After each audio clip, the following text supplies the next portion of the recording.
Podium Audio presents The Death of a Maven, Book 1 of the Haunted Farmhouse Mysteries, written by Kathryn Johnson, performed by Tanya Eby. Chapter 1. Verity Cade held the match between trembling fingers. For the third time, a pale blue flame flickered weakly on the wick of the slender white candle. Fizzle. A thin trail of sulphurous smoke rose toward her kitchen ceiling. Tears of frustration pricked the corners of her eyes. She pinched the bridge of her nose to make them stop. "You can do this," she whispered. How hard could it be to light one stupid candle? Maybe her hand was shaking too hard. Maybe there was a draft in the kitchen, although she didn't feel one. Whatever the problem was, she refused to let this day end without doing something to honor Mark on the anniversary of his passing.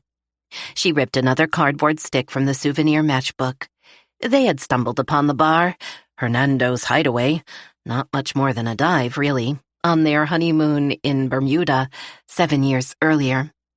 Back then, she had expected the life of their marriage to be so much longer, like forever. Because that's what you think when you marry someone you truly, deeply love, don't you? This will last forever. But till death do us part arrived too soon for them, without even a whisper of warning. Thanks to the accident. They've invented apps for everything else, Verity thought ruefully. Why not one that warns you of your approaching death? Maybe with a gentle voice, like Siri. Beep, 1 month to settle your affairs, Mr. Cade. Beep, 3 days before your death day. You may want to update your will. Beep, 12 hours to say goodbye to your loved ones. Had she foolishly assumed their survival to old age was guaranteed? Perhaps, but not in a bad way. She certainly had never taken for granted her loving, strong Mark. They had created a beautiful place in the world for themselves, defined by their devotion to each other and a shared vision of their future as a family. Mark had been so certain of the trajectory of their lives, he had planned everything, month by month, year by year. 19 more months to pay off our debts on the farm, he told her. Then we can start making babies. He'd waggled a wicked brow at her, his brown eyes luminous, sexy, exciting. As many babies as she liked, he had promised. Verity sucked in a sharp breath. Don't go there. 4th try. Stop shaking, damn it. She struck the match again. Its sizzle burst into brilliant life. She willed her hand to remain steady. Slowly, her fingertips moved the fragile flame toward the wick and held it there. A pale radiance blossomed at the candle's tip. The flame flickered and danced, as though reacting to something moving past it, creating a draft. Instinctively, she looked around the room. No one was there, of course, and no windows were open. Strange, she thought. It almost felt as though someone was in the room with her, looking over her shoulder, sharing her grief. Just when she feared the tender flame would yet again sputter out, it inexplicably licked higher, and the blue-white glow brightened. Shadows spooled across the farmhouse's dim room. Success, she breathed out, her work-stiff shoulders relaxed. Despite the calming fragrance of the jasmine-scented wax, a rough lump lodged in her throat. Tears welled in her eyes. How did anyone keep on doing what normal people do after the loss of someone so elementally dear to them? I miss you, my love, she whispered into the flame.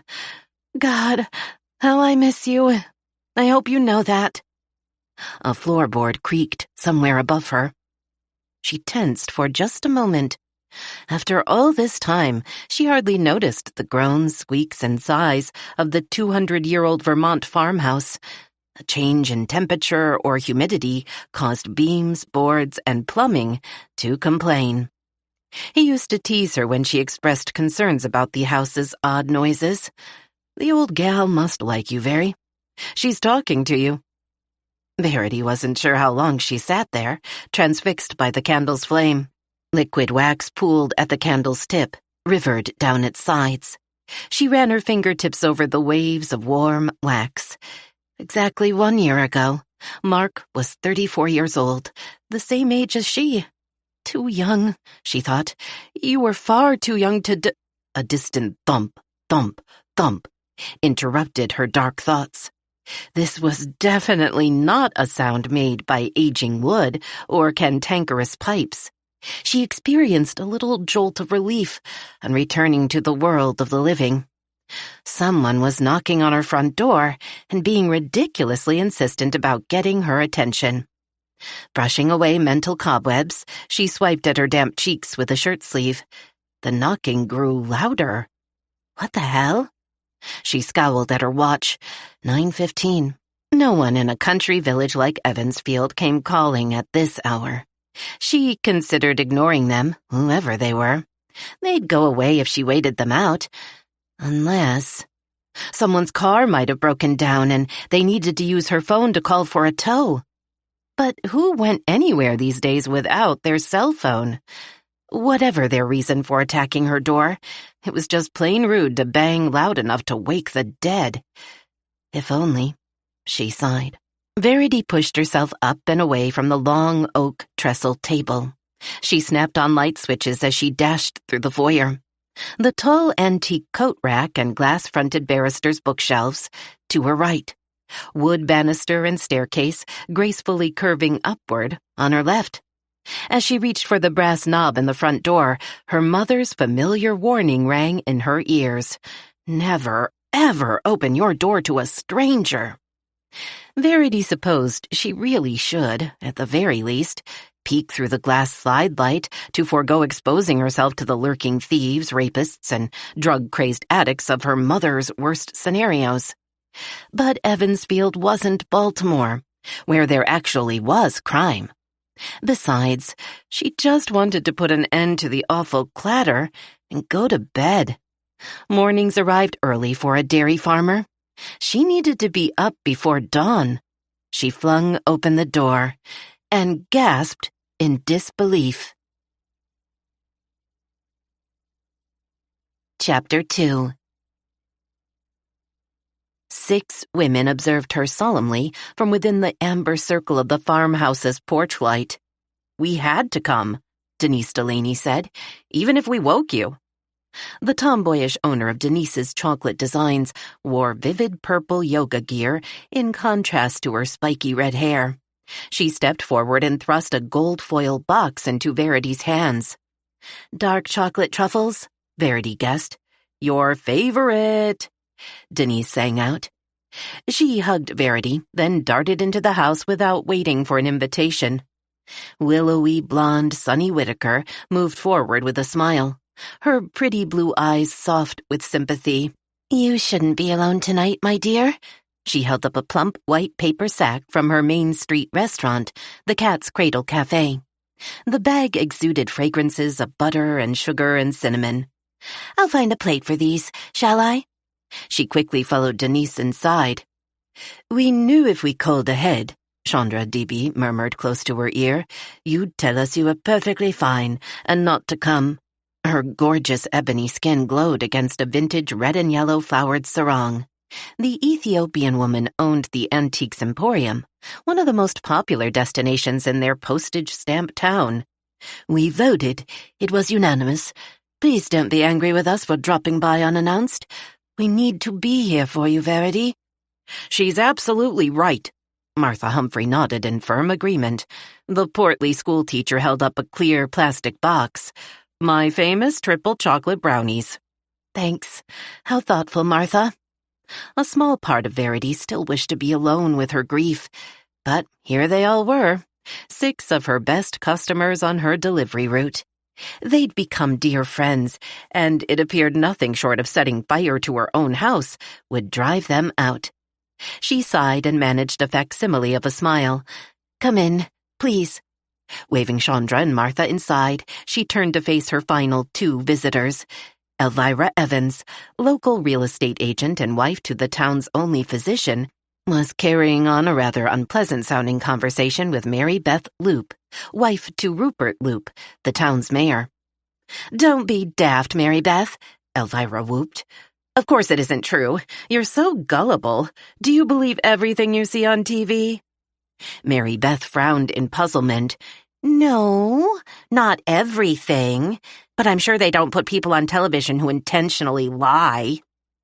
Elvira made an odd, choking sound in her throat and threw up her hands in disbelief as she turned toward Verity. "I give up. She's hopeless." She marched into the house in her crimson power suit and trademark 4-inch heels, an immense black alligator tote slung over one shoulder. Verity wrapped an arm around Mary Beth's shoulders and gave her a little squeeze. "Pay no attention to Elvira's moods, MB. She probably lost a 6-figure sale today." Mary Beth's business was much less driven. She owned a lovely nursery and landscaping business. "Thanks, Verity. You're so sweet." Mary Beth shrugged. "Oh, by the way, Kate couldn't get a sitter for her girls. She sends her apologies. And Fumiko had a business meeting in Boston. She said she'd be getting back late. They were disappointed to miss tonight." Verity smiled her appreciation for the messages and accompanied Mary Beth into the kitchen. She glanced at Mark's candle, now reduced to a stump and puddle of white wax. She tenderly cupped the feeble flame and blew it out. "Sit, Verity," Elvira ordered, taking charge as usual with a regal wave of her hand toward a chair. "Sonny, locate plates for your pastries and the cake I bought. Denise, silverware. Martha, cups for tea and coffee, if you please." A flurry of activity followed. Chandra scooped coffee grounds into a filter and filled Verity's coffee pot with water. Mary Beth brought out the lovely apple blossom Nippon dessert plates that had belonged to Mark's mother. Delicate pink crystal glasses, another of her mother-in-law's prized possessions, appeared in Elvira's hands and were deftly arranged over a homespun tablecloth. Years ago, Mark had told her that the massive oak trestle table that claimed a third of their country kitchen had been in his family for 5 generations. More functional than pretty, it held the scars of wear from a succession of Cade families. Badges of love, Verity had always thought of them. The table had become the center of her life on the farm, just as it had been for her mother-in-law, and, she suspected, for her husband's grandmother and great-grandmother. Verity used it for varied tasks from kneading bread to chopping the veggies she picked from her kitchen garden. She usually sat down to her meals here. Setting a single place in the dining room just felt ridiculous. From her tote, Elvira produced a box that held a heavenly coconut cake. Then out came 2 bottles of chilled local white wine. Elvira started pouring. Verity opened her mouth to object. Turning this day into a celebration felt wrong on so many levels, but her friends had gone to such great lengths to be kind, wanting to cheer her up. She didn't have the heart to turn down their gifts. As if reading her mind, Sonny picked up a full glass and handed it to Verity. "Sweetie," she said in a tone that brooked no argument, "dear Mark deserves a toast in honor of the good man and generous neighbor he was." "We all miss him," Mary Beth added softly. Nods all around. Verity drew a breath. Right. They had come for her, but were honoring him. And wasn't that what she'd wanted tonight? He was a wonderful man. She raised her glass and said, with a firm voice and all the courage she could muster, "To Mark Cade, my love." "To Mark," her friends echoed. In that freeze-frame instant, Verity saw not a dry eye around her kitchen table. "No more dawdling. Let's eat, everyone," Elvira barked. She loaded a plate with goodies and pushed it in front of Verity. "Some of us have to work tomorrow, you know." She helped herself to one of Denise's dark as midnight truffles. Verity caught the eyes of each woman and mouthed a thank you. She obediently nibbled the corner of one of Martha's brownies. The brown square tasted like cardboard. Likely, nothing would taste good tonight, seasoned by her sadness. Returning the remainder of the brownie to her plate, she nudged it away with one finger, hoping no one would notice. Cheerful conversation circled the table between bites and sips. The scene felt staged for her benefit. Verity tried her best to take part, but her heart just wasn't in it. Elvira said, eyeing Verity's ignored plate. I can't believe nothing on this table appeals to your famous sweet tooth. Come on, Verity. You don't want to insult your guests. Sorry, she whispered meekly. I guess I just don't feel like... Elvira shook her head. Listen, Princess, starving yourself isn't going to bring back your man. You get that, don't you? Chandra raised an eyebrow at the realtor's tactlessness. A little harsh, don't you think? No, I don't. Elvira made a face at her. It's called facing reality. Leave her alone, Elvira, Sunny snapped. Widows are entitled to be sad. There's no time limit on grief. Oh, for crying out loud. Elvira rolled her exotic lavender eyes. Liz Taylor eyes, Verity had always thought. Stop being so sensitive, all of you. My point is, we went to a hell of a lot of trouble to arrange this special night for her, and she's sitting there moping as if she were at a funeral. Sunny's right, Elvira, Denise interrupted, a warning spark behind her stone-cold gaze. She might have built a successful confectionery business, but they all knew there was nothing sweet about Denise when her temper flared. No sane person wanted to be around her then. Verity can eat or not, as she likes, Elvira. Got it? Oh, all right, Elvira huffed, looking away. It's just that I ate such a big dinner, Verity lied. I can't take another bite. No one looked convinced. I'm sure my appetite will return tomorrow with a vengeance. Thank you for tonight. Really, it's so wonderful you've done this for me. She chose a glossy chocolate ball topped with tiny pink sugar flowers, Denise's mark for her famous raspberry truffles, and held it up for all to see. I'll save this beauty for a special treat tomorrow, between milking cows and feeding my hens. If I had to spend a whole day with stinky cows and nasty-tempered chickens, I'd need an entire box from Denise's shop to recover. Chandra moaned, and everyone laughed. Not me, Mary Beth objected. Shut me in a barn with livestock any day. Just don't leave me in a classroom with 30 kindergartners. Martha laughed. She taught kindergarten. Soon, the tension from moments earlier drained from the room. Although Verity felt exhausted and longed for her bed, no one seemed ready to leave. Conversation moved to personal stories about Mark Cade. Every one of her guests had a favorite anecdote to share. A few of the women in her kitchen had known Mark since childhood, sharing classrooms or high school sports teams and clubs with him.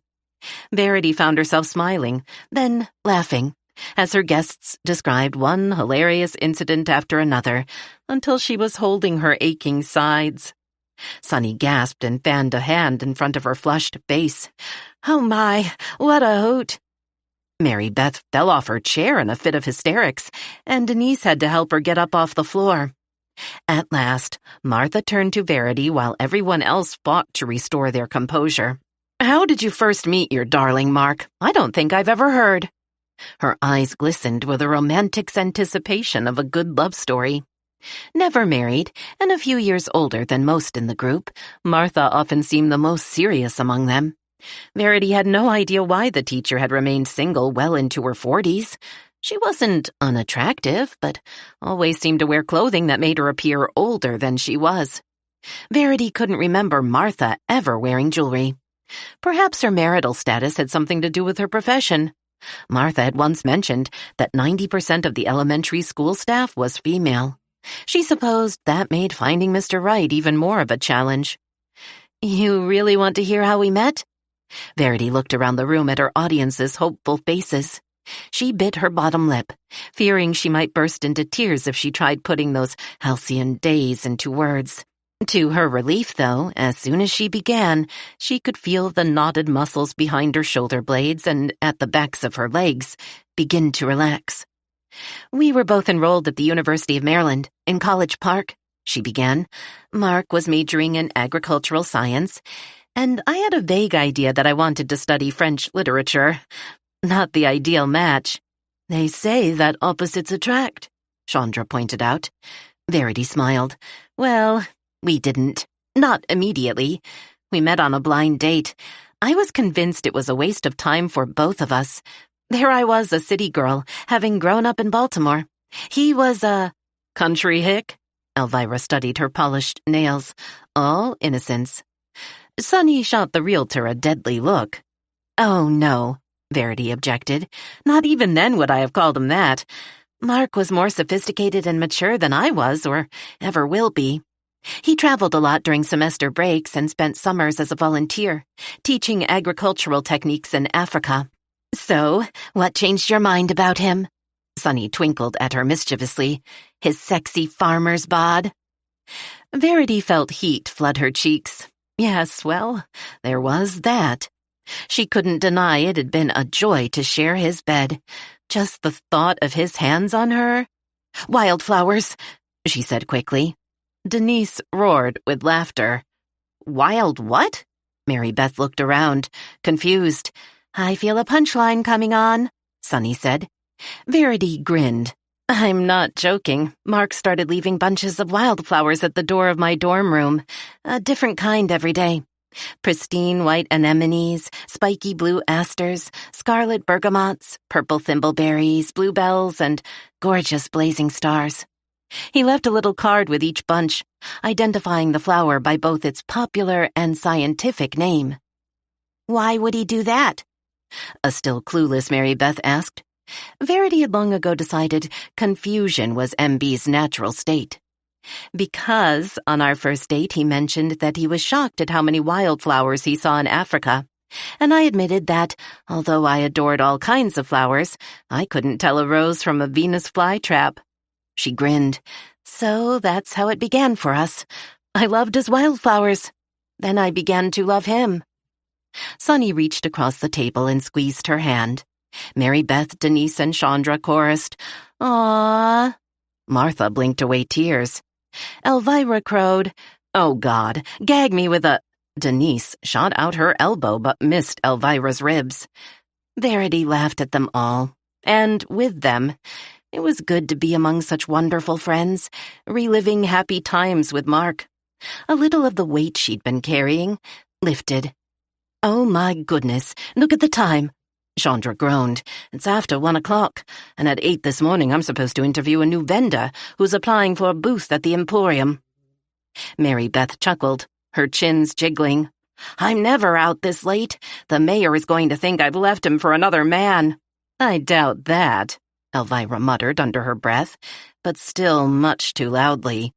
Oh, do shut up, Elvira. Sonny glared at her. Verity recalled one of her mom's favorite expressions, if looks could kill. Elvira shrugged. Well, who would want her? I mean, let's be frank, ladies. She pulled open her tote and rummaged around inside as she continued talking. Mary Beth's been snarfing up cookies and pastries all night, like always. She probably tips the scale at 200. Talk about having no willpower. Verity took one look at Mary Beth's flushed face and reached for her arm. Don't listen to her, MB. She's just... She's right. Mary Beth sputtered miserably. I should lose weight. It's just so hard. You know how the mayor loves my baking. I do try to resist eating what I make. Pay no attention to her, Denise whispered as she stacked up dirty plates and delivered them to the sink. Sonny moved up behind Verity and tapped her on the shoulder. I can stay if you need me, sweetie. I'll just flop down on your sofa for the night and... It's not necessary. I'm fine. Really, I am. You sure? Honestly, Verity said. You've all done more than enough. Get out of here. She smiled to make sure they knew she meant it in the nicest way. I'll see you tomorrow when I deliver your eggs and milk. Once a week, she brought dairy items to a list of locals. Most of her clients were professional women who owned or managed businesses in town and had little time in their lives to shop for food, much less keep chickens or cows. Her customers swore they preferred the Cade Farm products over commercial brands available at the local grocery store, even though they paid a little more for farm fresh. Oh, say, I nearly forgot. Apparently unfazed by the scolding she'd received minutes earlier, Elvira extracted a sheaf of papers from her tote and waved it at Verity. Just in case you get a chance to look at this, Verity, darling, I brought a copy of the sales offer we discussed the other day. No, thought Verity, not we, you. The only conversation they'd ever had about the possibility of her selling the farm was one-sided. Elvira often repeated her wish to buy the land and buildings with the hope of expanding her husband's medical business, primarily by building a clinic, medical offices, and parking lot. Verity had made it clear she wasn't ready to even think about selling Mark's farm, her farm, to anyone for any purpose. Before Verity could respond to the realtor, Sonny swooped in and grabbed the pages out of Elvira's hand. "Oh, no, you don't, Elvira. This isn't the time or place, and you know it." Sonny's face flushed hotter than the sun's surface. Verity had never seen her friend so angry. "We warned you on the way over here to stop pestering Verity. She's already told you she doesn't want to sell her farm." "No, she didn't," Elvira spat furiously. "Last week, before Mark's anniversary memorial service at the church, she told me she just didn't want to make an important decision like this in haste." Denise stopped tidying long enough to observe the two women, as though anticipating a good fight, and perhaps an opportunity to join in. Elvira blinked, as if mystified by the cafe owner's reaction. "I haven't said a word all week." Chandra tossed balled-up paper napkins into the trash and shook her head in disbelief. 7 whole days. You're giving the woman 7 days to decide whether to sell her husband's legacy? You are a cold woman, Elvira Evans." "Cold," Mary Beth repeated with a demonstrative shiver. Elvira huffed. "Give me a break. It's been a whole year since the accident."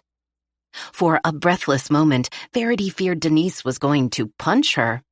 Elvira must have realized she'd gone too far. "Oh, all right. Never mind. Give it back." Sonny thrust the contract at her. Elvira swiveled to face Verity.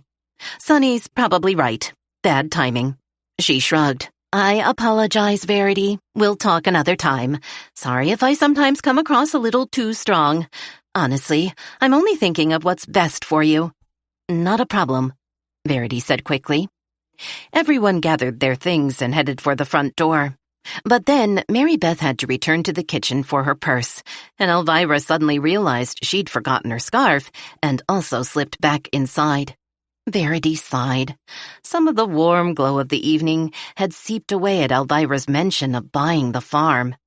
Even a parting hug from each of her friends didn't entirely bring back the lovely camaraderie of the evening. Verity watched from her porch as her friends climbed into Sonny's van and sped off. She went back inside. The house felt empty again. "I'm still here, house," Verity murmured, returning to her kitchen to finish cleaning up. "And I love our farm, Mark." Then, with more grit in her voice, she repeated the mantra that always gave her strength. "I'm still here." "Yes, you are," a voice whispered so softly she couldn't be sure she had really heard anything at all. Verity closed her eyes, listening. Nothing. She drew a breath, held it. "Mark?" But of course there was no answer. Why would there be? Oh, God, just accept reality. Elvira was right. And yet, this wasn't the first time she had imagined voices, no doubt as a result of the stress that came with the responsibility for the farm's success, or failure. Mark had been so very proud of his family's farm. He loved it with the devotion of a father to his child. "The house is talking to you." Oh, how his eyes had twinkled when he teased her. Verity laughed and shook her head. Such nonsense. Voices. She was just tired. Her imagination played tricks on her when she was physically worn out.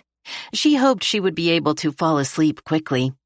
She spent another 15 minutes rinsing off the fragile china and antique crystal she dared not subject to the ravages of her dishwasher.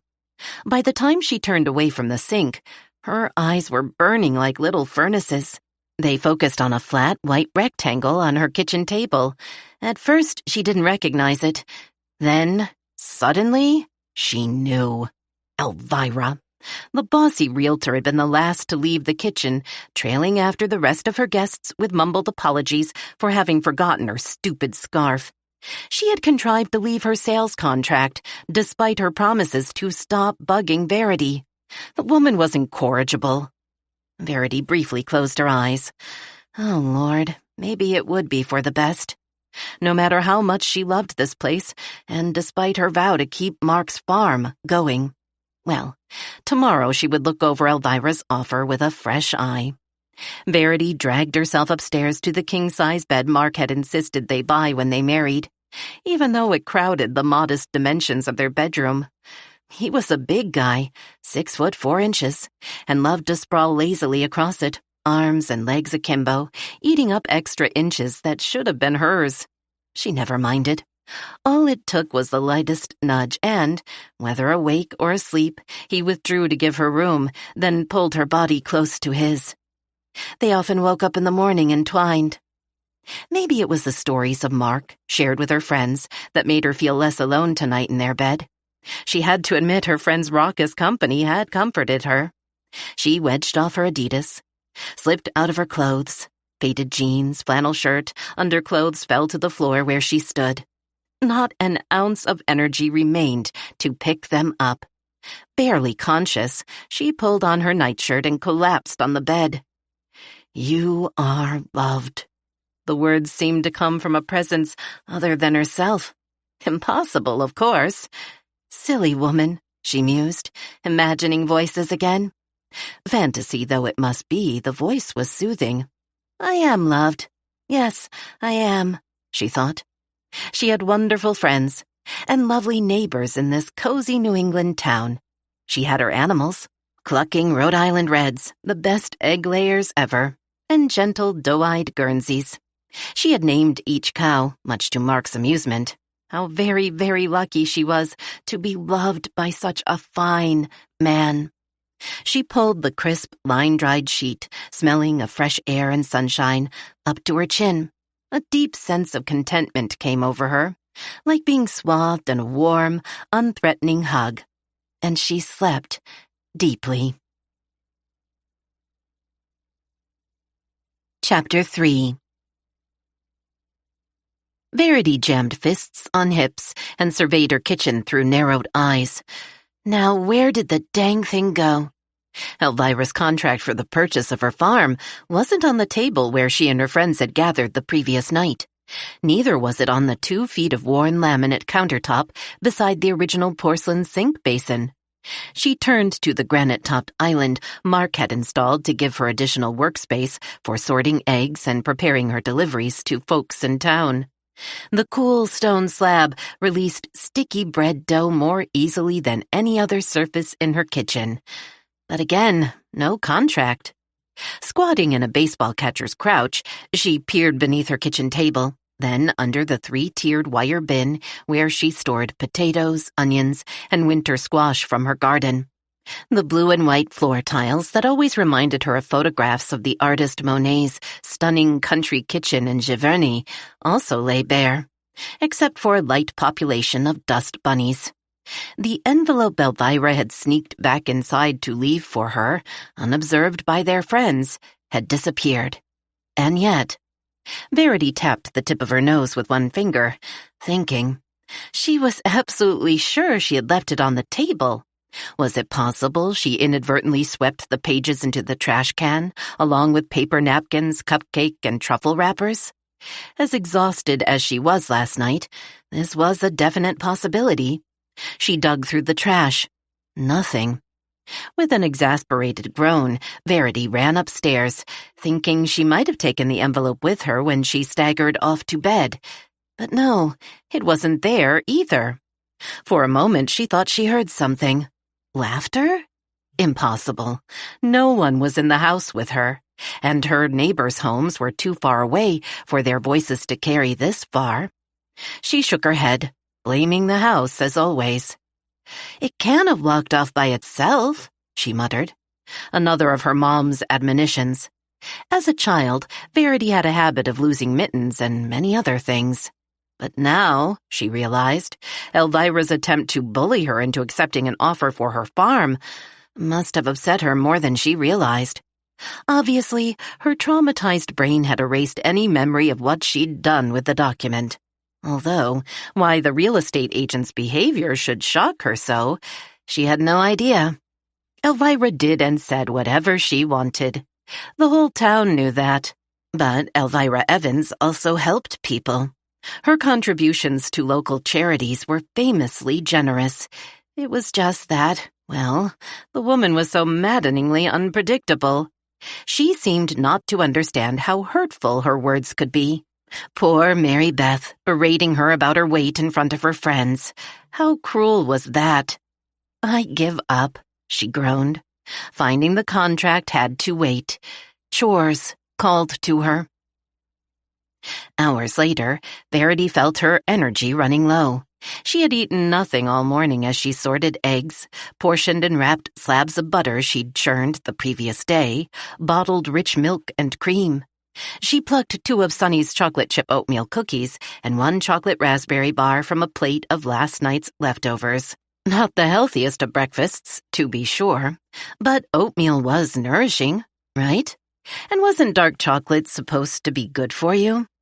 Still annoyed with herself for misplacing Elvira's stupid proposal, she plopped down on a kitchen chair and focused on washing down the delicious cookies with a tall glass of cold milk. Eventually the papers will turn up, she told herself, and then she must decide what to do about Elvira's offer. The proposed sale price wasn't the issue. It was a reasonable, if not overly generous, offer. She just couldn't bear to turn Mark's farm into a commercial venture that had nothing to do with its history as a family-owned New England dairy farm. Elvira's intention to use the land for building a modern clinic with physicians' offices and medical services was, she supposed, laudable. Except everything she loved, the barns, animals, even her beloved kitchen garden, luxuriant with sweet-smelling herbs and fresh vegetables, they would all go away. Even the lovely old farmhouse Mark had shared with her was destined to be torn down. Losing Mark was hard enough. Losing everything that reminded her of her husband? No, that was too much to ask of her. She closed her eyes on a bittersweet wave of memories. Without wishing it, suddenly, she was back on that horrific day. Mark had been late returning home that evening. She remembered standing under the wisteria vines on their front porch, looking out into the dusk, watching for him. A chill breeze blew down the river valley from Canada. She had made his favorite man casserole, pulled chicken with wide egg noodles and creamy sauce dotted with sweet green peas from her garden, all topped with a salty crushed potato chip crust. Yum. She returned to the kitchen, checked to make sure the casserole was bubbling and cooked through. Turning off the oven, she left their dinner covered with foil to stay warm. He had said he hoped to finish the last of the haying in the north field, 1/2 mile from the house. She pulled on a fleece-lined sweatshirt and started up the road with her pocket penlight, in case they were delayed returning home. If he was close to being done, she could help him. If too much work remained, she'd encourage him to leave it for tomorrow and come home to a hot meal. No use trying to work in the pitch dark. She knew he had planned to drive his dad's old tractor. Theirs was a small family farm with limited equipment of their own. They budgeted for renting a modern combine, thresher, or plow for seasonal use. The green beast's finickiness was legendary, but Mark had promised to work only on the flat in case the tractor stalled out, as it tended to do on steep inclines. His 2 part-timers, the young Grimalski brothers, wouldn't be available until the next day. The twins were skilled at restarting the cantankerous engine, employing a mysterious but somehow effective concoction of throttling the engine, kicks, and insults. Verity walked up the 2-lane highway, then turned onto the dirt road leading up to the field. The sun was still barely peaked above the tree line. Evergreen and birch forest surrounded the field, casting licorice black shadows against muddy earth and dry stubble. The sweet, heady smell of mown hay filled her nostrils. She could never get enough of that earthy fragrance, better than any room deodorizer. As the last of the day's light disappeared, she switched on her flashlight and crossed the dark field, calling out to Mark. The concentrated glow pricked out a yellow patch of ground just ahead of her boot toes. She began to think it odd that she still hadn't heard the tractor's complaining growl. The machine was due to be replaced as soon as they saved up the money. Mark hated taking out loans. "Cash on the line from now on, babe," he told her, after they took the financial plunge of using credit to pay for a computerized robo-milker system. Still no sounds. Nothing moved across her line of vision in the gloom. "Mark?" she shouted. A breeze tickled her cheeks, carrying with it the scent of pine needles and something else eye-wateringly stringent she couldn't quite place. Above her head, a few stars appeared. No moon tonight. Had they somehow missed each other? Was that even possible? The only way back home was the same route she'd taken to get here. Verity frowned, reminding herself to keep her eyes on the rutted ground to avoid tripping or turning an ankle.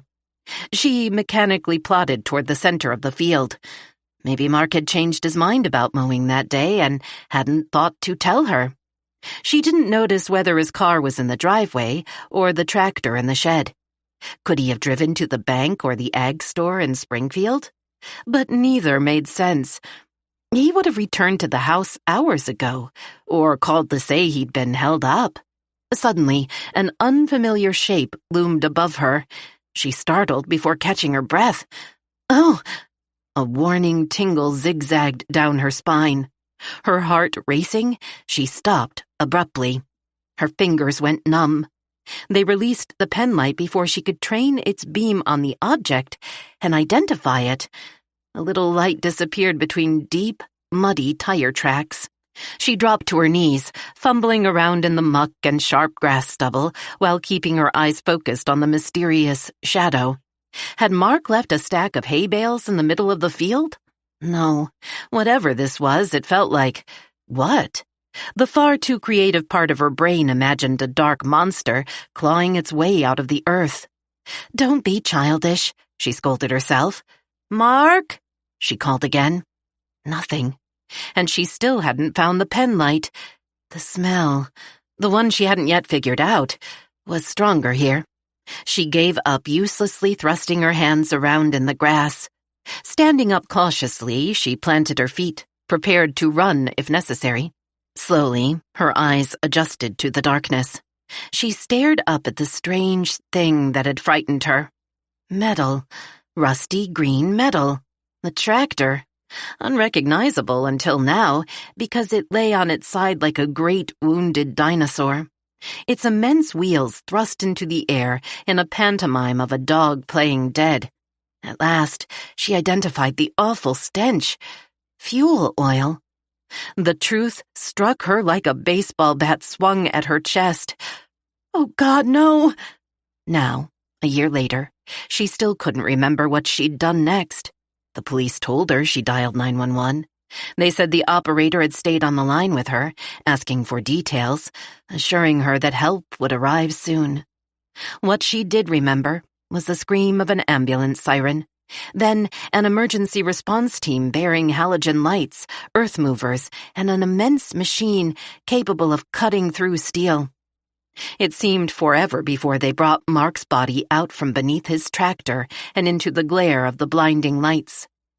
All she could think at that moment was that he had died alone, under 5,000 pounds of uncaring metal.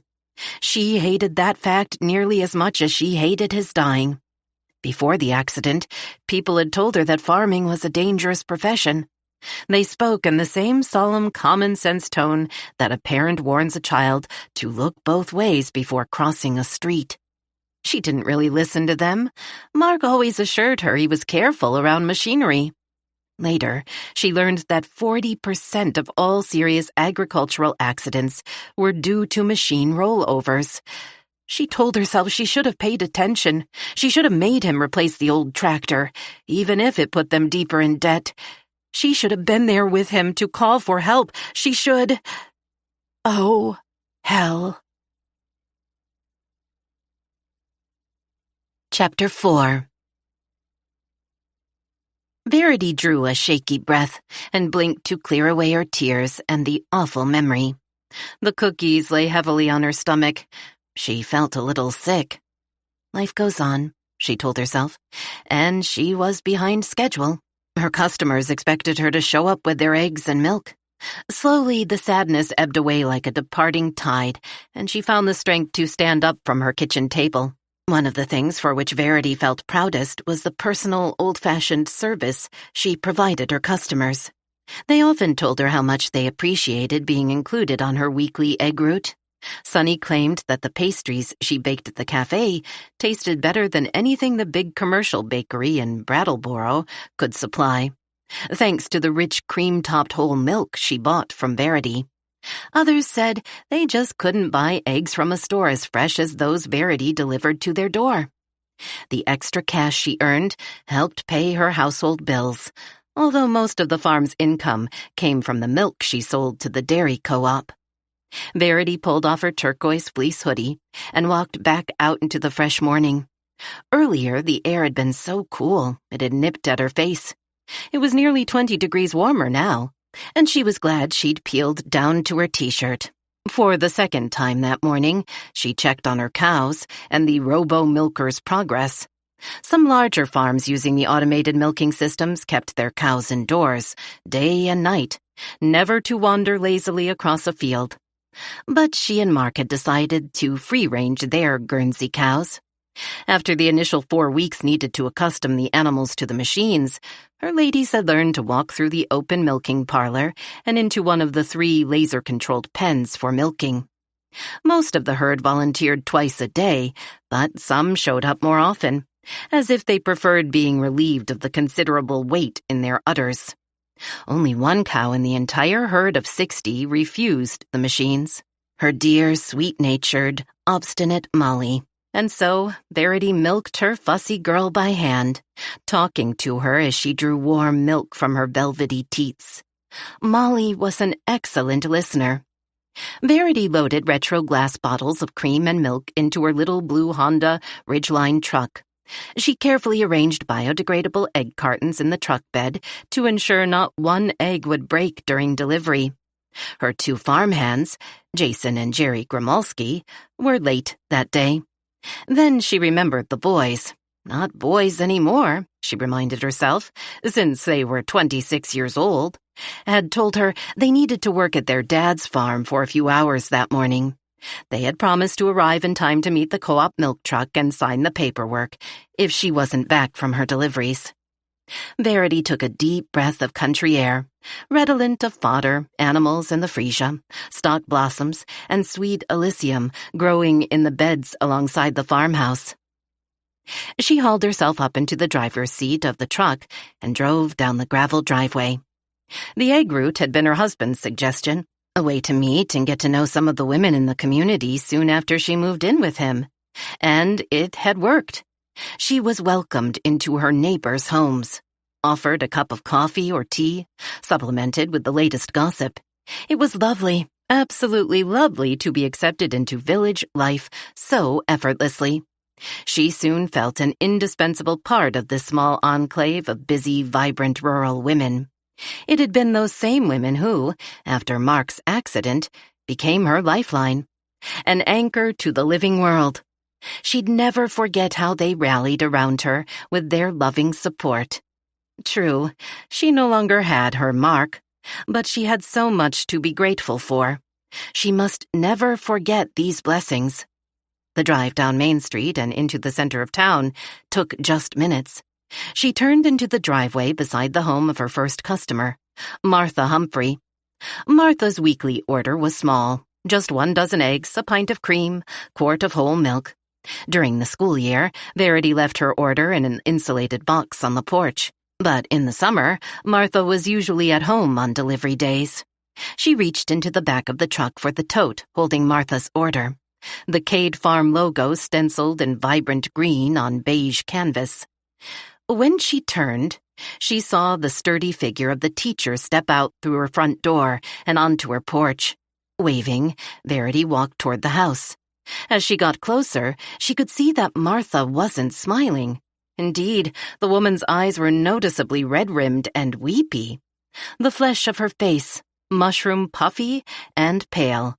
Verity frowned. "Martha, is something wrong?" "You haven't heard?"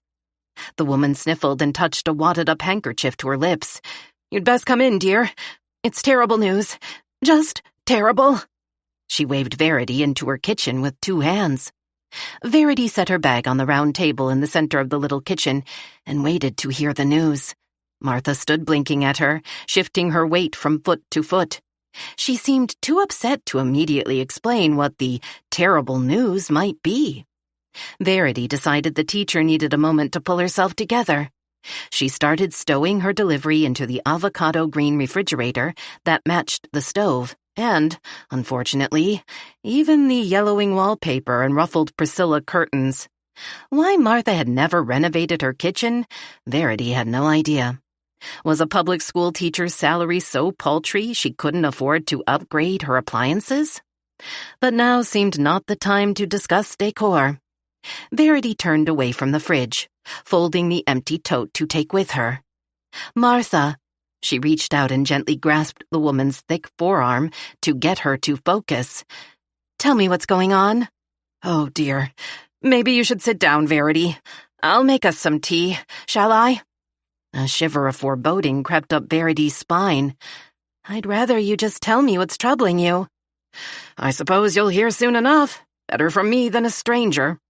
Martha pressed fingertips to her swollen eyes and seemed to rally. "Right then, let's go into the parlor where we'll be more comfortable." Apparently no tea then. Verity could only assume there had been a death in the family, or perhaps Martha had received an unexpected and worrisome diagnosis of some kind. The woman really didn't look well. Verity followed her into a claustrophobic sitting room, jammed with old furniture. Heavy, wine-colored damask draperies shut out the morning light. She was immediately reminded of her great-aunt's home. The woman had lived like a mole, shuffling from one cave-like room to another for decades before her eventual death. "To keep the sun from fading my good upholstery, of course," her aunt crowed, sounding as though she thought Verity stupid for even asking. But Martha couldn't be more than 10 years older than Verity. And anyway, the furnishings in this room looked well past protecting. How could a person live without glorious sunlight? Martha collapsed heavily into a faux leather recliner. She waved Verity toward a brown couch. Instead of taking the offered seating, Verity pulled a ladder-back chair from one corner and sat down facing Martha. The woman looked away from her and slid the tip of her tongue between thin lips, as if to gather strength. "It's Elvira," she whimpered. "Poor thing." Verity had never heard Elvira Evans referred to as poor with regard to any portion of her flamboyant life. Elvira, who owned one of the largest and most successful real estate agencies in central Vermont, who, it was rumored, always came out on top of every business deal. She had married a handsome and equally successful local physician. She bore him 2 children, teenagers now, who, she understood, were cracking smart and bound for college one day. Despite Elvira's sometimes acerbic nature and an inclination to occasionally stomp on other people's feelings, she was a respected member of the community, and she was as healthy and svelte as a jungle cat. So it couldn't be that her health was in question. More likely, someone was suing her because of something she'd done or said. "What on earth are you talking about, Martha?"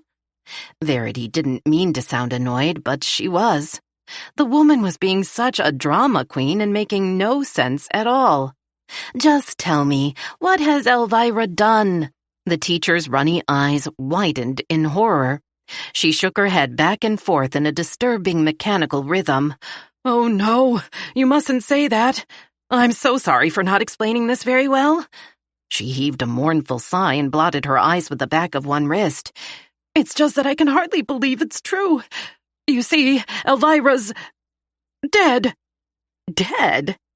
Verity choked on a laugh. Surely this was a joke, and a bad one at that. "Elvira? That's ridiculous. We all saw her at my house less than 12 hours ago. You were there. She was her usual bossy self. It's true, Martha rasped. Honestly, I just learned it. From whom?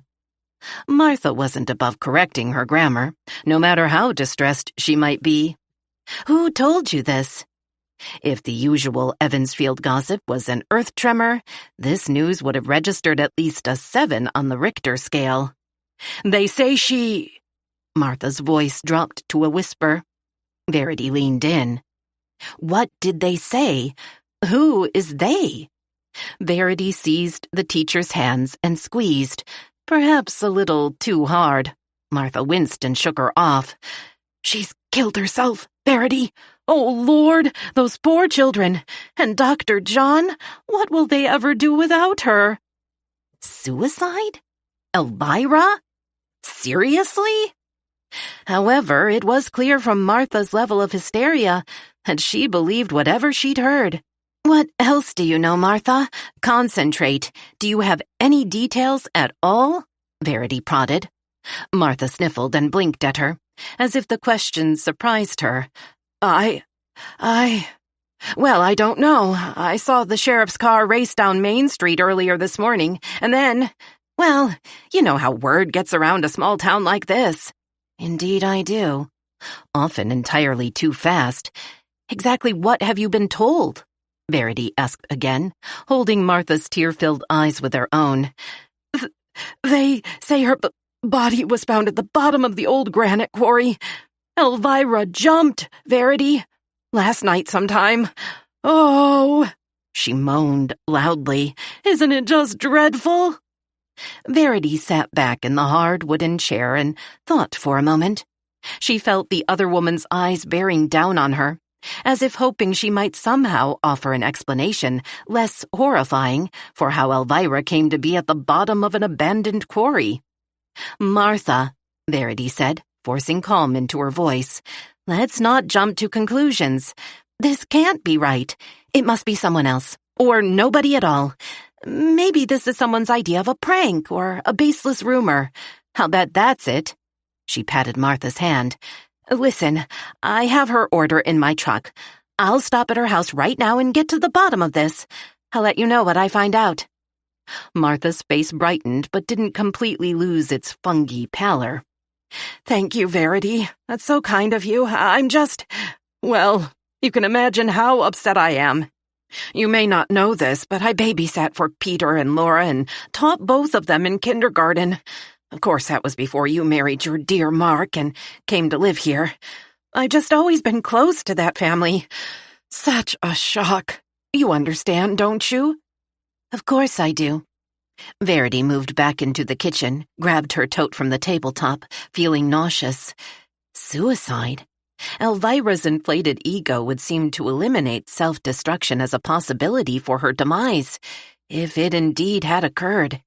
Then again, maybe everyone had a breaking point. Do we ever really know what's in the heart of another person? She mused. Chapter 5. Back in her truck, Verity pressed her foot to the gas and sped straight past the next 3 stops on her delivery route. She felt compelled to quickly sort out this dreadful rumor, because a rumor was all it could be, right? Unless... She pinched her bottom lip between her teeth as she drove. Was it possible Elvira had been deeply, secretly unhappy? Miserable enough to kill herself? Such sudden desperation wasn't unheard of. She'd read about incidents where successful, supposedly sane people tragically ended their own lives. In today's intensely divisive and competitive world, it seemed to happen more and more often. If Elvira actually committed suicide, she certainly had worked hard to conceal her despair. None of her friends, to Verity's knowledge, had ever noticed signs of depression. In fact, the realtor looked nothing short of vibrantly healthy and confident the previous night. Verity frowned at her truck's windshield, barely aware of anything on the other side of it as she drove. Could Elvira's bravado have been an act to hide her vulnerability? Far easier to believe was the possibility that Martha somehow muddled her facts. Verity turned right, off of Main Street and onto Fairview Lane and a pricey residential neighborhood. Elvira's elegant white colonial, third house on the left, dwarfed its neighbors. Like a queen attended by her ladies-in-waiting, the grand house stood in the middle of a row of New England clapboard cottages in various colonial replica shades of gray, cream, and tan. But what most caught Verity's eye wasn't the homes. It was the sheriff's SUV, its bar lights flashing, and one of his deputies' Range Rovers. Both vehicles were parked in front of the Evans mini mansion. A few neighbors stood on their front lawns, staring nervously at the big house. Verity's heart leaped into her throat. She pulled her truck to the curb on the opposite side of the street. Doc Evans' office and examination rooms, she knew from her own medical visits, were in the wing he had built onto the rear of the house. There was plenty of land on either side for an addition. Presumably, the choice had been made to preserve the house's elegant facade. Elvira would have insisted.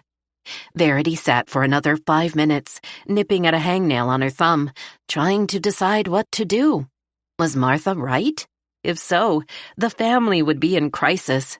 She didn't want to intrude. She should drive away now, be about her business. On the other hand, if foolish gossip was spreading like a California wildfire, someone really should set the record straight ASAP. With that thought to bolster her courage, she climbed down from the driver's seat. Best to approach the situation as if she had heard nothing. Verity dropped down the rear panel of her truck bed to retrieve the canvas bags holding the family's usual order. She noticed one of the women from next door moving toward the house. A sudden rush of movement, like the release of a tightly wound spring, drew Verity's eye to Colonial's lovely wraparound veranda.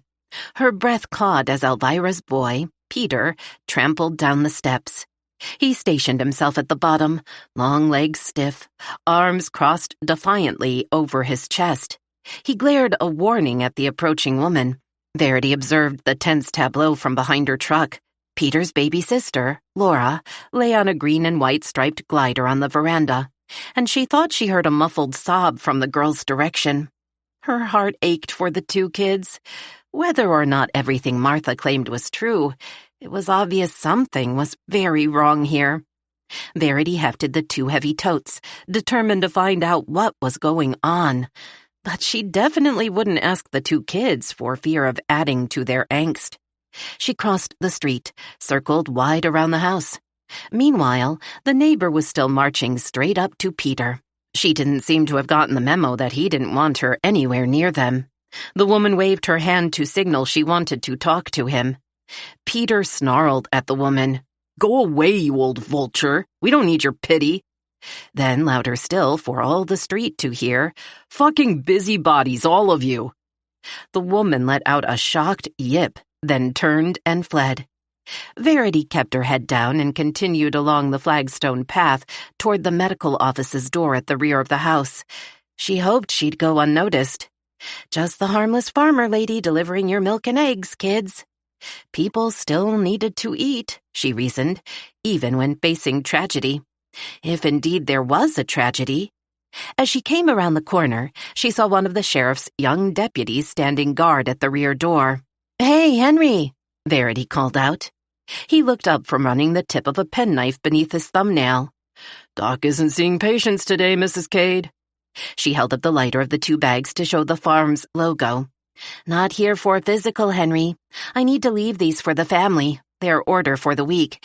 Can I put the milk and eggs in the fridge for them? I don't want things to spoil." He grimaced as if working out a tricky equation. "Yeah, I guess." Is, something wrong? Any way I can help?" His hairless baby face arranged itself into an appropriately stern expression for an officer of the law. But the effort seemed too much for him. He gave her a weak smile. "No offense, Mrs. Cade, but Sheriff says we need to keep this situation under wraps." "Oh?" She shrugged. "I see." Although she didn't. By now, Martha would have contacted another dozen friends with her news. Soon the entire town would be talking about Elvira's supposed suicide, adding their own imagined details. Time was of the essence. "I guess it's okay for you to put that stuff away," Henry said, startling her out of grim thoughts. You need help carrying those things inside? No, I'm fine. I'll just nip in and out quickly. She flashed him a reassuring smile. I promise not to bother anyone. Just need to get these in the fridge, she repeated. He gave her a little nod. She let herself inside. The interior door leading from a short hallway into the medical office's waiting room was open. She peeked in. No one was visible inside the reception area. Verity took 2 steps up to the kitchen door and let herself in. No one in the kitchen, but she could hear voices coming from deeper within the house. First floor, definitely. The living room, she guessed, after listening for a moment to the conversation. I just can't wrap my mind around... John Evans' strained voice trailed off. You know what I mean, Sheriff? Elvira would never do a thing like that. Ever. Verity lifted a bottle of cream-topped milk out of the first tote and set it inside the refrigerator door. This is none of your business, she scolded herself, but she couldn't help listening, even if every word burned in her ears. Now, Doc, the unmistakable bass of the county sheriff, this ain't an easy thing for any man to accept. Only Elvira may ever know why she did it. Are you sure you're not mistaken? Maybe the body isn't hers. The pain in the doctor's voice was tangible. It could be someone who just looks like her. Soon as she's over to the morgue, John, we'll have you come on down and formally ID her. Meanwhile, I think I can safely say I'd recognize Elvira anywhere. It's her. No question about it. I am sorry. Then it isn't just gossip. An involuntary gasp escaped Verity's lips. The muscles in her chest wrenched tight. Her eyes burned with tears she somehow managed to hold back. The second bottle of milk, on its way to the fridge, nearly slipped from her trembling fingers. She tightened her grip and wedged it safely into the door's shelf. A third voice spoke, so softly she was unable to understand the words. But, Father, John Evans responded, Elvira's such a strong woman. She realized, Father Coyne from St. Matthew's. She's always been so confident. Bossy, Verity silently corrected. A feet on the ground sort of woman. To think of her flinging herself off a precipice is beyond ludicrous. Again, the priest's response was impossible to hear. Verity stood paralyzed, midway between the open refrigerator door and the island where she'd set her delivery bags. I should never have come into this house, she berated herself. She didn't belong here. Not today. But now she couldn't seem to move either to finish storing away the butter and eggs, or to throw herself out the back door. My son, we can never truly know the heart of another, the priest was saying, with a little more volume than before. Wasn't that what she herself had thought at Martha's house? A cliché, Father. That's the best you can do? But she was a Catholic, Evans protested. Isn't it still considered a sin to take one's own life? Yes, Father Coyne said. To be honest, though, we rarely saw her at Mass. I know, but when you grow up with a belief like that, you never forget it. The desperation in John Evans' voice tugged at Verity's heart. It stays with you. She wouldn't. She just wouldn't. Verity was truly ashamed for eavesdropping. She wanted to escape the raw grief flooding this house, but that seemed easier said than done. She felt as though she was straddling an active fault line, the floor beneath her suddenly unstable, on the verge of dropping out from under her. Oh, God, Elvira, poor John, poor Peter and Laura. She held on to the edge of the island for support, sucked down deep breaths to calm herself before she could finish putting away the family's order. In spite of her vow to stop listening, she couldn't unhear what had been said or silence the conversation continuing in the next room. I need to ask you a few questions, John, the sheriff said, less consoling and more authoritative now. Father, if you'll step outside for a few minutes so I can speak in private with the doc, you'll have time to talk to him after I leave. Of course, the priest said. "I'll wait on the front porch with the children." I wouldn't do that if I were you, Verity thought, remembering Peter's mood.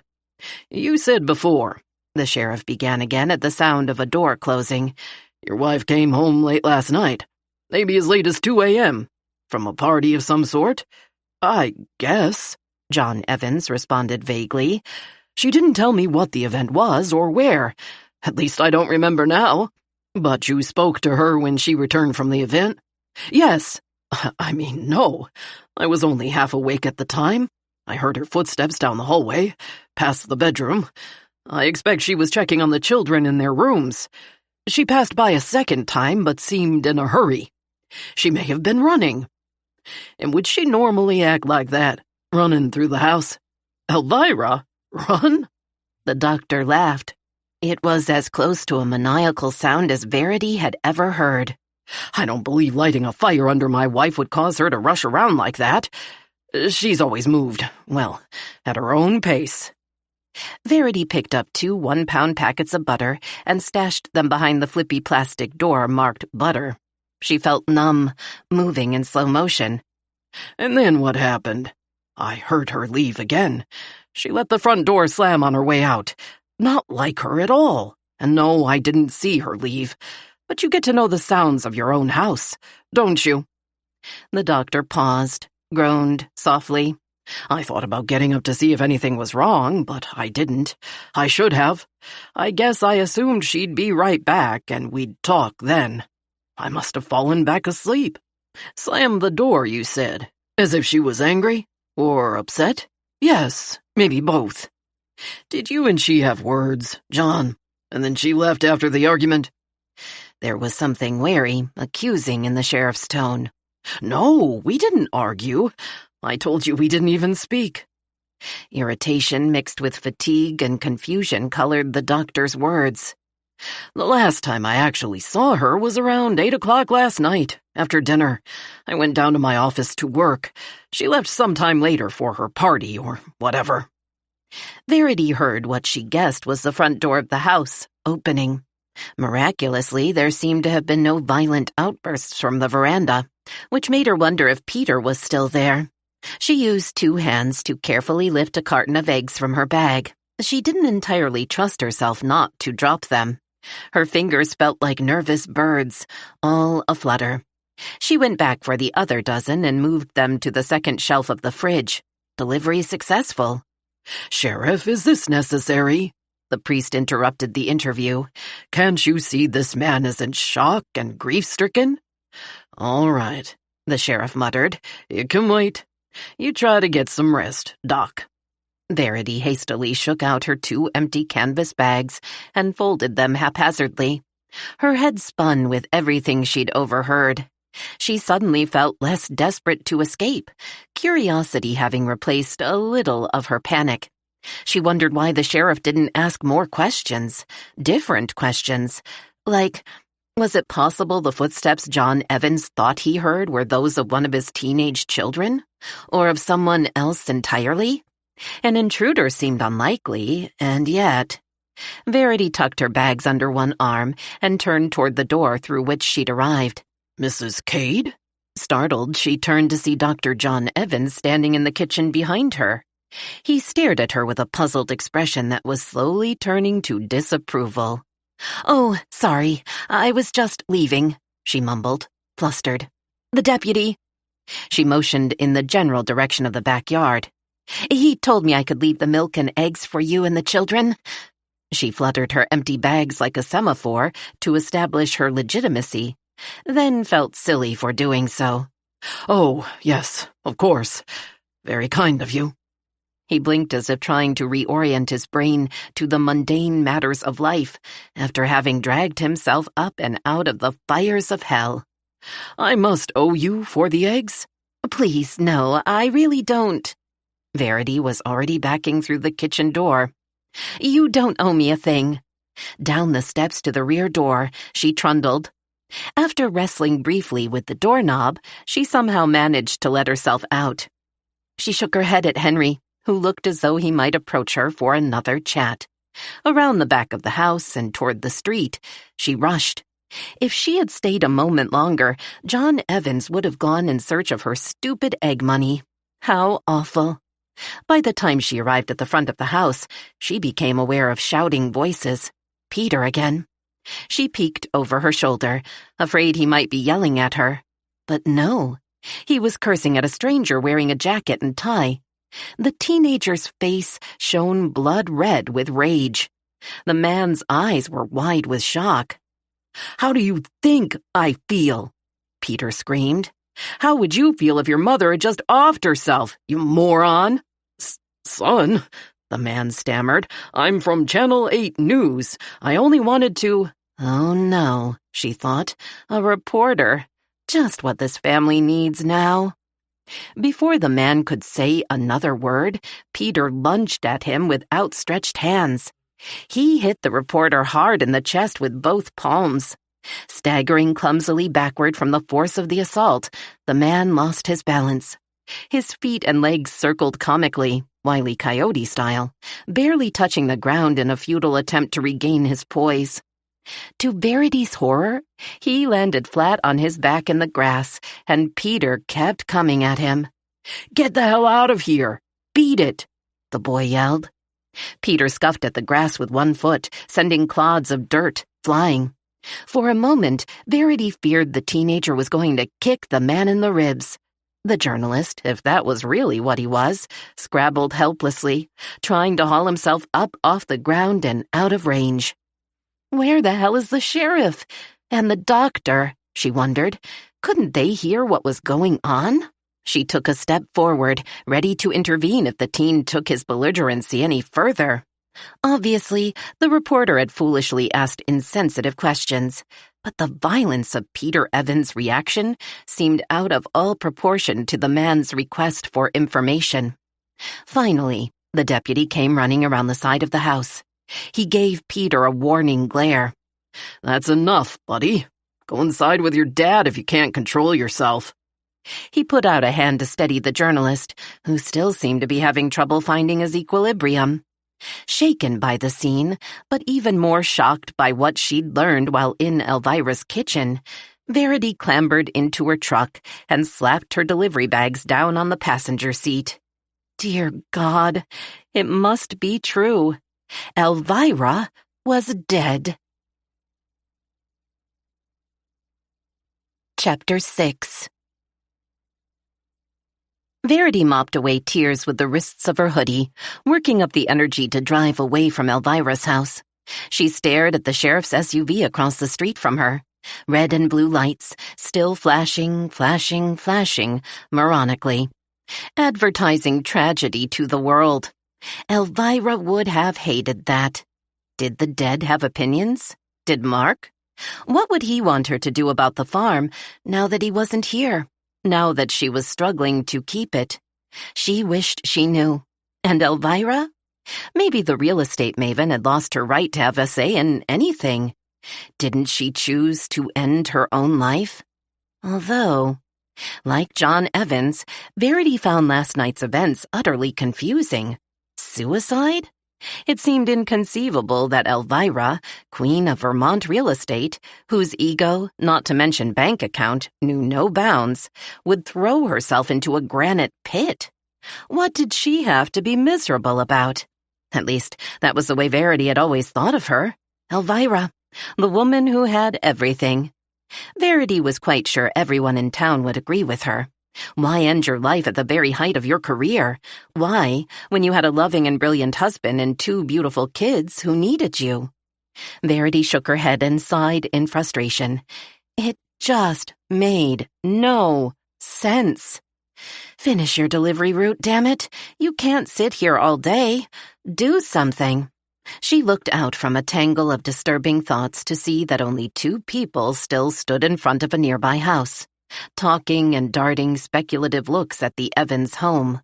One of them, a gray-haired woman in gardening clothes, whose name she couldn't recall, lifted her hand in a hesitant gesture toward Verity and started moving in the direction of her truck. Verity hit the ignition button and drove away. She was in no mood for contributing fodder to the neighborhood gossip mill. A few minutes later, she parked in the Evansfield shopping district, comprised of a half-dozen shops lining the west side of Main Street. The rest of her deliveries would need to wait. She couldn't bring herself to carry on as if this was a normal day. The truck's windshield faced the village green. Behind her stood the Cat's Cradle Cafe, Sunny's Domain, Denise's Chocolate Designs, Chandra's Antiques Emporium, Kate Phillips' Bookstore, A World of Stories, the Evansfield Pharmacy, and Fumika Ota's adorable yarn shop, Knit One Pearl. Nestled among the storefronts was the recently restored historic Vermont Inn. The line of colorful storefronts, reflected in Verity's rearview mirror, all but screamed quaint Vermont village to tourists passing through. In front of her parked truck, two little boys ran across the village green to join their friends. The children tore around in dizzying circles, screaming wildly, waving their arms above their heads in mock horror as a taller boy chased them, roaring, the designated monster. An old-fashioned white bandstand, looking like something out of The Music Man, stood in the center of lush turf. Her parents had taken her to see the musical at a local dinner theater near Baltimore for her 10th birthday. She had loved every second of it and never been happier. Today, it was hard to imagine feeling such joy. Verity could remember only one other time when she'd been sadder than she was now. The day Mark died, but Mark didn't choose to end his life. She swung open the truck door and dropped down onto the pavement, leaning in for her purse, not bothering to lock the door before she walked away. She supposed folks in Springfield, Montpelier, or Brattleboro might. Certainly, drivers locked their car doors in Boston or Hartford. Absolutely in New York City. But Evansfield had always seemed, at least to her, immune to serious crime. She glanced across the street at the cafe with its whimsical wooden sign above the door, a pretty pink and soft green to match the cafe's interior decor. Sunny Whitaker's cozy eatery on Main Street had become her refuge after Mark's death, a place of comfort, of good friends who shared her grief and plied her with steaming mugs of aromatic coffee, insanely sweet pastries, and hugs. Today, she instinctively sought its soothing atmosphere again. It occurred to her that anyone in Evansfield who had cared about Elvira would eventually step through this green door, drawn to the comfort of neighbors. Before the end of the day, she needed to complete her deliveries, no matter how dismal she felt. But for just a few minutes, she wanted to sit quietly and sort through the rat's nest of troubled thoughts hammering at her brain. Although she couldn't say why, she felt in her bones that something wasn't right about the story of Elvira's demise. Because there's something worse than suicide? Was there such a thing? Also, something about the sheriff's attitude bothered her. He had sounded so sure of himself back at the Evans house, as if there could be no other explanation for Elvira's death than a final desperate act of her own making. And yet, she was sure there hadn't been time for an autopsy. The body couldn't have been discovered until daylight that same morning. Verity started to cross the street, barely aware of her surroundings now, her mind firing off possibilities. Rat-a-tat-tat. Maybe slapping a suicide label on Elvira's death was just too tempting for their local law enforcement. An easy solution. Fred Bailey was a man elected to office who seemed to lack experience with fatalities other than those produced by traffic accidents or due to natural causes. Death by one's own hand simplified an investigation that involved neither of those situations. But what if he was missing or just ignoring evidence to the contrary? A witness, a weapon, or injuries on the body that couldn't have been sustained in a fall? As far as Verity could tell, the one thing anyone should be certain of at this moment was that Elvira Evans had died in the early morning hours of that same day. The reasons why she'd died remained, at least to her, as elusive as smoke. Verity walked slower, letting her mind work over this puzzle. Elvira had apparently rushed off to the abandoned granite quarry in the wee hours of morning after returning home from Verity's house. Why? There must have been an urgent reason. Was it possible the good doctor kept back information from the sheriff when describing what had gone on at their house? Did he know why his wife might have wanted to kill herself? Maybe he was trying to protect his wife's memory from scandal. How Victorian was that? And if so, why hide facts that would eventually come out anyway? Everyone had secrets, but in a small town like theirs, they were always discovered. Eventually. Verity stepped up onto the narrow cobblestone sidewalk in front of the shops, her head throbbing with each footstep. She winced at the churning in her stomach. Hot, sweet tea. That's what she needed. To relax. But more importantly, to clear her head. There had to be an explanation for whatever had happened last night. No matter how heartbreaking it might be, she needed to understand the truth. Only then would she be able to cope with Elvira's loss. When she walked through the cafe door, the single silver bell overhead tinkled cheerfully, mocking her black mood. She felt like ripping the stupid thing off its bouncy spring. Heads turned from occupied tables to note her arrival. Conversations stopped. Did they already know? "Verity," Sonny Whitaker called out softly from behind her display counter of pastries. She came around the glass case arranged with croissants, fruit turnovers, spice cake slices, and muffins so large 2 hands were required to hold one. Her lovely features appeared drawn tight with pain. She gave Verity a hug, then led her toward a small bistro table at the rear of the dining area, where Kate Phillips and Fumiko Ota were already sitting. Verity nearly lost it. Fumiko stood up, motioning toward the chair she had just vacated. In a flurry of activity, Kate and Sonny pushed another table close to the first and dragged over more chairs, just in time for Chandra and Denise to sweep through the cafe door, sending the little bell into a paroxysm of jangles. Hugs of shared sympathy followed words of disbelief and grief. They all sat down, looking at one another, at a loss for anything more to say. "I have everyone's orders in my truck," Verity announced at last. Her voice sounded scratchy and strained to her own ears. Her throat felt raw. "I guess it wouldn't have done any good to stop at your houses." She gave them each a weak smile. "Since you're all here." Mostly all. She also had 2 bags for the mayor's family. Mary Beth Loop always placed a large order each week, and of course she had already delivered Martha's milk and eggs.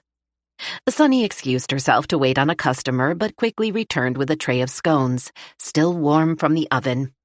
"I'd sit with you girls, but I have no one to cover for me for another hour. How did you get the dreadful news, Verity?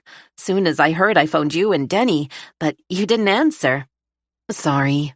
Verity breathed in the delicious buttery aroma of the scones. It seemed obscene to feel hunger when one of her friends never again would.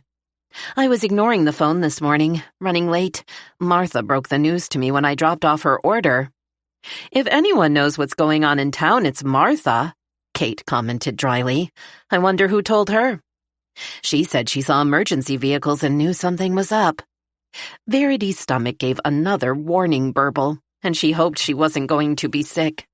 Her hand seemed to have a mind of its own.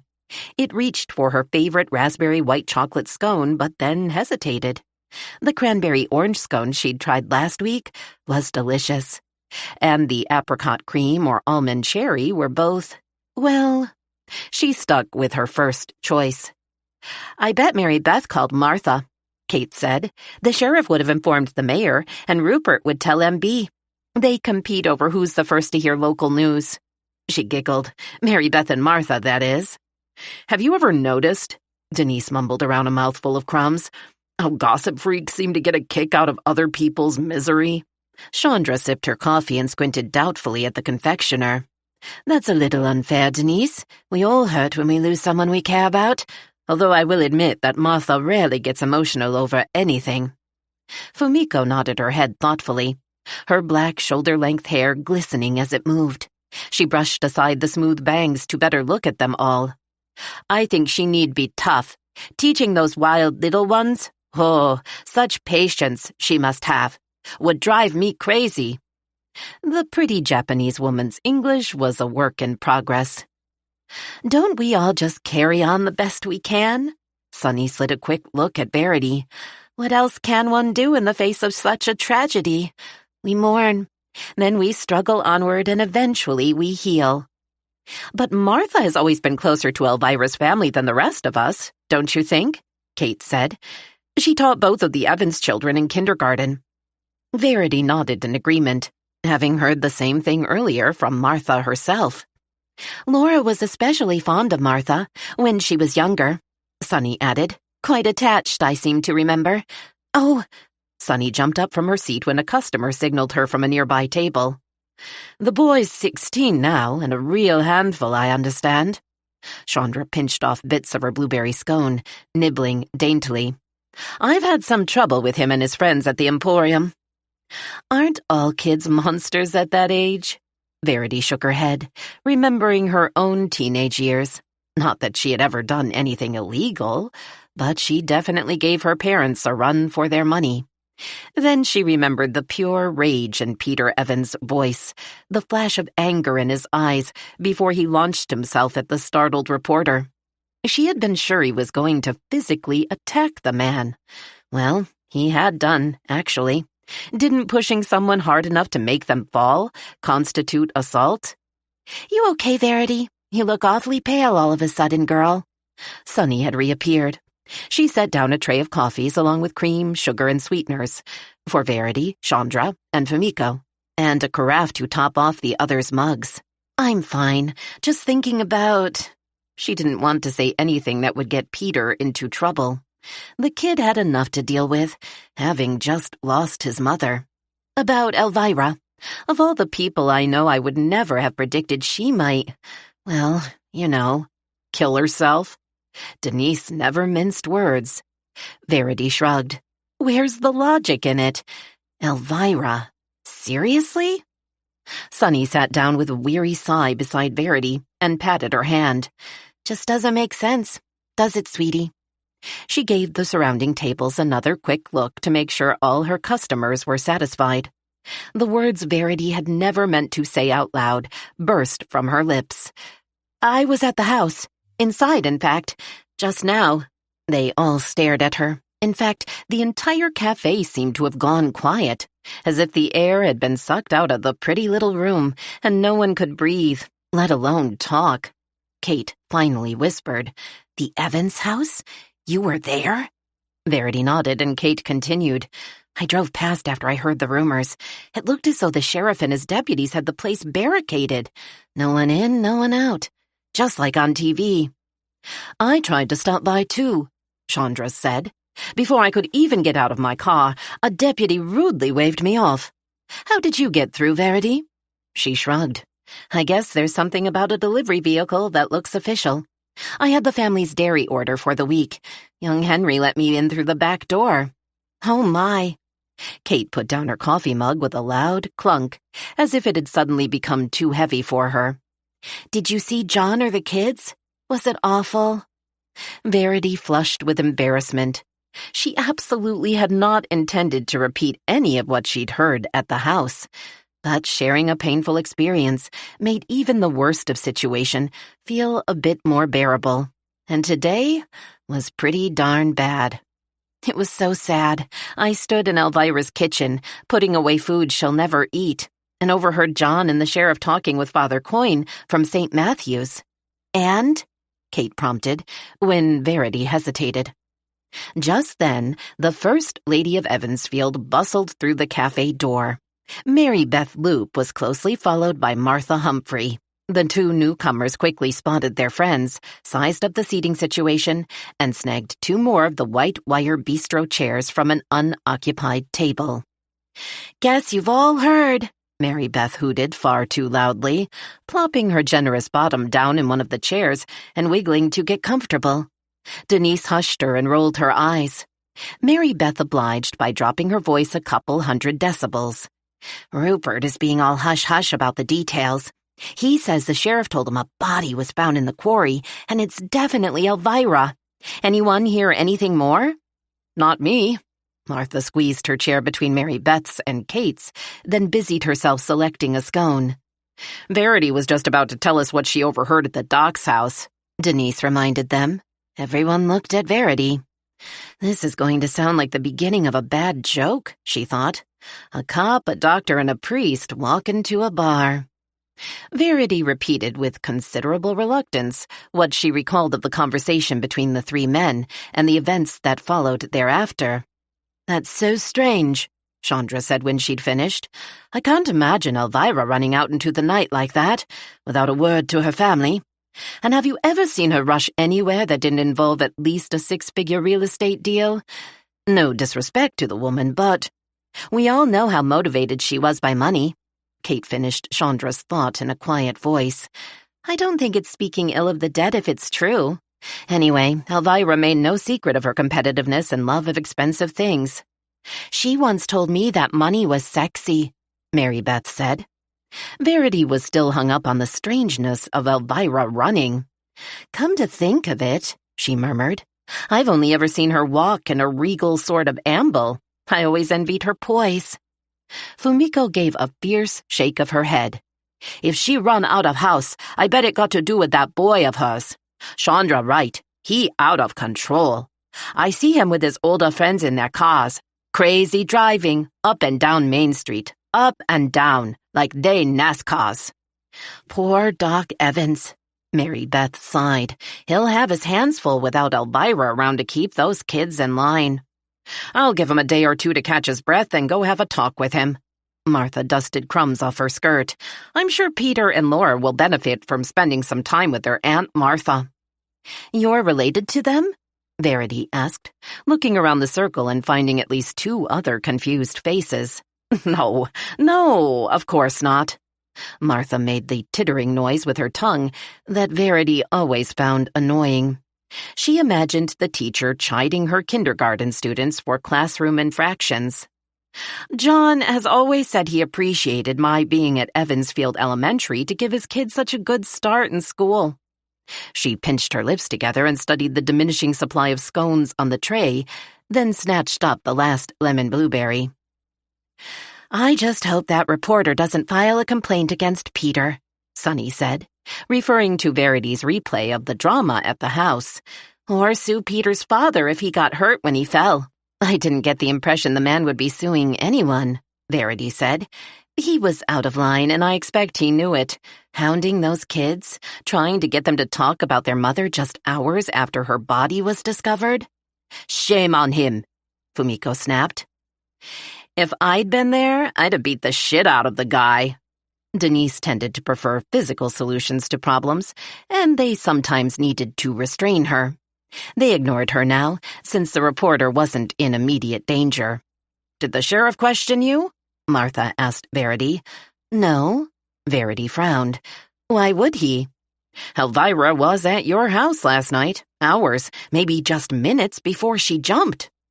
Verity drew a sharp breath. You think he suspects I'm somehow connected with her death? Chandra looked around the group, her eyes dark with worry. I suppose we all should expect to be interviewed. We were the last to see her alive. I don't see why. Kate frowned down at her coffee mug. All we can tell him is that she didn't act like she wanted to kill herself.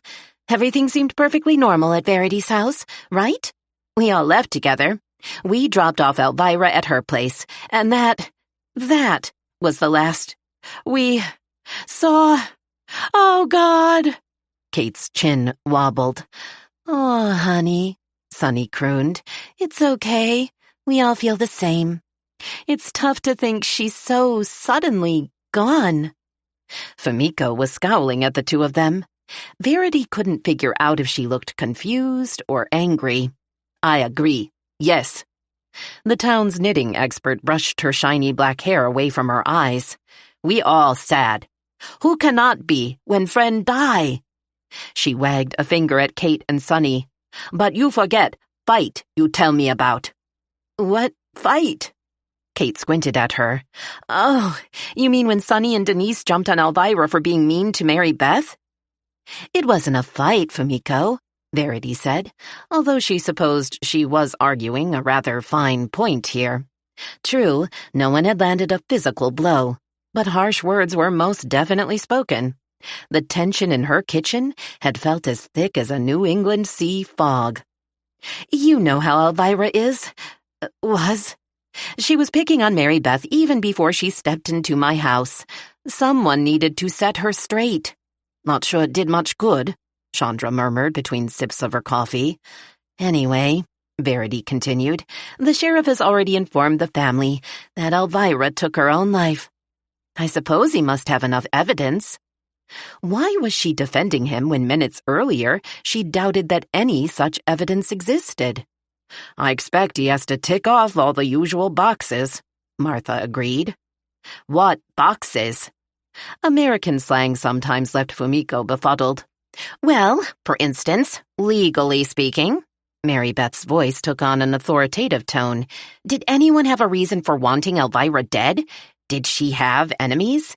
That's what they always ask on CSI programs. And who would benefit from her death? They all just stared at her. This isn't a TV show, MB, Denise pointed out. Kate leaned forward, eyes bright. No, I think Mary Beth is right. What she means is, the sheriff will want to know if anyone might, at least theoretically, have been involved in her death. And, Mary Beth added, maybe there was a witness, but then that person, wanting to protect the killer, made her death look like a suicide. Verity made an effort to stop herself from rolling her eyes. Obviously, Kate had been spending far too much time with Mary Beth. Sorry, but that's preposterous. You're saying two people might have been involved in murdering her? Denise crowed with laughter. Is it any more preposterous than Elvira leaping to her death in a deserted granite quarry at dark 30? Fumiko's eyes widened at information she'd apparently missed. Is that where it happened? OMG. That's what my Sarah said. Kate helped herself to another scone. Her friend Tiffany sent her a text this morning. Tiffany Mayhew? How would that empty-headed little twit know anything? Martha said, but then winced at the looks she was getting. Sorry, but I should know. I taught the girl for 2 years, and I do not think she ever learned a thing. Apparently, Tiffany's father and brother found the body, Kate explained. They were on their way to fish in Browning Creek and took a shortcut through the woods near the quarry. Verity dropped her head into her hands. None of this makes any sense. If Elvira wanted to kill herself, and I don't for a minute believe she would or did, why walk half a mile through the woods in the middle of the night to do it? It does seem like a lot of work, agreed Mary Beth, who had an aversion to exercise. Not the most efficient way to off yourself either, Denise commented. Kate gasped. What a thing to say. Come on now, it's true, Denise insisted, scanning her friends' faces. If you intentionally do a faceplant off a really high cliff or the 15th floor of a building, you're pretty much guaranteed the intended result. Smoosh-a-roo. But if you jump off of someplace that's not that high, say only 30 or 40 feet like the quarry, you might just end up breaking your nose or an arm.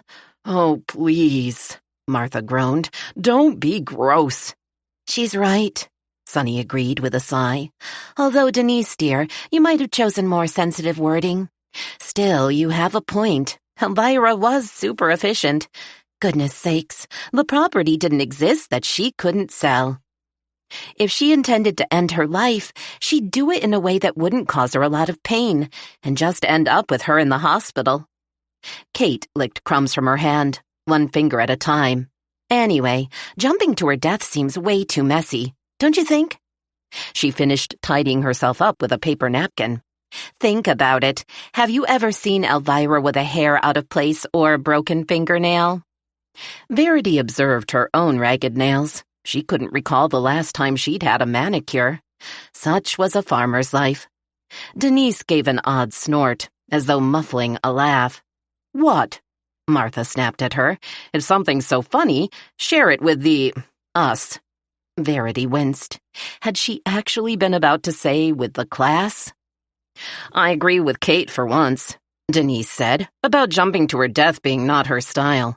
If you fall any distance and land on a slab of granite, there's bound to be horrid cracking noises from bones breaking and oozing blood and... We get the idea, dear. Sunny cut her off. "I'm sure none of us wants to think about last night in that level of detail." "But maybe we should." Verity's head was finally clearing, thanks to the caffeine and sugar. "Don't we owe it to Elvira?" "Owe her?" Martha frowned. "The truth about her death." Verity fixed a steady gaze on each of the other women. "I worry that the sheriff has rushed into deciding this was a suicide. Kate and Denise are right. The way she died makes no sense. After all, we should know. We are the people who were closest to Elvira, other than her family." "That's true," Sunny said thoughtfully. "Plus, if she really did want to end her life, she had easier ways. She had her pick of drugs from John's medical office for a quick and tidy overdose. Job done." Chapter 7.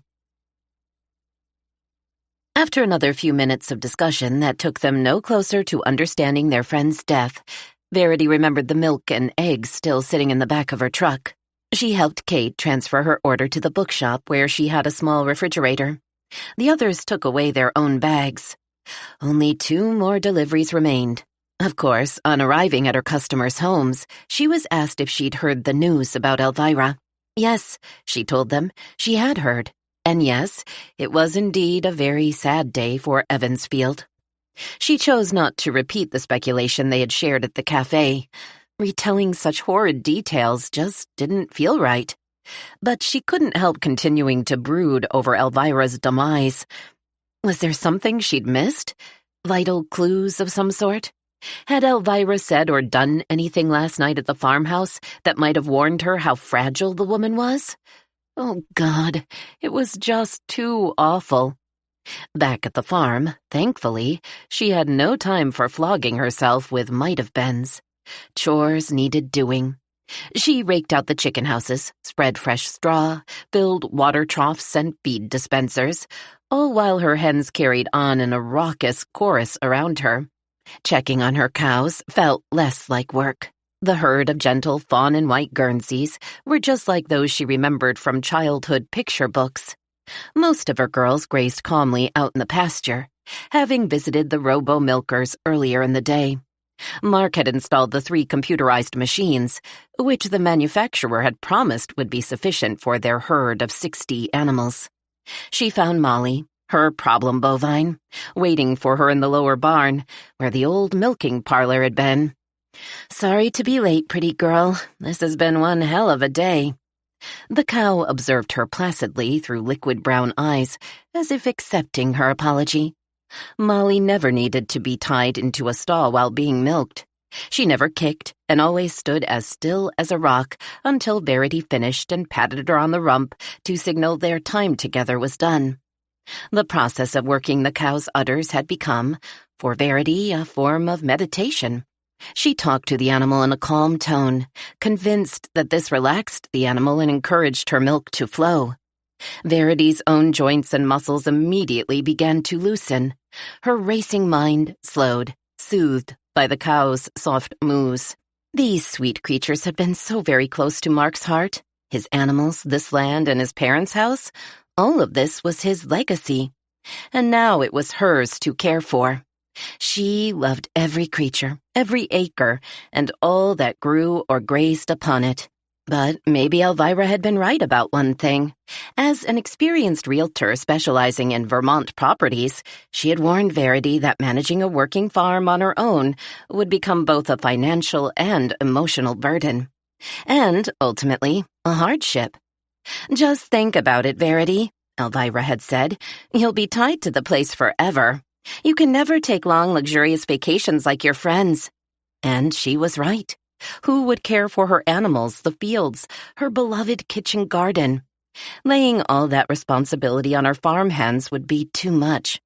Maybe by the time John Evans recovered a little from the loss of his wife, she would change her mind and offer the property to him. Elvira had claimed he was desperate for land on which to build the clinic and move his practice out of their house.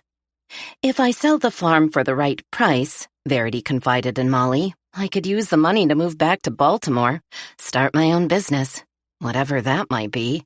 What do you think, girl? And leave us behind?" Verity's hands stilled. She slowly released Molly's warm teats. She swiveled on the milking stool, curious to see who had entered the barn without her hearing them. No one was there. She gave Molly, innocently munching her cud like a teenager smacking bubble gum, a suspicious look. "When did you start talking back to me, Molly girl?" Of course, her imagination must be playing tricks on her. She laughed at herself. "Please, don't go away," a deeper voice whispered. The words came to her from no particular direction, as if they were just molecules in the air around her. Verity narrowed her eyes and scanned the old milking parlor, dim, pungent with the aroma of animals. Definitely empty. The only movement came from the dust motes floating in the narrow yellow shafts of sunlight that seeped between shrunken barn boards. But now she was less sure she had imagined the voices. Verity stood up from her stool so suddenly she nearly knocked over the milk bucket. "Jason? Jerry? This isn't funny, guys." The Gromolski twins weren't by nature pranksters. If anything, they were far too serious for young men in their 20s. She stomped her foot. "I'm not in the mood for foolishness, whoever you are. It's been a truly crappy day." Was it possible her friends had returned? They'd appeared unannounced last night. A self-ordained rescue party on the anniversary of her husband's death. A gesture of loving kindness. Well, except for Elvira, who apparently had other motives. But she was sure they would never try to frighten her. More likely, the mysterious voices belonged to neighborhood kids, trying to spook her. What was more fun than faking out an adult? "Come out, whoever you are," she coaxed gently. "It's all right. I'm not angry." Still, nothing. Verity lost her patience. "Listen, whoever you are. You may think this is a cute game, but you're trespassing." She reached into her hip pocket for her phone. "If you don't come out this instant, I'm calling the sheriff." "Oh, now look what you've done, Percy, darling. You've upset her." Verity froze. These words weren't whispered. They were clear as a bell and came to her from the space just inches in front of her. But nobody is there. Verity's brain screamed at her. "She didn't mean it, my love." A man's voice. Now she was sure of it. A woman and a man, hiding in her barn. What the hell? Were they ventriloquists? Throwing their voices from behind a bale of hay? "I absolutely did mean it," Verity screamed. "Now get off my damn property before I... Molly mooed her distress and nervously plodded toward the door. Verity lowered her voice and spoke between gritted teeth. "Now look at what you've done. You frightened the poor animal." A lilting giggle bounced off the barn's walls. "Seems to me, sugar, you are the one who spooked her with all that yelling and arm-waving." Was that a southern drawl she detected in the woman's voice? So odd to hear in Vermont. But she still couldn't see anyone in the half-light of the barn. She took a step to one side, taking care this time to avoid the bucket, and peered up into the rafters. No, the voice had definitely come from much closer. Her senses told her the speaker must be standing right in front of her. And yet, she wasn't. No matter how hard she squinted and searched, she saw nothing. "I'm losing my mind." "We're so sorry, darling. We didn't mean to upset you. We really like you." "Oh, well, thank you." Verity shook her head. "Really? Thank you?" "We've always thought you were special, ever since Mr. Mark brought you home." The flat New England twang of the male voice was much more familiar to her. "He was a good fella, worked our farm well and true, just like we would have done, had we not." The voice faltered. "Percy doesn't like to say the D word," the woman whispered in Verity's right ear, making her jump. "He's very sensitive about our current spectral state."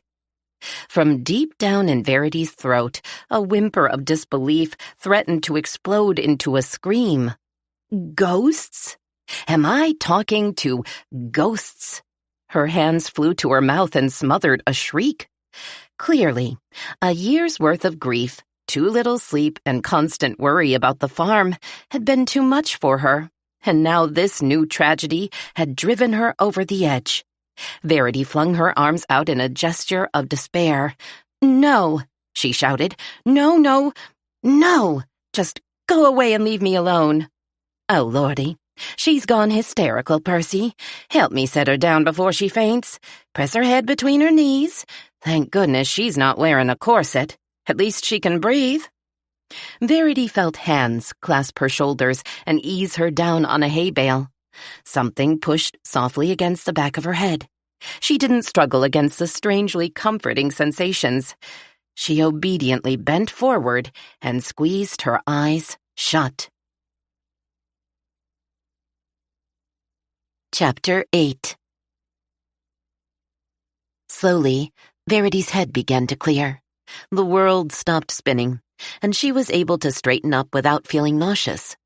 She cautiously opened her eyes and saw only Molly's magnificent tan and white rump a few feet away. The cow's long tail whipped back and forth, flicking away flies. Verity drew a deep breath. The familiar pungent odor of barn calmed her. She let her eyes drift shut again as she executed a few unhurried yoga breaths. In through the nose, hiss out through the mouth. In, hiss out. In, hiss. Hiss, hiss out. A waking dream. That's what it had been. Absolutely. There was no other possible explanation. But then, "I think she'll be fine now," the honeysuckle-sweet voice murmured. Verity's eyes shot wide. Her head snapped to the left, automatically tracking the direction of the voice. A woman in a long pink muslin gown examined her with concerned cornflower blue eyes. Glorious honey blonde hair was arranged on top of her head, but for a few long curls spiraling down to frame her pretty face. She appeared a few years younger than Verity, not yet 30 years old. Thank goodness, Verity thought at first. It was a real person after all. Relief flowed through her. But the longer she studied her visitor, the more convinced she became that something was a little off. Aside from a floor-length ruffled dress and multiple petticoats being a little over the top for hiding out in a barn, Verity needed a moment to put a mental finger on what, in particular, most bothered her about this picture. And then it came to her. The woman appeared, and this was the only word that came to her, insubstantial. The lovely stranger stood between Verity and an abandoned milking stall where rakes, shovels, and buckets were stored. Yet the stall and all of its equipment were visible through the woman's body, which, by any law of nature known to Verity, should not be possible. She blinked once, twice, 3 times. The woman was still there. So were the tools, just not entirely there. She narrowed her eyes and focused on the semi-translucent figure. It was as though she had been fashioned from a wavy piece of blown glass, delicately tinted to represent a woman's image, almost as if she were a hologram. "Who are you?" Verity croaked. "Oh dear, where are our manners?" The figure looked to her left. Verity followed her gaze. A young man in a flannel shirt and canvas work pants stepped to the woman's side. "Good day, madam. We are the Putnams." He removed his straw hat with 2 impressively large, strong-looking hands. "I am Lieutenant Percy Putnam, recently of President Lincoln's Army of the North. May I present my lovely bride, Anna Louise. We most deeply regret having frightened you." "But you see, it was quite necessary," Anna Louise added breathily. Verity scowled at them. "Necessary to intentionally terrify me?" "Oh, no, never," the couple chorused. "Indeed, we have become very fond of you," Percy added solemnly. "My wife in particular. Having a woman close to her age in our home has been good for her. She was very lonely, you see, before you came to live with Mr. Mark and us."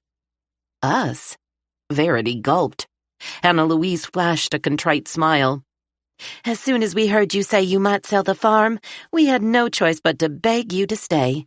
Thus, our appearance before you." Verity rallied her strength and what little remained of her sanity. The scratchy hay was making the backs of her legs itch through her jeans. She stood up, tugging her pant legs down. I'm not leaving the farm or Evansfield. At least not yet. But you two definitely are. I don't know who or what, she thought but didn't say. You really are. Just get out of my barn and leave me alone. Anna Louise took a step toward her.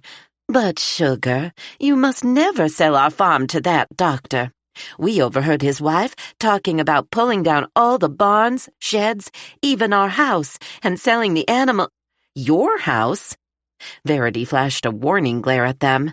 Let's get one thing straight. Mark Cade legally inherited this farm from his parents. He willed this property and everything on it to his widow. Me. Tears threatened, but she fought them off with her fury. Why was she even talking to these hallucinations? She must have fainted, dreamed them, and was still woozy and confused. Any moment now her head would clear.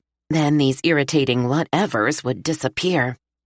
Oh my, yes, Anna Louise trilled happily. Our lovely farm, and yours, of course. The Cades have farmed here.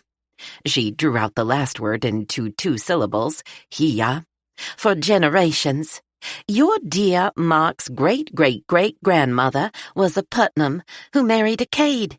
It was she, Miriam Putnam Cade, who inherited the farm. Am I not right, Percy dear? He beamed adoringly at her. Exactly so, my love. But— Verity tried to break in. Anna Louise lifted a finger to silence her. As you might guess, Miss Verity, I only arrived in this village after the war. Never did I, a Southern girl, dream I'd marry a Yankee. But there you are. She burst into girlish laughter with a dainty shrug. But, my dear— Her husband turned to take her hands in his. My family's ancestry is of little importance to Mrs. Cade. Remember, we came out of our shades for a reason. He turned to address Verity, his eyes imploring. You must not sell this farm. We entreat you, madam. The result may well be disastrous for all concerned. And why is that? She'd be darned if she let her runaway imagination tell her what to do. Because we fear what might happen to us, Anna Louise whimpered. She broke away from her husband to pace the barn's dusty floor. Strangely, although her voluminous skirts and petticoats swished around her ankles, the fabric made no sound at all. Stranger still, neither did her footsteps. Verity frowned, feeling rather ill. What if this wasn't her imagination?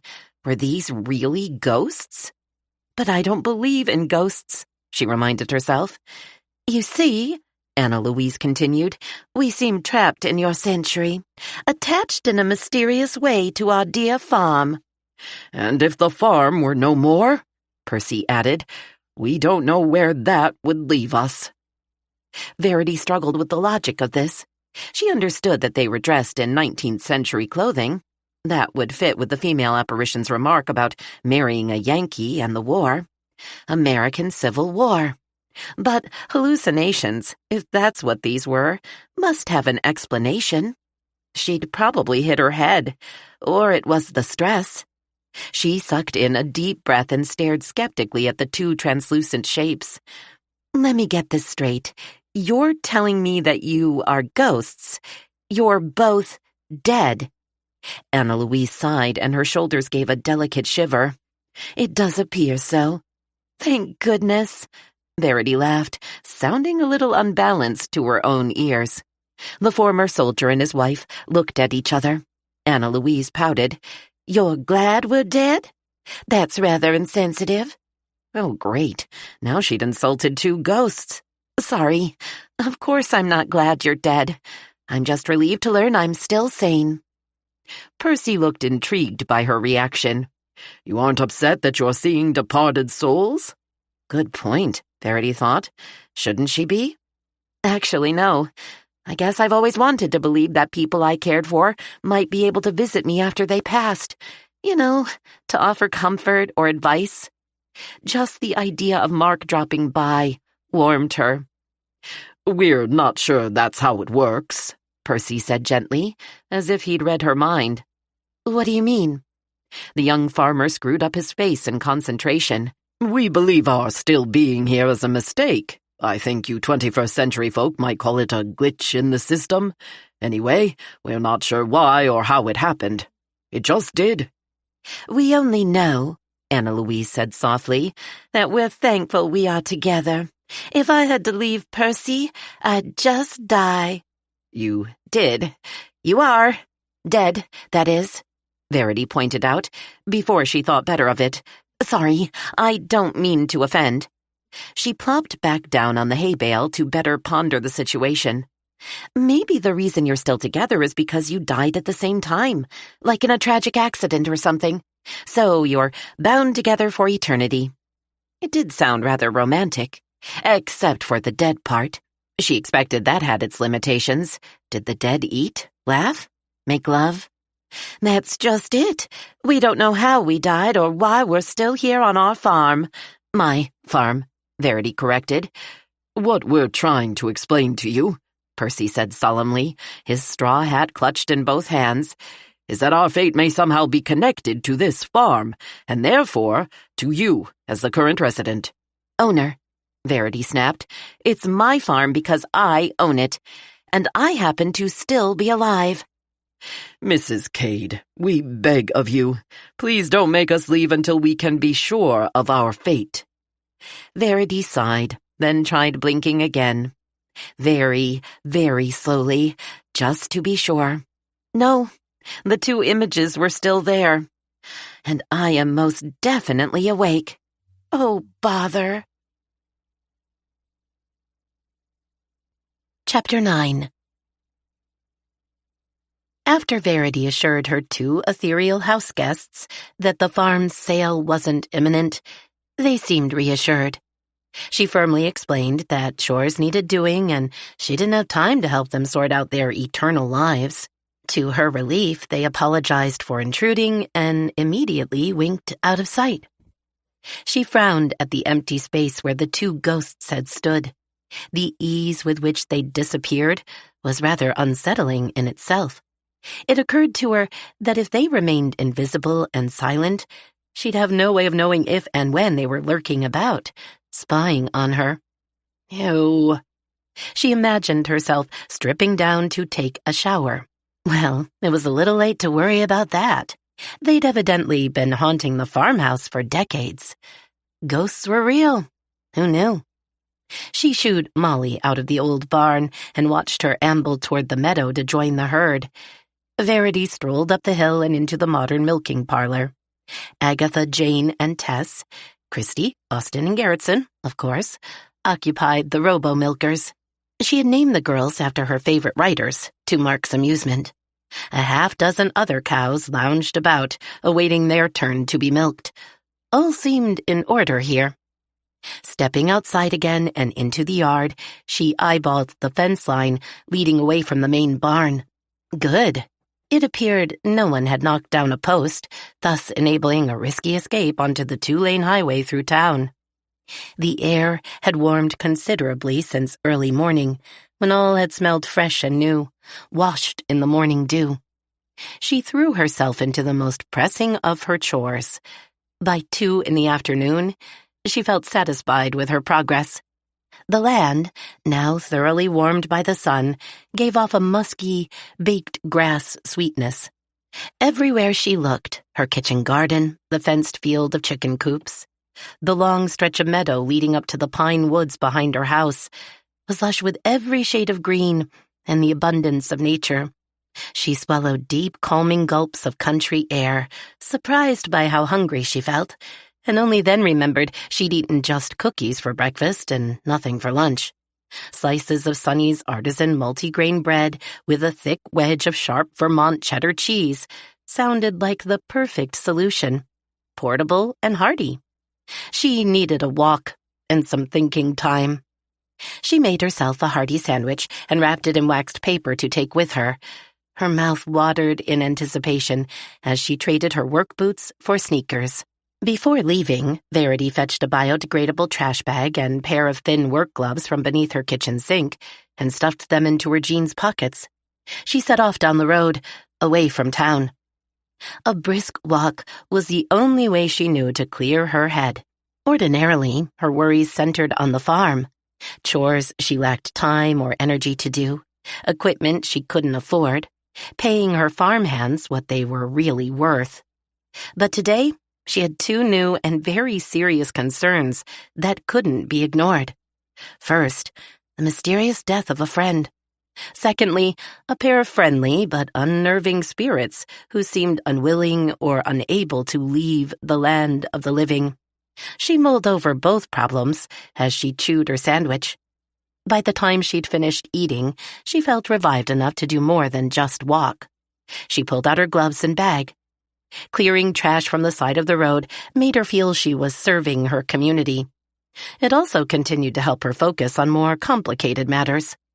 She felt a little sad that she had chased away the phantom couple, even though there was still a chance they were a fabrication of her imagination.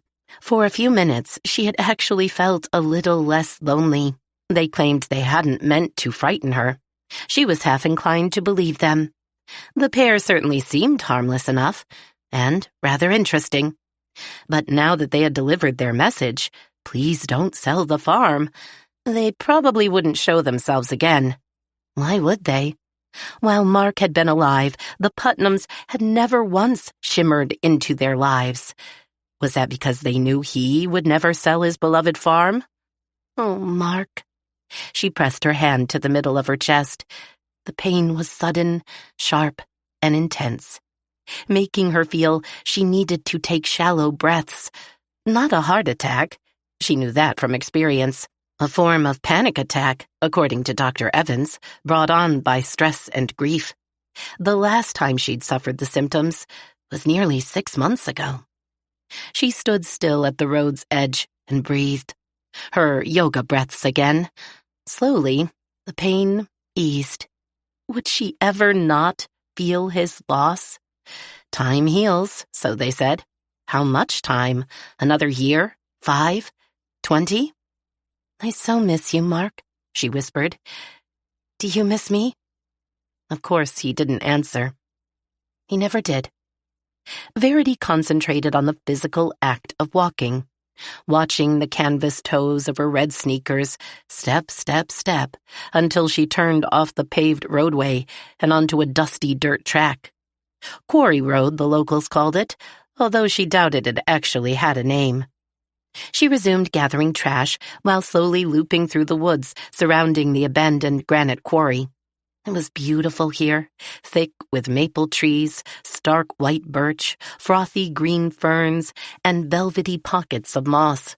Sunlight broke through the canopy in brilliant patches. The forest air smelled intoxicatingly clean. Between tree trunks on her left, Verity glimpsed discarded slabs of raw granite, all that remained of a once thriving mining industry. She left the path and cut through the brush toward the edge of the quarry. She looked around for signs of an ongoing investigation. Nothing. Where was the ubiquitous yellow crime scene tape? Even in the case of a suicide, didn't the police usually cordon off the scene until they finished combing the area for evidence? Surely they would search for anything that might indicate alternate explanations for Elvira's death. She cautiously approached the rough lip of the excavation and stared down into the massive pit. How far was it to the bottom? Hard to tell, really. 40 feet? More? A vision of a woman's shattered body lying below flashed across her mind, and her stomach lurched. But she actually saw no trace of Elvira Evans' demise, at least none that was visible from this height. Just giant shards of broken rock and some trash blowing around in a downdraft. Evidently, the sheriff's department had completed their work here, although much faster than she'd imagined possible. In less than 24 hours. Whatever they'd left behind, they must have deemed unimportant. She nearly turned around and headed for home, but something about this place demanded her attention. What was it? Why had she even come here when it only made her sad? Rainwater had collected in a deep, viscous black pool on the far side of the pit mine. The ugly pond was rimmed by a shale ledge where the miners had left off dynamiting. She couldn't recall if she'd ever heard why the quarry was abandoned. Perhaps the quality of the stone had deteriorated, or the company had gone out of business. Maybe the simple speckled rock failed to compete with more exotic varieties of granite and marble mined in South America or Italy. She looked down at her sneakers and realized how close she was standing to the crumbly edge. It would be easy to lose one's footing. The place felt lonely, creepy, like a ghost town but without buildings. Just cold, unfeeling stone. And that weird man-made pool. Mark had once told her this place was a spontaneous party venue for teenagers, maybe drawn by that same creepiness, the danger. Verity couldn't recall where she'd first heard that the water was surprisingly deep. There had been drownings, kids just messing around, diving in and finding themselves unable to climb back out. So tragic. Go home, she chided herself. Rejoin the living. As she finally turned to leave, she noticed something odd. Narrow, steep steps had been cut into the stone, leading down to the pit's floor. Whatever road had once existed for the mining trucks to reach the bottom was no longer there. Perhaps it had just collapsed over the years, or the departing miners filled it in with rubble to discourage locals from investigating and getting hurt. Then why not destroy the stairway too? How much more dangerous was that? She shuddered. Was that how they had brought up Elvira's body? Probably not. She envisioned someone rappelling down the pit's wall, attaching some kind of harness to Elvira's body to be lifted up. Verity pressed her palm to her chest, but the earlier pain didn't return. For no reason that she was later able to explain to herself or to anyone else, she didn't leave then. It was as if something beckoned to her. Come down the stairs. Take a closer look. You know you want to. It occurred to her that one or more of the young people who regularly hung out here might have been around last night and witnessed what happened. Maybe she could find a clue to who they were and talk to them. Verity twisted the top half of her trash bag, knotting it around a belt loop to free up her hands. She started down the steps. Without a railing to hold on to, she felt a little unbalanced. She pressed her right shoulder against the crumbling shale wall to steady herself. After inching halfway down, she seriously considered giving up and returning to the safety of the woods above. But to do that, she'd need to turn around on the teeny-tiny step where she stood. The tricky maneuver might make her even more lightheaded. She continued on down. What if Elvira had attempted the same feat the previous night? It would have been madness in the dark. She might have fallen by accident, not intent. But Verity still couldn't wrap her head around why the woman would have come here in the middle of the night. Did she intend to meet someone? But why here, of all places? And who? At last, Verity reached the bottom. She paused to catch her breath and look around. There was even more refuse down here than she'd noticed from above. Fast food wrappers and napkins, empty potato chip bags, beer and soda cans peppered the rock shelf, overlooking the ominous black pool. The local teens who clearly still gathered here, to do whatever young people always did when out of the sight of adults, evidently came prepared to camp out for hours, perhaps overnight. It occurred to her that Elvira's son Peter was of the age to meet up with friends in a remote spot like this. Her mind spun. Now that she was here, she felt unable in good conscience to leave all this trash. It was a blight on nature and an insult to the woman who had died here. Verity started chucking trash into her bag. What if Elvira came to this place looking for her son? She mused. She recalled Denise once saying that Peter was driving his mother crazy, arguing with her about curfews and his allowance money. The word violent had never come up, but the young man Verity had witnessed confronting the overly zealous reporter had been out of control. What if Elvira followed Peter to the quarry, demanded he come home, and they fought? What if, in a blind rage, Peter lashed out at his mother while she stood too close to the edge of the pit mine, or he simply pushed her over? Verity cringed. No, she couldn't believe that. No matter how upset the boy might have been with his mother, He certainly would have reacted to her differently than he had to an interfering stranger. Verity continued gathering litter, her thoughts reaching out in different, though no less troubling directions. If Elvira left the house not to meet Peter, then who? A lover? Elvira always seemed too involved in her business to welcome the complications of another man in her life. Men, as lovely as they could be, were time eaters. Most women knew that. You had to pay attention to them, and that meant time you couldn't spend with your children and husband, or your career. She had seen Elvira in a flirtatious mood when she hosted an open house for one of her properties. Verity had coaxed Mark to come with her to view a house, out of sheer curiosity.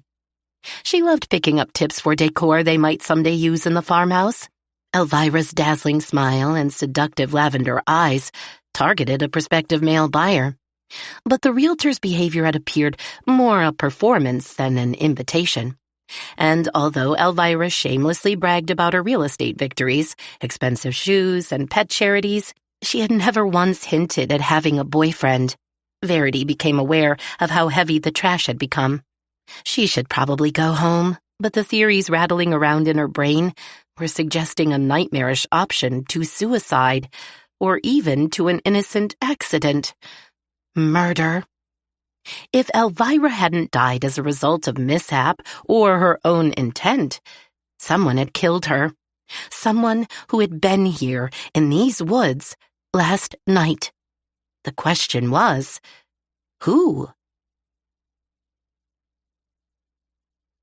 Chapter 10. Verity decided she would return to the abandoned mine tomorrow, bring flowers, and finish cleaning up. Feeling drained both in body and spirit, she climbed the narrow rock steps, pressing her left hand against the rough rock wall for support, while gripping the neck of the trash bag with her other hand, since it had become too heavy to tie to her. She had nearly reached the top when she felt an odd discomfort, as if someone was watching her. She paused and looked up to see a lanky silhouette at the top of the stairs, pale face framed by a black sweatshirt's hood. Slowly, her eyes adjusted to the glare of the lowering sun behind the figure. "Peter, are you all right?" He didn't answer, but shifted his body, planting Van's sneakers shoulder-width apart across the head of the stairway. Verity met his eyes. "Could you move aside, please, Peter? You're blocking my way." As if he couldn't see that for himself. Was he intentionally trying to intimidate her? "What are you doing here, Mrs. Cade?" "Peter, you need to back away from the edge so I can get past you. This bag is heavy and I'm really tired." "No," he shouted. "Not until you tell me why you're here." His eyes fired off sparks. He jammed clenched fists down at his sides, a boy full of bottled-up rage. The bag of trash was beginning to strain her shoulder, tugging her off balance. She thought about how far down it was to the stone floor of the mine. Her legs started trembling. "Peter, I'm so very sorry about what happened to your mother." Not sorry about what she did to herself. She would never say that. "I guess I came here to think about last night. But when I discovered that someone, you and your friends perhaps, had trashed the place, I wanted to clean up a bit." She hesitated, trying to gauge his unpredictable teen mood. "Out of respect for your mother." He stood firm, flashing furious dark eyes at her. "I thought I'd bring flowers from my garden tomorrow," she added. Something subtly changed in the boy's face. His eyes softened. Arms went slack. "What good will fucking flowers do her now?" he muttered, spinning off to one side and stalking away. Her path clear, Verity dashed up the final few steps and onto blessed terra firma. Before she could catch her breath, Peter turned back to face her. She instinctively lifted the trash bag in front of her in a defensive gesture. "Peter, I'm so very sorry. I truly am. Your mother was a dear friend." He opened his mouth but quickly closed it in a tight line. What she saw now behind those angry eyes was pain and need, a desire to talk. "Is there something you want to tell me, Peter? Were you or your friends here last night?" At the horrified look on his face, she immediately wished she could take back her words. "No!" he screamed. "Of course I wasn't here." His eyes filled with tears. He immediately pressed away the wetness with the heels of his hands. "Why would you say that?" "I just thought," she sighed. "I'm sorry. I don't know why I said it. I'm just very sad, not thinking too clearly." He shuffled from foot to foot, scuffing at the dry leaves and pine needles. The motion kicked up a musty, sweet scent of decay, rot, death. Seconds passed, and she didn't have a clue what to say or do. At last, he looked around as though just now discovering himself in an unfamiliar place. "Flowers might be nice," he mumbled. "Maybe I'll bring some too." Dropping her bag on the ground, Verity stepped closer to the teenager. He stood a good foot taller than her. She reached up and touched him gently on the shoulder. "I think your mom would like that, Peter. I really do." His sorrow-filled eyes and the tightness in his baby-whiskered jaw broke her heart. "I'm leaving now. You can come with me." He shook his head. "Will you be all right?" "I'm good," he whispered, avoiding her eyes. "Sorry, Mrs. Cade, for being rude. Mom would have had my hide for talking to you like that." "It's okay. Losing someone is tough. Really tough. Come to the farm if you want to talk. Anytime." She ached to give him a hug, but sensed a gesture that intimate would be off limits. Maybe from another kid, especially from a girlfriend, but not from her. She took him at his word that he would be safe on his own. She left him sitting on a boulder in the woods. On her walk home, Verity was unable to stop thinking about Elvira's son. He had seemed honestly distressed and disconsolate. Emotions one would expect after the loss of a family member. But her suspicions inevitably returned. Something was bothering that boy beyond the natural grieving process. Did he regret not having been a better son? Did he blame himself for his mother's death? Not directly, of course, but because of something he'd done or not done. She at last climbed to her front porch. Setting the plastic bag beside her green Adirondack chair, she plopped down on it with an exhausted groan and began the process of sorting through her stash. First step, pulling out the recyclables. She was halfway through the bag by the time the western sky dimmed to a rosy, purplish glow. That was when she came across the strange piece of crumpled notepaper that would change everything. Because it appeared that something was written inside, she was curious. She smoothed out the dirt-smudged rectangle with gloved hands, laid it across her knee, and stared at large letters printed in pencil. "Laura, come to the quarry. Gang's all here. Peter." Chapter 11. Verity read the words over and over, her heart thrashing in her chest. "Oh, Peter, what have you done?" Laura was barely 12 years old. A wave of nausea rolled over her. If Elvira had intercepted Peter's message, well, Verity could only imagine Elvira's wrath. This was bad. Really, really bad. She should take the note to Sheriff Bailey. But if she did, what would happen to Peter? She didn't want to make trouble for the boy. He had seemed truly shaken by his mother's death. Was this part of the reason why? Did he secretly blame himself? Verity stared out into the darkening street. A few fireflies twinkled mating calls. The air smelled pungently country fresh of cornstalks drying in fields, her neighbor's recently mown grass, pots of spicy geraniums sitting on her porch. Late summer warmth slowly ebbed away into the stillness of a cooler night. The sense of her hometown usually calmed her, but not this night. Was Peter's foolishness the reason Elvira rushed out of their house in the middle of the night? Because she thought Laura, too young to be out partying with a crowd of wild, beer-swilling teenagers, had sneaked out to be with her brother? Verity sighed. She didn't know Laura well, but she'd always seemed a quiet, sensible girl. Far too sensible to wander outside alone in the middle of the night. And yet, if the big brother she worshipped asked her to come out with him... Verity scowled at the filthy scrap of paper in her lap. Something didn't make sense. She felt unbalanced, as if she was still on the treacherous steps leading down into the quarry. John Evans told the sheriff that he and Elvira didn't speak before she left the house. He only heard her closing the door while he was half asleep. So, wouldn't he have been even more aware of the sound of his young daughter leaving the house in the middle of the night? Peter's habit of sneaking out to be with his friends might be one thing as far as his father was concerned. But his baby girl? John Evans seemed a loving and conscientious father. He surely would have stopped her. But if Laura wasn't at the quarry, the invitation from her brother in hand, how did the note get there? Peter wouldn't have brought it with him. But if Elvira saw Peter's note, she would have been so furious, she might not have waited for him to come home to give him a piece of her mind. She would have gone after him. Verity pinched the bridge of her nose and closed her burning eyes to better concentrate. Damn it! Why wasn't the sheriff or anyone else asking these questions? Why assume it was suicide?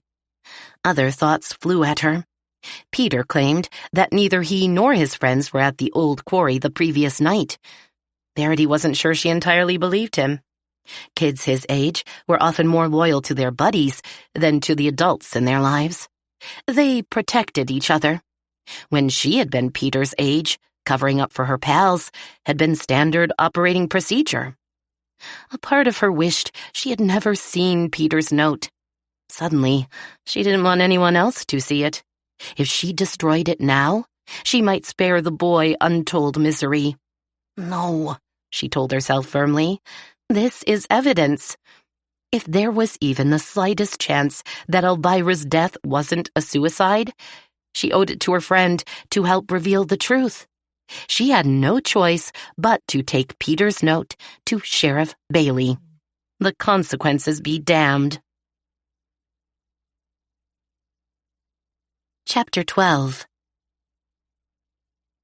The next morning, Verity grabbed a quick breakfast, then attacked her usual chores. Her 2 farmhands had already let the cows out into the field to graze, and then were off to mow the north field. She had avoided working there ever since Mark's accident. The twins seemed to understand her reluctance, and took it for granted that they should manage that part of the farm for her. When she entered the milking parlor, one of the 3 robo-milkers was unoccupied, while a line of cows waited for the other 2 machines. She shook her head and smiled. Crazy cows. She walked through to the back of the barn, where the collection tanks were located. The larger of the 2 stainless steel tanks was half full. The raw milk would be drained later that day when the tanker truck from Daisy Dairy arrived again. The dairy would pasteurize the milk and prepare it for sale to local grocery stores. She tested a sample from the latest batch to make sure of the quality and purity, even though the driver of the co-op truck always retested before pumping her cow's milk into his truck. Her smaller tank was now empty, ready to collect milk after the pickup, until she had a chance to flush out the big tank. Since waking that morning, Verity had begun to have second thoughts about taking Peter's note to the sheriff. What if she did more harm than good by interfering? It might be best to wait. Perhaps ask a couple of her friends for advice. She just didn't want to do anything that would make life any harder for the Evans family. Finding help with difficult decisions was one of the benefits of frequenting the Cat's Cradle Cafe. On any given morning, many of her friends would stop by for coffee and to catch up on the latest gossip. After her most critical chores of the morning were done, she started walking into town. The weather was gorgeous, warmed by a brilliant sun, perfumed along the way by bronze and gold chrysanthemums and blue and white asters in her neighbors' gardens. The air danced with puffy milkweed seeds. A gentle breeze freshened every breath. After such a traumatic previous day, she felt rejuvenated, though no less sad, to have lost a friend. Rush hour, thank goodness, didn't exist in Evansfield. Only an occasional car or truck rumbled past her, usually obeying the posted 30-mile-per-hour speed limit. She arrived at the row of shops along Main Street in less than 15 minutes. When Verity walked into the cafe, Sunny was standing behind the glass display counter, passing a steam-wreathed pottery mug and plate-sized pastry to Kate Phillips. Mary Beth, Fumiko, and Denise had already found seats at the group's favorite table, centered in the bay window overlooking Main Street and the town green. "Morning, Verity." Sunny looked solemnly over the top of her antique cash register. The ponderous cast-iron machine still worked and added a decorative 19th century ambiance to the cafe. Verity tried to think of something other than death. The decor of the little cafe was a welcome distraction. Sunny had furnished her little coffee shop with retro bistro tables and chairs she scored for a song from a popular Brattleboro restaurant that had closed. Most of the furniture was crusty with rust, having been stored in a shed with a leaky roof. The original seat cushions were stained and tattered. Sunny sanded the metal frames, spray-painted them white, and reupholstered the chair seats in a pastel window pane pattern. The result was furnishings that looked as pretty as her yummy fondant frosted tea cakes. "Good morning," Mary Beth and Fumiko chorused, although with far less than their normal exuberance. An unsmiling Denise patted an empty chair beside hers. Kate waggled fingers hello at Verity as her mouth was full of pastry. Verity smiled dimly at her friends, but didn't trust her voice. The note felt as though it was burning a hole through her pocket. She signaled she would join them soon and made a beeline for Sunny. She ordered a latte and a buttery chocolate croissant. "You all right, Very?" Sunny asked, handing her a china plate with her croissant and then her coffee. "We're all sad, but you look like death warmed over, my dear." She winced at her own pun. "Everything okay at the farm? Your critters behaving themselves?" Verity shrugged. "They're all good. Listen, can you spare a few minutes to sit with us? I really could use some advice." Sunny's blue eyes studied her with concern. "Sure. The morning rush is over. Amanda can handle any latecomers." She motioned to a teenage girl clearing one of the tables. As Verity approached her friends, all conversation stopped. Verity sat down. She took a sip of her latte, delicious and soothing, then wiped the milk froth from her upper lip. "Okay," she said into the weighty silence. "I have some disturbing news that I think... Well, I'm not sure, really, but..." She lowered her voice, aware of other customers in the room. Her friends leaned in. "I'm worried that Peter Evans may have had something to do with his mother's death."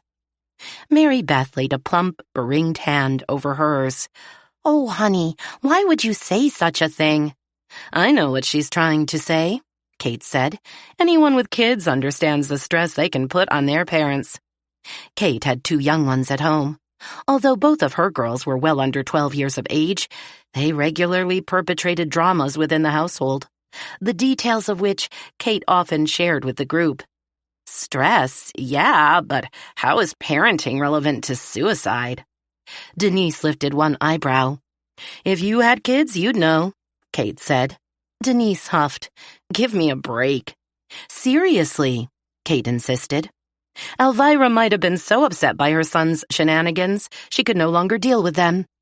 Parenting leads many a parent to depression. And then, you know... Kate's hand sketched an arc off the table's edge. Verity winced at the image, but needed to keep the conversation on track. "I suspect the situation was more complicated than that. You explain, please?" Fumiko studied her solemnly over the rim of her coffee mug. "Late yesterday afternoon, I went for a walk. I don't know why I ended up at the quarry, but I did. Kids had left all sorts of trash there. It was a mess, and I was shocked." "That doesn't surprise me at all," Sunny commented. "Teenagers don't pick up after themselves at home. Why would they act any different out in the middle of the woods?" Verity drew a deep breath. "I agree, but I decided it was disrespectful to leave the place that way. It was, after all, Elvira's final resting place." "Only until they took her body away," Mary Beth corrected her. "Her final resting place will be Park Cemetery after the funeral." "We all get that, MB," Kate interrupted. "You go ahead, Verity. I think that's a lovely gesture. What were you saying?" Verity took a bite of her croissant. The buttery layers melted in her mouth, and she scored a hit from the rich, dark chocolate center. Pure heaven. She returned the pastry to her plate, a little annoyed with herself for taking pleasure in food while talking about a friend's death. She sighed. I picked up a bagful of litter from the bottom of the mining pit. Nothing terribly surprising, except for one thing. I found a note Peter Evans wrote to his sister Laura, suggesting she join him and his friends at the quarry. "Oh my," Kate gasped, glancing around the table at the others. "Not good." Sunny absently wiped a rag across the table's edge. "I don't get it. What does a little note between two kids have to do with anything?" Mary Beth blinked, looking bewildered. Ask Mary Beth anything about plants, and you'd think she had a PhD in botany and lectured at Harvard.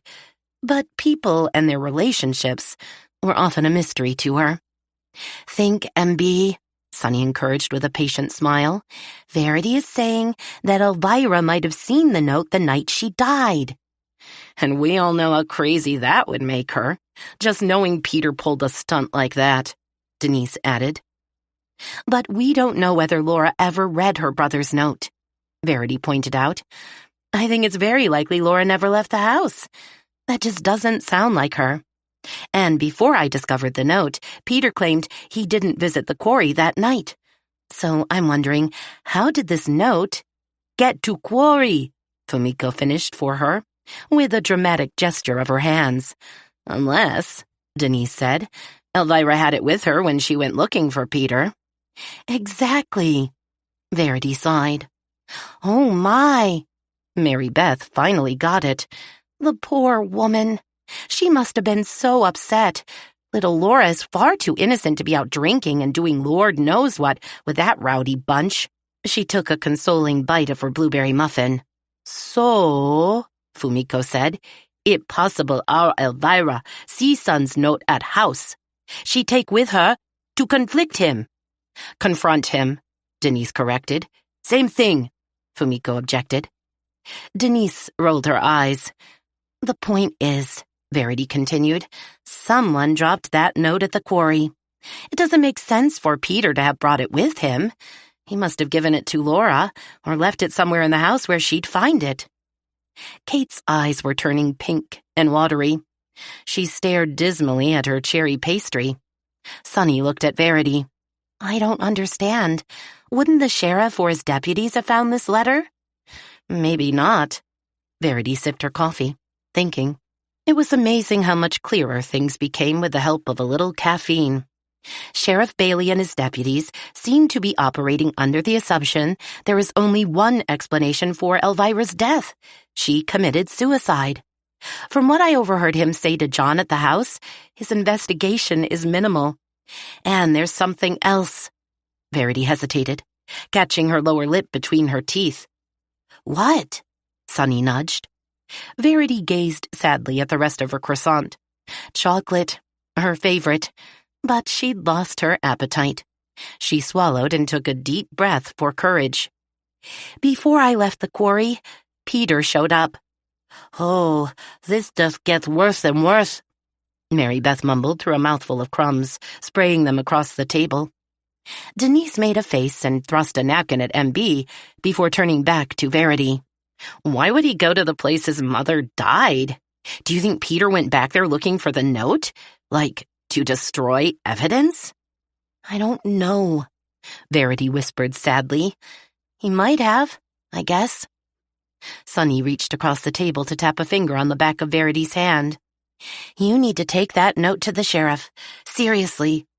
"Oh, but Peter maybe mean no harm." Fumiko set down her teacup. "It kind of thing teenager do, yes? Groove with friends." "What century are you in?" Denise laughed. "Groove?"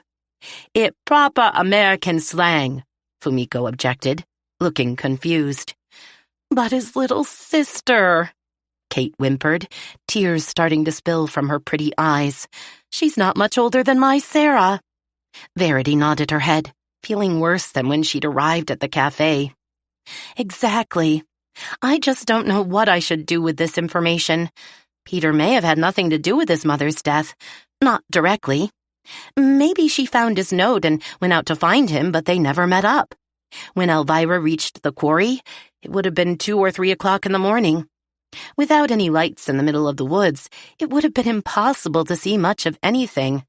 Unless she took a flashlight with her, she would have been walking blind. She might have just slipped and fallen. I hiked out that way once, Denise said. I found some steps, but they were treacherous. Made it halfway down before I chickened out. Verity shuddered, remembering her own experience. But if you give Peter's note to the sheriff... Mary Beth brushed a blizzard of crumbs off her lap. He might think the poor boy really is to blame for his mother's accident. Her eyes widened at her next thought. Or that Peter intentionally lured his mother there to murder her. For a long moment, no one said a thing. Even the distant noises of cars passing through town and children playing in the park across the street seemed to have gone silent. I think, Kate murmured at last, we should just keep this to ourselves. Denise leaned forward, elbows propped on the table, her expression determined. No way. I agree with Sonny. Verity has an obligation to turn over any information she finds to the sheriff. Withholding evidence is a crime, right? She could be in deep trouble if she doesn't. And we may be in trouble too, because now we know about the note. Verity sighed. I honestly don't want to interfere with the sheriff's What investigation? Fumiko hissed. Sheriff says suicide. Coroner says suicide. I hear this from customer at my shop. Case closed. I don't even know who the local coroner is. Kate dabbed a napkin at her weepy eyes and looked around the table. Does anyone? Mary Beth beamed with pride. My husband, our Honorable Mayor of Evansfield, Rupert J. Loop, is also our town's duly elected coroner. You're kidding. Denise stared at her in disbelief. Somebody, please, tell me she's not serious. A man who is without any medical training is the person who determines whether a murder has happened? Verity gave her a weak smile. My uncle was a coroner in Poughkeepsie. He once told me that's the way it works in many small towns or rural counties. I guess it's not a job many people want. The title often goes to whoever is willing to take it on, and for almost no money. If an autopsy is required, a regional pathologist is called in. So, I'm thinking that if you deliver that letter to the sheriff, Sonny mused, focusing on her empty coffee cup as she traced a fingertip around its rim, he'll be forced to reopen the investigation into her death. Case not closed. Verity swallowed. She stared regretfully at her delicious croissant. I suppose I should go see him now, before I lose my nerve. Do you want me to come with you to the sheriff's office? Kate asked, albeit without much enthusiasm. No, I'm sure I'll be fine. I'll just turn over the note to him and leave. I need to get back to the farm. Chapter 13. Verity strode across the street, aware of the thud, thud, thud of her heart, marking time with her footfalls. She hoped she was doing the right thing. Peter had seemed truly upset when she saw him at the quarry. If what he wrote to his sister had anything to do with causing his mother to go out into the night, he would naturally feel guilty. And that was even if he never saw his mother that night and had nothing to do with her falling. But, as if losing his mom wasn't enough, life for Peter Evans could potentially become even more difficult. People in a cozy little town like Evansfield were usually caring and supportive when tragedy struck. However, if word spread about the note, well, she could easily imagine the cruel gossip and how it surely must affect Elvira's children and husband. Well, she told herself firmly as she marched along the serpentine pebbled paths across the village green, what most mattered was uncovering the truth of what happened that dreadful night. Turning in the note was simply the right thing to do. Main Street split into 2 separate roads on either side of the broad town green, one heading east, the other west. In earlier times, Cattle, goats, and sheep had grazed the grassy expanse on market days. Now it was simply a park, bedecked with replicas of antique gas lanterns dangling from ornate wrought iron poles. Pretty green wooden benches ranged along the paths, providing residents with a place to rest, sit and read, or to enjoy a cup of tea or coffee from the cafe. She ached to sit down and find a little peace there, but she kept moving forward. She marched past the Victorian-style bandstand with gingerbread cutouts along the edges of its bright red roof. A tribe of youngsters ran squealing up and down the steps to the stage where local musicians performed free concerts on Saturday nights all summer long. The beauty and joy of the scene felt out of sync with her troubled mood and vexing mission. She was on her way, she feared, to cause a world of pain. Not only for Peter Evans and his family. The sheriff, she was pretty sure, would not welcome her information. Straight ahead was the town hall's sooty, red brick facade. It was the one truly ugly structure in all of Evansfield, jarringly different from the tidy clapboard houses and shops. The result of an imprudent 19th century architect or misguided town council. Probably both. Verity yanked open the heavy wooden door and walked inside to a deserted, musty-smelling foyer. In Boston or New York, a guard would have directed her through a security checkpoint before allowing her to enter the building. This was one of the things Verity most loved about her country town, the peacefulness, the trust she felt among its citizens. It had seemed an ideal place to raise a family, until a freak accident stole her dream. Verity paused in the vestibule to get a grip on her emotions. She couldn't remember what floor the sheriff's office was on and turned to study the building directory in front of her. Oddly, the little white letters on the black pegboard made no sense at all. Finally, she realized the source of her confusion. Someone had been messing with the letters and rearranged the civil servants' names into nonsensical anagrams. Registrar, Jerry the Jerk, room 201. County Clerk, Mimi Fattypuss, room 202. Mayor's Office, Loop-de-de-loop, room 105. Fishing licenses, I am underwater, basement. Sheriff's Office, you are busted, rooms 101 through 104. Superintendent of Schools, evil dog turd, room 230. She smiled. Definitely kids. Her mood lightened for just a moment. She moved past a rack of brochures about local sites for tourists, then down a creaky old hallway. She wished she could stop the bizarre thoughts buzzing around in her brain like angry bees. Was Elvira's death an accident, suicide, or murder? Not your job, she told her brain. It struck her then that there was a reason why she was struggling so hard to make sense of everything. Ever since her encounter with those two ghosts, specters, haunts, poltergeists, shades, whatever, she had felt rather unhinged. Maybe if they've gone away, she thought, everything will return to normal. Or at least what passes for normal after the death of a friend. Verity stopped in front of a door with a frosted glass pane emblazoned in elaborate gold script. Frederick Bailey, County Sheriff. Verity turned the knob and stepped inside. Harriet Conklin, the sheriff office's gray-haired receptionist, looked up over Benjamin Franklin's spectacles and smiled at her. "Why, hello, Verity Cade. What can I do for you?" Verity cleared her throat. "I have something for the sheriff.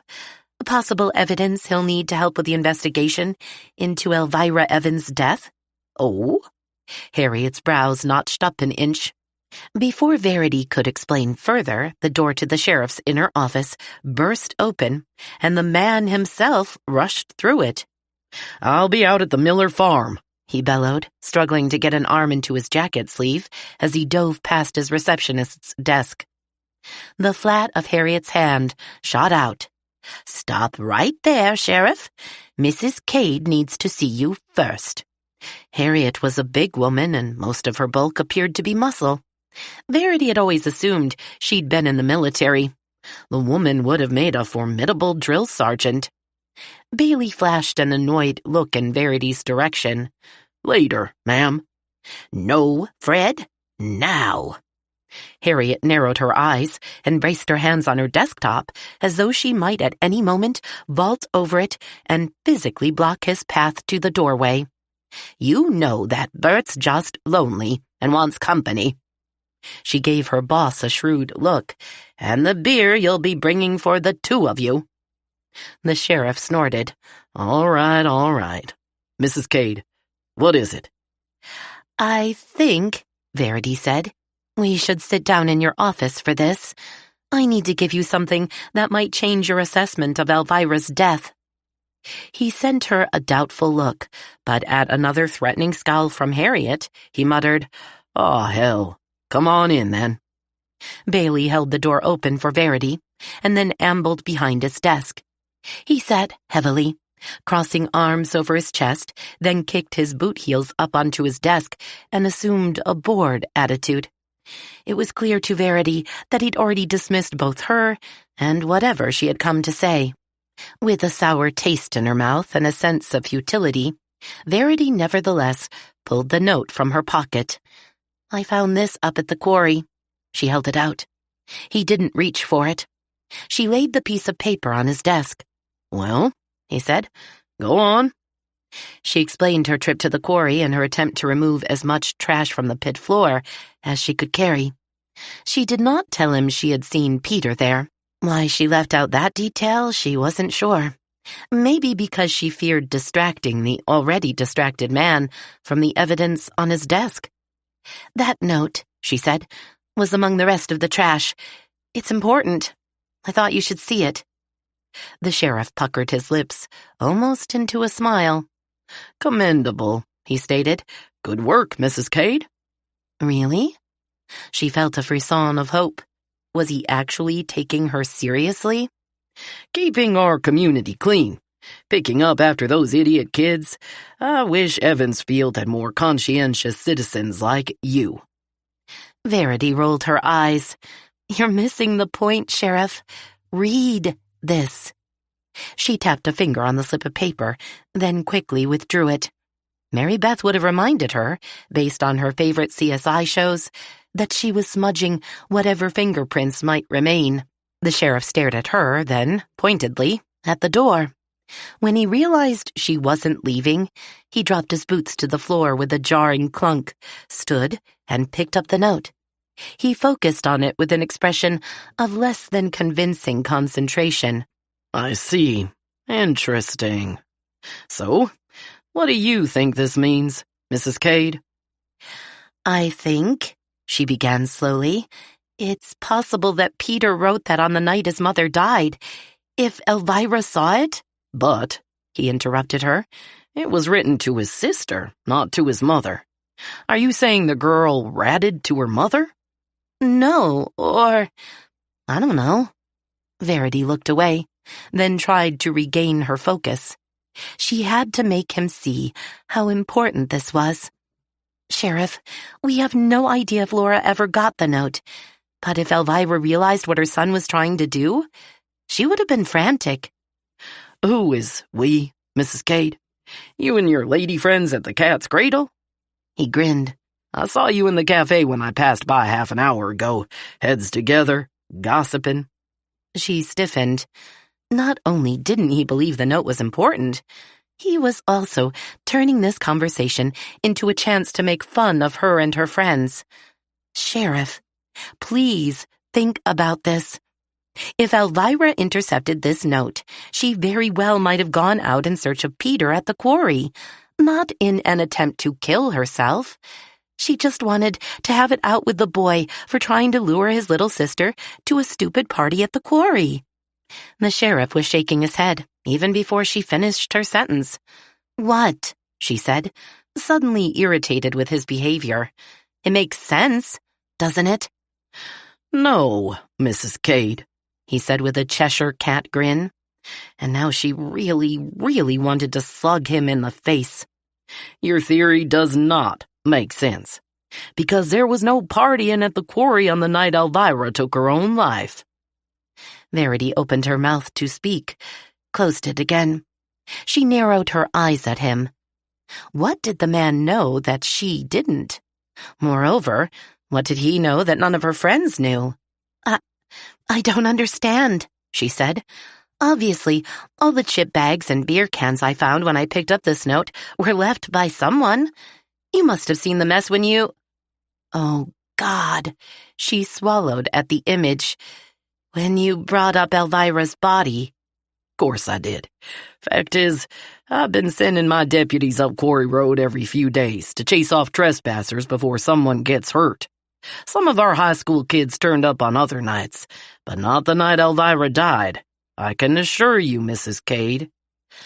Oh, she frowned, confused. But then, why didn't your deputies see Elvira arrive or discover her body? He shrugged. By the time Mrs. Evans got there, after your little get-together broke up, my men had already arrived at the quarry. They stayed until after midnight to make sure our young'uns didn't hang around if they did show up. She nodded. The man sounded more logical than she'd given him credit for. All right. So if neither Peter nor Laura brought the note, then Elvira must have had it with her when she fell. You think? Do you see a date on it? He held it out to her, but she didn't need to see it. The words were imprinted on her brain. No, she admitted. No, you don't, because there ain't any. The boy could have written that note to his sis weeks ago, months ago. Obviously, the girl brought it to the quarry one night when my patrol wasn't there. Verity noticed him stealing another look at the door. She stared down at her hands, thinking, I don't believe Laura ever hung out with that crowd. They are so much older. It doesn't make sense. She surely has friends her own age. Bailey tossed the note onto his desk.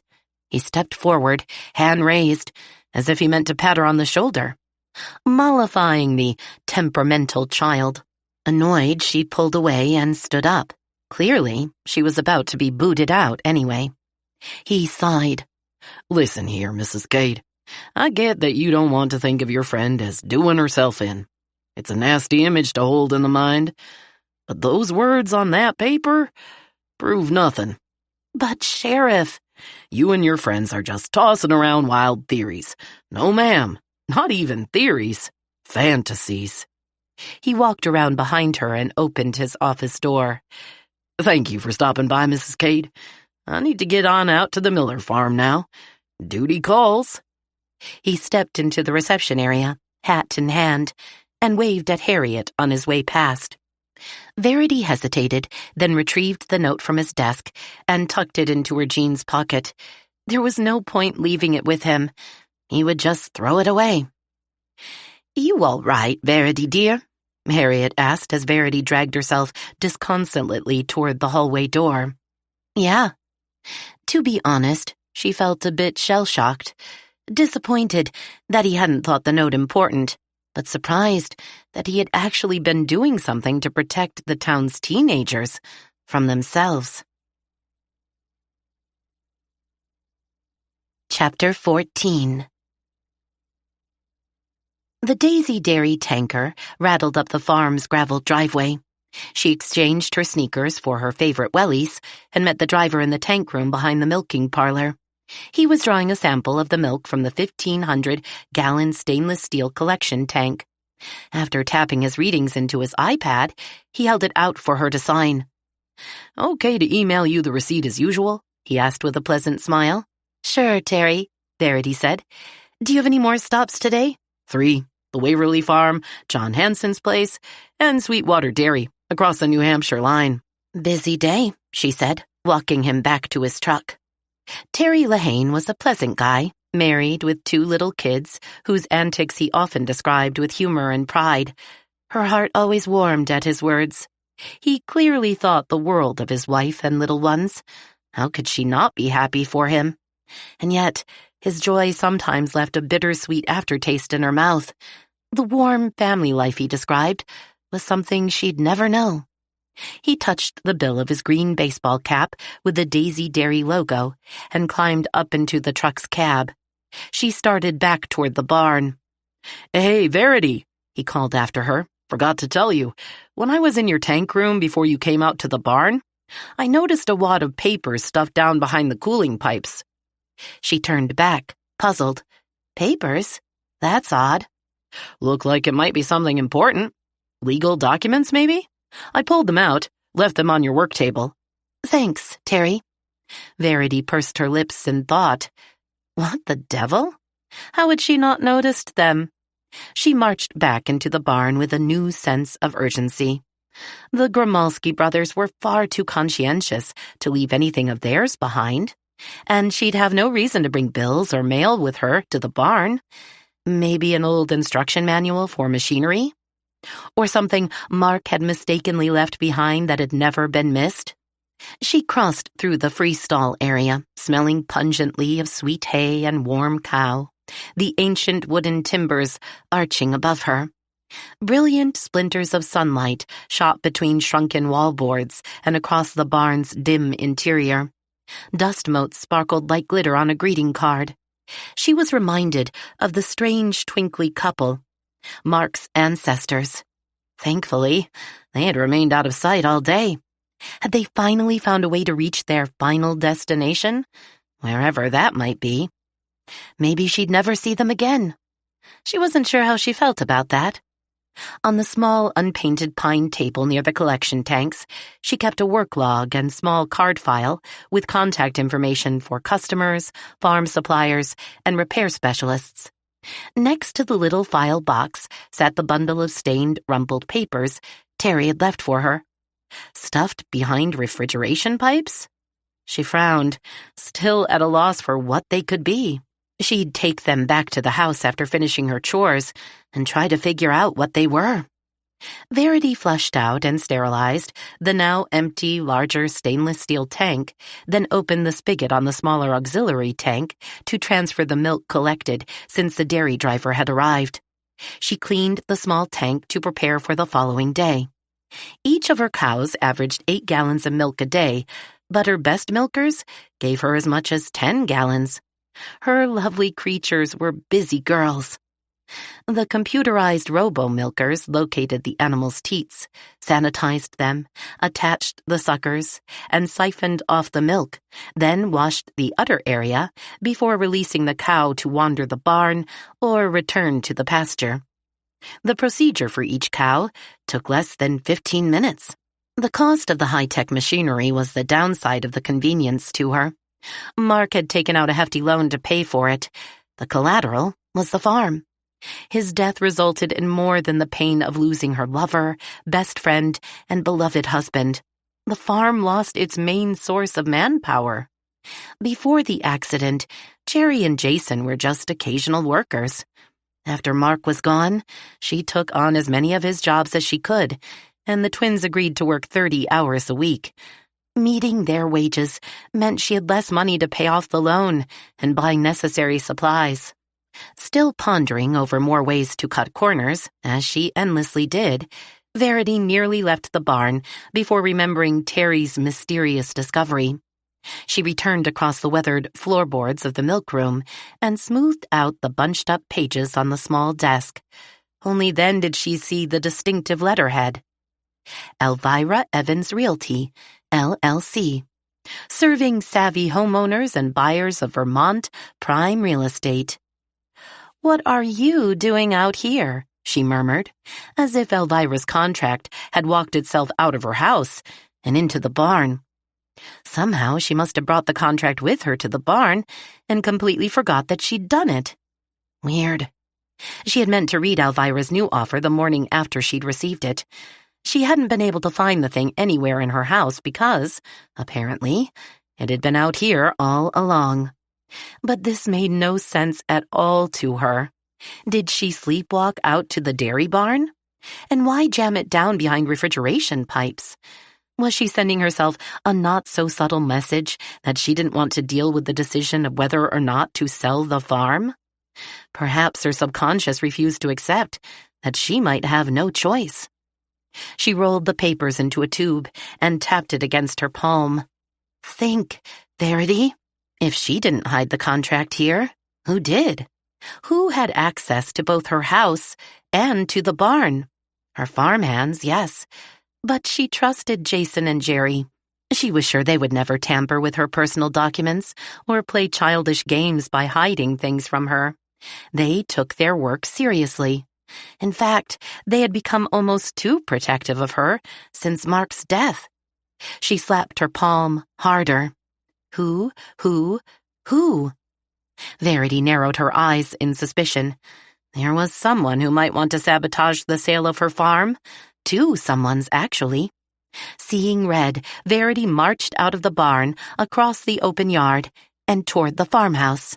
Her boot soles barely touched the back porch steps as she flew up them. She wrenched open the door to the mudroom and stomped her foot, fists on hips. "All right, you two," she shouted. "Where are you?" The house remained silent. One might have said, deathly still. "If you don't come out where I can see you, I swear I will take this sales contract to Doc Evans and sign it in front of him. He can do what he likes with the land, the barns, animals, house, and you." Verity's heart felt as if it were ricocheting off her ribs. Her eyes burned with anger. She cursed under her breath, scanned the empty room, and waited. Ever so slowly, she felt a change in the air around her, a subtle warmth. Then the room began to shimmer, rather like heat waves rising off of hot asphalt. Her skin prickled. She smelled something sweet. Lavender? "Talk to me. Now." Verity shook her paper bat in the air. "What did you think your stupid hide-and-seek game would achieve?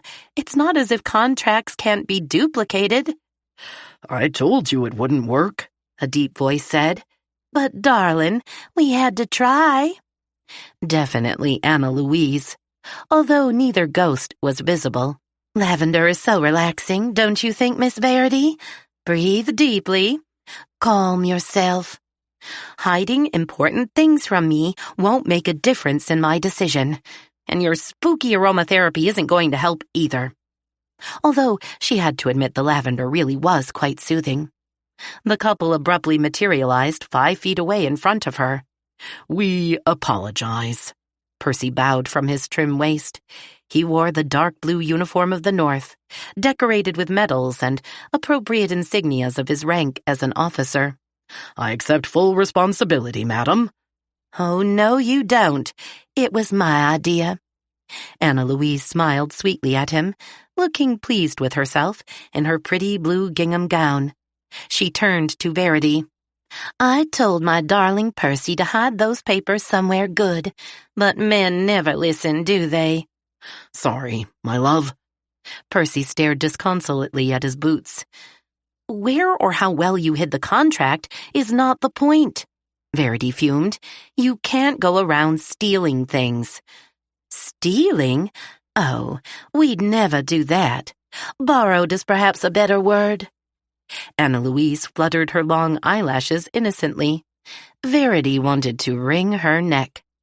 Percy stepped forward wearing an earnest expression. "We regret having caused you any inconvenience. In our defense, Miss Verity, we were acting in the spirit of encouragement, not deception." His wife giggled. "Spirit? Oh, dear, Percy, you have the wit of Mr. Samuel Clemens." "This isn't funny," Verity screamed, making both ghosts jump. "Snatching a legal document from my kitchen won't discourage me from selling this farm.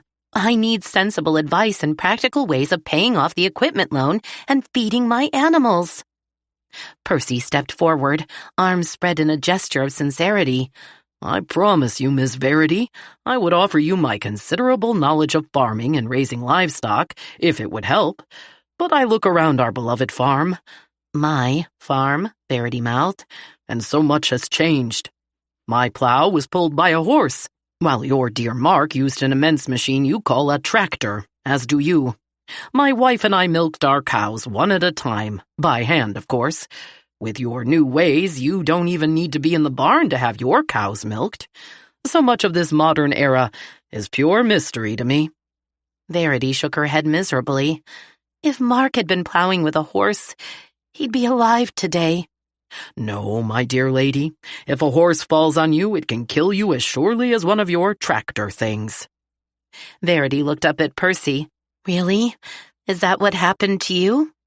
Her two specters exchanged looks. As I believe we mentioned before, Anna Louise said patiently, we don't know how we died, and we don't understand why we are still here. We just are. Well, then, listen up. Verity tossed the tattered contract down on the stairs leading up to her kitchen. She balanced first on one foot, then the other to pry off her boots. Knocking off the worst of the barn muck, she set her wellies in the plastic tray beside the steps. If you're going to continue hanging out here with me, you need to agree to leave my personal belongings alone. That's rule number 1. Agreed, they both shouted, far too enthusiastically. She slipped her feet into cozy felt clogs and breathed in deeply. Amazingly, the knots in her neck and shoulder muscles felt less knotty.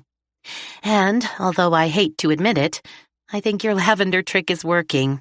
Keep it up. Anna Louise beamed. It smells divine, doesn't it? I used to sew lavender blossoms into sachets and tuck them in among my unmentionables. Percy rolled his eyes. Perfumery? Please. There must be better ways we can assist you. Maybe, Verity said. And indeed, she'd just had an idea. Come with me. She led them up the 3 steps to her kitchen. Anna Louise, followed by Percy, trailed after her. And Percy shut the door behind him, or rather the door shut itself. Verity decided she must have missed something, like Percy kicking it closed, or a draft blowing it shut, because she never actually saw him touch the door. Anna Louise whispered something in his ear and giggled. Her husband's expression wavered between a judge's solemnity and a little boy's smirk, but he finally lost his struggle to fight off laughter. Verity felt like the only one in the room who hadn't gotten the joke. Was she out of her mind to even think she could trust these two?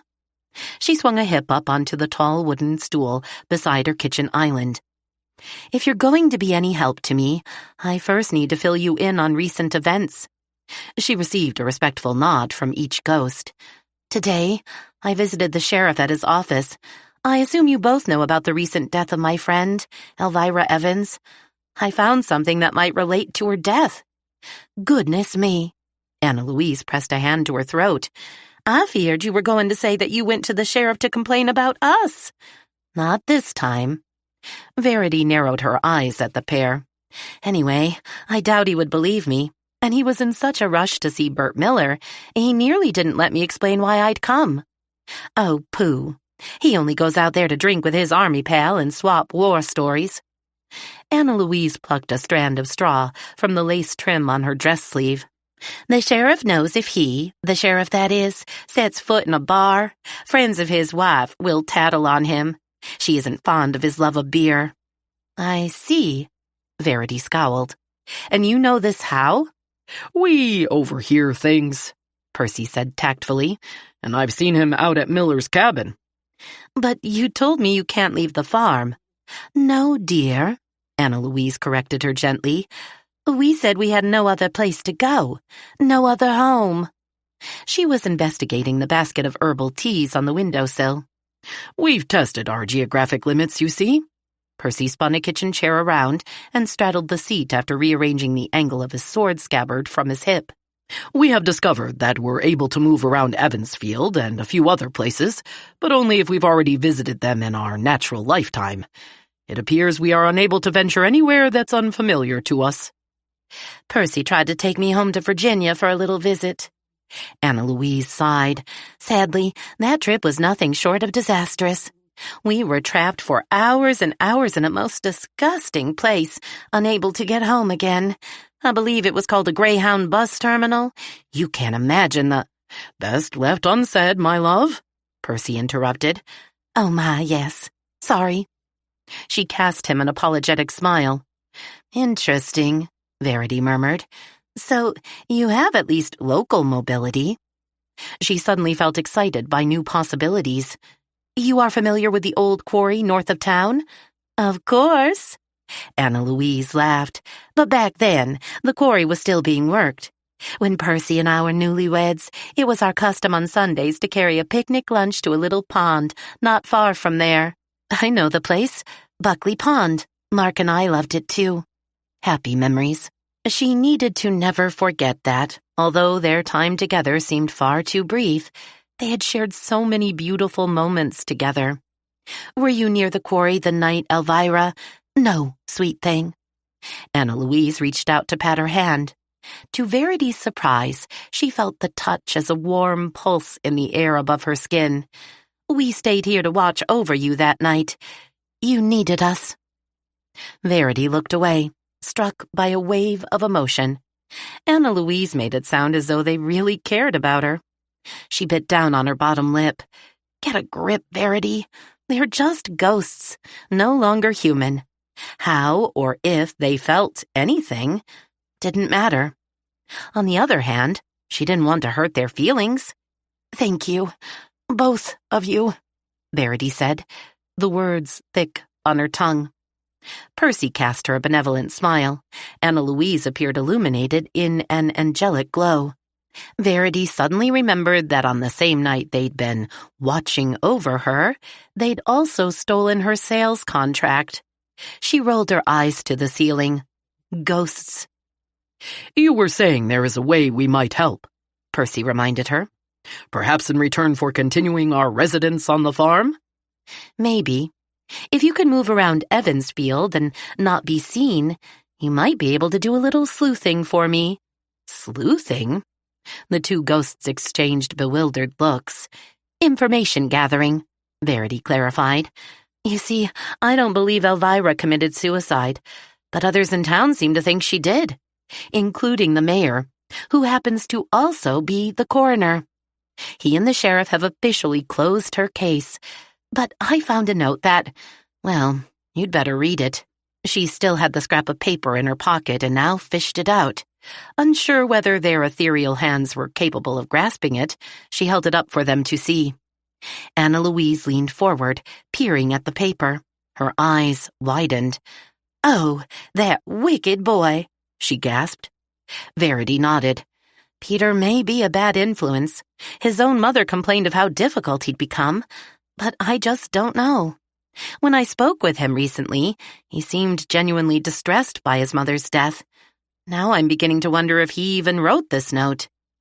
Oh, Anna Louise breathed, or at least gave the impression that she could. You want us to find out who penned that awful letter? To Verity's surprise, the ghost clapped her hands together and did a joyful little jig, her blue gown and petticoats flouncing around her ankles. Oh, I ever so much love a good guessing game. I wouldn't call this a game, Verity said, trying to sound stern. People's futures are at stake. Can you imagine how awful it would be for a child to blame themselves for their own mother's death? Besides, if someone was responsible for Elvira's demise, shouldn't they be brought to justice? Absolutely. Percy struck a solemn pose in his chair, hands braced on his knees. Anna Louise smiled at him rapturously, and Verity couldn't help agreeing with her choice of a mate. The young Civil War officer was strikingly handsome. Good. Verity felt better now that she had allies, of a sort. During your travels around town, I want you to keep your eyes and ears open for any behavior or conversation that might seem incriminating or even slightly suspicious. How delightful, Anna Louise squealed. Just like Mr. Poe's famous C. Auguste Dupont, we shall investigate a heinous crime. Right. A disturbing premonition made Verity shiver. Maybe setting these two loose on her little town wasn't such a brilliant idea after all. Anything fishy, you tell me. Don't do anything. Just report your observations. Understood? Oui, madame, Anna Louise curtsied. Your mission is in good hands, Percy assured her, standing to perform a snappy salute. Verity squinted at the pair doubtfully. She was about to provide further ground rules when her cell phone rang. The couple flashed out of sight before she could say another word. Her phone screen lit up. Scam, likely. Oh, bother. Now she was really worried. What if they forgot to stay invisible? What if someone else saw them? Chapter 15. For days, Verity heard nothing from her disembodied sleuths or from the sheriff. She supposed his silence meant he had dismissed her information about Peter. Maybe that was for the better. It wasn't as though she wanted to make trouble for the boy and his family. Then, one morning while she was sorting a freshly gathered batch of eggs in her kitchen, her phone rang. She ignored it and eventually the ringing stopped. Nuisance calls had become annoyingly frequent. If it wasn't a window replacement contractor, a cemetery plot salesperson, or some idiot trying to trick her into giving out her social security number, it was an overly zealous charity volunteer endeavoring to make her feel guilty for not contributing to their particular cause when she simply couldn't afford a donation. To her dismay, the phone rang again. Same number. She worried that the call might be important. She tapped the green answer icon. Verity Cade? The masculine voice that responded to her hello sounded tentative, but possessed an underlying authority. Yes? I hope I'm not bothering you. This is John Evans. Elvira's... The voice went wobbly, sending a panicky wave of concern through her. Of course, Dr. Evans, she said quickly. Then, wanting to make the conversation as brief as possible for his benefit, if it's about your egg and milk deliveries, I can adjust your order any way you like, or stop deliveries entirely. No, he said. No, it's not that. And please call me John. We're neighbors, after all. Of course, John. I wonder if I might ask a huge favor of you, if it doesn't interfere too horribly with your routine. She didn't even stop to think about her answer. Sure, anything I can do to help. You will tell me if I'm imposing, won't you? Of course, but you won't be, I promise. Although she had more than enough chores to fill her week, the key was choosing which of them to delay without creating mayhem. He made a throaty sound of indecision at his end. I'm sure this will sound lame, but I'm finding it hard. No, impossible, really. To deal with Elvira's things. Her things? Yes, personal effects, clothes and such. She had so many dresses, shoes, hats. They're everywhere. In her bedroom, in my room, in the first floor coat closet, the basement and attic. We can't move without coming face to face with a reminder that she's gone. He paused, sighed. I know that making decisions about what to do with it all could wait, perhaps should wait, but, you see, it's particularly hard for the children. We need to forget her and... Oh, God, he gasped. Mrs. Cade, please don't think that I ever want to truly forget my wife. I know it's been less than a week since her death. It's just that moving forward is so very difficult for us when everywhere we look there's something of her. I understand. Verity jumped in, foreseeing the possibility of weeping. Elvira was such a force to be reckoned with. No, that didn't sound right. She tried again. Such a vibrant and passionate woman. Yes, indeed. He released a forceful whoosh of breath into the phone. I don't know what to do with it all. Donate everything to charities, I suppose, but which ones? I'm tempted to pay someone to haul it all away, but they might just trash it, and that doesn't seem right. It's overwhelming. I'm sure it is, she said in a calming voice. You see, I don't dare ask the kids for help. They're pretending to be brave, but I know they're hurting. Of course they are, and I'll be happy to help, John. She still had possessions of Mark's that she hadn't the heart to let go, even if she had no use for them.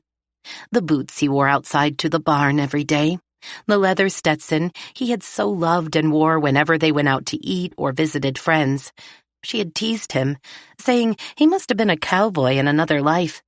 Seeing him in that hat always gave her chills, the best kind, woman chills.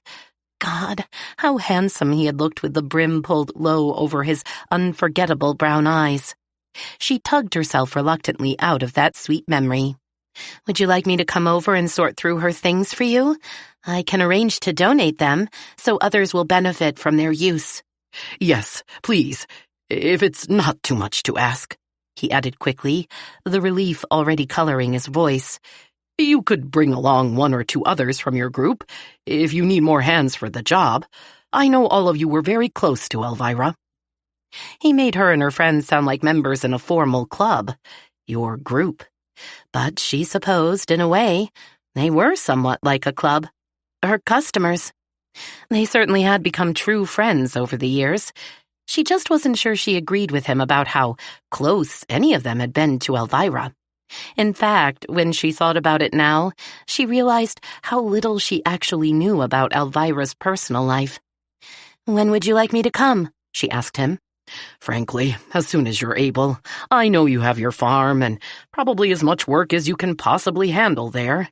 But like I said, it's been... He groaned softly. She imagined the poor man slumped over in misery, head in hands. I found Laura sitting in her mother's room, weeping. Verity's heart swelled. Oh, geez. Now she really couldn't say no. I finished my critical chores for the day, she lied. I can come over in a couple of hours if you like.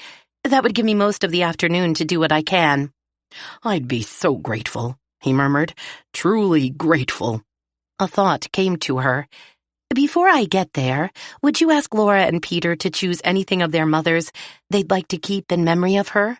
Laura, in particular, might want to save some of her mom's outfits for the future. Elvira had such beautiful things. You really think I should? Ask them, I mean. Honestly, John, I will feel so much better if the 3 of you set aside anything that's special to you. That way, I won't give away a family heirloom or something that might later be missed. Yes, good idea. Thank you for thinking of that. His voice sounded stronger, less scratchy, as if he'd found new energy now that a plan was underway. I'll leave a note for you mentioning anything the kids or I want to keep. Please just let yourself in through the back door when you arrive. I'll leave it unlocked for you. I have patients scheduled for office hours today. Okay. She was already considering packing materials she'd need to bring with her. I'll tell Laura and Peter to expect you, although I believe they'll both be at friends' houses this afternoon. Immediately after the funeral, I'm driving them to their grandparents' home in Albany. Change of setting and all. The poor man sounded truly wretched. They'll be staying there for 2 weeks. Oh. She felt a little confused. Why was he telling her this? I just thought, if you needed more time to go through everything, quiet house, fewer distractions and all. Of course, she said. Anyway, thank you, Mrs. Cade. Verity. She stopped herself from responding inappropriately. My pleasure. It's nothing, really. Glad to help, she said quickly. Verity tucked her phone back into her pocket, thinking about how hard it was to let go of the past. She remembered asking her husband why he kept his grandparents' ancient black Bakelite rotary dial phone, which remained to this day on the upstairs landing. He explained that it had been there for as long as he could remember. The dang thing just never wore out. Still functions as a perfectly good landline. Even if it stopped working, I don't think I could part with it, Verity. Sadly, the outdated means of communication had outlived his entire family. I guess that's just what we do, Verity thought. We cling to the departed through the objects that remind us of them, talismans connecting us to our past. Verity vowed she would make sure each member of Elvira's family had something to remember her by, even if they didn't think they needed that lifeline now, because someday they would. And she'd keep Mark's clunky black telephone along with his beloved Stetson, for no other reason than they had once been his. Meanwhile, she relied upon more modern technology and set about making a few phone calls on her cell. Chapter 16. Verity arrived before her crew at the house she would always think of as Elvira's. She quietly let herself in through the rear door, the same door the sheriff's deputy had waved her through on the day she learned of Elvira's death. Muffled discussion. A patient and the doctor's receptionist, she guessed, came from behind the interior door to her right, marked with a small, engraved brass plate. John Evans, M.D. She walked past and up a couple of steps, into the kitchen. Verity called out to Laura and Peter, but got no answer. If they were already with their friends, she was glad. Kids had a way of comforting each other in times of tragedy that surpassed the awkward attempts of adults. She made coffee and heated water in the electric tea kettle, in case anyone preferred tea. Going through Elvira's extensive wardrobe was likely to keep them busy for hours, if not days. The woman's collection of designer duds was legendary. Verity could honestly say she had never seen Elvira in the same outfit twice. She admitted to herself that a part of her was excited about the prospect of rooting through the woman's closets. By the time the coffee finished brewing and she had set out tea bags, sugar and sweetener packets, milk and cream, she heard a light tapping at the rear outside door. She went to let in her team. Sunny and then Denise stepped through the door in jeans and faded sweatshirts, perfect garb for a heavy-duty clean-out. To Verity's surprise, a third figure in gray sweats stood blinking at her. Martha shrugged one shoulder as if to say, "Is it okay I'm here too?" "Oh, Martha, hi. Thanks for coming," Verity said. "I didn't call you because I thought this was your tutoring day." It was as good an excuse as any. She was sure John wouldn't welcome a crowd in his house. 3 had seemed plenty. "It is, but my student canceled. When I overheard Sunny talking to you over the phone at the cafe, I just knew I should come and pitch in." Martha babbled away as though anticipating a grand adventure. Or maybe she was just as curious as Verity about the contents of the walk-in closets Elvira had so proudly boasted about. "Being closer to the family than any of you," Martha repeated as she pushed past them and into the kitchen. "I'm the logical choice for organizing Elvira's personal effects." Sunny side-eyed Verity a silent apology.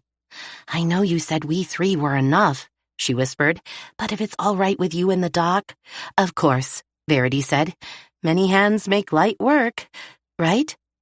Sunny looked back over her shoulder toward the medical office's door. "Sounds like the good doctor has thrown himself back into his work. I guess that's a good thing, although it's sooner than I'd have been able to manage." Martha turned on the cafe owner with a reproachful look. "Why, Sonny Whitaker, John's a dedicated professional. He would never let his patients suffer because of his personal grief. Besides, he knows what's best for himself and his children." Verity frowned, wondering why the woman felt the need to defend the doctor. She opened her mouth to say as much, but Martha wasn't done. "Hard work is the route to healing." Martha sniffed. "Throwing myself into a day's chores has always done well by me." Denise snorted. "Yeah, well, personally I agree with Sunny. The man's made a shockingly fast recovery, considering it's only been 5 days since his wife's death." 3 of those following the funeral," Sunny murmured sotto voce. Verity caught a flash of anger from Martha's normally benign gray eyes before the teacher spun away, making it impossible for Verity to see her face. For some reason Verity had never been able to discover, Denise and Martha always rubbed each other the wrong way. 2 strong personalities, she assumed. But the last thing she wanted was the 2 of them squabbling in this house of mourning. "It's not up to us to make decisions for anyone but ourselves," Verity scolded gently. "Martha's right. The doctor is a busy man with obligations to the community. He's asked for our help, for him and for his children. We're here to do what needs to be done to ease this family through dark days." "Well said, Verity dear," Martha chirped. She shot Denise a smug look. Verity rolled her eyes. Sunny sent her a sympathetic smile. "Let's just get to it, then." Sunny poured herself a coffee. "Where do we start, Verity? We await your instructions." Verity smiled at her, grateful that she'd preempted Martha from taking command, as she often did if Elvira wasn't around. "Right then. Sunny, why don't you take Elvira's bedroom closets? Martha, can you manage the clothing in bureau drawers and cupboards? And Denise, John mentioned a large coat closet that probably has a lot of Elvira's outerwear. I'll take whatever's in the basement. I brought a supply of heavy-duty plastic bags. Sonny held up a large tote emblazoned with seashells, colorful fish, and sailboats. We can each take a few to start with. I assume we're separating donations and trash-destined items, Denise said. Absolutely. So, label each bag to remind us of where it's going. I'll check Elvira's desk. I'm sure she'll have blank labels with her office supplies. Verity thought for a moment. If we come across any of her business records, we should set them aside and let John know. Her partners at the realty office will need to handle those. Good idea. Sonny paused to take a sip of her coffee, then made a face, as if it didn't live up to the impeccable standards of her cafe. I noticed that you said Elvira's bedroom. Yes. Verity guessed Sonny was having the same thought that had occurred earlier to her. Sexy Elvira and her dock stud kept separate bedrooms? Denise notched up her brow and pressed her lips together, obviously stifling a laugh.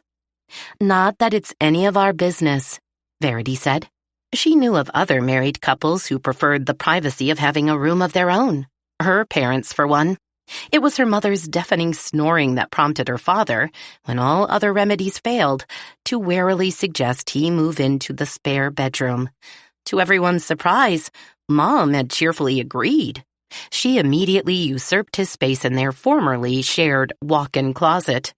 This should make things much simpler for us, the always practical Sonny stated. We won't need to worry about disturbing John's things. Absolutely. Verity selected an herbal tea for her beverage, a blend of chamomile, vanilla, and lavender. The others took their coffees with them, and off they each went to their assigned duties. Verity flicked on the light switch at the top of the cellar stairs. She descended into what was, to her surprise, an unfinished basement. The air smelled faintly of mold, mothballs, and stale perfume. She was shocked that Elvira had even contemplated storing anything in this less than immaculate space. But then she discovered the problem. A massive dehumidifier positioned in the center of the space had evidently turned itself off when the collection pan at its base became full of water. She emptied it into a laundry sink and restarted the machine. Better, she thought, as the air noticeably began to clear. She wondered why Elvira had never bothered to give the basement the royal treatment she had lavished on the rest of her house. Maybe she ignored it because it was the one part of the house guests never saw. At the far end of the long, open room stood a bank of industrial-strength steel shelves. Lidded plastic shoe boxes and drum-shaped hat boxes filled the shelves and rose to the ceiling. A row of metal clothing racks, holding hanging items, ran the length of the basement. Verity strolled along one side, peering through clear plastic that protected suits, dresses, loungewear, and sporty outfits from even a speck of dust. Oh my, she thought, this is going to take forever. She unzipped several of the garment bags and gasped. One chic designer label followed after another. A lavender silk jacket and skirt from Palm Springs, a poppy red summer dress from a famous Boston boutique, a stunning obsidian black sheath from a famous New York City salon. She itched to try on just one. But even the thought of doing so made her feel uncomfortable. She was here to help, not play dress-up like a 10-year-old sneaking into Mommy's closet. After a hasty inventory, Verity let out a breath of relief. This was actually going to be much easier than she'd imagined. Not one item appeared to show wear, dirt, or stains. To trash even one dress or suit would be a crime. Some lucky size 6 is going to hit the jackpot at Goodwill, she murmured. She'd need way more bags. Verity transferred everything off the racks into her truck. It did seem a shame that Elvira's daughter wanted none of her mother's lovely things.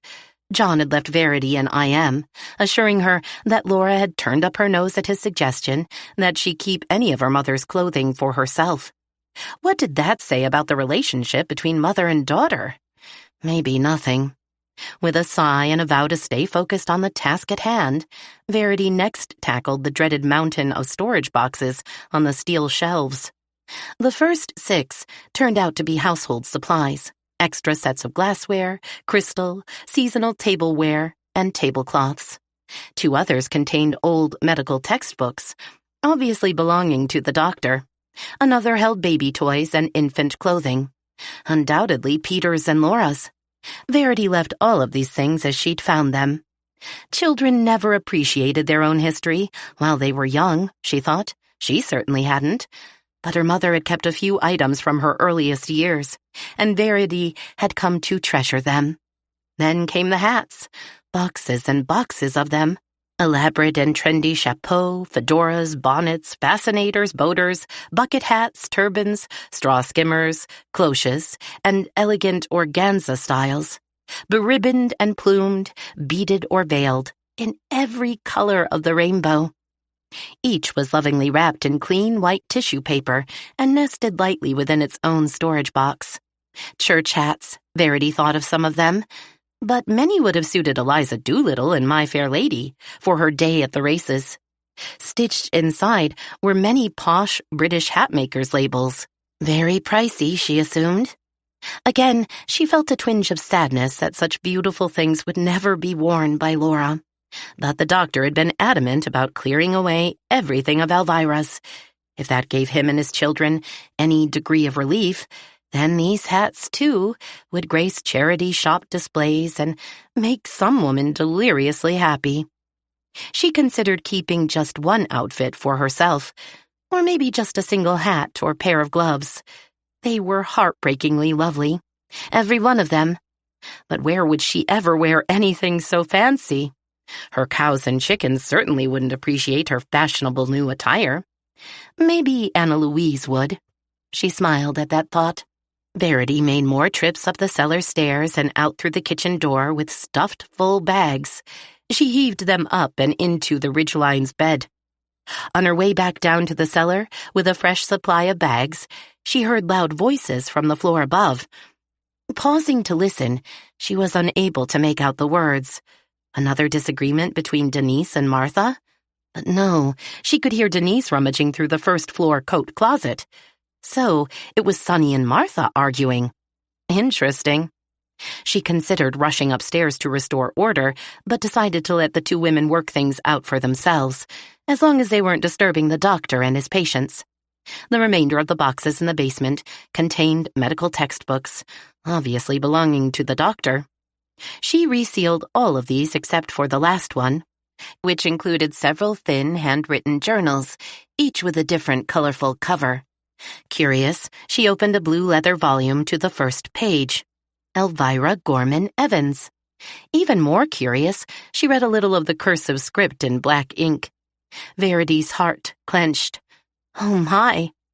These little books, diaries really, must record years and years of Elvira's life. How very touching, she mused. Her fingertips buzzed with excitement as she flipped through the little books, then arranged them according to their recorded dates. The first was obviously a child's diary, bound in pink velveteen with a fragile little gold lock that would never deter a snooping sibling or parent. According to its date, Elvira would have been around 12 years old.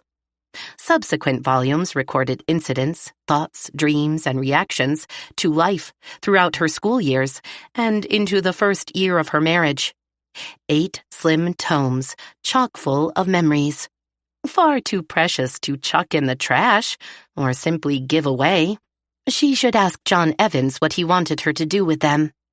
But what if he told her he had no interest in keeping them? Now that would be a problem.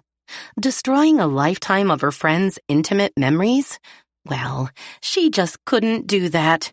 Surely someone should preserve these little books as a record of the life of his children's mother. For Peter and Laura, if not for him. Verity found a smaller cardboard box to hold the diaries and took them out to her truck. She laid it on the passenger seat. If neither John nor her kids wanted them now, she would keep them in a safe place until Laura was older. Just in case she changed her mind. By the time Verity returned to the kitchen, angry shouts from the floor above had erupted anew. Fearing anyone coming or going from the doctor's offices might hear them, she rushed past Denise, sitting yoga-style on the floor in front of a pile of coats, and up the stairs to the second floor. "Because you can't, that's why." The always unflappable Sunny sounded like an entirely different person. Verity sprinted the last few feet down the hallway toward the combat zone. "Why not?" Martha demanded. "Elvira and I were very close. BFFs. She'd want me to have some of her pretty things." "Oh, really?" Sunny huffed. "What's going on, guys?" Verity leaned against the doorframe, trying to catch her breath and sound nonchalant, but failing. Sunny pointed an accusing finger at Martha, "keeps pulling dresses out of the donation bags and putting them in one for herself." "Just one or two." Martha, to her credit, did look a bit sheepish. "What's the harm? I know Elvira would prefer my having them over strangers." "You can't know that, Martha." Verity kept her tone calmly neutral. She often donated to good causes. "You can't possibly wear her dresses, Martha," Denise shouted, making Verity jump. She hadn't heard her coming up the stairs behind her. "Get real, girl. Elvira was a size 6, maybe even a 4. Don't you wear plus sizes?" Martha's head snapped back as if Denise had slapped her. "Are you saying I'm fat?" "I'm saying there's no way any of us could fit into her clothes." "Martha," Verity began, in her most consoling voice, "if you can't actually use—" "Oh, all right." The teacher pulled a handful of silky gorgeousness from a shopping bag and flung the dresses at Sunny, who calmly added them to the donations. Verity was about to mention the diaries when she saw a subtle change in Martha's disappointed expression. Her eyes positively sparkled. She followed Martha's rapt gaze to an ornately carved wooden chest in the far corner of the room. Before Verity could ask the teacher what she found so interesting, Martha propelled herself across the room and flipped open the little cabinet's beautiful doors. "Oh, look, her jewelry!" Martha gasped. "I really think we should each take a little something as a memento of our special friendship. Don't you think—" "No, Martha," Verity said firmly. "Elvira's jewelry should definitely go to her daughter, or whoever is mentioned in her will. I doubt she ever wore costume jewelry. That stuff must be worth a fortune." Verity crossed the room. She gave her a gentle tug on Martha's fleshy arm to suggest she step away from temptation, but the woman stubbornly resisted. "Martha, come on," Sunny coaxed. "If her will doesn't mention the jewelry and Laura doesn't want to keep it for herself, her father can sell it all and use the money toward his kids' college funds. John should put it all in a safe deposit box until a decision can be made within the family," Verity added. "Copy that," Denise said firmly. Martha glowered. Verity suddenly felt reluctant to mention the journals to the others. Something felt so very strange about this entire situation. Elvira's obsession with expensive things, her overbuying to the point of hoarding. Why? And then these diaries. Did John know about them? She felt reluctant to mention them without first talking to him about it. Then another thought nudged at her subconsciously before growing clearer. If she seriously wanted to find out what happened to Elvira on the night she died, she should learn more about the woman. Who knew what clues might be hidden in her diaries? Chapter 17. That evening, after Verity brought her cows in from the field and checked on her hens, she stopped on her way back to the farmhouse to pick handfuls of baby spinach from her kitchen garden. She washed the crisp dark green, deeply lobed leaves in her kitchen sink. Cracking open 3 fresh brown eggs, she beat them with a fork and cut a thin wedge of the tangy white cheddar cheese one of her neighbors made from Cade milk. She sat down to enjoy her spinach and cheese omelet, along with a thick slice of Sunny's whole-grain bread slathered in her own butter. To her, no meal was more satisfying at the end of a busy day. After a quick wash-up, and still not a peep from her two ghosts, thank goodness, she was ready to settle in for a quiet evening of reading. Mark's comfy brown leather armchair beckoned to her tired body. She snuggled into the cozy pocket his body had created. If she stretched her forearms along the chair's smooth arms, her elbows reached the hollows where his arms had once rested. The leather warmed with her body heat. She liked to imagine the chair hugging her. Verity drew a deep breath, leaned her head back, closed her eyes, and pictured his arms folding around her. Slowly, the pressure of a busy and emotionally intense day cleared from her mind like the lifting of a summer morning's fog. She reached toward the stack of books on the oak-side table and chose the child's pink diary. When Verity phoned John Evans after she and her crew had finished clearing away Elvira's personal effects, he told her she could do whatever she liked with the diaries. He had no time to look at them and was sure his kids had absolutely no interest in them. "Are you sure, John?" she persisted. "Elvira may have recorded events that were special to all of the His laughter interrupted her. My wife made sure everyone knew exactly what she thought. Don't you worry. "You wouldn't mind if I read them?"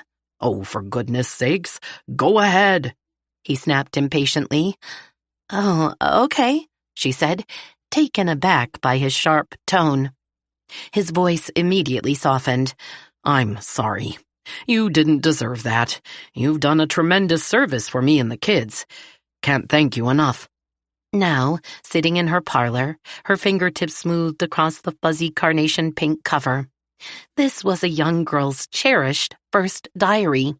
Why had she never considered keeping a diary? Too busy living life, she supposed. An inscription appeared on the second page. To Elvira Ann Gorman. Happy birthday, 12-year-old. Love, Mom and Dad. The entries began on the following pages.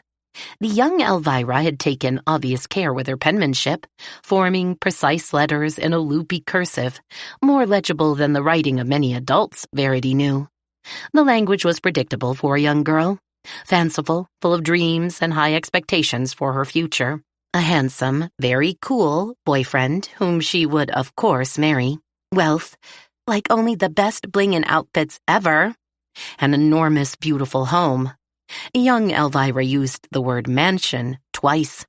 Verity smiled. At least she hadn't set her heart on a castle. The preteen writer described with revulsion the modest 3-bedroom rancher her family of 7 was crammed into. 3 rowdy brothers delighted in tormenting their 2 sisters. Elaine, born 8 years after Elvira, was too young to be either companion or protector to her big sister. Verity could only imagine the mayhem in that household. The parents seemed rarely at home. Were they working constantly to support their brood, or simply living their own lives and ignoring their children? Maybe they too felt the claustrophobia of the little house. No wonder Elvira longed for something grander, with at least a bit more space to breathe. She repeatedly wrote that she had no privacy in their home. No ability to control her brother's roughhousing, or to keep them out of the room she shared with her sister. As Verity mused over the girl's complaints and dreams, she realized that, in reality, Elvira had succeeded in achieving every one of her girlhood ambitions. She was the mistress of a rather splendid home, had wed a handsome and successful man, brought 2 children into the world, and created a business that had made her a rich woman. Yet, during the time Verity knew Elvira, the woman never seemed entirely satisfied with all she had. Elvira Evans was always reaching for greater wealth, more possessions, and recognition. Was this her way of trying to achieve the most elusive prize of all? Happiness? Of course, there was a lot she didn't know about the woman, as she'd only moved to Evansfield 7 years ago when she married Mark. But she was convinced of one thing. Elvira needed to be in control of her 2 worlds, business and personal. Local gossip claimed that her management style made Meryl Streep's character in The Devil Wears Prada look like Mother Teresa. And according to a conversation she'd overheard, Elvira was the ultimate helicopter mom, orchestrating her children's lives from birth. So, Verity mused, if Elvira was all about control, why had she abruptly, and without a hint to anyone, relinquished all control over her own and her family's lives by killing herself? It just didn't make sense. Could her sudden and dramatic departure have anything to do with her marriage? Verity looked away from the little pink book in her hands, considering this possibility. John Evans, in his mid-40s, was still a strikingly handsome man and, by all accounts, devoted to his wife. Their combined income was clearly substantial, many times over what Verity's little farm ever could earn. And hadn't Elvira stated more than once that she and John possessed sufficient assets to purchase her land and all the buildings on it with cash? So, what had led this successful woman to take a shortcut to death down a mining pit? There had to be an answer. And if it was in any of these diaries, she'd more likely find it in more recent volumes. Her weary body and stinging eyes warned her it wouldn't be long before sleep overtook her. Focus. Read. And so, she did. With a sigh, she picked up a book in buttery, soft burgundy leather. All the entries were penned during Elvira's later high school years in Pittsburgh. Again, the author described in glowing detail her hopes and plans for the future. However, something was different. The actual names of people rarely appeared on these pages, and Elvira lavished much more ink on the school's losers, whom she was sure would never achieve anything in life, and the snooty bitches, who refused to include her in their study groups and parties. Because, Elvira wrote, I don't have the money for preppy outfits. Hand-me-downs don't exactly cut it with girls like them.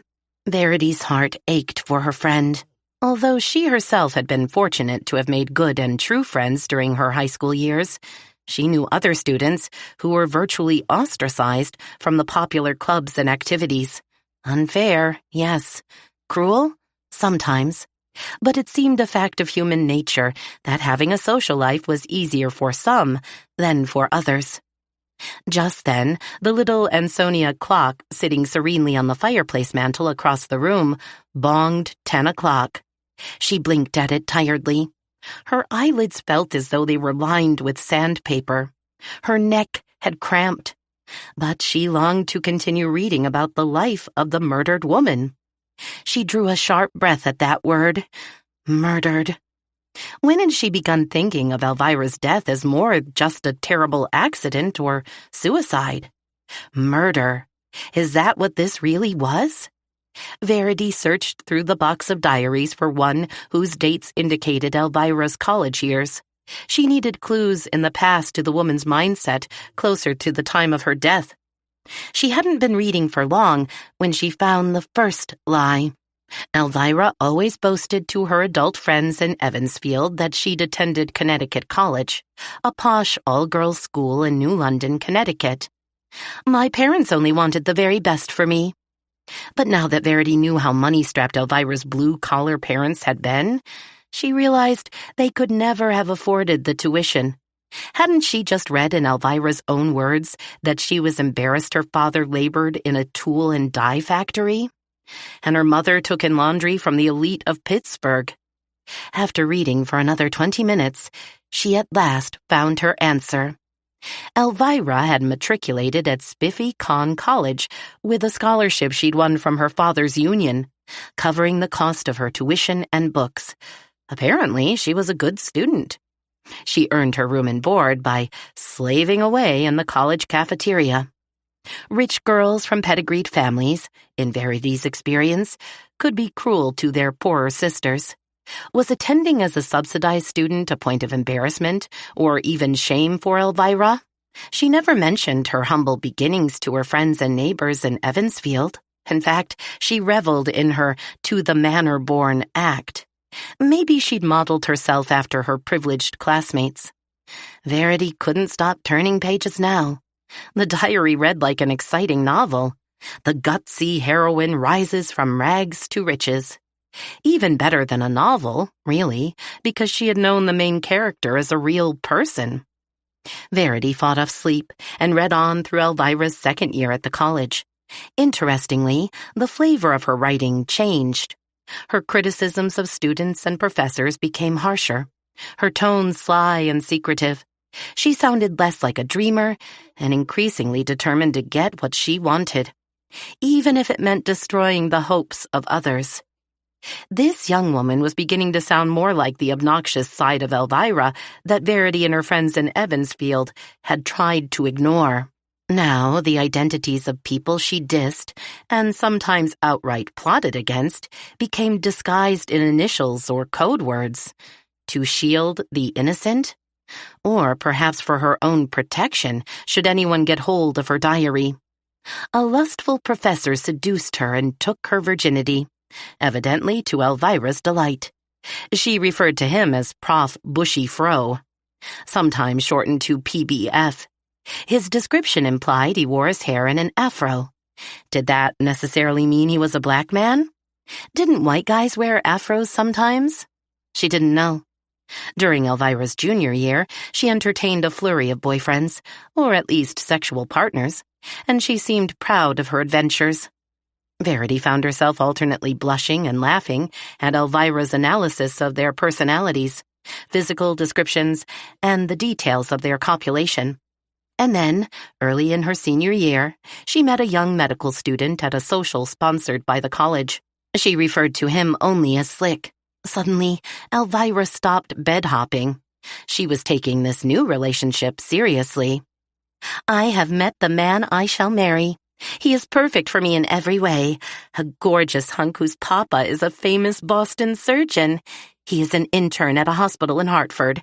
And, get this, he told me today that his mother is the daughter of a U.S. senator.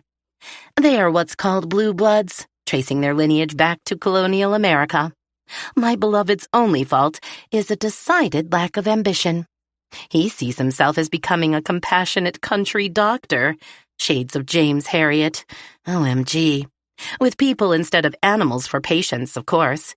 He says he isn't at all interested in specializing or practicing in a big city like his father, but I'm sure I can dissuade him from making such a ridiculous mistake." Later that same year, Elvira admitted a hiccup in her master plan. She hadn't won the heart of the physician in training after all. The perfect husband announced his engagement to another woman. Elvira referred to Slick's choice only as olive oil, or OO, an allusion to Popeye's bony cartoon girlfriend. Her other descriptions of Slick's fiancé were no more flattering. "I have seen him with this person. The bitch is thin as a rail, no boobs to speak of, and she wears only the most dowdy and cheapest sorts of clothing when not in medical scrubs. Everything bought off the rack at Kmart, no doubt. I cannot understand what he sees in her. They apparently ran into each other while he was interning at his father's hospital in Boston last year. She is a student nurse." Verity rubbed the back of her neck and rolled her shoulders to ease the throbbing ache. Her mouth had gone as dry as July straw. Every muscle in her body longed for her bed, but she couldn't stop reading. Not when each new entry read like a torrid love triangle. Elvira hatched a new plan. She befriended the young nurse, and the two young women started spending girl time together. Elvira then arranged a date for herself with a man who she knew was infatuated with her, and she invited Olive Oil and Slick to go with them to a movie. By now, Verity was 99% sure of the identity of Slick. He had to be John Evans. The description of the tall, sandy-haired, good-natured medical student fit John to a T. And her theory was all but proven right when Elvira switched to using the initials J.E. in place of the nickname she'd given him. The two couples double-dated several times. Whenever the opportunity arose, Elvira flirted with the young doctor. The flirting segued into a seduction game, with Elvira as a seducer. Verity flipped pages madly. Until, one evening, Elvira accomplished her goal. She and Slick slept together. Soon, sex and home-cooked meals and more sex had become the routine. The sham boyfriend was dismissed from Elvira's life. She pitched herself as the woman who could make the young doctor a perfect wife. She even won over his Bostonian parents by demonstrating her social proficiency at a country club dinner. J.E.'s mama was clearly impressed with me tonight. She confided in me that she was relieved her son had dropped the little nurse he'd been dating and, more sensibly, chose a bright and attractive young woman of their class. Obviously, I will make sure Dr. and Mrs. Evans never meet my parents. How a girl from a working-class family managed this coup, Verity could only imagine. Elvira must have learned a lot by watching the Conn College debutantes. The engagement with the nurse was officially broken. A new engagement announced at a formal reception, planned by Elvira and the groom-to-be's mother. Elvira wrote, "O is heartbroken, or so she claims. Boo-hoo. But I'm doing what is best for all concerned. She is such a drudge, so common. Reminds me of my mother. Little Nursey could never become the partner J.E. deserves. He needs a wife who will inspire him to achieve his full potential. He is destined to become a renowned surgeon like his father, maybe even more famous with my help. If not in Boston, then in New York, Miami, or L.A. We will make an amazing couple." By that time, Elvira had begun solidifying her own professional goals.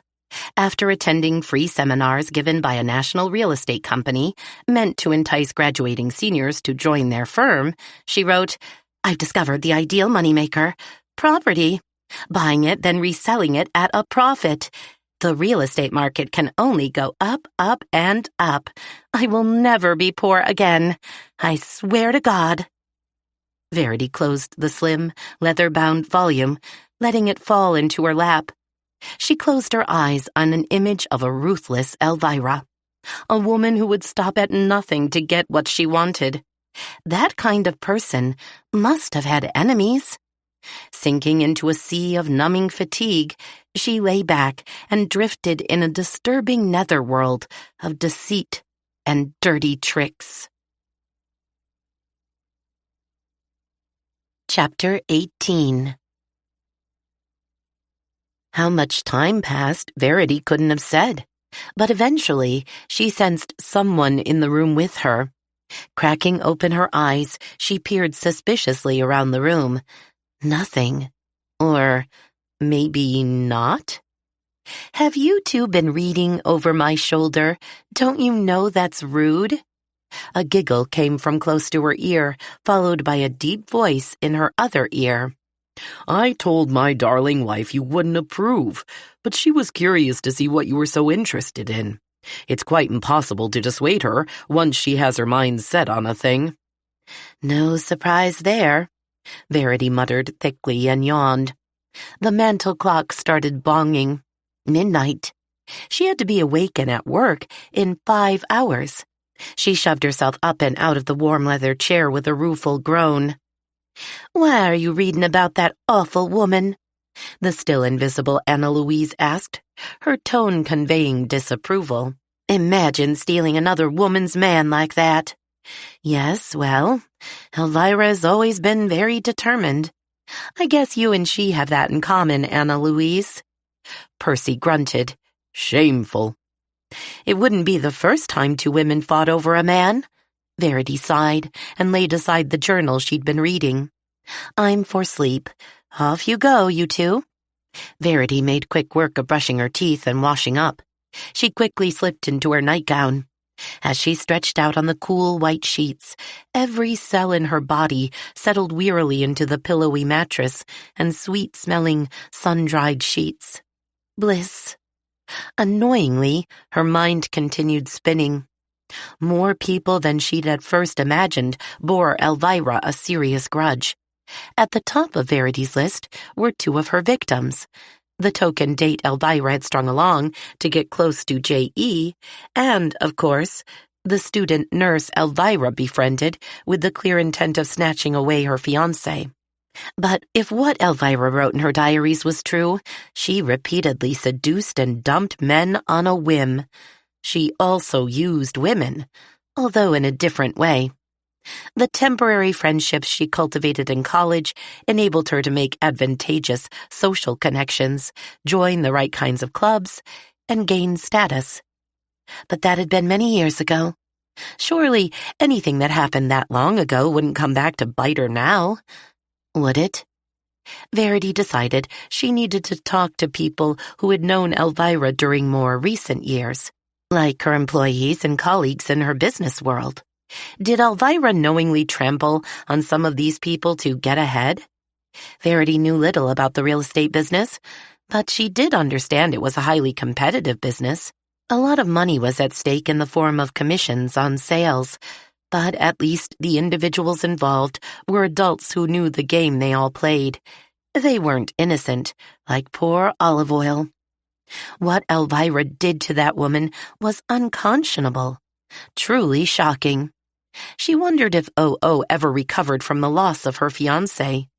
Nearly 2 decades had passed.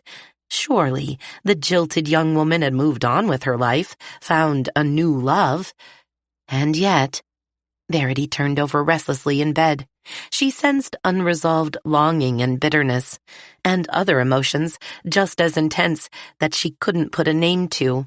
Where these feelings came from, she had no idea. But she believed she may have encountered them before, and not just in her own life. She had felt them on the night she hiked to the quarry and encountered Elvira's son, Peter, now the motherless son. Poor boy, poor Peter, she whispered, closing her eyes. So sad, so very, very In the dream, Verity peered down into the black depths of the granite quarry. She sensed the dark tangle of woods around her, the gnarled bark of tree trunks and thorny shrubs. Leaves rustled, branches creaked, and yet she felt no wind. A premonition of malevolence sent a chill rippling down her spine. She was standing so close to the quarry's lip that her bare toes peeked over the crumbling edge. Dirt and pebbles trickled from beneath the soles of her feet and fell with an echoing clatter to the stone floor. Get back, she warned herself, lest the ground give way beneath her and she fell, as Elvira had fallen. Abruptly, the forest scene transformed. She was looking down on a Roman Colosseum. 2 female gladiators fought in the middle of the open space below. One wore a crisp white nurse's uniform, the other a carmine red business suit and 4-inch heels. They rushed furiously at each other, brandishing swords. At the clank of their blades, Verity ordered herself, "Wake up!" She levered herself upright in bed, eyes wide open, heart pumping. Disoriented, she pressed fingertips into her eyes and shook her head to force away wispy remnants of the unsettling nightmare. Around her ranged the comforting furnishings of her own bedroom, barely visible in the silver slash of moonlight seeping through her curtains. The oak bureau she'd refinished last winter, the white hobnailed glass lamp on the night table beside her, the bed on which she now sat. Everything appeared perfectly normal, and yet a muffled scratching sound came from somewhere she couldn't yet identify. Was that what had generated the weird dream? Sometimes a raccoon got into the attic, the scurrying of its little clawed feet making her skin crawl. More than once she had climbed the rickety wooden ladder to chase out a little invader and board up the hole it had gnawed through the eaves. But animal sounds of all kinds were the soundtrack of her life in the country. They were to be expected. This particular noise, she was sure, wasn't coming from her attic or outside the house. It seemed to originate from one of the rooms beneath her. Even more worrisome, it sounded stealthy, as if whatever was making it didn't want to be heard. She slowly swung her legs over the side of the bed and held her breath, listening. Silence. She was reaching for the flashlight in the drawer of her bedside table when footsteps unmistakably shuffled across the floor downstairs.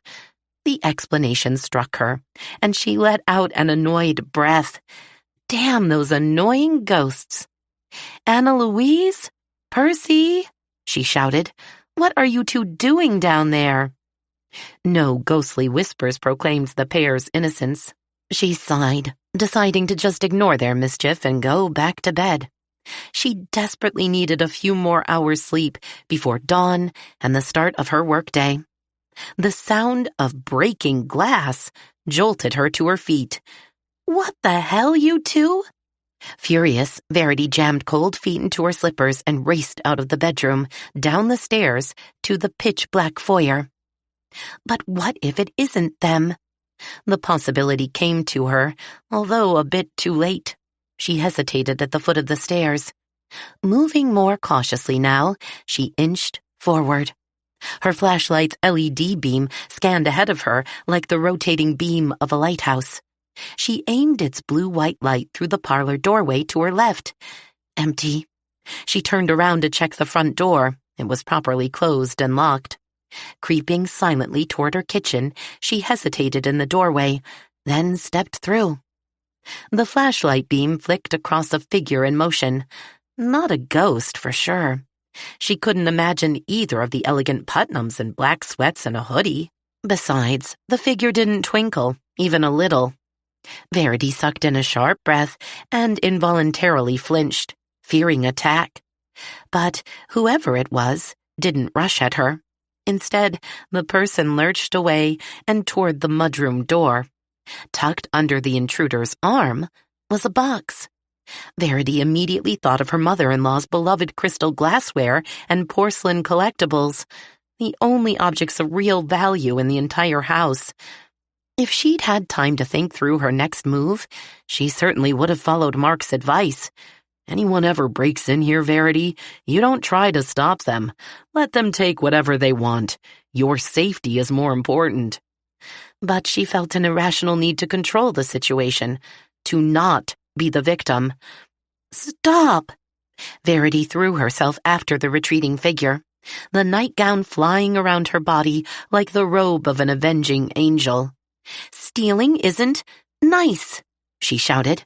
But of course, the thief didn't stop. Verity tackled him from behind, around the knees, and they both went down. Hard. The flashlight flew from her grasp, chattering metallically across the floor tiles. At least that gave her another hand with which to grab hold of clothing. Her adversary lost their grip on the box.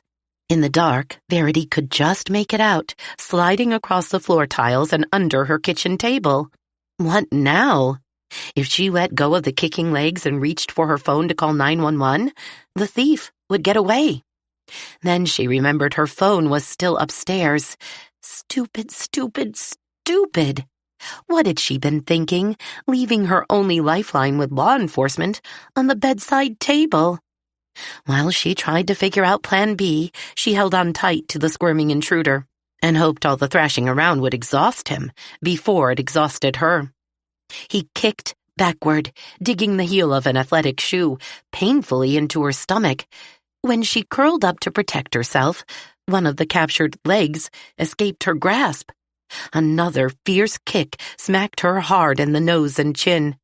She tasted the saltiness of blood and suspected she'd bitten through her lip. The room spun. Her arms automatically released the remaining leg. Nauseous and dizzy from the pain, Verity sprawled on the floor, her face throbbing as she helplessly watched a shadow stagger out through her kitchen door. She tried to push herself up onto her hands and knees, but the effort made her head pound so violently she felt her skull must surely split in two. She collapsed back down onto her kitchen floor. The cool tiles soothed her burning cheek. The room spiraled around her, turned upside down, and then nothing. Chapter 19. How long she lay there, she hadn't a clue. Only when she became aware of distant voices did she attempt to open her eyes. Apparently, not so distant, she realized, on looking up to see a pair of faces hovering inches above her. One face, a young blonde woman's, belonged to a stranger. The other one she knew. "Peter?" she whisper-rasped. What are you doing here? Her first impulse was to accuse the teenager of breaking into her house. Except, hadn't the intruder worn a black hoodie? Peter was outfitted in a green windbreaker, bearing an emergency response team patch on its shoulder. His gal partner, not much older than him, wore a similar uniform. Please, just lie still, Mrs. Cade, Peter said. We're going to get you to the hospital. Peter Evans was an EMT? Her brain seemed to be working at half its normal rate. She opened her mouth to refuse the offer, but her throat felt raw. She attempted to sit up. Her head thundered at her, which must have shown in her face. Peter's partner pressed down gently on her shoulders and murmured, "Let us take care of you, ma'am. You look pretty beat up and may have a concussion." "Oh, bother," Verity moaned and gave up trying to fight them. "I'm Sandy, by the way. We're volunteers with the Evansfield Fire Department, in case you haven't already guessed." She smiled and tapped a finger on her shoulder patch. "Oh, hi." Verity managed a weak smile. She gently rolled her head to one side to view the room. Now that someone had switched on all the lights in her kitchen, she could see, for the first time, the destruction of the room around her. Her lovely white pottery canister lay in shards amid a blizzard of flour. The wall rack holding her metal spatulas, ladles, spoons, and tongs had come crashing down, which was probably what had awakened her. Broken glass from an as-yet unidentified source glittered on the far side of the room. Thank God she hadn't been rolling around in it when she wrestled with the thief. "Ah," she breathed on seeing the box the thief had been carrying before she tackled him. It lay on its side beneath her kitchen table, looking like a frightened animal hiding from the mayhem. She met the kind eyes of Peter's partner and gestured toward it. "You want me to get that for you?" Sandy asked. "Yes," Verity croaked. "Please." The EMT scooted under the table on hands and knees and retrieved the box for her. Verity rolled cautiously onto her side and reached inside. To her surprise, her fingertips didn't encounter the porcelain or glass she imagined the thief had come for. Inside the box were 6 of Elvira's diaries. Verity blinked in relief. The rest of the journals were still upstairs in her bedroom, where she had taken them to read. Good, all accounted for. She gave the box to the young woman to set on her kitchen table. "Can you tell us what happened here?" Peter asked, scanning the room with a worried look. She told them about finding the person in her kitchen and trying to stop him taking anything. Peter and Sandy exchanged looks. "I know. I should have just let him go, but I was just so mad." "You're safe now," Sandy said, laying a soft hand on her shoulder. "It's over. You just rest, Mrs. Cade." And Verity nearly wept at the girl's gentle words. The 2 young EMTs expertly shifted her onto a stretcher and strapped her in. "Do you need anything from home in case the ER doc wants to keep you the rest of the night?" Peter asked. It hurt far too much to think. Verity murmured groggily. She hoped she wouldn't pass out again. "My purse. It has my medical insurance information. And my cell phone? Upstairs. First bedroom on the left." "I'll get them." Peter volunteered and dashed off. "How long was I out?" Verity asked his partner. "Probably no more than 10 minutes. It took us less than that to get here, after your call." Verity grimaced, trying to force her whirligig mind to focus. "I called you? Are you sure?" Had she somehow crawled up the stairs to her bedroom, dialed 911, then come back down again before passing out? And if she had, although she could remember none of it, why not bring the phone down with her? "Of course you called. How do you think we got here?" The girl gave her a compassionate smile. "The 911 operator contacted us before you hung up. Don't you remember? She asked you to stay on the phone and keep on talking to her until we arrived. I guess you must have lost consciousness just before we arrived." Apparently, it hadn't yet struck the girl that the only phones in the house were on a different floor from where her patient lay helpless. "But I didn't," Verity stammered. I didn't call the... But then, standing behind the EMT, Verity saw two shimmering images. A solemn-faced farmer in dungarees held a pitchfork in one hand. Its tines pointed toward the ceiling. Beside him posed an equally serious woman in a calico apron. American Gothic, Verity thought. The famous Grant Wood painting. Very funny, you two, Verity muttered hoarsely. She ached to demand why her two resident ghosts chose to wait until after the intruder had kicked her senseless before showing up. Peter bounded into the kitchen with her purse and phone. "What's funny?" he asked. Verity sighed. "Just talking to myself. Guess I'm still a little dazed." "You'll feel better soon," he assured her. "The on-call doc is waiting for you in ER." The two EMTs carefully maneuvered the stretcher down her back steps and into the back of an ambulance, then climbed in after her. The driver, bless his heart, refrained from turning on the woo-woo siren. Despite her pounding head, Verity tried to sort through events since she had been awakened by the obviously incompetent thief. What kind of burglar made such a racket while burgling? And why break into her farmhouse anyway? She never kept much cash in the house. She owned no expensive jewelry, only her wedding band was real gold. And of all the things to steal, why diaries? Her expression must have appeared anxious to Sandy. She clasped Verity's hand in her own and leaned in from the pull-down seat beside the stretcher. "Don't you worry, Mrs. Cade. We'll take very good care of you, as will Dr. Evans. We just heard when we called in that he's on duty tonight. He's the best." Verity glanced sideways at Peter, who was diligently filling out paperwork. If he had heard his father's name mentioned, he didn't react, and continued noting information on an iPad. Perhaps, she thought, there's more to the boy than people realize. Chapter 20. "Well, now," Dr. John Evans was studying a screen attached to the beige wall of the hospital room. "Let's see how those tests turned out." "Good news, I hope?" Verity laughed, nervously. She dangled bare legs off the edge of the hospital bed, feeling ridiculously self-conscious in the flimsy mint-green hospital gown she'd been given to wear the night before. "I'd say it is," he murmured after a moment. "The CT scan and X-rays show no swelling in your brain, no fractures anywhere. Your labs have all come back and appear normal." He looked down at her thoughtfully.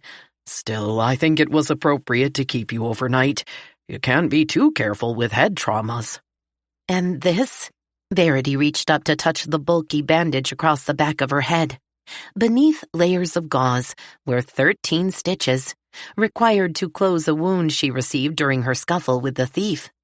She must have hit her head on the granite countertop's edge, or something else equally hard, though she couldn't remember it happening. "Can I take off the bandages at night for sleeping?" "I'm sure your pillow covers are clean, but I'd prefer you leave the bandage on for at least a few days. A week would be even better. Just to keep out any dirt, dust, bits of barnyard straw and such. I assume you'll be out in your cow barn and around the hen houses to care for your animals." "Yes, of course." "Then definitely keep the wound covered until it's had time to heal. The stitches I put in will hold that nasty gash closed, but bacteria are sneaky." Verity sighed. "When can I go home?" She had hated the idea of staying even one night, but he insisted on moving her into a room for observation. Like the EMTs, he suspected she had a concussion.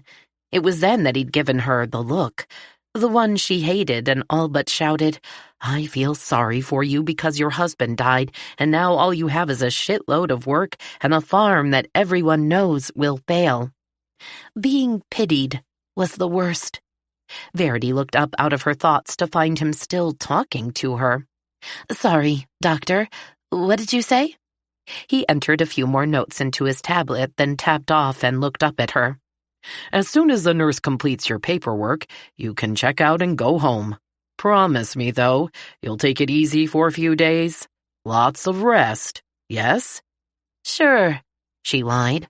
What was the man thinking? There was always too much to do on any farm, particularly during this time of year. The seasons were turning. With fall came the last of the harvesting and preparations for cold weather. The Weather Channel pundits were already promising Vermont a particularly harsh winter. Evans started toward the door but then hesitated and turned back to face her. For a moment, she feared he was going to give her that dripping in compassion gaze again. But someone knocked on the door, distracting both of them. Thank goodness. She could hear a clamor of high-pitched voices from the hallway. "Come in," Verity shouted. She'd hardly gotten the words out before the door flew open. As if a dam had broken, a flood of bodies spilled into the room. Sunny, Mary Beth, and Chandra rushed forward, nearly trampling the startled physician. He dodged out of their way and widened his eyes at her. "I see your fan club has arrived. Ladies, she's all yours." Her three friends mobbed the bed. "Verity, oh my God," Mary Beth cried. "We would have come sooner, but no one knew a thing until Sunny heard your news at the cafe this morning." "And by the time we all reached the hospital," Chandra added, "the floor nurse told us that you were having tests done." "She was worse than Nurse Ratched in that movie," Sunny grumbled. "Wouldn't even let us wait in the room for you." Verity smiled at her wonderful friends, but felt momentarily confused about something. "Sunny, who told you about my being hurt?" She'd heard of criminals bragging about their misdeeds, but the thief would have been pretty stupid to boast about attacking her hours earlier while in a coffee shop full of her neighbors. "Peter Evans sometimes comes in for coffee and donuts when he gets off duty from the firehouse," Sunny explained. "He's part of the group of high school volunteers." "Peter?" Chandra's eyes widened. "Elvira's Peter?" "Not everyone knows," Sunny said. In fact, Verity couldn't have been more surprised when she had found that out the previous night. Sunny continued breathlessly.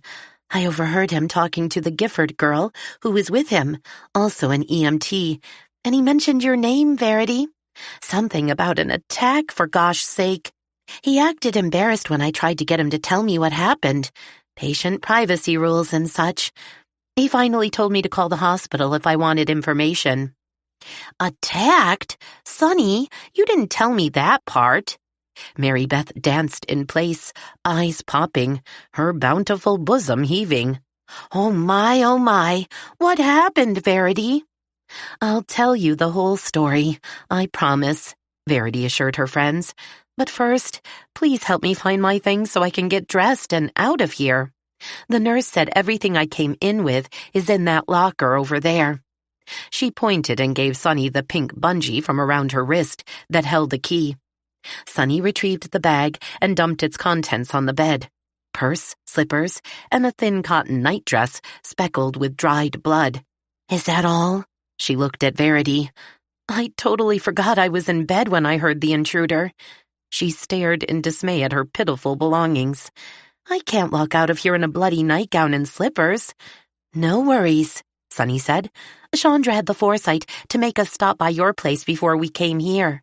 Your farm hands let us into the house. By the way, the twins were so cute in their concern for you. Absolutely furious about what that guy did to you." Mary Beth giggled. "The taller one? You know I can never tell them apart. He offered to make the bastard pay. He's such a cutie." That had to be Jason, Verity thought. He was a mafia movie aficionado. Chandra held out a pretty Vera Bradley bag covered in brilliant purple and red poppies. "Change of clothes inside. And you get to keep the bag. It's a welcome home gift from the group. They'd all love to be here, but the receptionist warned us no more than 3 guests at a time." "It's gorgeous." Verity hugged the bag. "You shouldn't have, but I love it." She flashed her friends a wide smile, which tugged uncomfortably at the adhesive holding the bandage to her head. "But I haven't been in the hospital even 24 hours. "It still counts," Mary Beth insisted. 10 minutes in any hospital counts as far as I'm concerned." Sunny wrinkled her nose and shimmied her shoulders. Hospitals. Ugh. Well, at least I got a few hours sleep, Verity said, until an orderly woke me up to take me to radiology. Mary Beth looked like she was jogging in place. She pulled a handkerchief from her purse and fanned her pink face. Wow, oh wow. Imagine that. One of my closest friends, the victim of a home invasion. This is the most excitement I've had since the mayor brought home a parrot. They all stared at her in puzzlement. No one dared ask for an explanation, for fear of encouraging her. MB's ramblings about just about anything could run on for hours. Well, come on now. Chandra coaxed Verity gently. Get dressed, then tell us what happened. We're dying to find out. Not much to tell. Verity pushed up and off the bed, pausing with bare feet planted on the floor to test her balance. Good. No dizziness. It happened so fast. 1 minute I was sound asleep. The next I heard sounds from downstairs. She dove into the adorable poppy bag and pulled out a handful of clothes. Bra and panties slipped on easily beneath the loose hospital gown. Sunny tossed the discarded gown into a bin marked for that purpose, while Verity tugged on a clean pair of jeans and t-shirt. And then, Sunny prompted, you heard sounds and called the police? Actually, no. Verity sighed. I should have, of course. How could she explain that she was, at first, sure the culprits were two ghosts? I guess I just wasn't thinking clearly. I grabbed a flashlight, went downstairs to investigate, and found someone in my kitchen. Did you get a good look at them? Chandra asked. Verity shook her head and winced at the ripple of pain through her skull. Best not do that again. No, it was too dark and... She smiled.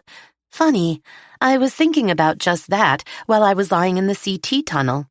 I tried to remember anything at all that might identify the person, but they were wearing the sort of cat burglar outfit you always see in movies.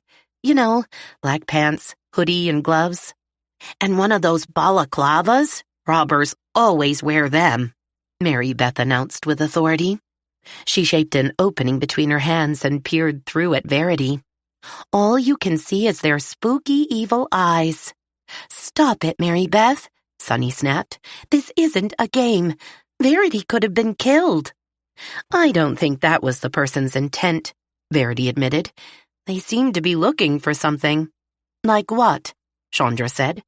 I don't know. But the only thing he was holding before I tackled him was a box of Elvira's journals. Sunny rolled her eyes and mouthed to the other two women. Tackled? No way. Mary Beth looked impressed. Diaries? Seriously? Chandra scowled at her. You risked your life for... Verity waved off her concern and stepped into her slippers. They'd have to do until she could exchange them for her sneakers or wellies. I didn't know that's what was in the box when we started scuffling on my kitchen floor. I must have rattled him enough that he didn't try to retrieve the books in the dark. Very dear, I think that head injury has muddled you. Chandra patted her arm. Why would anyone think someone's diaries were worth stealing? Unless they'd been written by a Kardashian. Mary Beth smirked. Well, someone obviously wants to get their hands on them, Verity pointed out. They risked breaking into my house to snatch them. Didn't you say that John gave you permission to hold them for his children? Sunny widened her blue eyes suggestively. What? Verity said. I was just thinking, maybe if we read them, we'll find out why anyone would think they are valuable enough to steal them. I think they should be read for another reason. Verity looked at each of her three friends in turn. It's possible Elvira wrote something that might explain, why she swallowed over a sudden burning sensation in her throat. Why she, I agree. Chandra reached for Verity's hand and gave it a sympathetic squeeze. There might be a clue to why she took her own life. For instance, something recent that happened to her, or even an incident from her past. Verity sat down heavily on the edge of the hospital bed. Or maybe a mention of someone who hated Elvira enough to want to kill her. She felt sick at that returning thought, but forced herself to continue. Actually, I've already started skimming a few of the diaries. I don't want to talk about anything specific yet. I'm thinking it would take me forever to read all of them on my own. Maybe we should split them up, each take one to read, then we can compare notes. I like that idea, Sunny said, as long as we have permission from John to read them. Verity nodded in agreement. Of course. What I don't understand is how anyone knew I even had her diaries. Oh! Mary Beth was agitatedly hopping from foot to foot, which Verity thought quite impressive given her opulent size. What if the burglar knew that Elvira stashed something valuable in her diaries? Like she sewed gold coins or diamonds or stock certificates inside the bindings. MB, you do have the most delicious imagination. Sunny shook her head, while Verity and Chandra just looked at each other, fighting back smiles. You're right, Verity, Chandra said. To save time, we can divide them among us, then report any clues we've discovered to the group. Sunny nodded in agreement. Perfect. The cafe closes early tonight. Why don't we all meet in the Cat's Cradle at 7:30? She hesitated and glanced at Verity. Unless you want us to come to your house, sweetie, if you'd be more comfortable staying at home. Verity cringed at her last memory of the farmhouse's kitchen. My place won't be company ready after last night.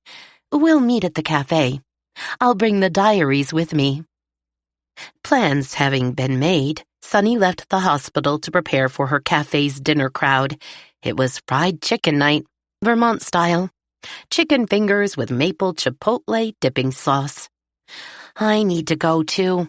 I have to make a few important phone calls. Family stuff.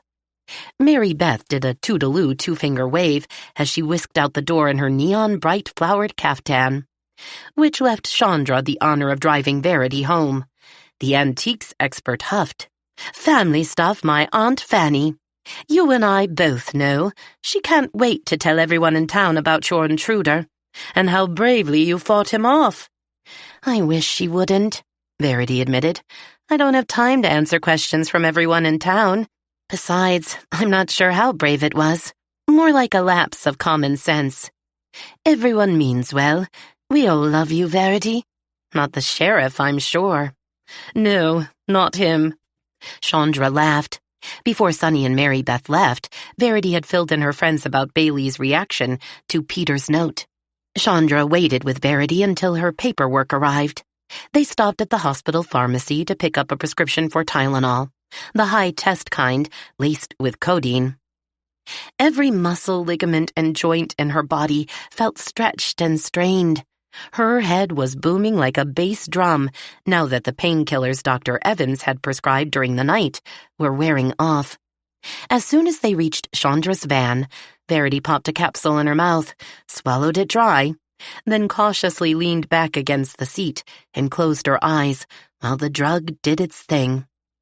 By the time Verity opened her eyes, they were off the highway and back on country roads, overhung with the leaves of crimson maples and yellow ash.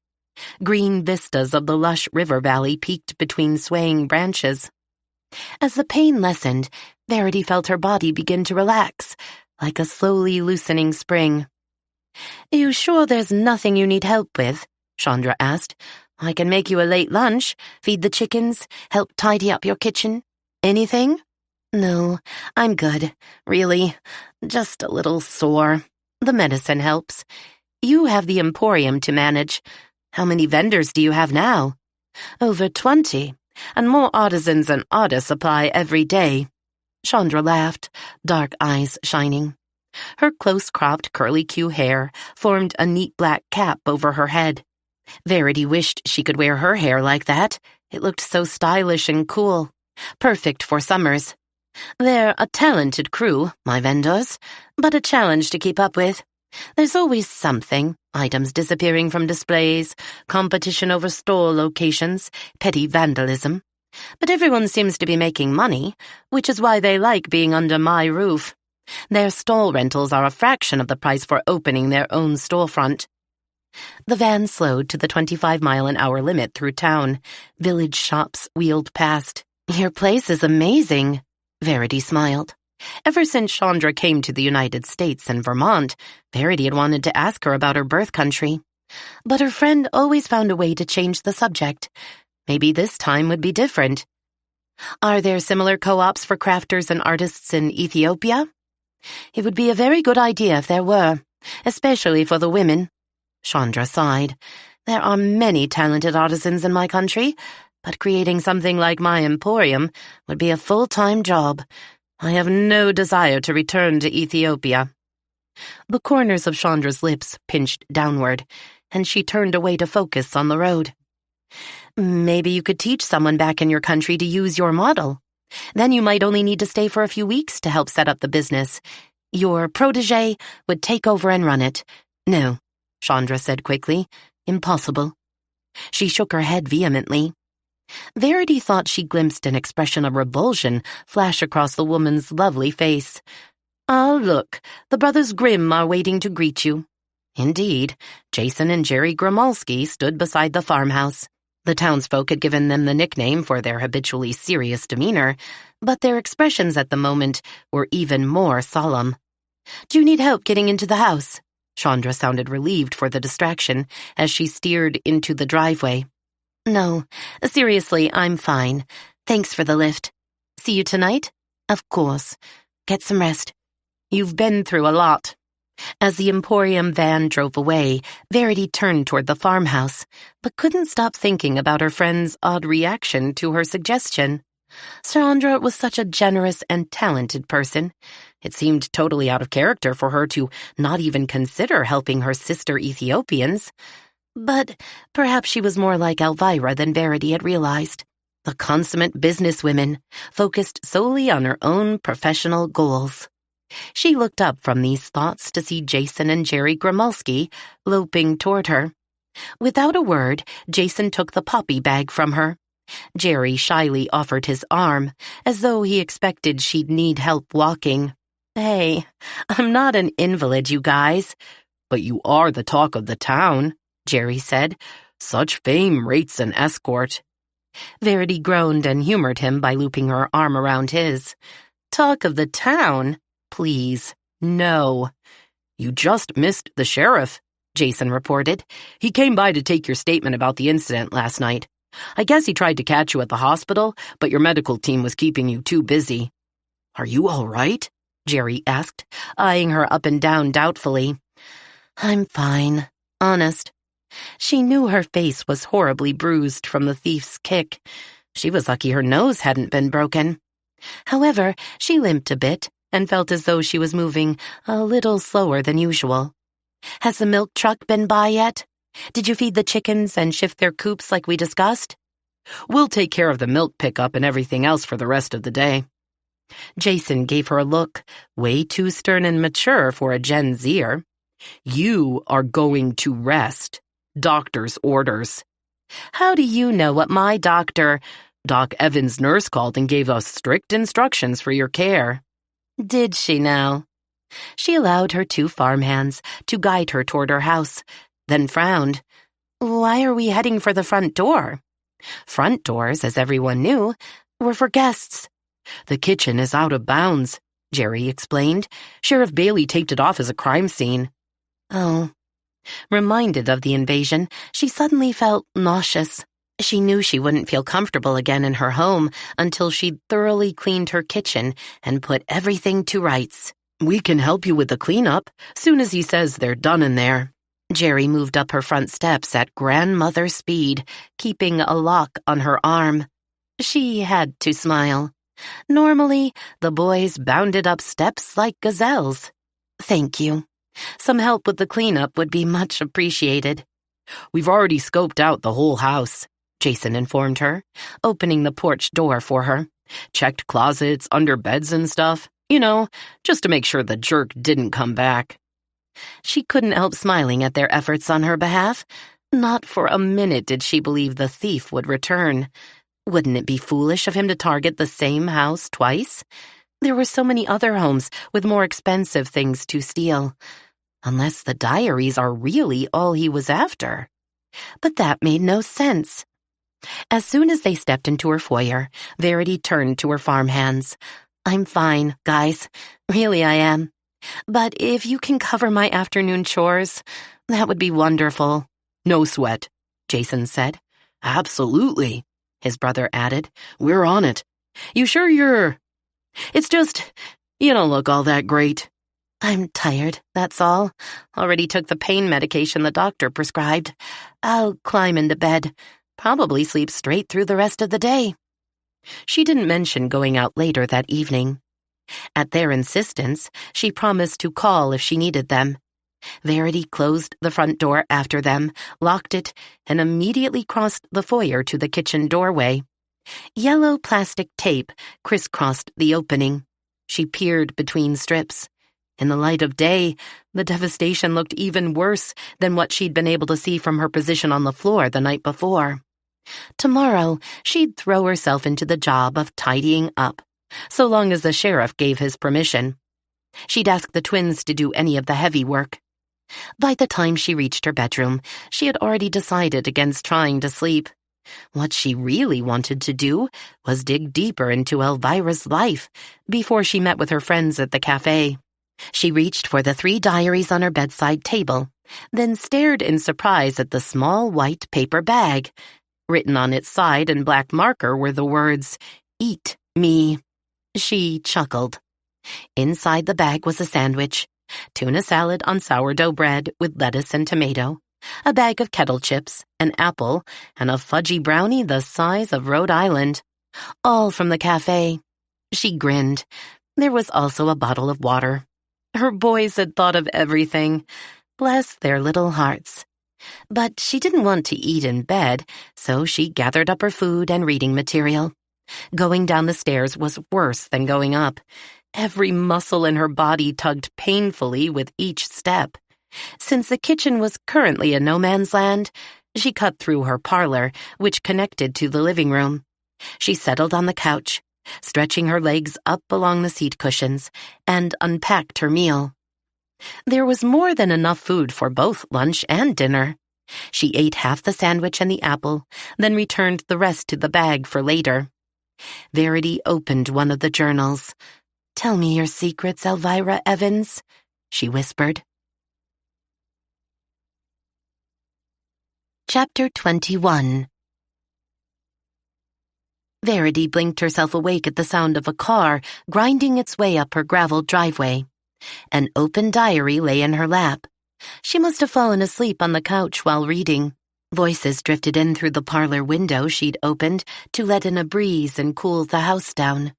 The air was redolent with the scent of the lavender and hydrangea bushes she'd planted beneath the windows along the side of the house. Mark's parents had never considered installing air conditioning in the old farmhouse. In fact, very few people in Vermont saw the need for it, since temperatures reached as high as 85 degrees for only a few days each summer.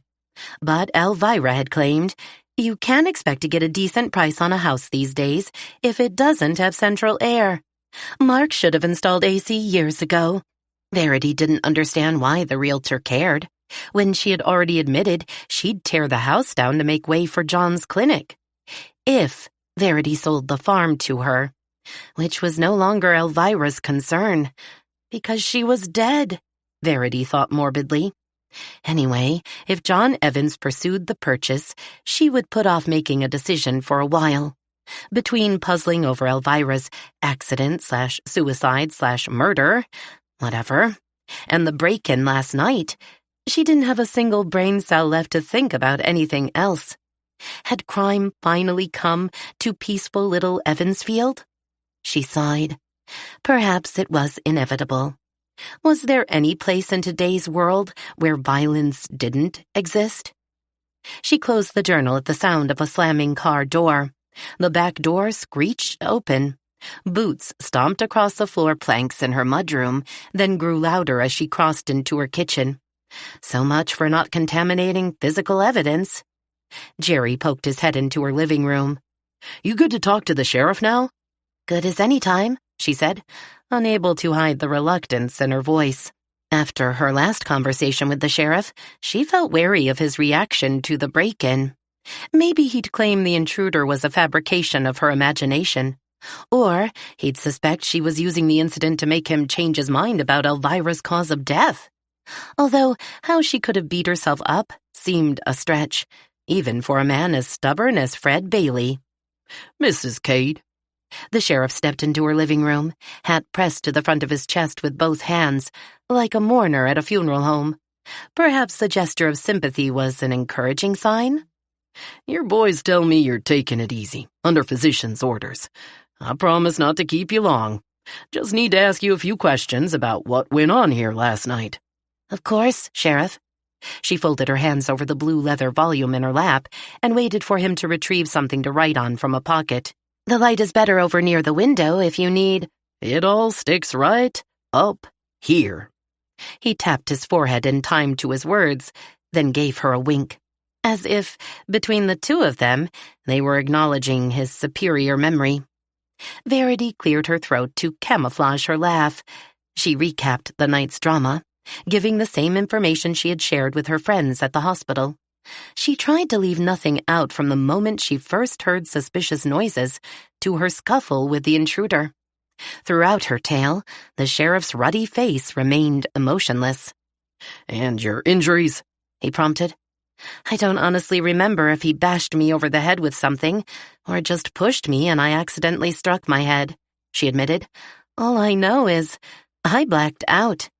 The EMT said I might have been unconscious for only 10 minutes, but it sure felt a lot longer." "I see." He scowled. "Sorry for needing to ask you all these questions when you're not feeling well." He explained that, by law, neither the EMTs nor the hospital staff could share medical information with his office without her permission. "You said," Bailey continued, "you were in a deep sleep before you heard the noises that alarmed you?" "Yes." "I'm wondering if—" Here it comes, she thought. "You might have been disoriented in the dark? Fell down or tripped over—" "No," she interrupted firmly. "I didn't just fall down. Someone was ransacking my kitchen. I saw the person. We fought." "Ransacking," he repeated, as if the word amused him. "Yes, and rather loudly, too. I didn't imagine the clamor, Sheriff, and I didn't just dream about wrestling with someone on my kitchen floor. I have the bruises to prove it." She pointed at her own face, then rolled up one sleeve to display a Rorschach pattern of purple and green mottling on her upper arm. He bobbed his big head and had the decency to look sheepish. "Right. Makes sense, especially with the condition of your kitchen." He looked over his shoulder. "Should have realized last night when I saw the damage." "You were here last night?" She tipped her head, thinking about this. "I only recall seeing the 2 EMTs. "By the time I got here, the ambulance had already taken you off to hospital. Gotta say, that room in there looks like a war zone." He chuckled. "Well," she sniffed and threw him a look. "It kinda was, Sheriff." He must have realized his reaction was just a smidge inappropriate. "I'm real sorry this happened to you, ma'am. As I'm sure you're aware, things like this just don't happen hereabouts. Not attacks on a person in their own home. But probably the only reason you got hurt was 'cause you tried to stop." "You're saying this was my fault?" She narrowed her eyes at him. He flapped his hat in the air, as though waving away her words. "Not at all. I'm just saying, Mrs. Cade, that trying to capture the bugger was ill-considered. Had the miscreant been armed, the outcome could have been far worse." Verity snorted at his scolding, but almost immediately thought he was, sorta, right. Allowing the thief a clear escape route would have been the wiser move. Mark certainly would have agreed. "You got any idea what the thief was after?" he asked. "Keep a lot of cash in the house, do you?" She shook her head. "Valuables left to you by your husband or from your mother-in-law's estate?" She had some nice glassware and collected china figurines, but whether they are worth anything, she shrugged. I've no idea of their value. The only thing the thief was holding when I knocked him to the floor was a box of books. Diaries, actually. Elvira's. "Huh?" He scrunched up his face, the image of a man hard at work thinking, then shook his head. "Diaries? That don't make much sense. Just a bunch of girly gossip and fantasies. Not like he could sell the things. Girly? He must have seen the outraged flush on her face. No offense intended, he said quickly. Never known a man to keep a diary. Anyways, after an experience like you had last night, you're probably confused about what you actually saw. Maybe he was holding a box. Maybe he intended to dump out the books and load it up with something else. I guess. But she didn't believe it for a minute. She looked up from the couch, trying to set aside her irritation with him and get a grip on her thoughts. Listen, Sheriff, if you don't need the diaries for evidence, my friends and I would like to look through them, just to see if we can find out why anyone might think they have value. She didn't add her real motive, to discover a reason why anyone might want to kill Elvira Evans. He'd only repeat his assumption that all evidence pointed to suicide. That is, unless you or your deputies need to study them for clues to my break-in, which I'm sure would take hours, if not days. His eyes shot open in horror. Good Lord, no, Mrs. Cade. My department is understaffed and overworked as it is. You ladies go right ahead. She smiled. Good. I promise I'll let you know if we find anything important. You do that. He jammed his hat down on his head and turned to leave. Sheriff, do you think you'll find whoever broke into my house? He hesitated before turning back to face her. My guess is some youngster did it on a dare. Part of a scavenger hunt or hazing prank. Only thing makes sense to me. She said. Just like it makes sense to you that a wealthy woman in the prime of her life jumped to her death. But she didn't say that. Instead, she said, ever so sweetly, Thank you for stopping by, Sheriff. Oh, and is it all right if I clean up my kitchen now? I don't want to destroy any evidence in your crime scene. You go right ahead, Mrs. Cade. I've seen all I need to see. Might I suggest you commandeer a few of your girlfriends to help out, since you're supposed to be resting and all? I will, she promised. But already her mind was spinning off in far darker, although more interesting, directions. Chapter 22. Verity eased back against the soft sofa cushions as soon as she heard her rear door clack shut. She took a long swig from her water bottle and listened to the sheriff's SUV depart, engine revving, tires grinding up her driveway. Smoothing one hand over the book in her lap, she returned to thinking about something that had been bothering her since she returned home from the hospital. She had a bone to pick with someone, and it wasn't with the sheriff. Anna Louise, Percy, come out where I can see you. She waited. No incandescent figures appeared. I'm honestly not angry with you two. Hadn't she read somewhere that when a person used the word honestly in a sentence, it meant they were hiding something? I just need to ask you about something important. At least that much was true. Nothing. If you're going to hang out in my house, like forever, you need to stop being rude by going all invisible and silent when I'm trying to talk to you. Anna Louise, in all her antebellum Gloria petticoats and blonde banana curls, sparkled into sight.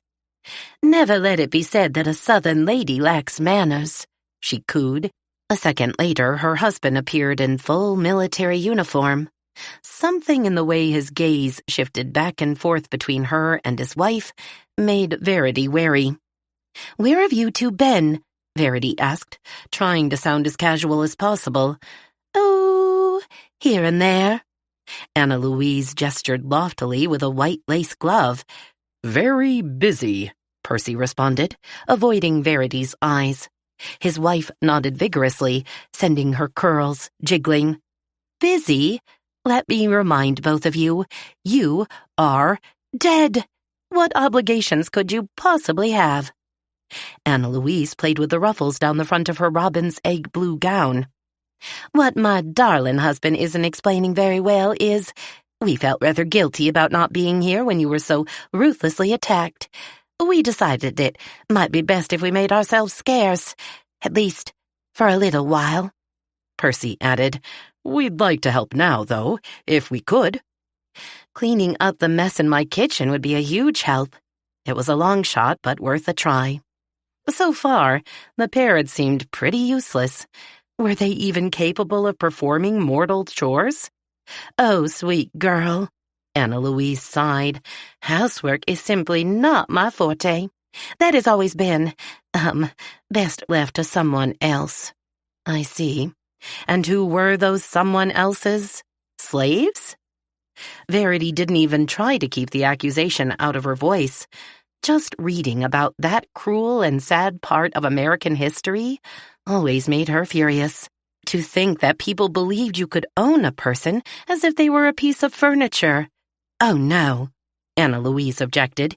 You see, we were far too poor to afford any kind of domestic help.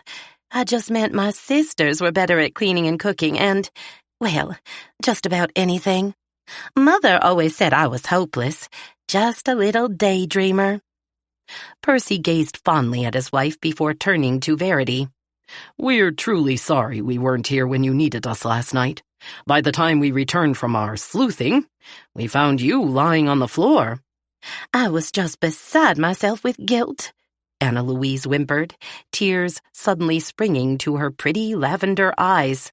Who knew a ghost could cry actual tears? That is, if they were real. I feared you were dead like you, Verity said, perhaps a bit too bluntly. It seemed a definite possibility. Percy's pale face suddenly reddened. Forgive me, but I must apologize. I touched you on the throat to feel for your pulse. He demonstrated by positioning his fingertips on his own neck. It was most reassuring to know your heart was still beating. It would have been reassuring to me, too, Verity laughed, if I'd been conscious. But then we didn't know what we should do. Anna Louise dabbed at her eyes with an embroidered hanky that had appeared out of nowhere. Percy nodded. Until I remembered hearing Mr. Mark tell a little neighbor boy that he should call 911 on a telephone if there ever was an emergency. And we know that's what he called the black machine on the stairway landing, a telephone. You called 911 to get help for me? How sweet was that? Verity felt truly moved. Percy asked me to do the talking part. Anna Louise had stopped sniffling, the tears miraculously gone. I gave your name when a woman in the telephone asked who was calling. I do an excellent imitation of you, Miss Verity, if I do say so. The ghost beamed with pride. So, Verity realized, that was why the two emergency techs thought I made the 911 call. Well, thank you for that, she said. I trust, Anna Louise, you won't abuse your talent in the future? Oh, no, Miss Verity. Anna Louise windshield wipered a gloved finger to emphasize her sincerity. I would never do that. Percy stood silently at his wife's side, studying his feet, which wasn't exactly reassuring. What were you two off investigating in the middle of the night? We visited Dr. Evans' house, Percy explained. I believed it might be useful if we listened in on the family. And what did you find out? Most of the time they didn't talk to each other at all. Anna Louise pulled down a blonde corkscrew of hair and examined it closely, which made her look a little cross-eyed. Do you think I would be prettier with red hair? Red hair is so passionate. She batted her eyelashes at her husband. Verity ignored the change of topic. But when they did talk, what did they say? Dr. Evans stayed in his surgery most of the time, Percy said. When he didn't have patients, he was reading medical journals late into the night. His daughter gossiped with her friends for tedious hours on her telephone without wires, which, by the way, I find even harder to make sense of than the big black contraption. I believe you call the little ones cell phones, although they have very little in common with a jail. Verity smiled and acknowledged her agreement with a nod. He continued. The boy was only at home for part of the night. He changed into a costume that looked like pajamas. Peter was probably on emergency duty again, Verity said. You must already know that he and another young volunteer responded to your call and took me to the hospital. Peter seems to take his job very seriously. Verity frowned. Is something wrong? Anna Louise asked. Maybe. I'm not sure. Verity started to shake her head, but stopped herself, afraid of making her bandages pull again. I was worried that Peter might have had something to do with his mother's death, but now I wonder if that's even possible. I think his grief over losing his mother was sincere, and he seems genuinely good-hearted, civic-minded, not the type of person who would kill his own mother. But that's good, isn't it? Percy observed her solemnly. He appears a decent lad, if a bit quick-tempered. Yes, Verity agreed. But I think the sheriff is wrong about Elvira having committed suicide. That leaves either natural cause, an accident, or murder. And if someone other than her was involved in her death, well, who was that someone? And does that same person have anything to do with what happened last night in my house? Yes, these are important questions. Percy frowned down at his hands. But I wish you would be more careful when you are doing your investigation. His eyes snapped up to meet hers. I sense an evil force at work in our town. Oh, Percy, Anna Louise whispered, do stop. You're frightening me. The lieutenant took his wife's hands in his own. My dear, we are past harm now, but our benefactress is most vulnerable. Witness what has already happened to her. He turned back to Verity. Heed my warning, madam. Take care lest you cross this wicked person. Verity shuddered. Somehow, the ghost's words made everything feel so much more real and dangerous. Chapter 23. Parking spaces directly in front of the cafe were already occupied by Kate's adorable cherry-red Mini and Sunny's white van with the Cat's Cradle Cafe logo on its side. Verity parked her truck in front of Chandra's Antiques Emporium. She slid off the driver's seat, wincing when her feet hit the pavement. Pain ricocheted through every muscle in her body. Dr. Evans had warned her to expect feeling stiff and achy after her tussle with the intruder. She just hadn't realized the discomfort would worsen in the first few days. She carefully reached across to the passenger seat for the red poppy bag into which she had loaded Elvira's journals. When Verity stepped through the cafe's door to the tinkling of the little silver bell, Fumiko, Kate, and Denise were already seated at 3 tables they'd pushed together to give everyone enough room to spread out and work. Pads of lined paper and pens were arranged at each seat. Probably Sunny's doing. A glass bowl on the center table, brimming with Denise's irresistible chocolate truffles and colorful foil wrappers, beckoned to Verity's sweet tooth. Flowered pottery bowls, one with pretzels, the other with assorted nuts, sat on the end tables. Good, Verity thought. No potato chips. Too greasy. Hopefully, the individual wrappings for the truffles would prevent chocolate fingerprints from smudging pages. She felt responsible for keeping the diaries in good condition, since she was sure Laura would eventually change her mind and want them someday. Looks like you've thought of everything, Sunny, Verity said. The cafe's proprietor laid a stack of napkins beside the snacks. I'll get coffee for anyone who wants it. She got a yes, please from everyone. I hope the munchies will help keep everyone awake. Verity sighed. It could be a long night. Then again, the painkiller she'd taken earlier made her eyelids feel like little lead curtains. Maybe the power of drugs was beyond the influence of caffeine and sweets. Sugar always does it for me. Kate popped a truffle into her mouth. Denise, you've outdone yourself. These are melt-in-the-mouth sinful. They're called chocolate to die for, my newest flavor. Salted caramel and milk chocolate. Ooh. Fumiko's eyes widened. I must try one. She took 2. Who else is coming? Verity asked, looking at the arranged chairs. I called Chandra, MB, and Martha. They all agreed to come and help, Sunny said. Since you said there are 9 diaries, and there happen to be 8 of us, I figure we can each take one. That is, if everyone shows up and wants to take part. The extra one can go to the fastest reader. Good idea, Verity agreed. I don't mind taking a second diary if someone doesn't have time to read.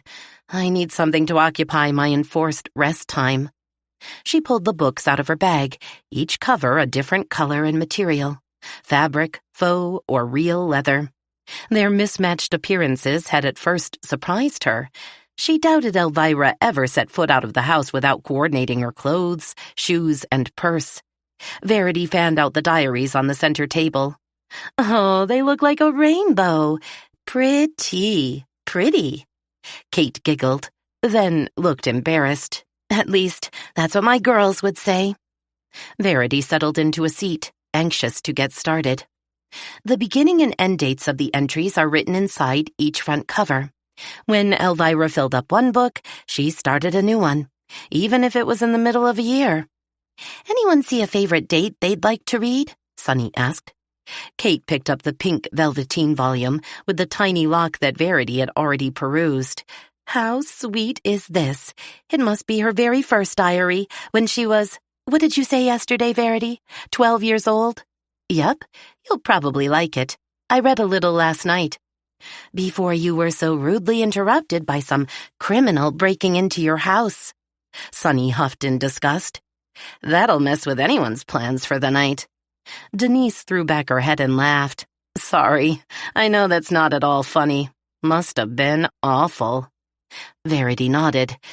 That it was. Through the front window of the cafe in the fading light, she saw two people approaching the door. A third joined them from the other direction along Main Street. Looks like Chandra, Mary Beth, and Martha have arrived. Although it was nearly 8 p.m., the sun hadn't completely set. Verity loved summers. They gave her more daylight to get chores done. Before long, it would be dark by 5 o'clock. She'd be bookending her days with work by electric light. Even her animals seemed to feel less energetic as fall arrived, perhaps sensing the arrival of another cold, snow-covered winter. The bell over the cafe door jangled cheerily again. Verity looked up to see Chandra in leggy blue jeans and a jeans jacket decorated with tiny seed pearls and beads, sequins, and hand-painted images that reminded her of Native American symbols. Clasped around her throat was a chunky turquoise beaded necklace. Ooh, Verity breathed, suddenly wide awake. I love your jacket and jewelry. Chandra performed a fashion model twirl. I have Sunny to thank. She tipped me off to a crafter she knows in Putney. The woman recently moved from New Mexico. After one look at her stuff, I asked her if she'd like to join my vendors. Told her I had a free booth just waiting for her at the Emporium. She creates original Southwestern jewelry and wearable art. Spectacular. Sunny examined the jacket's beadwork with her fingertips. And don't you look all dressed up, Verity said, when she noticed Martha in a navy blue wool coat dress, standing back as though waiting to be noticed. Have you come from somewhere special? In fact, Verity had rarely seen the kindergarten teacher wearing makeup, much less a dress that wasn't washable denim or corduroy. She supposed that anyone teaching kindergartners soon learned to wear indestructible clothing, the kind that didn't matter if it became spattered with finger paint, glue, applesauce, or snot. Martha stepped toward the tables and shrugged, as if the compliment was barely worth responding to.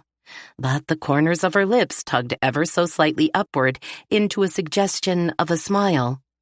Nowhere special, no. I just don't usually fuss over my appearance the way some people do. Of course, Verity said. Was she referring to someone she knew? Elvira? Chandra? You just look nice, that's all. Unfortunately, as Martha came closer to the tables, Verity could see how heavily her makeup had been applied. She might have slathered it on with a butter knife. Poor thing, Verity thought. She just doesn't know how to do it. She wondered if Martha would allow one of her friends to coach her. Verity was a minimalist, where makeup was concerned, a little tinted sunscreen, or nothing at all. The cows never complained when she greeted them in the morning with a naked face. Sunny's makeup always looked flawless and subtle. Maybe she'd ask her to take Martha aside and provide a few tips. All right, everyone, Denise said, clapping her hands loudly to get their attention. Time to get to work. Verity has brought all Elvira's diaries. If you haven't already chosen one, Now is the time. Martha scowled. You mean you didn't wait to choose until all of us were here? That's not fair. MB, Chandra, and I only have the leftovers to pick from. Really, Martha? Does it matter? Denise groaned. We'll each report to the rest of the group anything that we think is important, so you won't miss anything. Verity tried not to let her irritation show. She didn't want the evening to spiral into a competition over who got to discover the juiciest moments in Elvira's life. Is there a special one you want, Martha? Fumiko asked gently. We're all looking for the same thing, Denise reminded them with clipped impatience. Clues that will help explain what happened to Elvira the night she jumped. Sunny flashed her a warning look. Passed away. And who might have wanted to harm her, Verity added. Or why she didn't want to go on living, Kate whispered. All right, yes, all of that, Sunny agreed. So let's get started. Come on, Martha, Verity coaxed. We'll put all the diaries back into the center of the table if it's important to you. You can even choose first. Do you know which one you want? Martha hesitated, as if she'd been asked a trick question. Well, I had hoped to read about her college years and just after graduation. Verity reached for a distinctive leather-bound book with hand-tooled decorations on the cover, one of the diaries she had started reading the previous night. She handed it across the table. It's yours, Martha. Enjoy. The teacher's eyes glowed in anticipation. Oh, I'm sure I will. Apparently satisfied, she immediately plopped down onto the nearest chair, scooped a handful of pretzels onto a napkin, and stuck her nose into the book. Verity had to smile at the woman's enraptured concentration.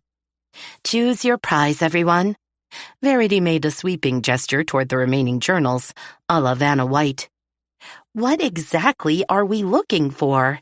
You said clues, but what kinds of clues? Mary Beth waved plump fingers in the air like confused butterflies. I still don't understand what we're supposed to be doing. I mean, I'm not even sure we should be doing this. I told the mayor, and he said we had no business snooping into Elvira's personal correspondence. Diaries are meant to be private. Well, aren't they? Kate wrinkled her nose and sighed. She may have a point. We will honor Elvira's privacy. Nothing we discover in her journals will leave this group, Verity stated firmly. If there's any chance that Elvira didn't commit suicide, her family will want to know. And if someone made her fall, either intentionally or by accident, shouldn't the law decide if they are guilty of murder or manslaughter or, I don't know, just carelessness? I just don't like the way the sheriff and coroner, without doing a lick of real investigating, decided she must have ended her own life. Denise tossed a palmful of nuts into her mouth, chewed, and quickly swallowed. Besides, if Elvira was murdered, no way would she want her killer to go free. If it were me, I'd sure want the truth to come out, Sunny said. Oh, I don't know, Mary Beth moaned. I don't want to get in trouble. Fumiko squinted, scanning the room as if checking for assassins lurking beneath tables. If killer not caught, killer kill again. No? Oh my goodness, don't say that. Kate shuddered and wrapped her arms around herself. But what if Fumiko is right? Chandra in a much calmer voice. We can't let a murderer run free to hurt others. Look at what happened to our favorite dairy farmer. She nodded toward Verity. Whoever broke into her house might be connected in some way to Elvira's death. Verity, dear, do you really think Elvira might have been murdered? Sunny asked. Verity shook her head. Let's just say it's beginning to appear less like suicide, or even just a really unfortunate accident. I've never believed she intentionally killed herself, and now I'm having a hard time imagining Elvira simply falling into that quarry without help. She sighed, feeling a bit sick at the thought. Elvira once bragged that she could weave her way through a busy construction site on 4-inch heels while juggling cell phone, clipboard, and contracts, and never even turn her ankle. I remember her saying that too. Denise smiled. We used to run together some mornings before I opened my shop and she left for her office. We'd talk the whole 3 miles. She had some amazing stories about her business. It's funny, but I don't think she ever doubted herself. Everything was Elvira's way or no way. "Oh, Denise," Sunny began. "Seriously, I don't mean it in a bad way. She set a goal for herself and stuck to it, no matter what. I admired her. She wasn't swayed by what others thought. She never backed down. You could see that aggressiveness in the way she ran, too." Denise's short red hair appeared electrified. "I agree with Verity. Stumbling into the quarry? No way. I can see that happening to a klutz like Katie or Martha, sure, but not to Elvira." Kate shrugged. "She's right. I trip over my own feet. Constantly." Martha didn't even look up from her reading. Sunny took over. "It sounds as if most of us feel we should at least try to look into our friend's death, since the sheriff isn't. If anyone is uncomfortable doing a little investigating, they can leave now, and no one will think any less of them. I promise. We're all friends here." She smiled and waited. No one moved. "I'm staying," Kate said softly. "Me too." Mary Beth leaned back in her chair, arms crossed. "I don't have to agree with everything the mayor says, even if he is my husband." "Atta girl," Denise boomed. One after another, they all nodded their assent. It was unanimous. Good. Sunny rubbed the bridge of her nose, looking relieved but a little tired. "Verity, dear, is there anything you want to add, since you've already gotten a peek at some of the diaries?" Verity's gaze wandered wistfully across the room toward the glass display case of pastries. They looked a lot more scrumptious than pretzels and nuts, although Denise's chocolates weren't anything to sneeze at. She regretfully blinked away the image of a glazed bear claw. After all, they were here to work. "Yes, actually, although I don't know whether it's important." She blew a strand of hair from over her eyes. In her earliest diaries, Elvira mentions classmates, friends, and family members by name, but as soon as she left high school, she switched to using initials or code names. "Whoa, how mysterious is that?" Kate cried. Sunny frowned. "I wonder why. To protect the innocent?" Mary Beth stared at the book in her hand. "Or the guilty," Denise chuckled. Chandra leaned in across the table. Maybe Elvira was afraid that someone she wrote about would get hold of her diary and read what she thought of them. Verity recalled several entries that had been particularly harsh. "I came across some things she wrote about people close to her that definitely seemed cold or even hurtful. Sorta like the way she acted," Mary Beth said. And Verity couldn't help thinking about the way Elvira had treated their plump friend at the farmhouse. Sunny pursed her lips. Exactly. If she was trash-talking people in her diaries, she would definitely want to keep what she wrote to herself. "I think it was even worse than just talk," Verity said slowly. "If what I've already read is true, not an exaggeration or stories she made up for her own entertainment, Elvira used people to get what she wanted." "Ah," Fumiko made a face. "That not nice." Martha looked up from the diary open on the table before her, her expression bland. Verity wished she knew what she was thinking.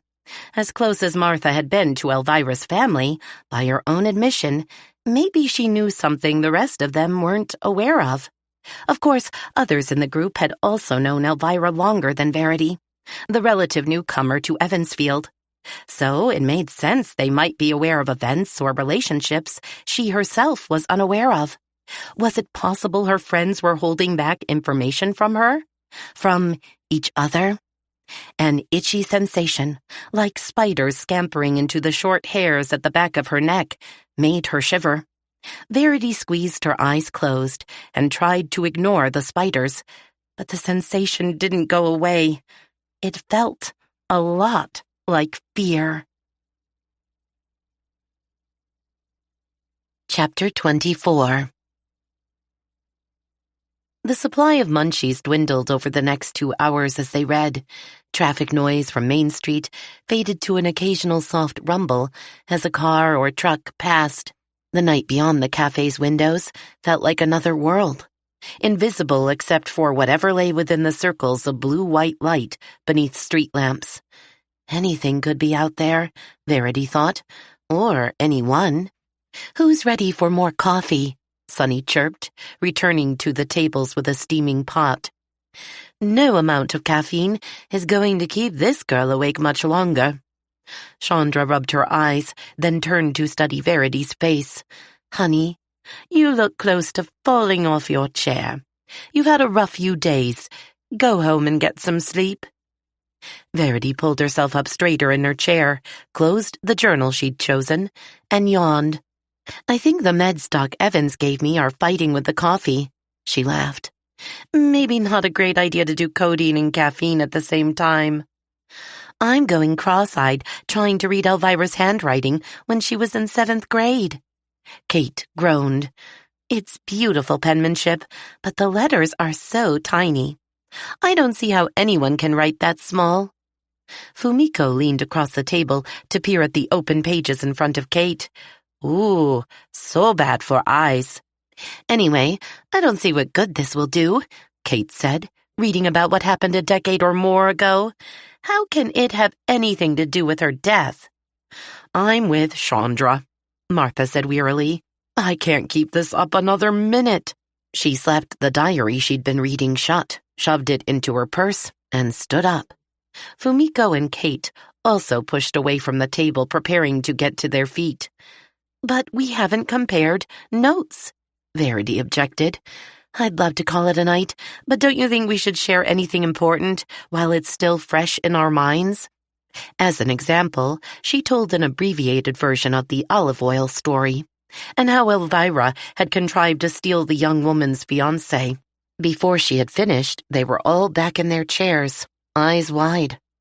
"That's just so mean and selfish," Kate commented. "And you're sure her sexy slick is Dr. Evans?" Chandra shook her head in amazement. "Whether or not John Evans is slick is beside the point," Sunny said. "The way Elvira used that poor nurse was mean. Cruel, really." "More than cruel," Martha added darkly. "Evil." Verity felt suddenly chilled.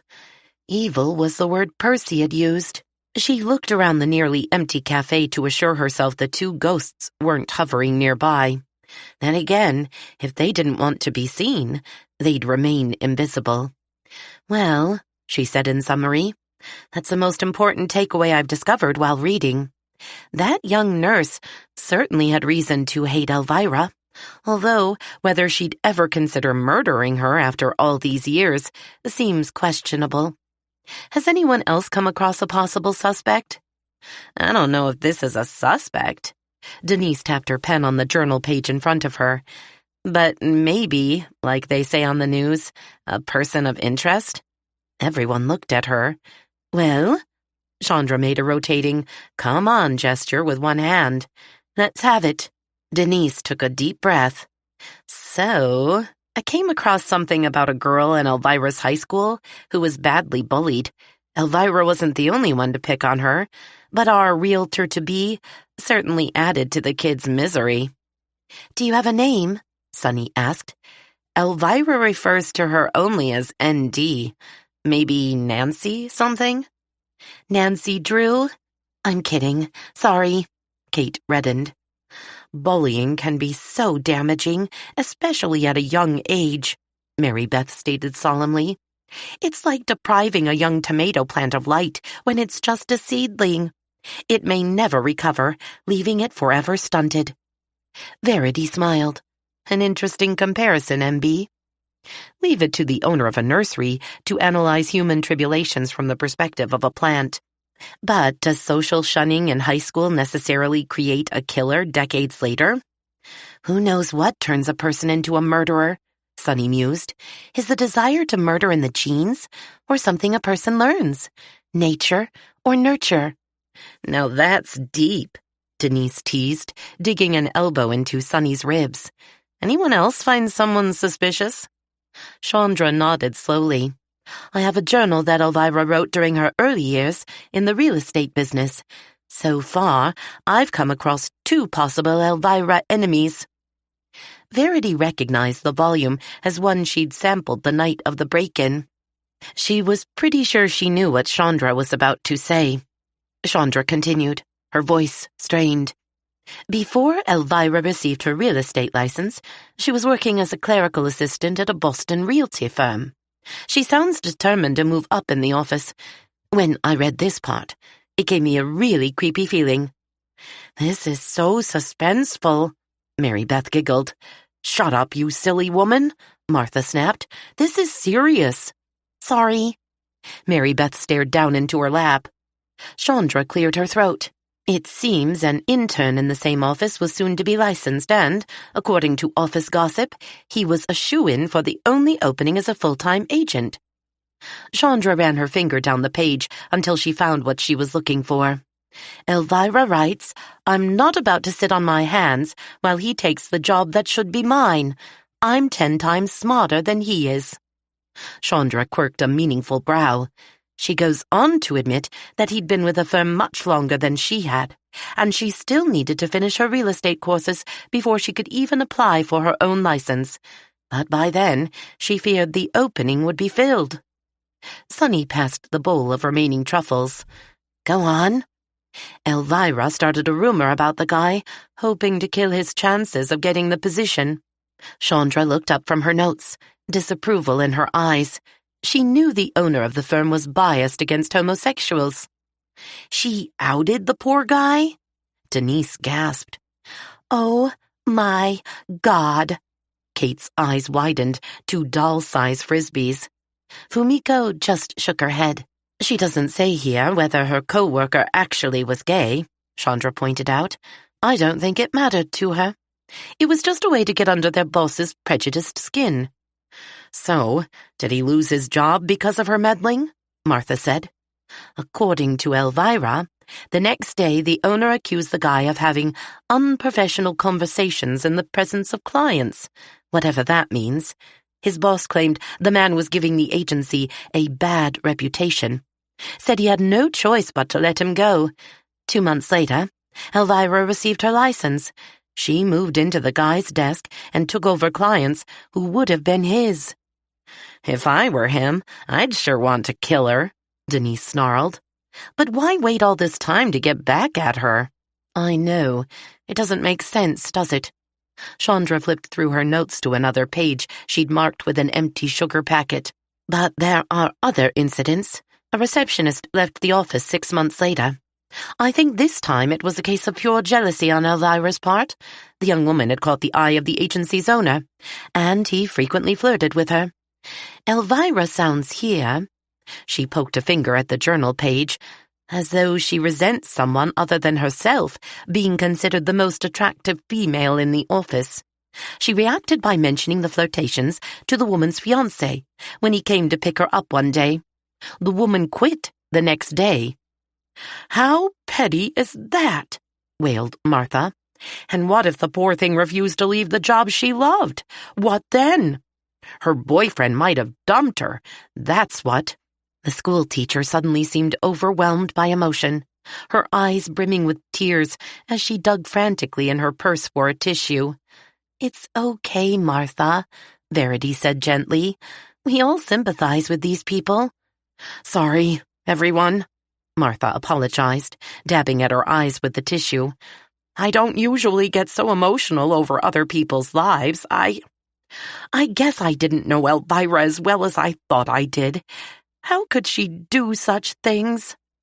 It is rather shocking, Denise agreed. A mischievous glint crept into her eyes.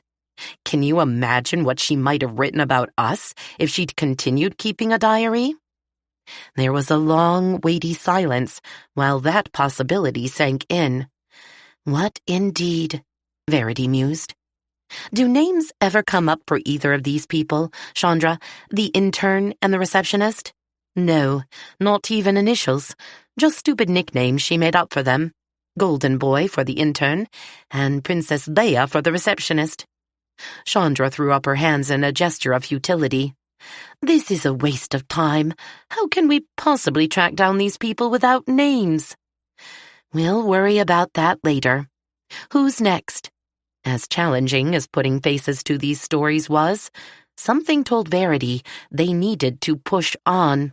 The truth taunted her like an annoying mosquito buzzing in her ear. She couldn't ignore it. I have suspect, Fumiko offered. Sorry, I get confused. Sunny patted the top of Fumiko's sleek black head. It's okay, sweetie. We're all confused at the moment. Go on. Fumiko blinked at her notes and pinched her bottom lip between tiny, pointed white teeth. Elvira. She moved to larger real estate company. This happened years later, maybe 5, but still Boston. Big-time agents there. Elvira, she calls business blood sport. Sometimes senior agents, they try push cheapo houses on her. No, she say, F you. Because of the low commission on those properties? Chandra asked. Yes. See? Fumiko pointed to a page. Sunny and Chandra leaned in from opposite sides to read. Elvira writes here, Sunny said, any commission less than 5 figures isn't worth her time.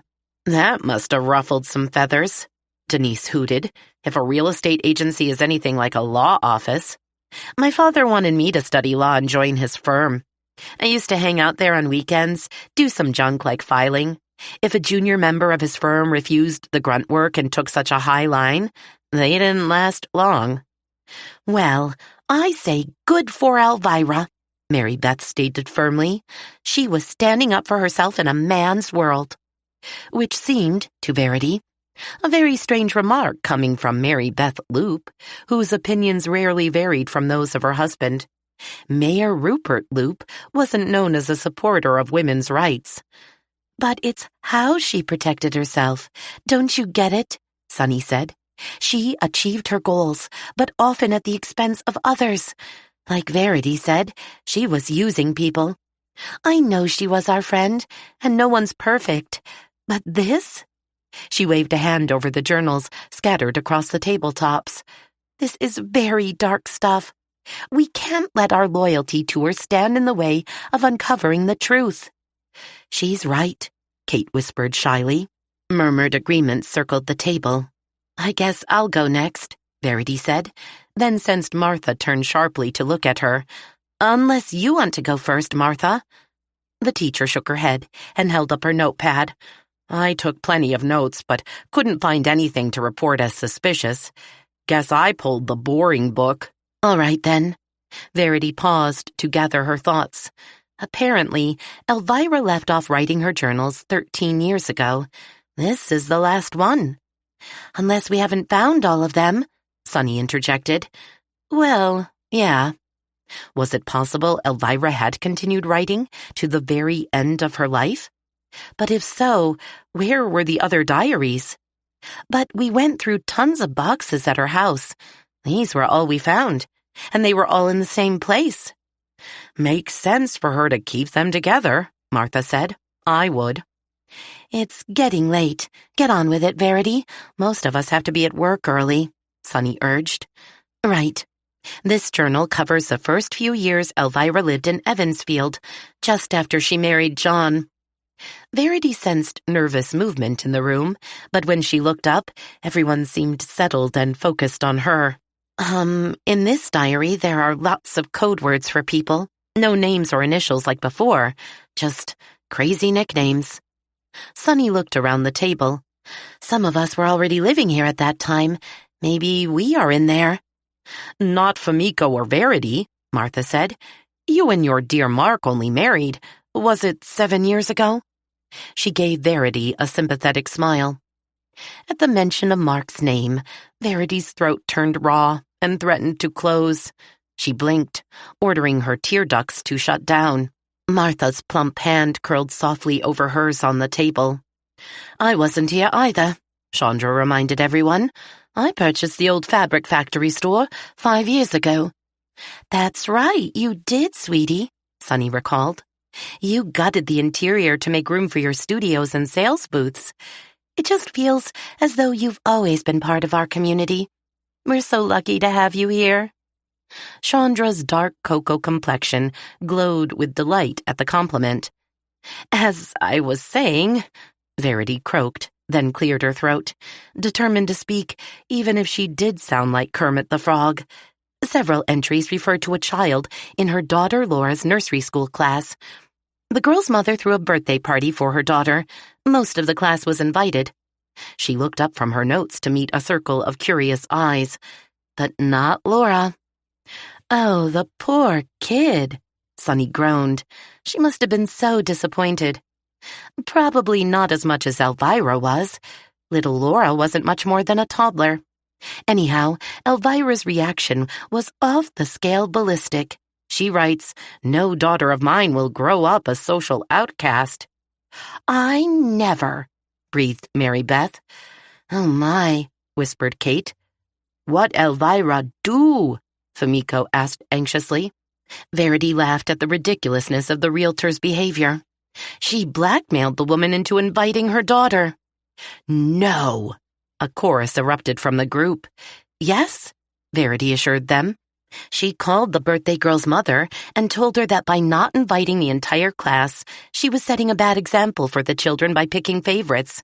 And if she didn't immediately correct her error, she, Elvira, would not only be unable to support the woman's election for president of the PTA, she'd make sure no one else would support her."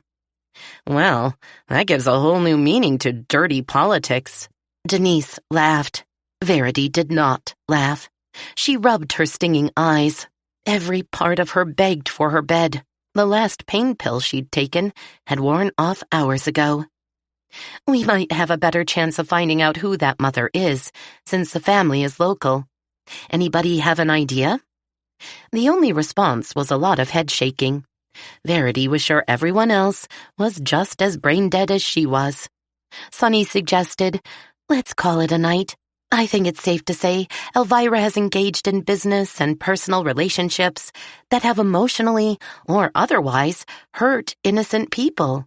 Although," Martha added, "most of these took place a long time ago. I can't believe they'd be relevant today."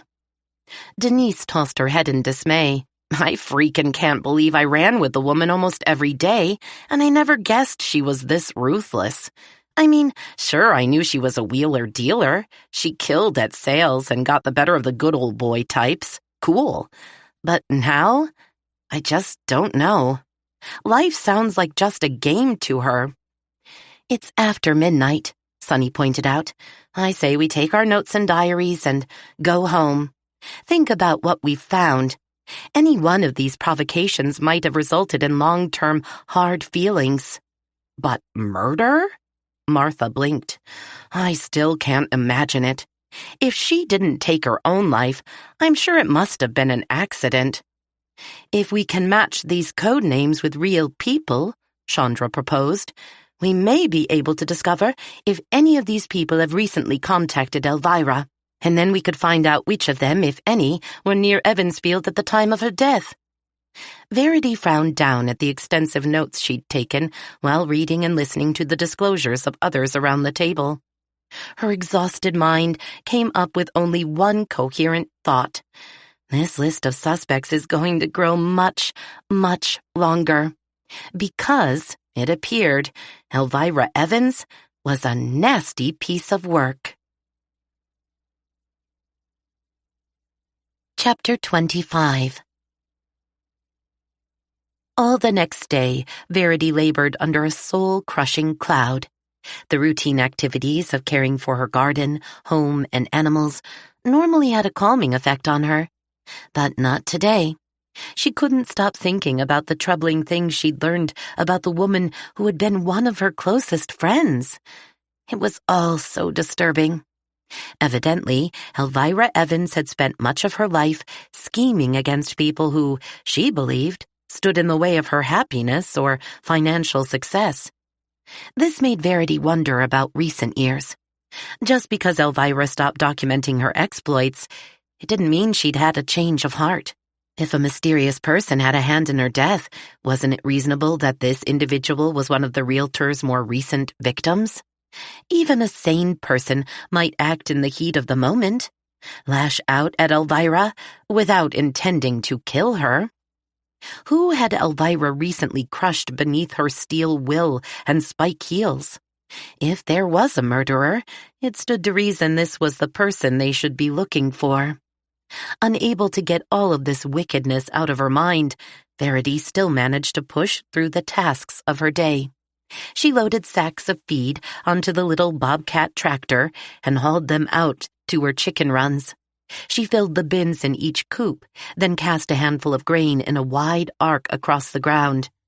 Watching her pretty Rhode Island Reds frenzied scampering for the grain, one would think that they hadn't been fed in a month. But her Reds were dedicated foragers, pecking at little grass shoots, gorging on bugs, beetles, and worms throughout the day. Funny little creatures chickens were. She smiled and clucked at them. They clucked back at her in friendly response. For a moment, she was at peace. As the day wore on, her mind returned to the questions surrounding Elvira's death. She had read somewhere that the criminally insane were incapable of empathizing with the pain of others. They felt no guilt, even found pleasure in hurting others. In real life, Elvira sometimes made light of her unkind antics and, in her diaries, she even sounded proud of her cleverness and trickery. But did she actually enjoy her victim's pain? Or was she just oblivious, too self-absorbed to care while wrapped in her cocoon of success? Although the sheriff had scoffed at the mere idea of murder, it now seemed to Verity a miracle that someone hadn't plotted Elvira's demise sooner. From her teenage years until her recent death at 38, Elvira had made herself richer, pushed herself higher in society, and burnished her ego at the expense of others. In a world where a teenager could be beaten to death in the street over a pair of Air Jordan Retros, why was it so difficult for the sheriff to believe that someone hurt by Elvira had confronted her, resulting in deadly consequences? Verity just didn't understand him. By the time she finished her morning chores, violent images had left her in a truly black mood. Yes, she believed in justice, but what was the point of seeking justice for a woman who cared so little about other people? Still, there was the issue of closure for Elvira's family. If the death of John's wife, and Peter and Laura's mother, turned out to be just a tragic accident, at least they would know she hadn't willingly left them. The same could be said if she'd been murdered. Knowing the truth was important. And if it turned out that Elvira really did choose to end her life, then I'll know I've done due diligence. Verity checked in with Jason and Jerry in the milking barn to make sure they wouldn't need her for the next few hours. They assured her they had everything under control and urged her to go back in the house and rest. But resting wasn't all she had in mind. She made herself a toasty grilled cheese sandwich on her homemade oat bread, sliced a crisp red apple, poured herself a tall iced tea, then arranged her lunch on a wooden tray painted with Monet-style golden sunflowers. Carrying the tray, a notepad and pen, and the diary she'd brought home from the cafe, she walked out the front door of the farmhouse to her sunny front porch. While she ate, she read more about Elvira's dramatic scheming, but was most intrigued by the mysterious olive oil. Of all the people Elvira had run roughshod over, this was the one person from her past that Verity wished she could find and talk to. But how could she even begin to search for John Evans' former fiancé without more information? Lots more. Elvira and the doctor had met in Boston while he was an intern. That much she knew. Was Boston where olive oil lived? Maybe still lived? So far, the woman's real name hadn't been mentioned. Without a name, there seemed little hope of tracking her down. All she knew about the woman came from Elvira's description. She was a nurse, excruciatingly thin, and, according to Elvira, not very attractive. "You should add a sprig of mint to that tea, darling," a lilting voice suggested. Verity jumped, then sighed. "I don't like mint in my tea, Anna Louise." She looked down at her notes. Useless doodles, really. A stick figure of a woman wearing an old-fashioned nurse's cap. Another of a man with a stethoscope around his neck. A third figure in towering heels. Everything she drew looked like the work of a kindergartner. So much for artistic talent. "Lemon, go away, Anna Louise," Verity grumbled. "Oh dear, are we in a sulk?" "I told you to leave her alone," Percy chided his wife. "She's obviously traumatized, still recovering from that brutal attack." "I am not traumatized," Verity insisted. But honestly, her bandaged head still hurt, and she was a little nervous about being alone in the house at night. "I'm just thinking about dead moths and wilted weeds," Anna Louise murmured sweetly, indicating the sketches on her notebook page with a translucent finger. "No, about who killed Elvira and why." Verity felt movement in the air, then turned her head to see two barely visible forms shimmering behind her. "I wish you two wouldn't do that." "Do what?" Anna Louise asked. "Creep up on me like you do." "I do not creep. I move with southern elegance. Do I not, my love?" "You do, my dearest. You are the epitome of grace." Anna Louise gave an extra twinkle of pleasure. "Well, if you must pester me while invisible, or nearly so, the least you can do is announce yourself. Although, I'd much prefer to see you clearly. This glittery stuff is very distracting." "Shall we, my dear?" Percy said. "Hardly seems worth the energy, but if we must." The two insubstantial clouds that had been hovering near her chair grew decidedly denser until they appeared nearly as solid as a living person. "What did you and your friends find in the diaries last night?" Anna Louise delicately perched a hip on the arm of Verity's green Adirondack chair. The ghost arranged a bevy of marshmallowy white skirts around her. Verity blew out a long breath. "A lot. Too much, actually. It seems my dearly departed friend was a bit of a bitch." "She was a dog?" Anna Louise's confusion might have been amusing had Verity been in a better mood. "Perhaps a 21st century aphorism?" Percy guessed. Verity nodded. "She wasn't a very nice person." "Oh, I see." Anna Louise lifted a lace shoulder in a delicate shrug. Verity found herself wondering if there was any way she could borrow one of Anna Louise's frou-frou gowns. Anna Louise seemed capable of conjuring up an unlimited assortment of delicious garments on a whim. "Have you decided to give up trying to find out who killed the bitch?" Anna Louise asked innocently. Verity winced, wishing she hadn't called Elvira that. Anna Louise delighted in learning new words, but tended to employ them with little restraint, much like a pet parrot. "No, I've decided to continue searching for clues. She may have treated people badly at times, but no one deserves to be taken forcibly from their family. My friends and I just want to know the truth behind what happened to her." "Well, I suppose that only makes sense." Anna Louise tapped her on the arm with one graceful finger. "In your case." "In my case? What does that mean?" "Your name, Verity," said Percy. He stood at attention in his handsome northern blues, saber at his hip. "It means truth. You are a seeker of truth." She smiled at them. "Funny. I remember my mother telling me that when I was a little girl. I haven't thought about it in a long time." "Do you know why she chose that name for you?" Anna Louise stood up and waltzed around her chair, humming a song Verity didn't recognize. Percy looked toward the road as if worried his wife's performance might attract the attention of a passerby. Verity thought for a minute. "My mom said that names always have meanings, like beauty, wealth, or luck. A name presumes to tell the future or make a promise. But of course, that's impossible. Who can say if a baby will grow up to be beautiful, rich, or attract great luck?" "Ah, but anyone can seek the truth if they want to," Percy said. "She was a smart lady." Anna Louise pirouetted the length of the porch, apparently unconcerned with philosophical discussions. Yes, she was very wise. I miss her so very much. Verity drew a deep breath.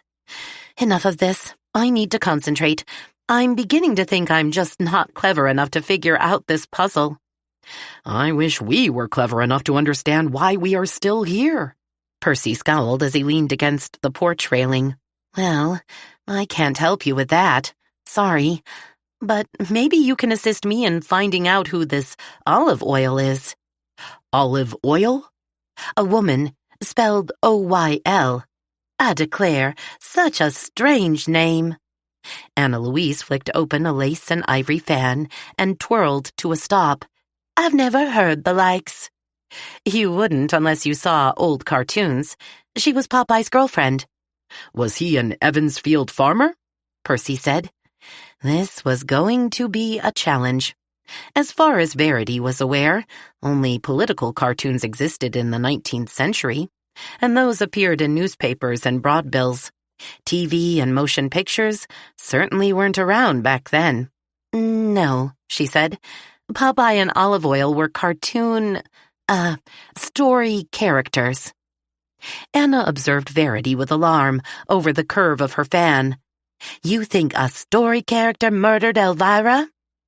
Verity closed her eyes and counted to 10.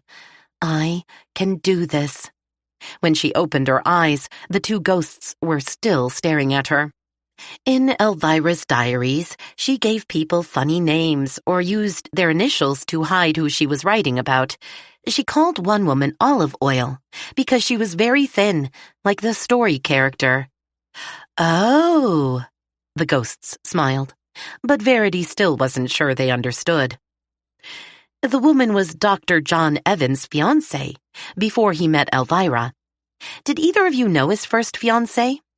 They gave each other a blank look. Maybe the young doctor hadn't yet brought Olive to his hometown. Why don't you just ask the doctor who she was? Percy asked. Verity clipped her pen onto the notepad. I thought about that, but it seems super insensitive to bother the man. He's still grieving. It may be the only way to find out, Percy pointed out. Oddly enough, Verity thought, this made sense. I could help you, Anna Louise offered brightly. Subtlety, you know, is one of my virtues. Verity thought she saw Percy roll his eyes. I can't let you talk to Dr. Evans. Revealing yourself to him would be a really bad idea. Perhaps we might help you in other ways. Then you could help us with our problem? You mean your inability to move on to the other side? She frowned. I have no idea how I'd do that. We need more information, Percy explained. The boundaries between the world of the living and the world of the dead are confusing. Like all that Mason-Dixon line nonsense, Anna Louise interrupted. It's not like people paid much attention to lines drawn on a map. She fanned the air. 2 of my older brothers fought for the South. My youngest brother joined Lincoln's army, much to Papa's disgust. A shadow passed across her pretty face. That must have been difficult for your family, Verity said softly. Dare I ask if they all... Only my middle brother came home? Anna Louise's gaze lowered away from Verity's. We don't often talk about those days. I'm so sorry, Verity whispered. Percy circled a strong arm around his wife's waist. It was a long time ago. Indeed, over 150 years. Still, she could only imagine how hard it would be to lose 2 brothers in one of the bloodiest wars in American history. Maybe you never got over something that dreadful. She was thankful Anna Louise had found her Percy.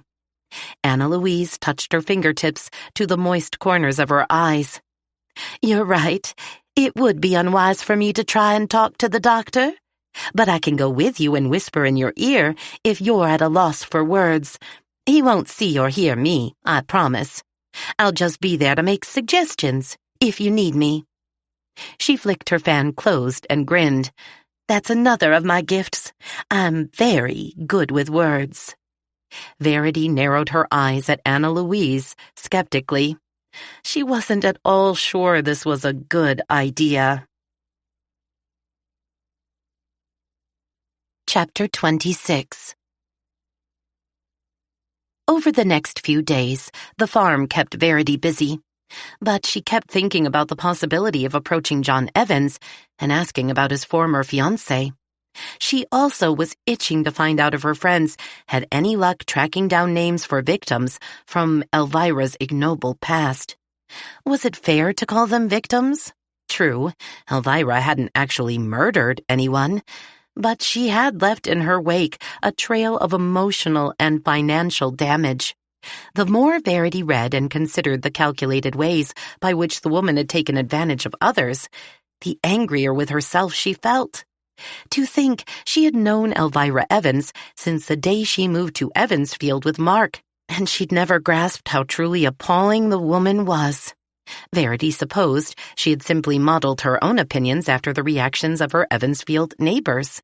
When the flashy, charismatic Elvira behaved most outrageously, people either ignored her or reminded each other of how generous she was with her money.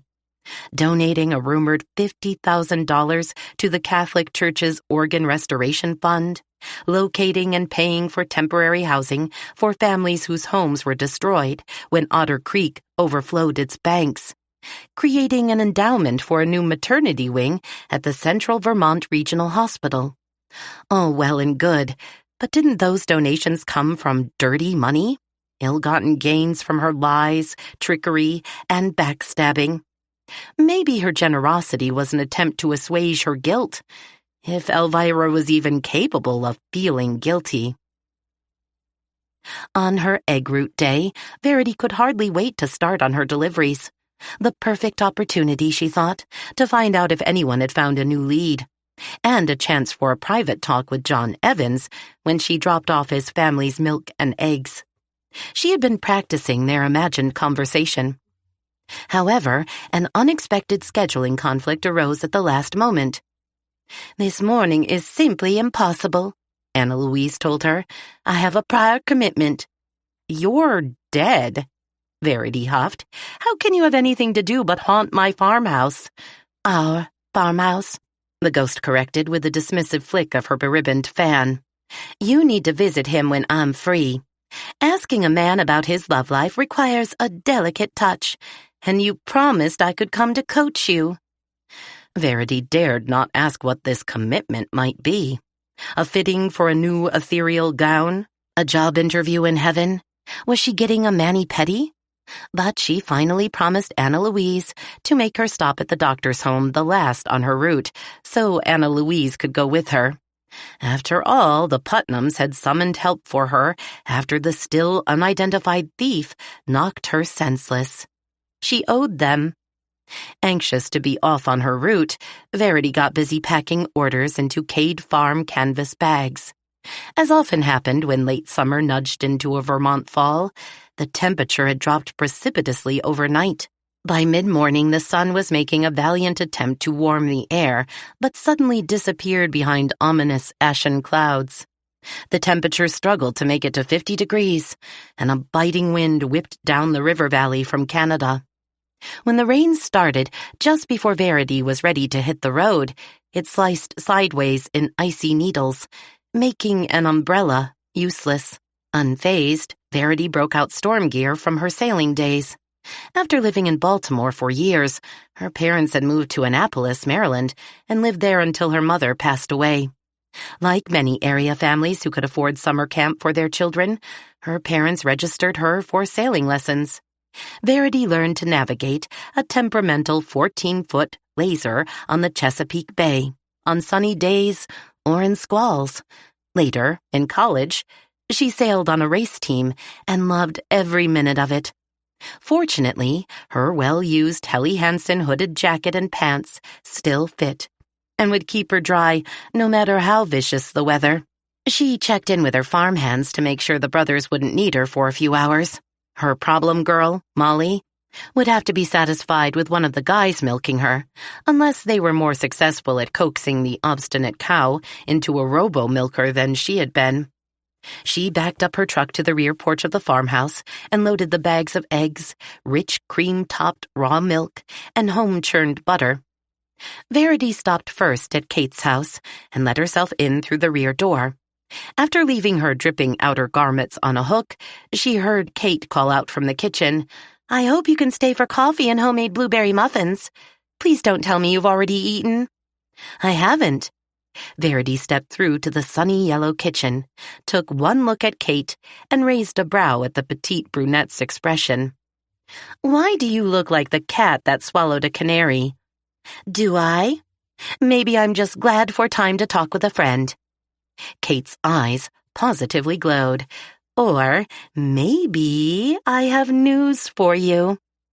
She poured coffee, then pulled 2 floured dessert plates from her cupboard and set a gorgeous, high-domed muffin on each. "You've discovered the identity of one of our mystery victims?" Verity split her muffin, moist and overloaded with purpley sweet blueberries, and buttered both halves. She took her first bite and savored its rich gorgeousness. "Not only that, I spoke with him over the phone." Verity nearly choked on her coffee. "Seriously? You really are a good investigator, Katie. Don't keep me in suspense. What did you find out?" Kate stirred sugar into her coffee. "Do you remember the young real estate intern in Boston that Elvira spread a rumor about? She called him Golden Boy. Of course, she claimed he was gay." "Right. And no, I didn't ask him if it was true. He volunteered the information. He was, and is, but in no way should that have cost him his job." "Of course not," Verity agreed. "So, what did he say about Elvira? You told him that she has, passed away?" "I did, but he already knew." Kate sipped her coffee. "He's no longer living in Boston. Moved to New Hampshire years ago, only about an hour's drive from here. He read her obituary in a local newspaper." "Interesting," Verity said. "Anywho, he was more than willing to admit he wasn't at all sad to hear of her death, but he claimed he hasn't seen her in years. Not since the day he was booted out of the Boston office as a result of her meddling." Verity dug her little notebook and pen out of her jeans pocket and quickly found the page where she had taken down the details from Kate's earlier report at the cafe. "Then you must know his name since you somehow got hold of his phone number." "Oh yes, he's Gerald Kelly." Verity had to stop herself from bouncing like Mary Beth. This could be the break they needed to find Elvira's killer. "And when you called him, did he sound like someone capable of murder?" She wasn't sure how a killer might reveal their homicidal inclinations through tone of voice. Maybe by an outburst of fury or string of cuss words at the mention of Elvira's name? "Well," Kate said thoughtfully, "I don't know about his being capable or not. He sounded like a calm and rational guy, although I guess anyone could fake that. But—" She lifted her coffee mug toward her lips, then put it back down again without taking a drink.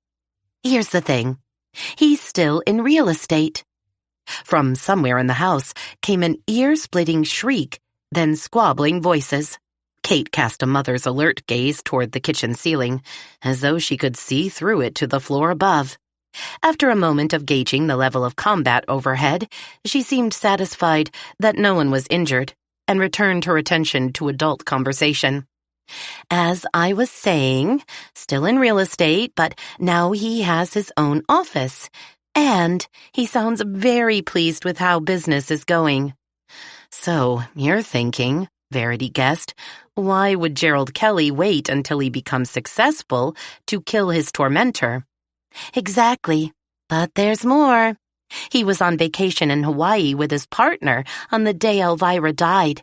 They had rented a beach house on Kauai for 2 weeks.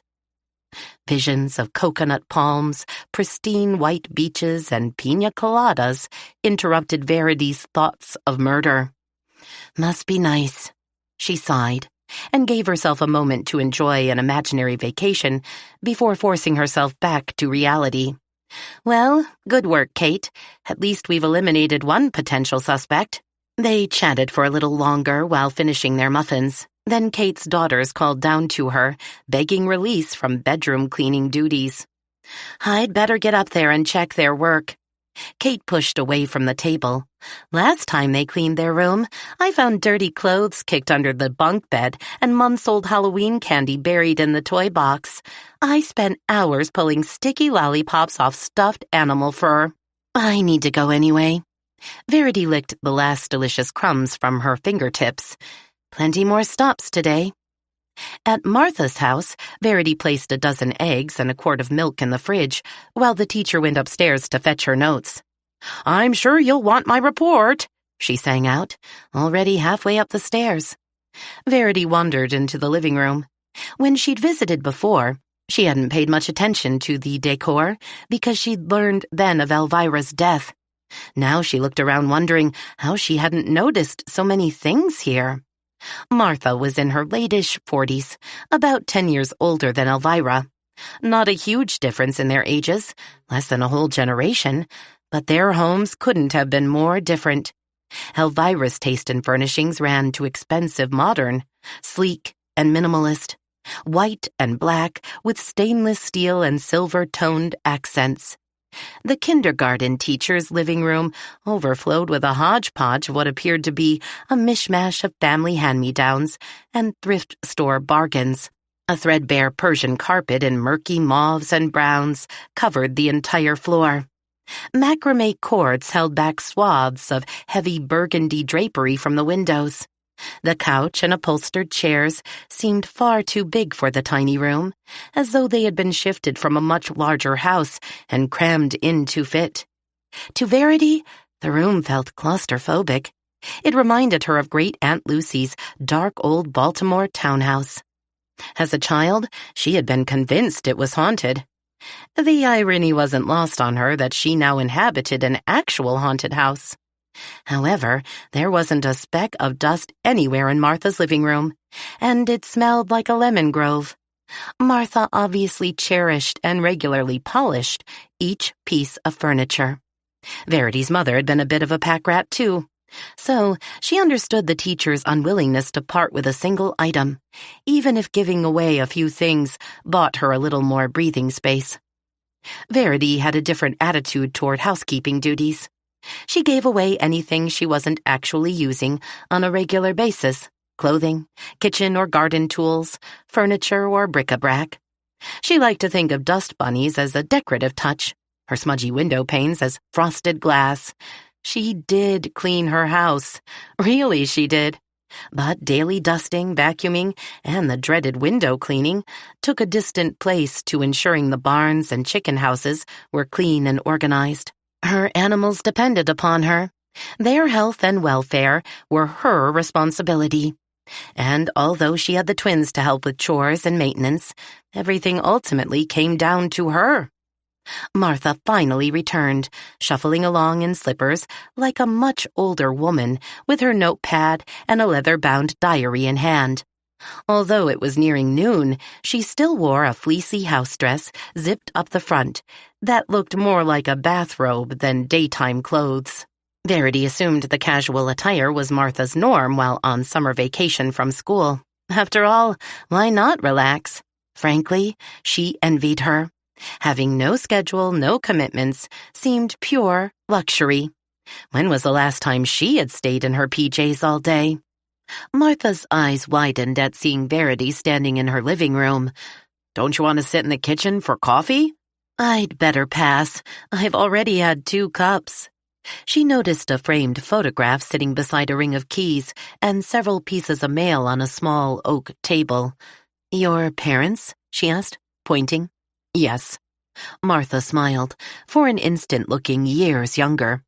"This house was theirs, but most of the furnishings came from my grandparents' home in upstate New York.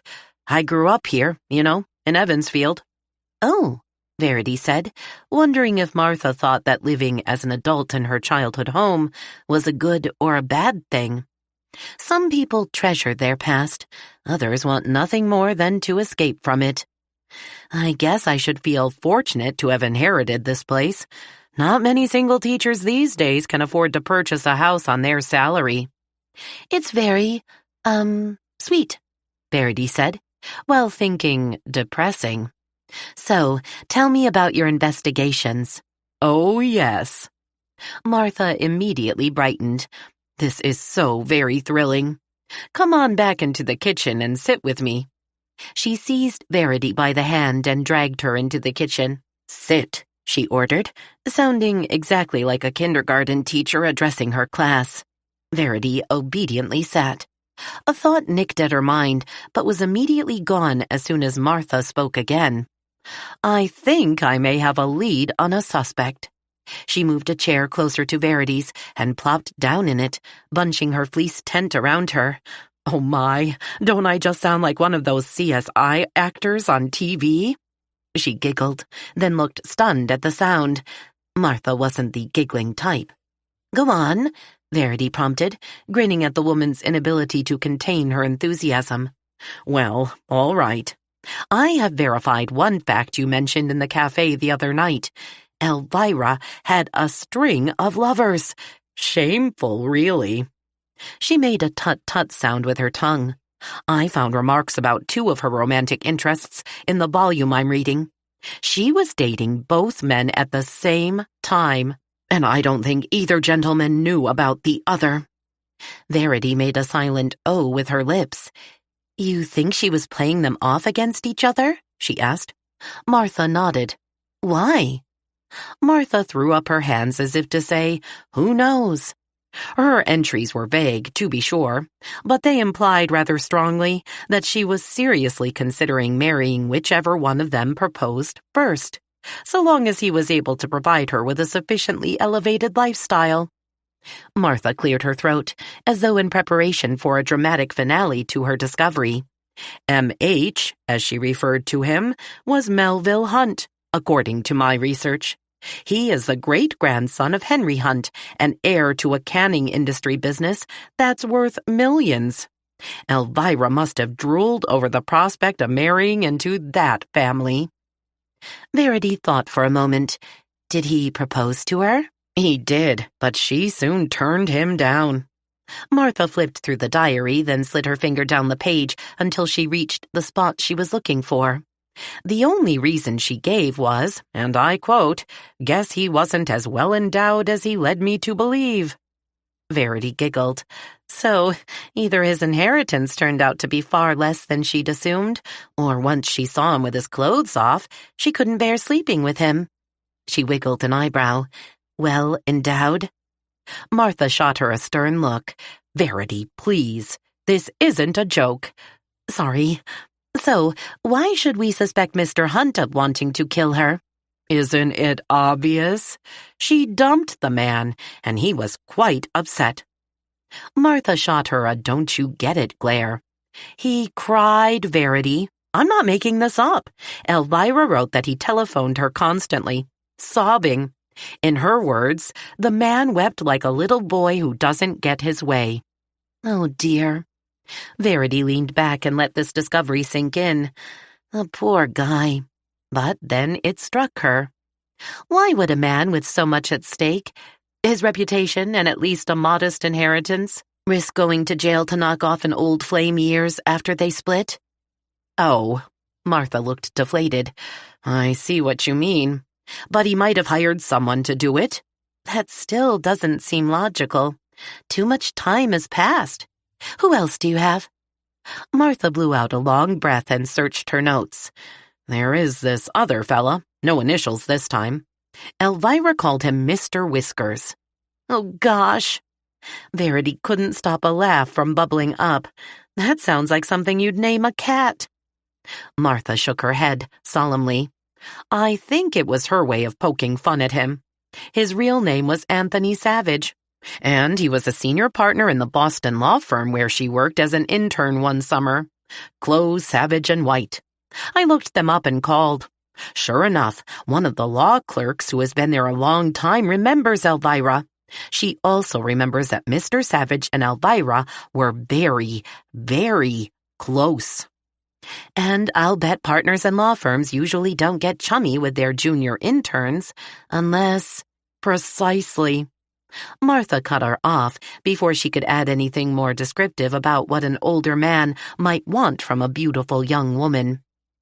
Elvira must have been only 19 or 20. He, on the other hand, was no spring chicken. She mentions his gray hair and beard. Thus the nickname, Mr. Whiskers? Martha shrugged. I suppose. And why do you suspect him? Martha's smile was almost wicked. Because their breakup makes her dumping the Canning heir sound like a child's birthday party. This man wasn't just hurt Verity. He was furious with her. According to her entries, Mr. Savage threatened her, warned her that he'd come after her if she tried to leave him. You can't hide from me, that sort of awful male bluster. Martha looked up from her notes to meet Verity's eyes. I believe she was really frightened. She seriously thought her life was in danger. Verity sucked in a breath. Oh my God, that's terrible. Elvira was playing with fire. Martha might as well have said she deserved it, didn't she? Of course she was. But again, there's the problem with timing. Why would any man wait almost 2 decades to make good his threats? Did you find out anything else about him, Martha? Like, does he have a criminal record? A history of violence toward women? Anything that might prove he was so emotionally unstable he might track her down after all this time with the intent to harm her? Martha squinted at her, as if stupefied. This isn't enough? She dumped him, Verity. She made fun of the man. Mr. Whiskers. Lord above, how cruel is that? And he threatened her. Yes, but we've already established that was ages ago. And we have only Elvira's entry here. She tapped the diary in Martha's hands with one finger, claiming that he reacted badly and might be dangerous. I wonder if she mentions him in later volumes. Continuing threats over the years, phone calls, or face-to-face confrontations with him. Martha tossed the diary on the table and stared dejectedly at it. Verity reached over and touched her on the shoulder. You did a great job, really. Don't feel as though you've wasted your time. It's just as helpful to eliminate suspects. Maybe she'd been too quick to squash the teacher's discoveries. Martha seemed truly hurt by her criticism. Listen, I think these 2 guys cry out for more research. Remember, we can't be sure how much of what she writes is true. You know Elvira always had a flair for the dramatic. True. Martha's eyes remained downcast. And we all know how charming Elvira could be when she wanted something. She could talk her way out of any situation. She may have found a way to diffuse Savage's anger, back at the time when all of this was happening. Another thought struck her. Do we know how old he is now? Martha looked up, eyes widening. I hadn't thought of that. Let's see. If he was at least 50 back then, considering the gray hair, then around 20 years later, he could easily be in his 70s by now. And Elvira was a physically fit and tough woman of 38 when she died. Is there any chance he could have overpowered her? Probably not. But you never know, Martha added hopefully. Verity glanced at her watch. Oh no, I need to get moving. Thank you, Martha, for doing such a good job tracking down these 2 men. Just finding their names is amazing. I'll keep on reading, Martha murmured with a weak smile. I'm only halfway through this volume. There may be other possibilities, I guess. That's the spirit. Verity stepped into her rain pants and pulled them up over her jeans. Martha held Verity's storm coat open for her to stick in her arms. Verity imagined the kindergarten teacher providing the same assistance for her little students before letting them out on the school playground. If this isn't enough for the sheriff to consider these men as suspects, what do I have to do? Martha grouched. Get a full confession? Her improved mood apparently hadn't lasted long. Of course not, Verity soothed. But if we want to take our suspicions to the sheriff and get him to reopen Elvira's case as anything other than a suicide, we need real proof. Solid physical evidence. Not just hearsay from a diary. Martha made a pouty face. If you feel uncomfortable carrying on, Verity suggested, you can give me your diary and I'll finish reading it. In fact, she was beginning to wonder if the diaries would ever give them a suspect worthy of serious consideration. Martha fell back a step, shaking her head. No, she said quickly. I'm sorry to make such a fuss. I'm not a slacker. I'll do it. It really is my responsibility. You're sure you won't find it too distressing to do a little more digging? I'll be fine, Martha assured her. I want to do my part.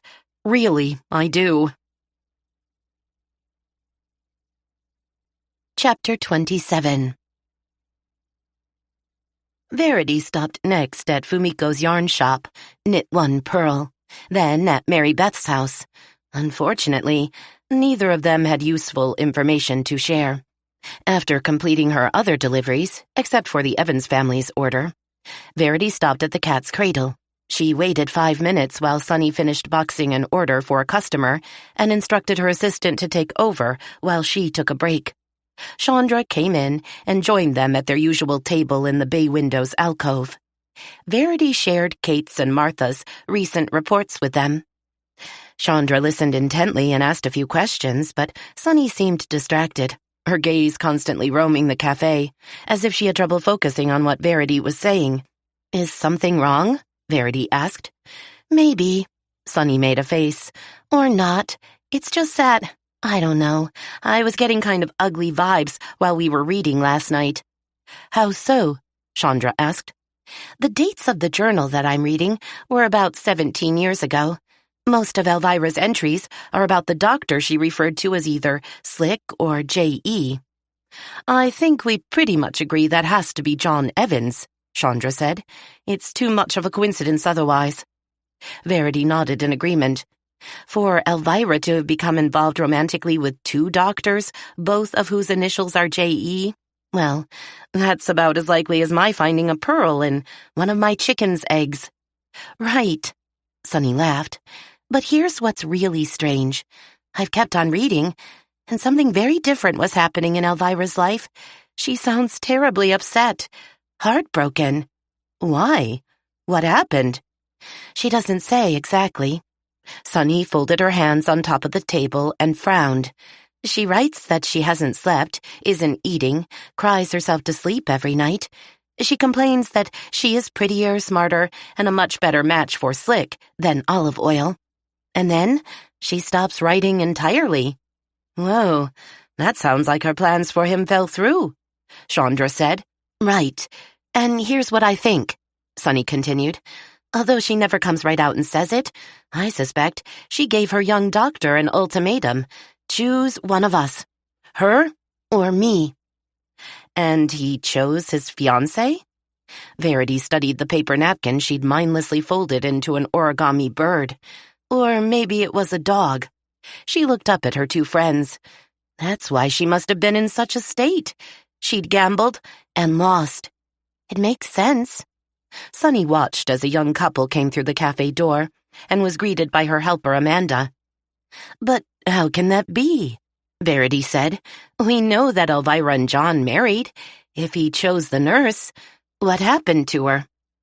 Sunny threw up her hands and leaned back from the table. I don't have a clue. There's no explanation and no further mention of Olive Oil. She disappears from the diary. When Elvira begins writing again, months later, she's bragging about her diamond engagement ring. Verity's mouth dropped open. She stared at Sunny, then Chandra. Were they thinking what she was thinking? Was it possible that Elvira somehow got rid of her competition all those years ago? Not by killing her, of course, but she was clever at getting her way. If she somehow manipulated John Evans into marrying her, might he have regretted his decision years later? Did he also feel guilty for whatever happened to the nurse he loved? Sunny lowered her voice to a more intimate volume. Do you think we should consider the doc a suspect in his wife's murder? Verity stared at the napkin that now lay on the table in shreds near her fingertips. She couldn't recall dismembering whatever creature it had been. We can't eliminate a person from suspicion just because we like them. It's not our job. So, I guess the answer is yes. He's a suspect. It's not our job to capture a killer either, Chandra pointed out. I'm beginning to think we're in way over our heads. What if John Evans actually did kill his wife? If we were the ones who finger him? Finger him? Sonny yipped. What 1930s movie did you get that from? Chandra waved her off. You know what I mean. Verity felt torn at the thought of any physician being capable of murder. Didn't they take an oath to do no harm? Doctors were trained to save lives. Then again, that same education also made them aware of how lives might be intentionally ended. Okay, he's a possible suspect, Sonny decided for them. Verity's right. We can't eliminate the man just because he's a neighbor and our local physician. Plus, she held up a finger to emphasize her point, on true crime shows, they say that murder victims often know their killer. It's a spouse, partner, or other family member, and the police always question them first. Oh, God. Verity shook her head, feeling miserable. John had always seemed like such a lovely man. No one said a thing for long, uncomfortable minutes. Finally, Chandra broke the silence. If we're including people closest to Elvira, she clicked her long, glossy red nails on the tabletop, I'd say we need to be included, don't you think? She looked at Verity, then Sonny for confirmation. Sonny winced. Come on now, seriously? None of us ever would have hurt her, Chandra. You know that. But there was more weariness than conviction in her voice. Not intentionally, I'm sure, Verity added. One of us? A killer? It was just too horrid to contemplate.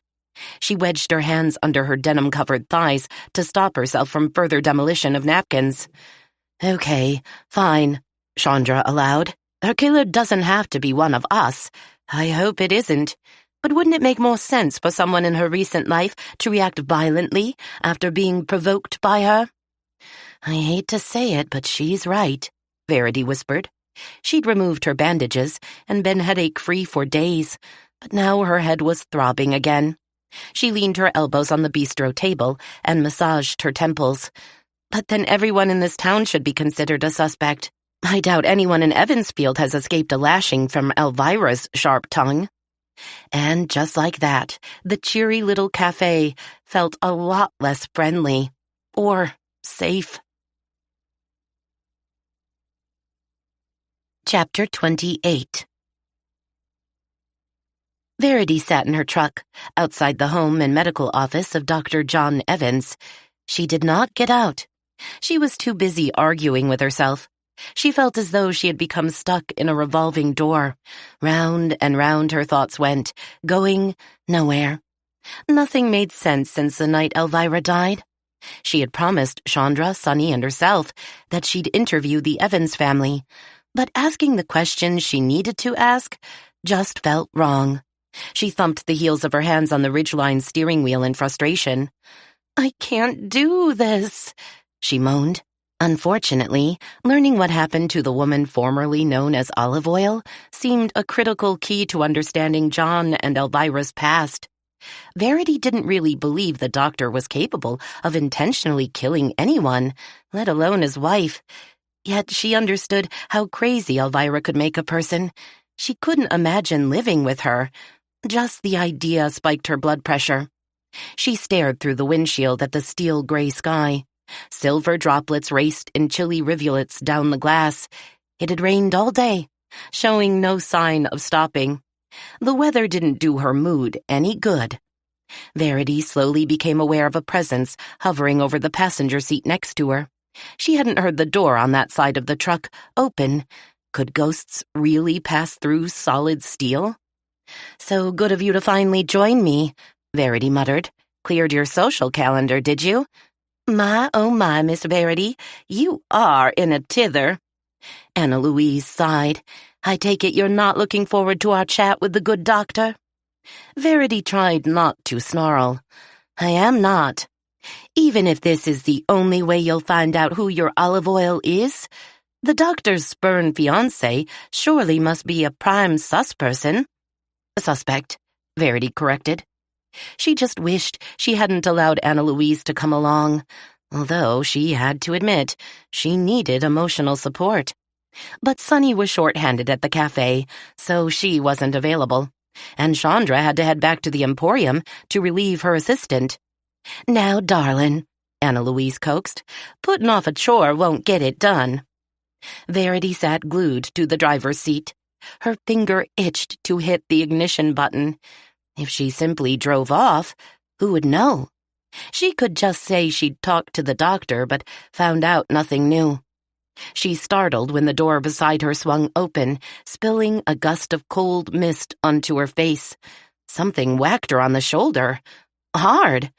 "Oh, all right. You don't have to get physical," Verity complained. "You're turning into Denise. That hurt." Anna Louise giggled. "I should have made Percy come along and carry you to the door." "He could do that? I mean, I'm sure he was strong enough when he was, alive, but..." She found the complicated rules of the non-living even more confusing than the two ghosts did. "You'd be surprised what a ghost can do when he puts his mind to it."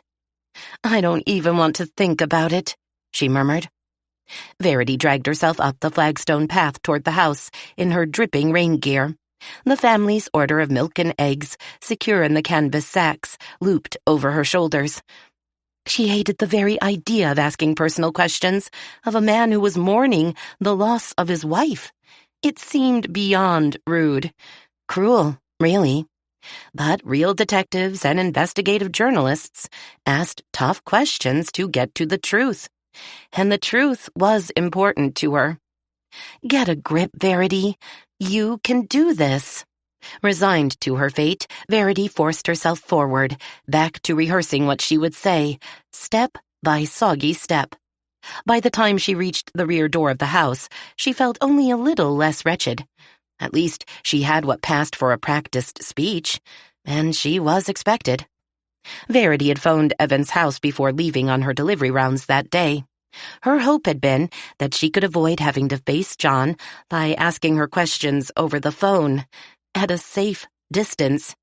Admittedly, it was the chicken's way out. If he refused to answer her and hung up, well, that wouldn't be so horrible, would it? At least she would have fulfilled her promise to the group by trying. Alas, the home line automatically rang over to his office phone, and his receptionist answered. When Verity asked if the doctor could come to the phone to answer a quick question unrelated to her health, his receptionist, Cindy, said, "Not at this moment, dear. He's chock-a-block with flu cases. Come on by later in the day. I'll put him out between patients to speak with you." And so, in pursuit of Plan B, Verity pressed the button on the intercom beside the rear door, announced herself, and waited. The rain suddenly stopped. Perhaps a good omen? She pulled down her hood and shook herself like a wet dog. She could neither see nor hear Anna Louise now, not even a glimmer.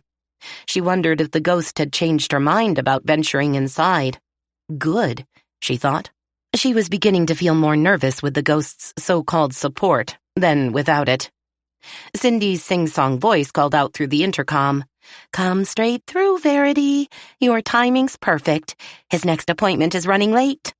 Which meant John might have time for more than a hit-and-run question.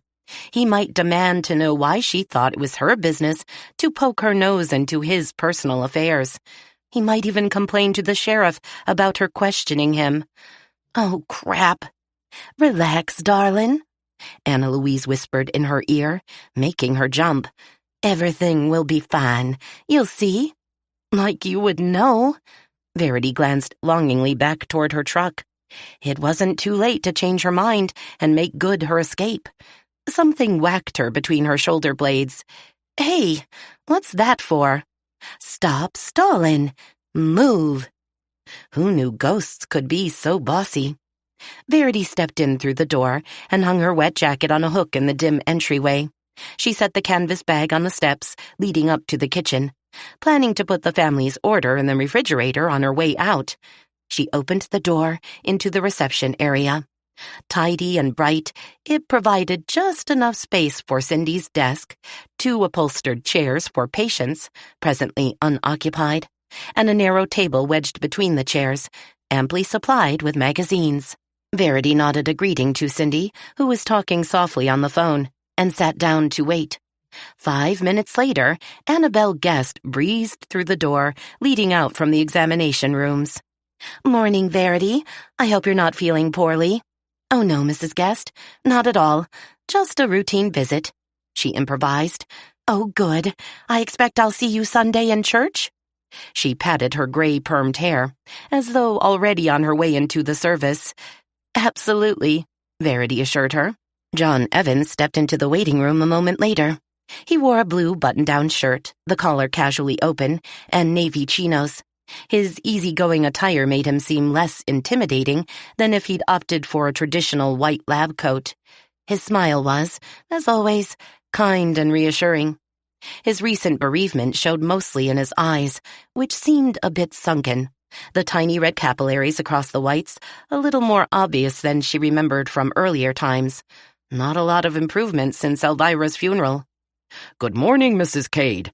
Cindy tells me you need a word." Yes, I do," she said breathlessly, but couldn't seem to make her body lift out of the chair. "Come on in. Cindy, could you give Raymond a ring and make sure he's on his way?" Verity reluctantly pushed herself to her feet and moved at a death march toward the door he held open for her. "Thank you, Dr. Evans," she murmured in passing. She wanted nothing more than to turn around, race back out the door, and across the soggy yard to her truck. But her friends were taking their assignment seriously. Just as Martha had promised to do her part, so should she. The doctor waved her through another door on her right. The small consultation room with pale green walls held only the basics of a medical practice. Desk, computer, 2 chairs, 3-drawer filing cabinet, a light box on the wall for studying x-rays, wall charts displaying the human anatomy. He waited for her to sit. Leaving the door open, he leaned one hip on the front corner of his desk and looked down at her. She was struck again by how handsome a man he was. A perfect physical match for Elvira. They had made a truly stunning couple. However, their personalities were polar opposites. He exuded warmth, compassion, a desire to help and heal. Elvira, well, as Verity was learning, the successful businesswoman hadn't understood the meaning of compassion. Elvira looked after Elvira, and the rest of the world be damned. On the night she died, did the doctor's wife foresee the danger she was in? Had she finally crossed the wrong person? Verity surfaced out of the muddy waters of her grim thoughts to realize John Evans had been speaking to her. "Sorry, Doctor, what were you saying?" He tipped his head and looked at her a little strangely. "I said, I don't think I've thanked you enough for all you've done for my family in recent days." A nervous laugh escaped her. "Oh, bringing your dairy order is nothing." "I meant the massive job of sorting through my wife's things and delivering the donations to appropriate charities." "Oh, it was my pleasure." Wrong word. Pleasure? Who in their right mind would call packing away a deceased person's clothing fun? "I had lots of help," she added quickly. He checked his watch, then lifted a cupped hand toward her. "Well then, Verity, how may I help you? You told Cindy this visit isn't related to your health." "Right. Yes." Verity looked around and felt a moment's relief when she saw nothing to indicate Anna Louise had followed her into the room. "The last time I was at your house," she began, "the sheriff came to, tell you—" She could see from his solemn expression that she didn't need to finish the sentence. "Anyway, I overheard you express your belief that Elvira would never have committed suicide." "Yes?" His body language altered subtly, becoming less relaxed. "I certainly hadn't foreseen her decision, but both the sheriff and coroner are satisfied with their conclusion. You sound, Mrs. Cade, as though you're still unconvinced." "I'm not the only one.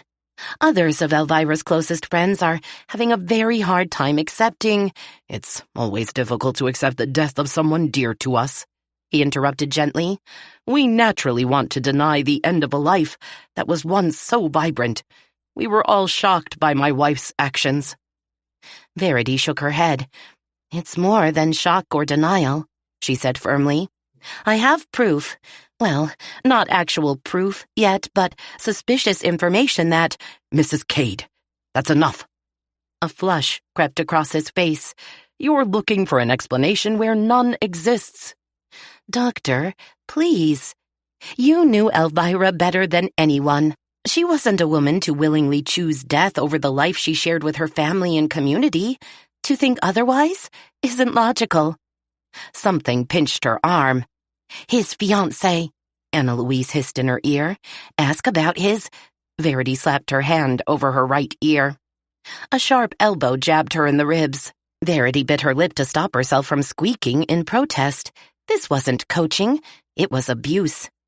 The point I'm trying to make, she said, is that we believe someone might have held a grudge against Elvira. Well, more than a grudge. Let's say a serious resentment because of something she said or did to them. If their bitterness turned violent— You're saying you think someone murdered my wife? He pushed himself away from the desk and stood staring down at her. Yes, that's exactly what I'm saying. It's at least a strong possibility that shouldn't be ignored. Not to speak ill of the dead, but we all know Elvira could be more than a little harsh. Of course, but murder? He shook his head. We all search for explanations of events we don't understand. I've questioned in my own mind the events of that night. When I heard Elvira rushing out the door, why didn't I ask her what was going on? Why didn't I follow her outside? The simple answer is, I was exhausted and didn't want to get out of my damn bed. But I need to put all those questions and the guilt behind me, if for no other reason than for my children's sake. Of course, Verity said meekly, standing up to leave. But as soon as she did, strong hands pressed down on her shoulders from behind her. Oh, all right, don't be so pushy. Only when she saw the surprised look on the doctor's face did she realize she had spoken out loud. I beg your pardon? Now he was studying her with a clinical eye she found unnerving. Just talking to myself. Sorry. She steeled herself to complete the task she'd come to do. Please, I need to ask you just one important question. Go on, the doctor said with a weary sigh. In Elvira's diaries, she mentions you were engaged before you married her. What was the woman's name? What? He glared at her. My personal life is not your concern. I know, but it may be important. Please, can you tell me your name? The doctor's eyes darkened in a most alarming way. His lips pressed into a hard line, making them nearly invisible in his flushed face. That, Mrs. Cade, is a most inappropriate question. I'm so sorry, she stammered. But you see, we are considering all possible suspects from Elvira's past, including oh God, she'd nearly said olive oil. Including the woman who once believed she would marry you. You see, we think that would give her quite a strong motive. Suspects? A motive? This isn't a game of Clue, Mrs. Cade. No, of course not. But if we could just talk to her and eliminate her as— This is ridiculous, he bellowed. Verity was sure she had never seen a human face turn that particular shade of puce. For some reason, she couldn't cease jabbering. Words spewed from her mouth as unstoppable as lava from a volcano. Honestly, we just want to talk to her in the most tactful way. Please, John, doctor, if you can help me to contact her, I promise we'll be ever so polite. The man's complexion grayed from its virulent hue to the color of wet cement. Absolutely not. I most certainly won't give you and your busybody friends the name of anyone I've dated. He flung an arm toward the door. I'll thank you to leave immediately. And please let your friends know I don't appreciate them sticking their noses into my family's affairs. Oh God, I'm so very sorry I've upset you. She staggered to her feet. How could the conversation have gone even worse than she'd feared? Her eyes swam in hot tears, making it hard to see the doorway. She sensed Anna Louise hovering beside her. As soon as they were out of the examination room, Verity hissed, "I thought you were going to help me." To her horror, Evans must have heard her. "If by helping you," he raged at her retreating back, "you mean supplying you and your friends with gossip fodder, you can damn well forget it." Verity scrambled past an open-mouthed Cindy at her desk. An older man seated in the waiting room dropped a magazine on the floor and stared at her. Horrified, Verity fled. Chapter 29. In 7th grade gym class, Randy Michaels told everyone he'd seen Verity's bloody panties. In reality, he'd noticed, before anyone else, including Verity, the red dime-sized blotch that had leaked through her gym shorts when her period started unexpectedly. Then there was the day she'd failed her driver's license test by sideswiping the testing officer's personal car in the MVA parking lot. Nearly as awful was her performance in The Mikado, her junior year of high school. She'd stepped onto the stage as Pity Sing, and every one of her lines evaporated beneath the glare of the footlights. But never had she felt as humiliated as she did that afternoon as she fled Dr. John Evans' office. She hadn't even thought to tell him that his eggs and milk were sitting on the kitchen steps. Verity found herself parked in front of the Cat's Cradle, with no memory of having driven there. She flew out of her truck, exploded through the cafe door, and threw herself bodily at the glass pastry case. "I need whatever you have in there with the highest possible sugar content and a double espresso. Now!" she shouted. The teenage part-timer, whose name Verity suddenly couldn't remember, shot an alarmed look at her boss. "It's okay, Amanda. I'll take care of her." Sunny flicked muffin batter from her nitrile, gloved fingers.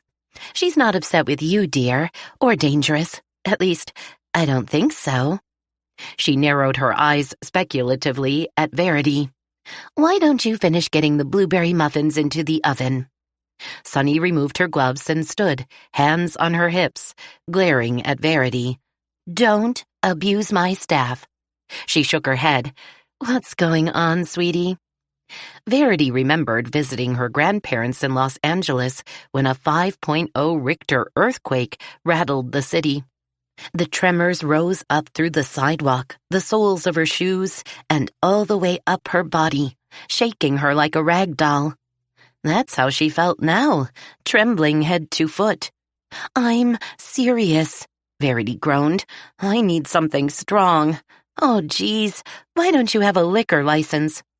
"My best herbal tea is what you need. We'll talk later about food that might be less like rocket fuel, given your current condition. Now go sit down, and I'll bring your tea." Verity made a face at her, sniffed, and obeyed.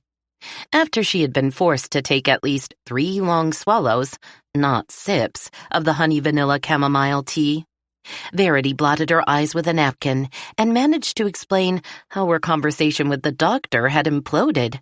"I made a total mess of it. I must have sounded so incredibly rude and insensitive and stupid and absurd, and I'm sure it wasn't as bad as you think. It was a nightmare, the kind you try to wake yourself up from and you can't. It just gets more and more scary." She covered her face with her hands. "Drink. Breathe deeply." When Verity peeked out from behind her hands, Sunny was observing her with concern. Verity drank a little more and did her best to breathe, as instructed. She felt as though no oxygen was getting to her lungs. "Now then," Sunny said encouragingly, "you did what you went there to do, even though it was tough going. That was very brave of you. Did you get the mysterious olive oil's name?" "Of course not. He refused to tell me anything about her." "Why?" "Because we are meddling, gossiping women. And he's right," she mumbled miserably. "We aren't meddling. We're concerned that a friend may have been murdered. We have every right to ask questions about what happened to Elvira." Sunny frowned, looking thoughtful. "I wonder why he didn't want you to have her name." "Because it's none of our damn business?" "Maybe," Sunny agreed. But what harm could it have done? Whoever the mystery woman is, she's not someone from around here. It's not like we're going to look her up and interrogate her. But wasn't that the point of finding out who she was? Verity thought. Just then, Kate and Mary Beth pushed through the cafe door to the jingly tune of the overhead bells. Chattering away, they ordered their pastry and coffee at the counter, then joined Verity and Sunny at their regular table, commanding a gray, storm-drenched view of Main Street. The rain that had stopped earlier now splashed loudly against the curved window. Kate took one look at Verity's face and shot Sunny a questioning look. Sunny promptly brought the newcomers up to date, since Verity still wasn't past the mumbling and moaning stage, and her eyes threatened to flood again whenever she tried to speak. "Well, I never," Mary Beth snorted. "The nerve of that man." "That doesn't sound like John at all," Kate said. "I've never seen him lose his temper, even when I've brought him sick and screaming children, one of whom, not to spoil anyone's appetite, vomited on him." "Oh, Lordy." Mary Beth made a face and put her pastry back down on the plate. "It's all my fault," Verity whimpered. "I tried to tell him how concerned we all were about the sheriff's less than thorough investigation. At first he seemed calm enough. Maybe he was just humoring me. Then he suddenly erupted and threw me out of his office. Even his receptionist looked shocked."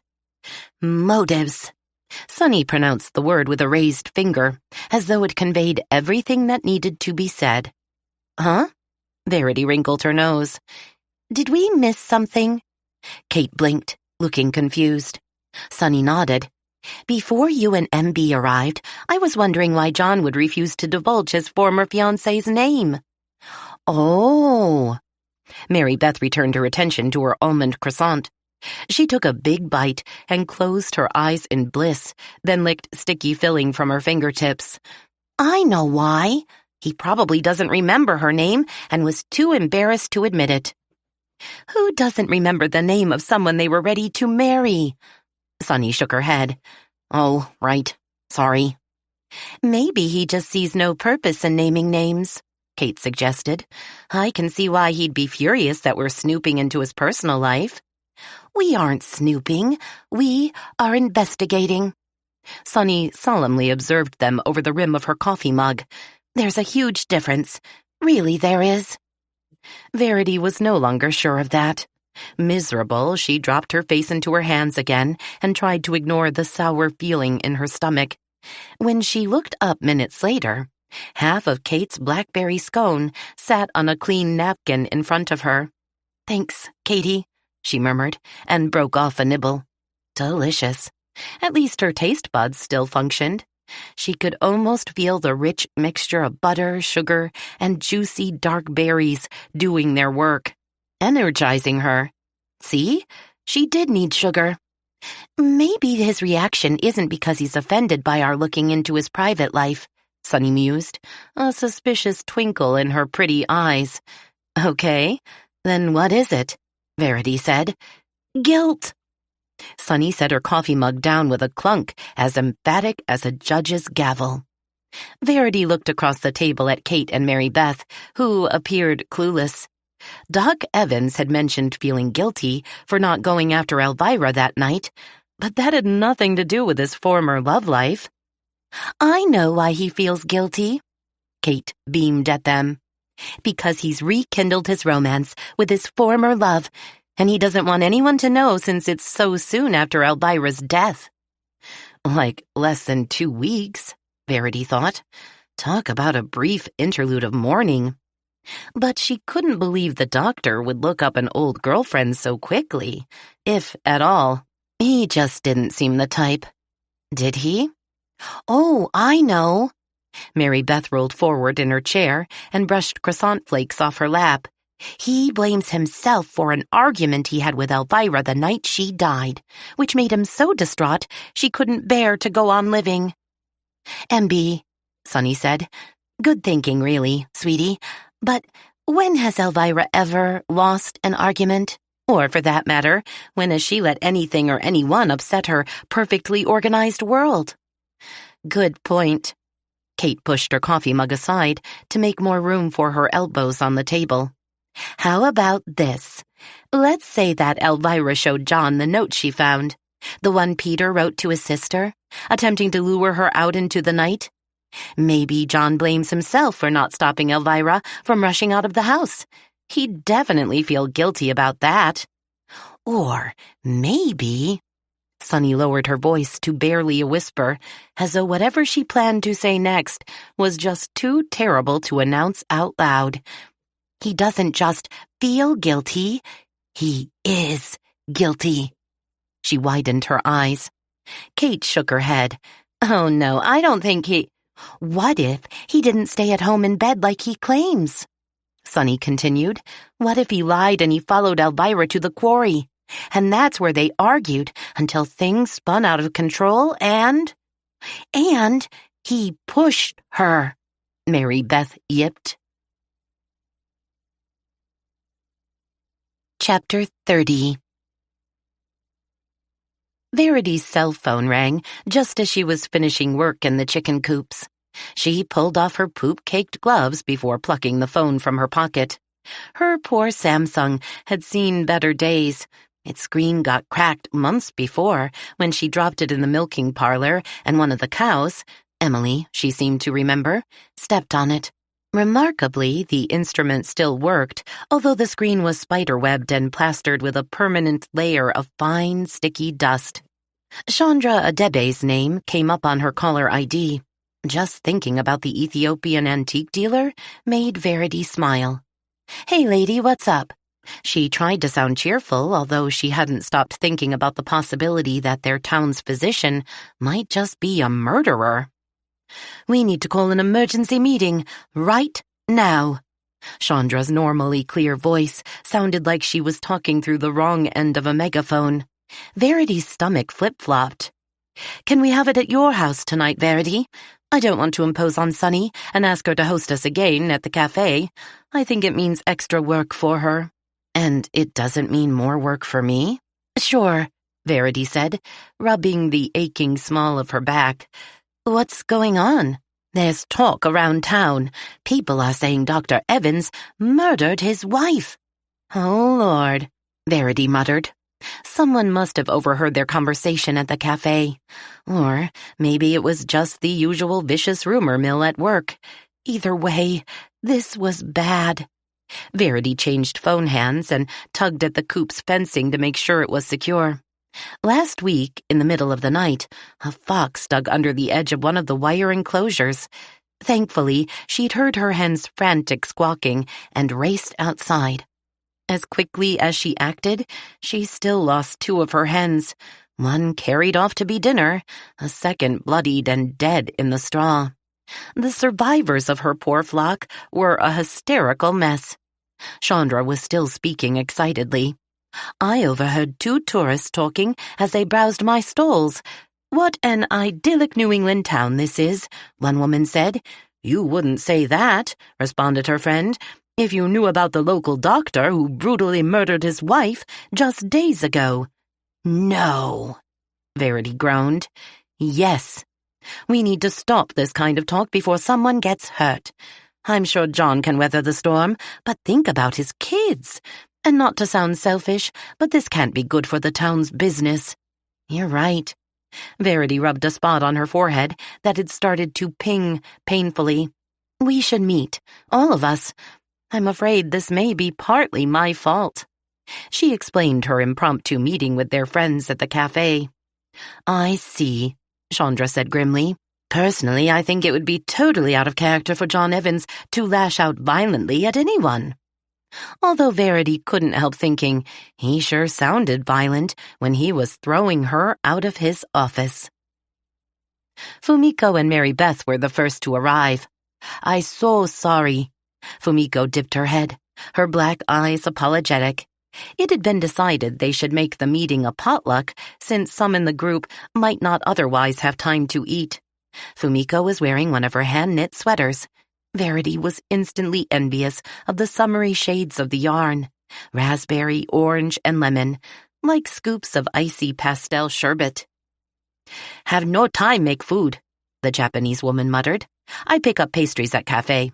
If Sonny bring 2, we maybe got too much." "Can there ever be too many pastries?" Mary Beth crowed joyfully. Verity laughed. "My waistline might argue with you." Mary Beth elbowed her as she passed by. "Like you should worry, skinny thing that you are." Verity smiled. "Farm work definitely burned calories. Whatever you've got in that casserole dish smells amazing, MB," she said. "Beef stroganoff, the mayor's favorite. I had to spoon out a portion for him before I left." She giggled. "Or he might not have let me out the door. Can I rewarm it in your oven? Here, let me have it. I'll put it in with my mac and cheese."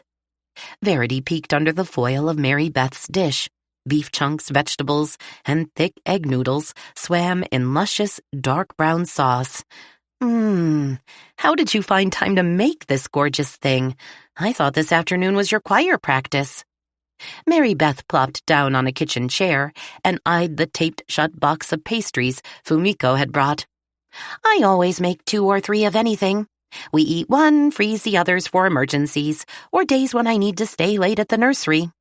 Verity grinned. "Smart woman."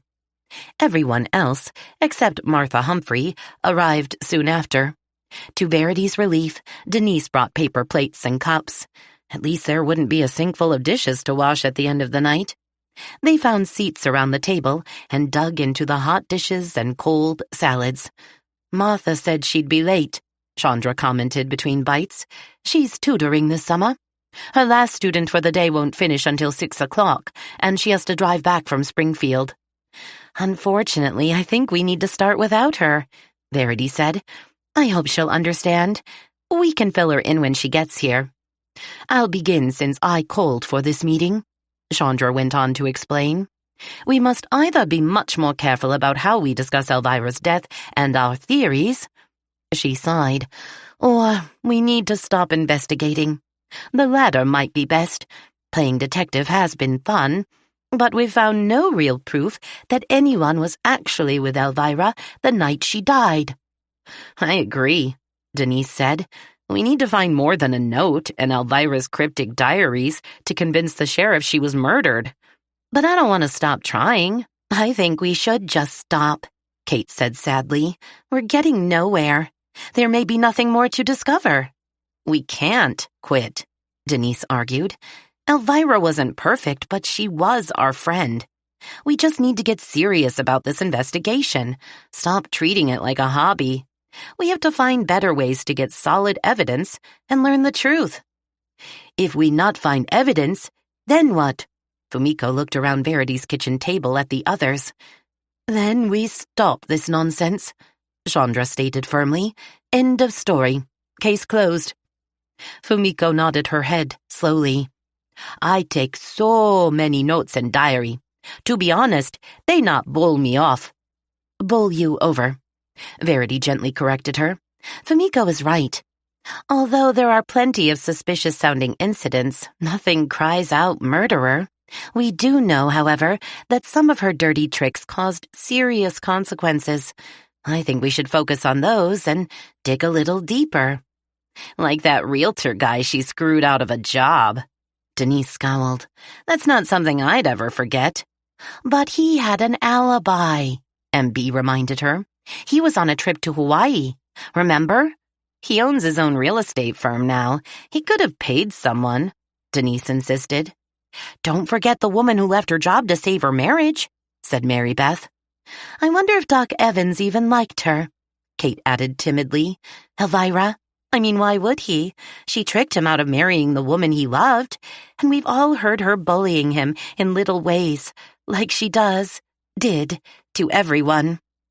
But would he murder her just because she was a—" Verity hesitated and poked at a tomato slice on her plate. "Bitch," Denise supplied. "Right. Anyway, it's easy to see how broken up John is about her death." "Is he?" Denise leaned back in her chair, arms crossed over her chest, and stared at her empty plate as if trying to decide whether to go for seconds. "It's not that hard to pretend you're grieving." She burst into a dramatic torrent of tears and wailing. Okay, you've made your point. Sunny laughed and flicked a hand at Denise to make her stop her caterwauling. Let's get down to business. I'll summarize. We started out with 3 suspects. The young male realtor who lost his job years ago, the dumped fiancé known as Olive Oil, again many years ago, and the receptionist Elvira manipulated into quitting. But both the realtor and receptionist have alibis. And the nurse fiancé seems untraceable, since we don't even know her name. And Doc Evans himself, our 4th suspect, Chandra reminded them. He claims he never left the house the night of his wife's death. Claiming you were somewhere isn't really an alibi, Denise, always the skeptic. I hate to say it, but I think we're only seeing the tip of the iceberg that was Elvira's life. Who can say how many more enemies she made that we don't even know about? Then there's us, Kate whispered. The clatter of cutlery and clink of glasses fell silent. They looked at each other. Denise spoke into the sticky atmosphere. Don't be ridiculous. Us? What could we possibly have to do with Elvira's death? Verity swallowed over a boulder-sized lump in her throat. I don't think I can go there. You are all such wonderful friends. I can't believe any of us, she gulped, would ever, you know. And we feel the same about you, sweetie, Sunny said. But Kate's right. We've all had reasons for wishing we could drop-kick Elvira off her high horse. Even you, Very. You were just as determined to keep your lovely farm as Elvira was to snatch it out from under you. I don't know how many times I heard you begging her to stop hassling you about buying your place. Mary Beth bobbed her head emphatically. Sonny's right. The night she died, when we met at your house, you looked so angry you might have well, you know. Verity's eyes welled up. I know. The last words I said to her were in anger. Enough, Chandra said. We need to make the most of what we've learned so far and move on from there. She reached into the leather purse hanging from her chair back and pulled out a folder. I've arranged all our reading notes into a big chart to help us visualize the possibilities. Look here. In column 1 are the suspects we've already agreed should be eliminated because each of them has a solid alibi.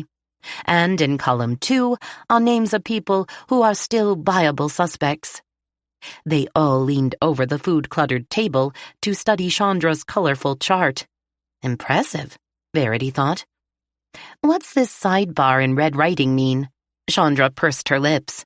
I don't know where to put those people because we don't have enough data to help us identify them. Plus, there are generic people. Wild cards.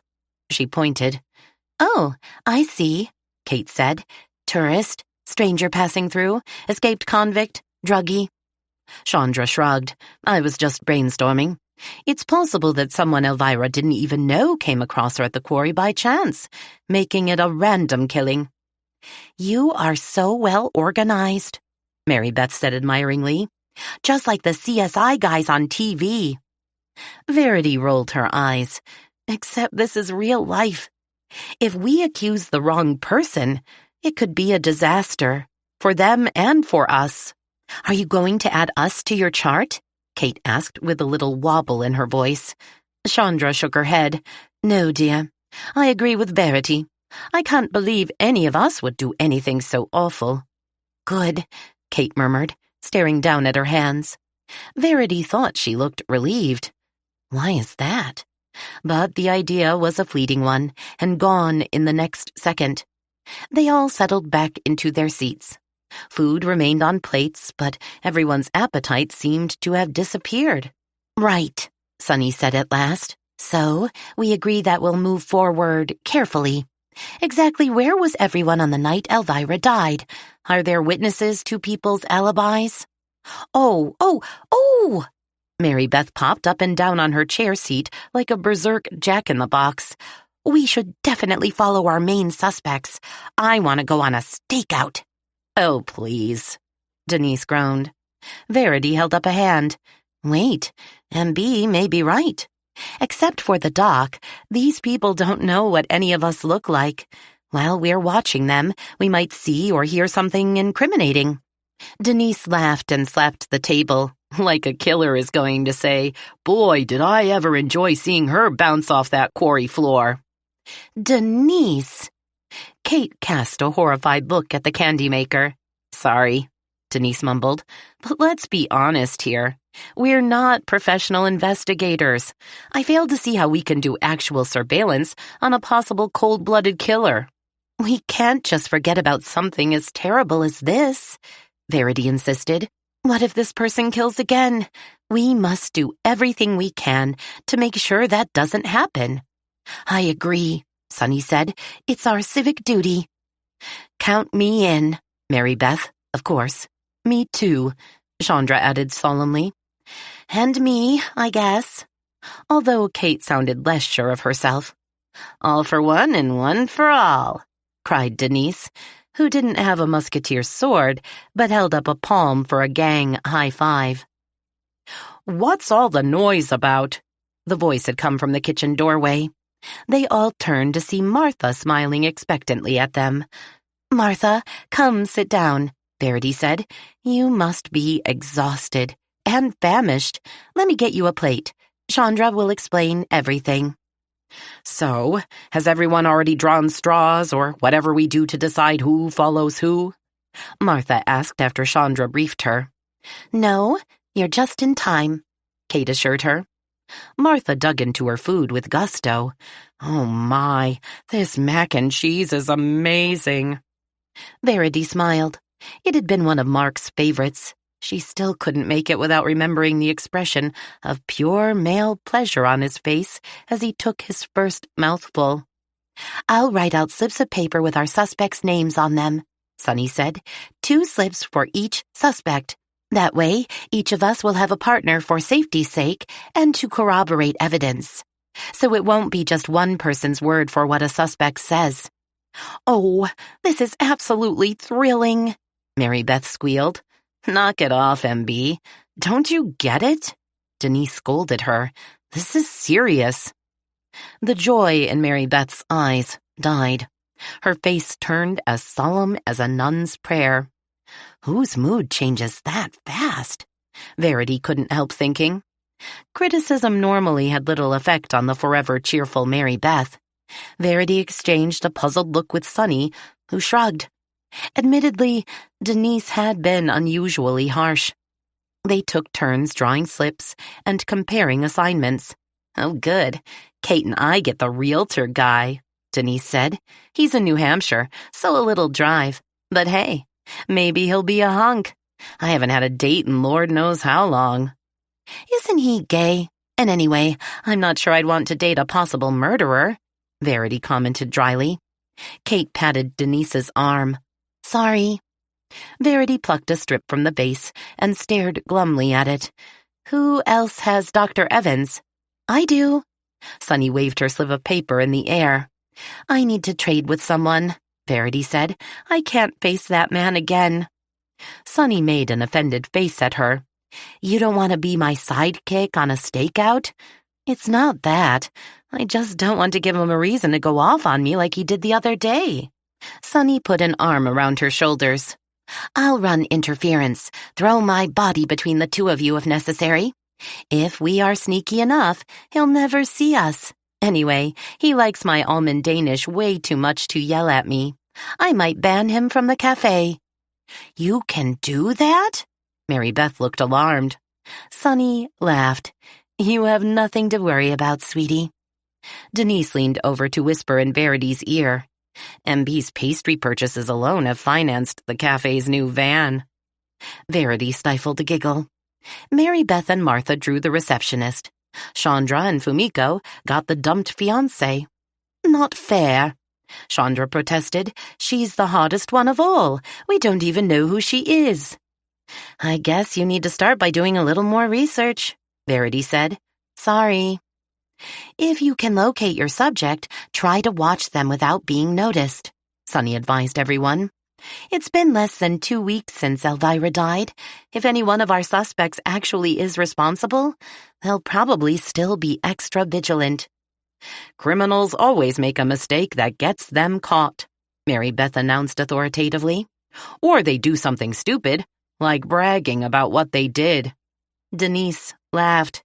That would sure simplify things. Let's all hope for a stupid killer. Chapter 31. The morning after the emergency meeting of the amateur investigators, Verity scrunched down low in the passenger seat of Sunny's car, staring at the unraveling tears in the knees of her blue jeans. "You've been awfully quiet. What are you thinking about?" Sunny said. "Books. Mystery stories I've read." Sunny closed the gourmet magazine she'd been reading to pass the time while they were on stakeout in front of Dr. John Evans' home. "What about them?" "There's always a moment when someone says, 'Had I but known,' or 'Why didn't we see that coming?'" Sunny laughed. "You worry too much." "No, seriously. I have this awful feeling we're missing something really important." Verity looked up at the beautiful white colonial with its graceful wraparound porch and blue tile roof that matched the shutters. "Elvira loved this house." She sighed. "I know, sweetie. Say what you will about the woman. She had great taste." "I still feel terrible about upsetting John. He was so furious with me the other day. I don't think I can bear another scene like that." Sunny opened her mouth, no doubt to say something soothing. Verity held up a hand to stop her, knowing nothing would make her feel better. She chewed the tip of one nail and slid down another inch to make sure most of her head was below the side window. Sunny planned to disappear behind her magazine if anyone came too near the car. "There's something else that bothers me about the way the doc went berserk," Verity said. "Other than the fact you'd been literally thrown out of a medical office in front of witnesses and totally humiliated." Verity winced at the memory. "I can't shake the feeling that John was, I don't know, intentionally yelling loud enough for the whole neighborhood to hear him. He wanted to be heard. He wanted others to know he thought we were crazy." Sunny tapped the magazine against her chin. "You think he was belittling our investigation for a reason?" "Yeah, maybe. Like our questioning him, the grieving husband, was so absurd it was laughable. He's one of the most respected people in town. Folks listen to him. He was proclaiming his innocence for all the world to hear." She wondered if his kids had been at home then. Could his rage have been for their benefit? Anyone upstairs in the house certainly would have heard him yelling. "Well, we are being just a tiny bit presumptuous." Sunny laughed, playing detective like this. "By labeling us as busybodies and snoops, he makes anything we uncover less credible." "Exactly." Verity stared down at the ragged fingernail on her index finger and forced herself to stop attacking it. She was just making it worse, like a lot of things these days. "On the other hand," Sunny said, "considering what the poor man has been through, losing his wife and being left with 2 teenagers to raise, it's not surprising he'd be on an emotional precipice. You could have been the last straw that tipped him over the edge." "Now that makes me feel so much better." Verity wrinkled her nose and poked her head up to scowl out through the car's windshield. "Listen, Very, the man would have reacted the same way to any of us asking about his love life. I'm sure you were as discreet as possible." Verity felt a little bilious. If memory served, discretion hadn't been her strong point. And then her eyes widened. "Oh, here he comes. He's walking toward his car." Sunny smacked the steering wheel with the heel of her hand. "The chase is on." "Looks like he's in a hurry. Probably a medical emergency." "I think he does morning rounds at the hospital." Sunny started up the car. "This may be a waste of time, but we should follow him anyway. Good thing I didn't bring the cafe's van with my logo splashed all over the sides." She laughed. "Some private investigators we'd be then." Indeed. If he's not on his way to the hospital, maybe he's making a house call. I think he still visits a few patients who are housebound.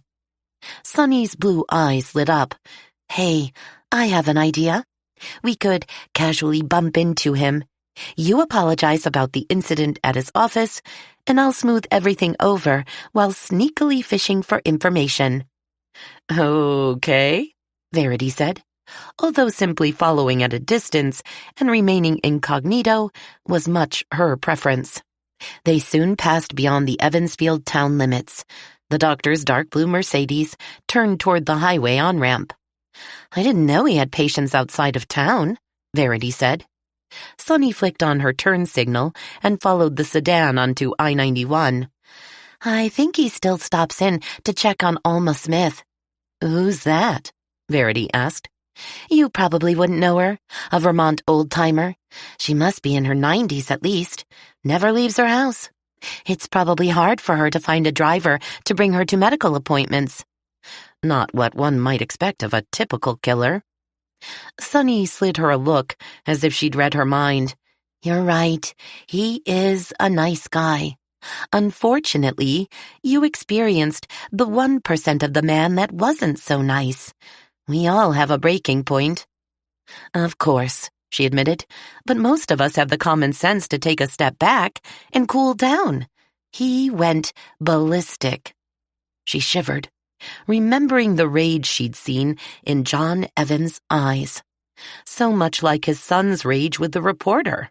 The sense that their confrontation might become physical at any moment had terrified her. She was still trembling an hour after she rushed out of his office. What might have happened if his receptionist and a patient hadn't been there? An image flashed in her mind. Elvira arguing with John at the lip of the quarry. Fire sparking in Elvira's eyes as she refused to let him have his way. About what? Buying the property she wanted for his clinic? Something to do with their kids? Was one of them having an affair? "He's pulling off the highway," Sunny said, snapping Verity out of her daymare. "Don't follow too close. He might get suspicious." Sunny let the car drift back a few more car lengths to make them less noticeable. After another half-mile, the Mercedes turned into a residential community. Sunny's brow wrinkled. "What's wrong?" Verity asked. "I'm pretty sure Alma lives much closer to Evansfield." "Maybe he's visiting a private clinic or nursing home?" "I guess." After 3 more turns through the neighborhood, the Mercedes pulled up to the curb in front of a trim, cream-colored Cape Cod with dark green shutters. The pretty little house boasted an immaculately manicured front lawn. Late-blooming rose bushes, heavy with red, pink, and peach blossoms, ranged beneath the windows along the front and side of the house. Sunny drove past, hung a U, and parked a couple houses farther down, on the opposite side of the street. Verity frowned as she watched the doctor step out of his car and lope up a flagstone path toward the Cape Cod's front door. He doesn't have his medical bag with him. Wasn't he carrying it when he left his house? "I don't remember," Sunny admitted. The front door opened, and a woman who appeared to be in her 30s stepped out onto the cement stoop before he reached the front door. She was wearing tan chinos and a faded sweatshirt. Gardening clothes, Verity immediately thought. They hugged warmly and exchanged a few words. She kissed him on the cheek. "She was expecting him," Sunny murmured. "I wish we could hear what they're saying." Verity sighed. "I wonder who she is. Patients aren't usually that familiar with their physicians. Take down the address. We should be able to get the name of the homeowner from town records." Verity dug a notepad and pen from her purse. When she looked up again, the woman was stepping back through her door. "He must be leaving," Sunny said. "Duck!" They both slid down and waited for the Mercedes engine to roar to life.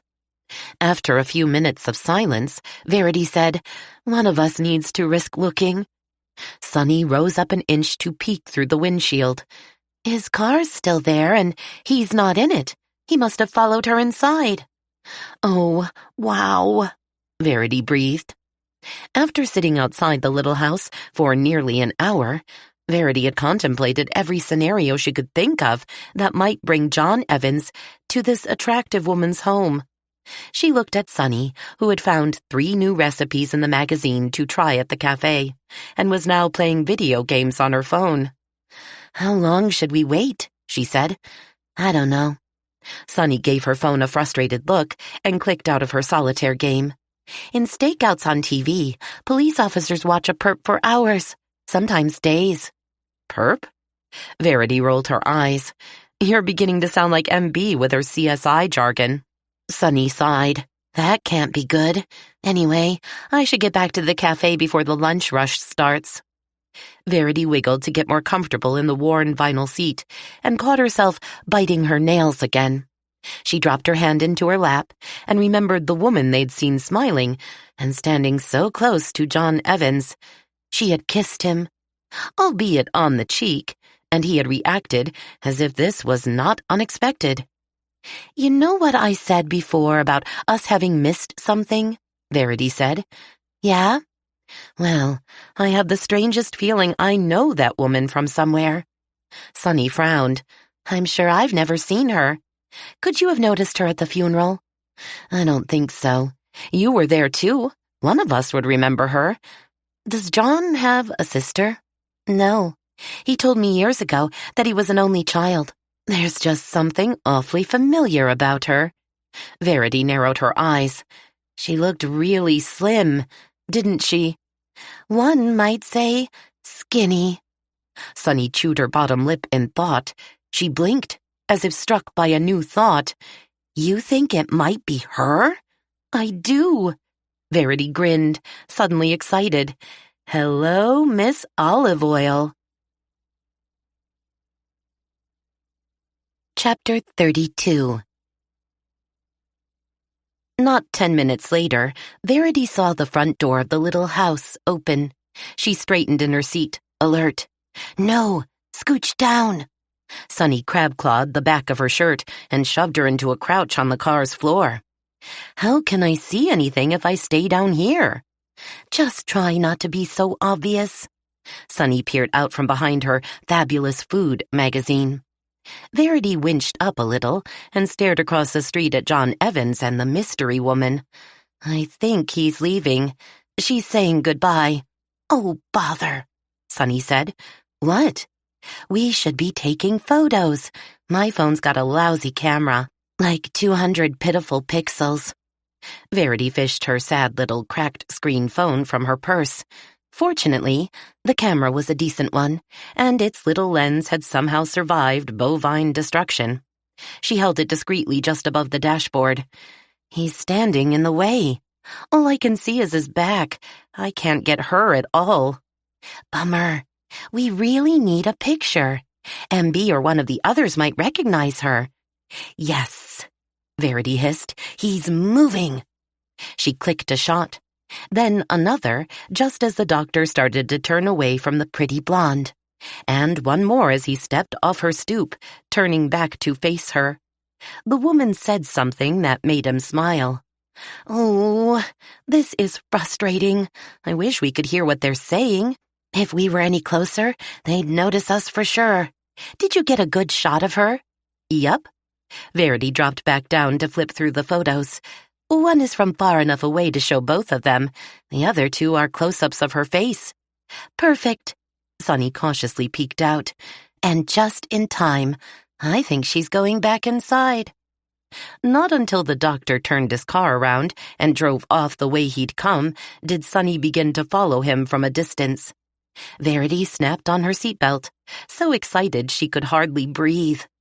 Let's see if we can locate the local town hall and find out who lives in that little dollhouse.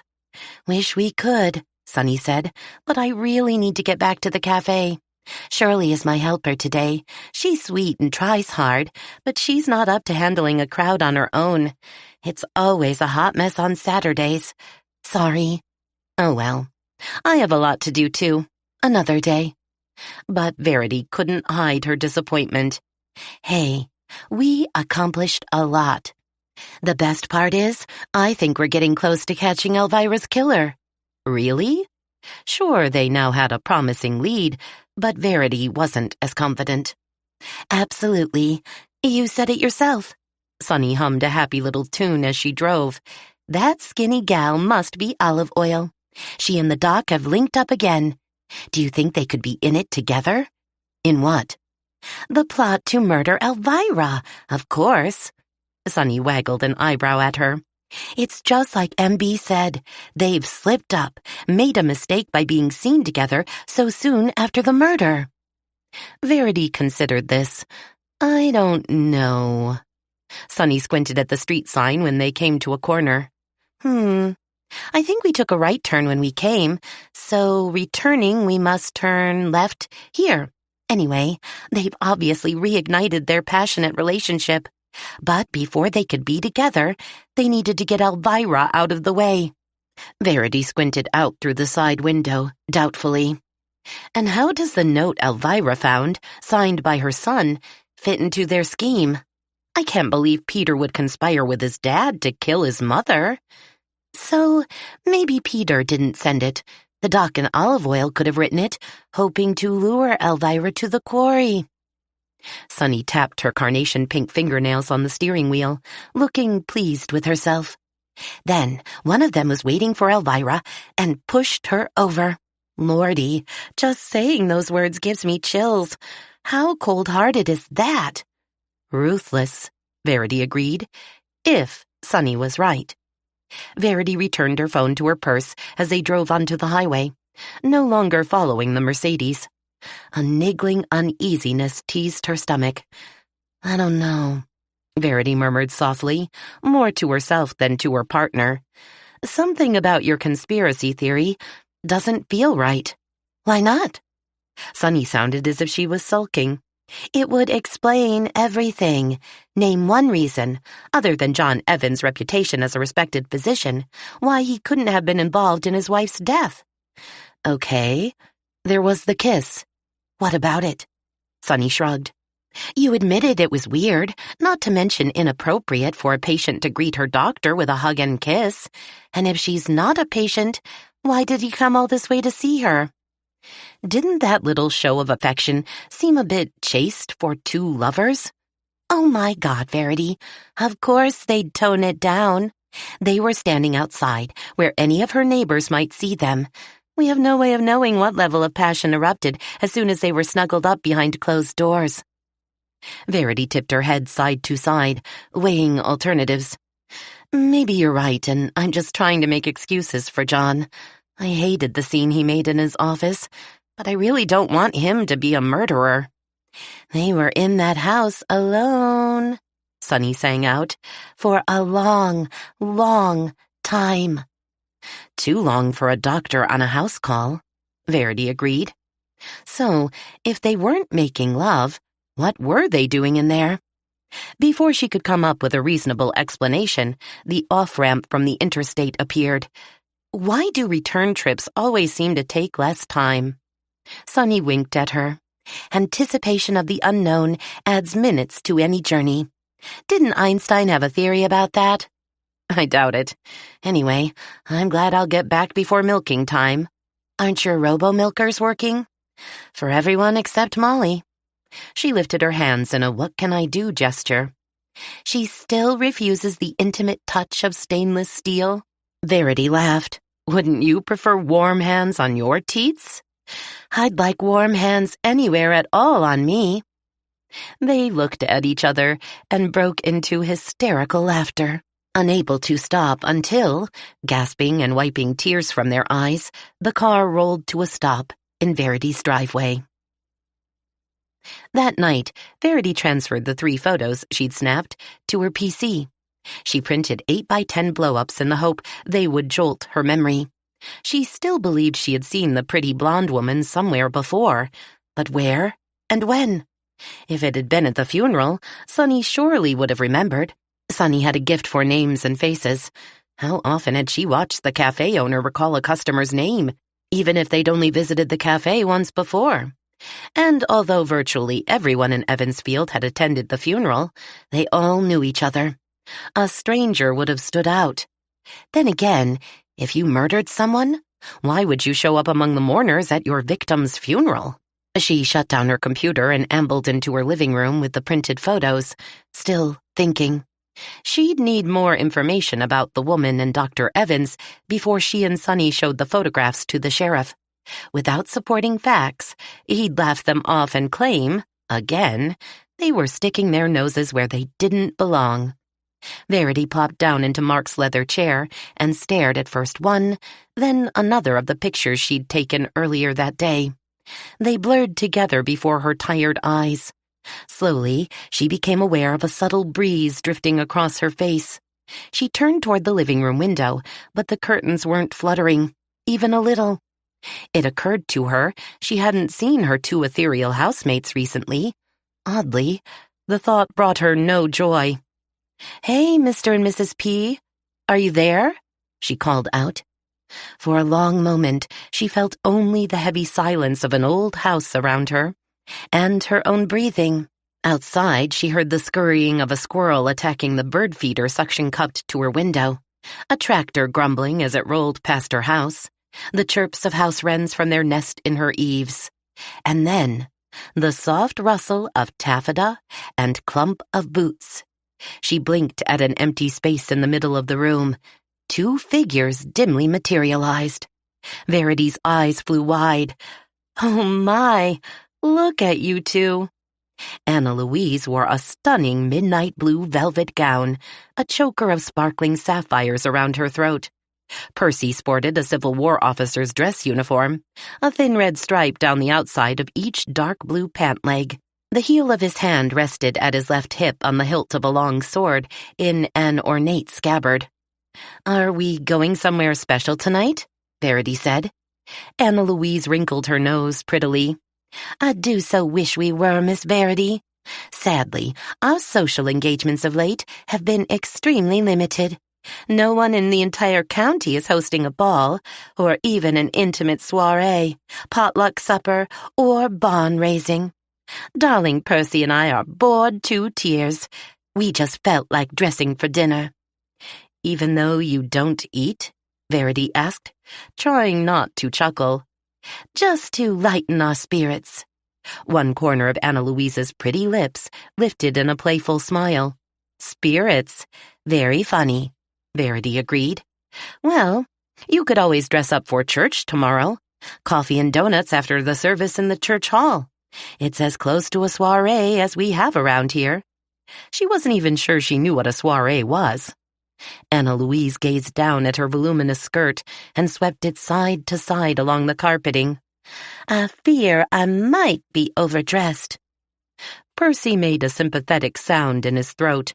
"And my uniform is woefully outdated, as anyone familiar with your modern military might realize." "True." Verity smiled at them affectionately.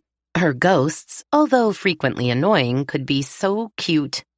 "But since you can't let people see you, just wear whatever makes you happy. I think you both look amazing." Anna Louise pouted. "I can't say that I'd enjoy eating nuts with my coffee. Why do they not serve cakes?" She fluttered in front of her face a particularly attractive lavender fan that nearly matched her extraordinary eyes. Verity laughed.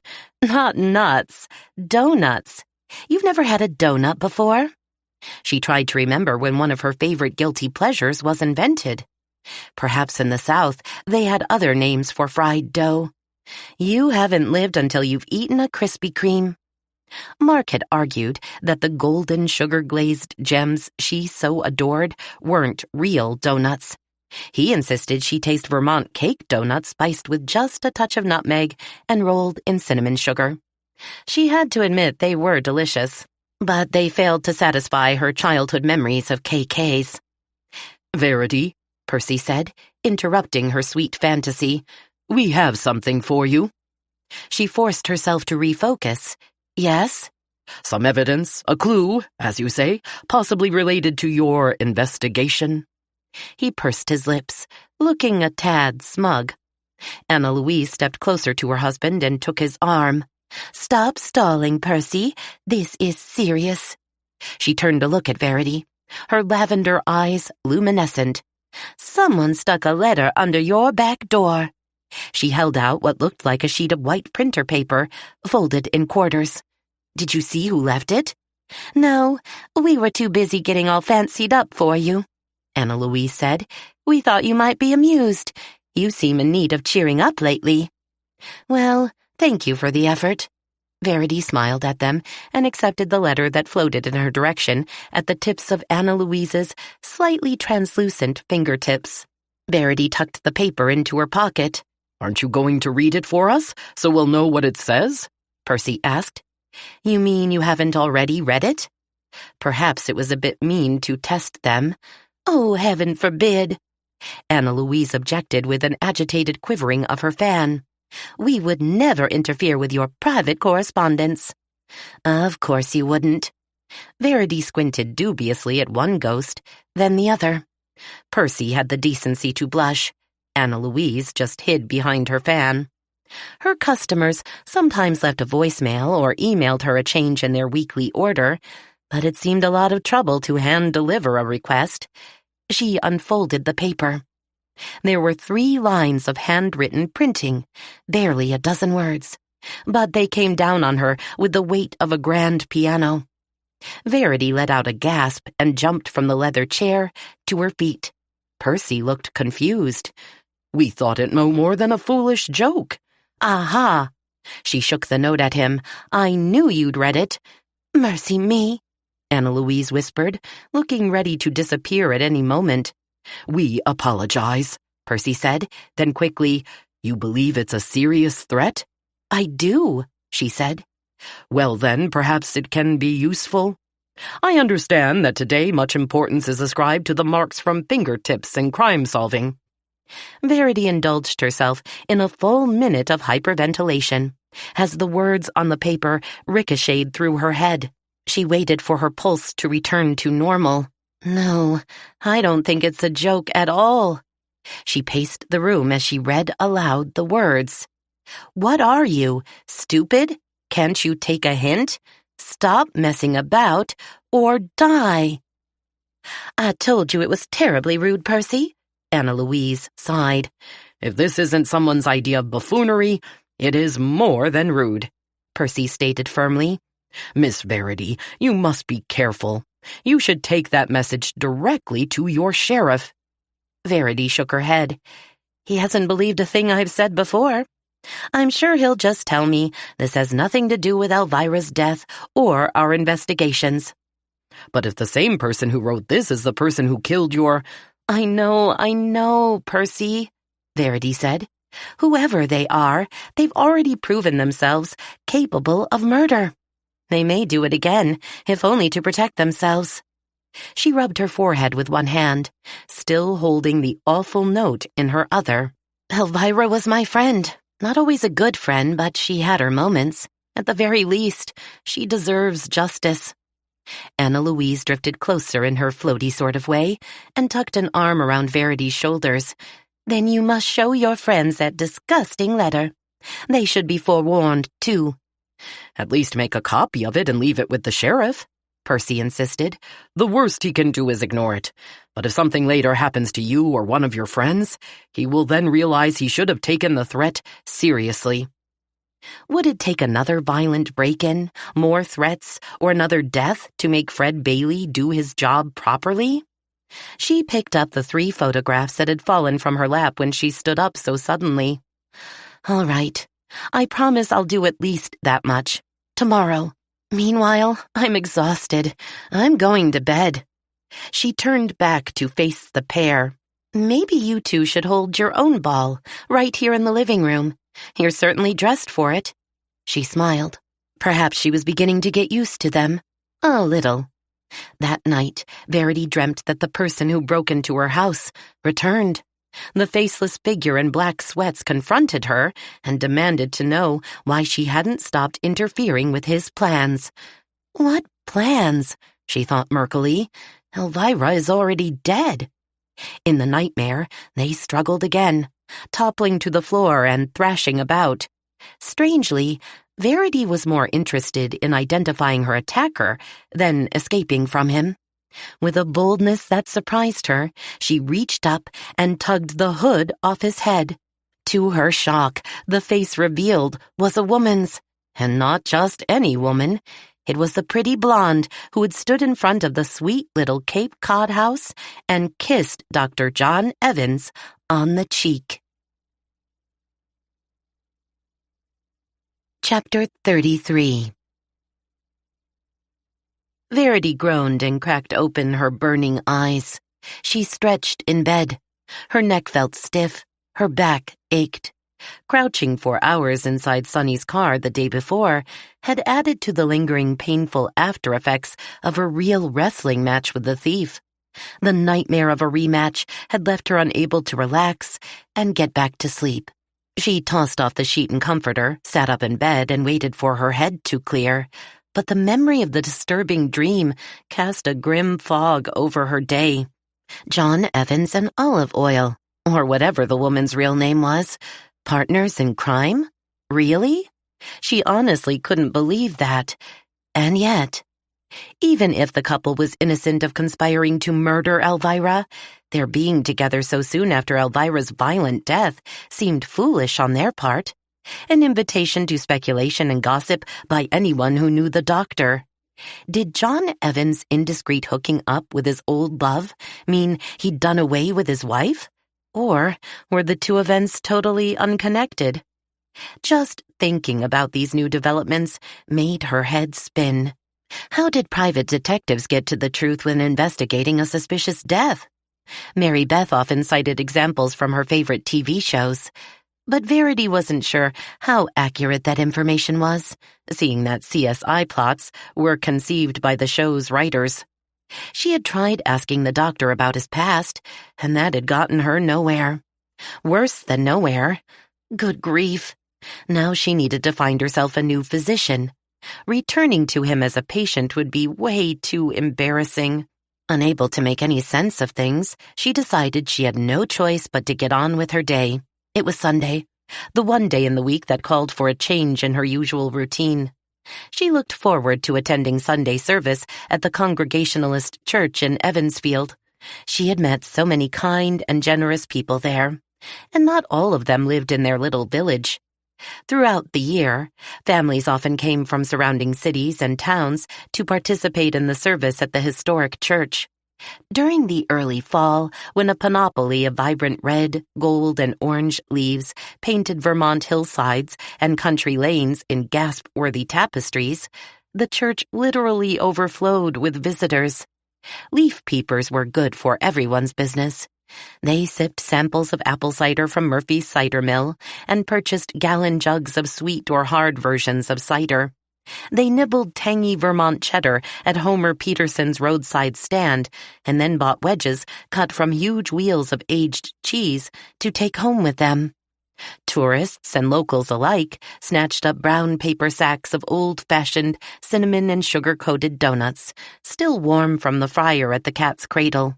Few left Main Street without stopping to pick up maple sugar candies and buttery smooth fudge from Denise's chocolate designs. Verity often wondered how many of their purchases made it home if they had a long drive. The Congregationalist Church was one of the oldest, continuously active houses of worship in the entire state of Vermont. The beautiful classic structure had been built from the stones pulled out of the surrounding fields by plow horses back in the 17th and 18th centuries. In the 21st century, worshippers were attracted by its colonial ambiance and the traditional New England hospitality of the town's residents. Others returned week after week for Pastor Tom Sanders' colorful sermons. On beautiful, clear days like this one, Verity always looked forward to a stroll into town to attend the 11 o'clock service. Dress was casual, but never slovenly. Some women wore Sunday best, but most favored clean jeans or slacks and a favorite blouse. Only a few men bothered with a suit or sports jacket, but whatever they appeared in wasn't their work duds. Their wives saw to that. Sundays were Verity's days to store up human contact, since she spent most of the week alone on her farm, or with her farmhands for occasional company. Today, however, Verity admitted to herself that she felt apprehensive about venturing out among people, familiar or strangers. The more time passed since Elvira's death, the more convinced she'd become that someone had played an active role in Elvira's death. Was it possible that one of her neighbors might be a cold-blooded killer? Yes, she answered her own question. Why? Because an outsider who commits murder doesn't hang around to break into homes and write threatening letters. They get the heck out of town. That seemed so obvious to her. Thus, maybe she and her amateur sleuths should be looking for Elvira's killer closer to home. Very close. The note Percy gave her warned continuing her investigation would result in the writer killing her. Well, not precisely, but pretty much the same thing. It had said she'd die. You don't argue semantics when your life is at stake. Since the letter writer, presumably the killer, was now majorly pissed at her, it seemed common sense to lie low and avoid intentionally annoying them. There was one problem with that. Verity, by nature, was not a quitter. She felt compelled to uncover what really had happened to Elvira and set things right. As she carried out her early morning chores before showering and dressing for church, she imagined how nice it would be if, like in the movies, the sheriff provided her with police protection. Fat chance of that with Bailey in charge of the town's law enforcement. The Grimalski brothers would watch over her if she asked them to, but Sunday was their day off. Jason and Jerry deserved time with their family, and she certainly couldn't ask them to stay overnight during the week if she got the willies again. Working alone in the dark barn that morning, she felt vulnerable and kept looking over her shoulder. Maybe Percy was right. She shouldn't wait to call the sheriff's office and report the note. But would anyone be there on a Sunday? 2 hours later, chores accomplished and back inside the house, doors locked, she showered. To cheer herself up, she chose the brightest dress in her closet to wear. The sunflower yellow dress had been one of Mark's favorites. Knee-length, with a full skirt gathered into a fitted bodice and wide fabric straps over her bare shoulders, it screamed vintage summertime. She added a short-waisted white cardigan and white flats to match the delicate lace edging at the dress's neckline. Hats weren't her thing, except for warmth during the coldest months of the year. She clipped her hair back over one ear with a tortoise-shell comb she'd bought at a craft show. During the week, she rarely wore makeup, but today she took time to apply tinted moisturizer, pale pink lip gloss, and a stroke of eyeliner to highlight her hazel eyes. Only one small bruise on her cheek remained after her scuffle with the intruder. She always walked into town on Sundays. Stepping out her back door, she envisioned herself strolling serenely down the country road. In movies, that was always when a black sedan came screaming over a hill to run down the heroine. The ridgeline was parked on the gravel between the dairy barn and house. If she drove to church, Elvira's killer couldn't smush her to roadkill. She turned and marched across the yard toward the reassuringly solid metal cab of her truck. Verity stopped before reaching for the vehicle's door. Oh, bother. Changing her Sunday routine felt like giving in to her fears, letting evil win. Anyway, stuff like that didn't happen in quiet New England towns, right? 2 weeks ago, a voice inside her head reminded her, you didn't think someone would murder one of your friends. Ah! Refusing to be intimidated, she stepped away from the truck, spun around, and marched toward the road. After church, she would follow Percy's advice and show the sheriff the threatening letter. What he did about it was up to him. I can't believe I'm taking the advice of a ghost. Shaking her head at what her life had become, Verity picked up her pace to get some gentle exercise without working up a sweat and ruining her makeup. She spared only an occasional backward glance at the sound of a vehicle approaching her from behind. The longer she walked along the 2-lane highway, the more relaxed she felt. Yoo-hoo, Miss Verity! She whipped her head around. No one was behind her, but she immediately knew it was Anna Louise, her tenant, or landlady. She still couldn't figure out which. Just what I need, she thought, and lengthened her gait. Ma'am, Miss Verity. Now it was Percy's deep baritone. I believe I advised you to notify— Yes, I know, Percy. I will inform all the right people about the stupid note. Soon. See? I even have it here with me. She patted the pocket of her skirt. Now please, both of you, go away. She rolled her eyes toward the cloudless blue sky and murmured a silent prayer that they'd obey. Another 30 feet along, she could still hear them behind her, whispering to each other. She turned to walk backward along the side of the road and was surprised to find they'd become visible. He, in military dress, she, in a red velvet gown and jewels. Show-offs. Verity scanned the road anxiously. No cars, thank goodness. Lieutenant and Mrs. Putnam, what do you think you're doing? Don't worry, darling.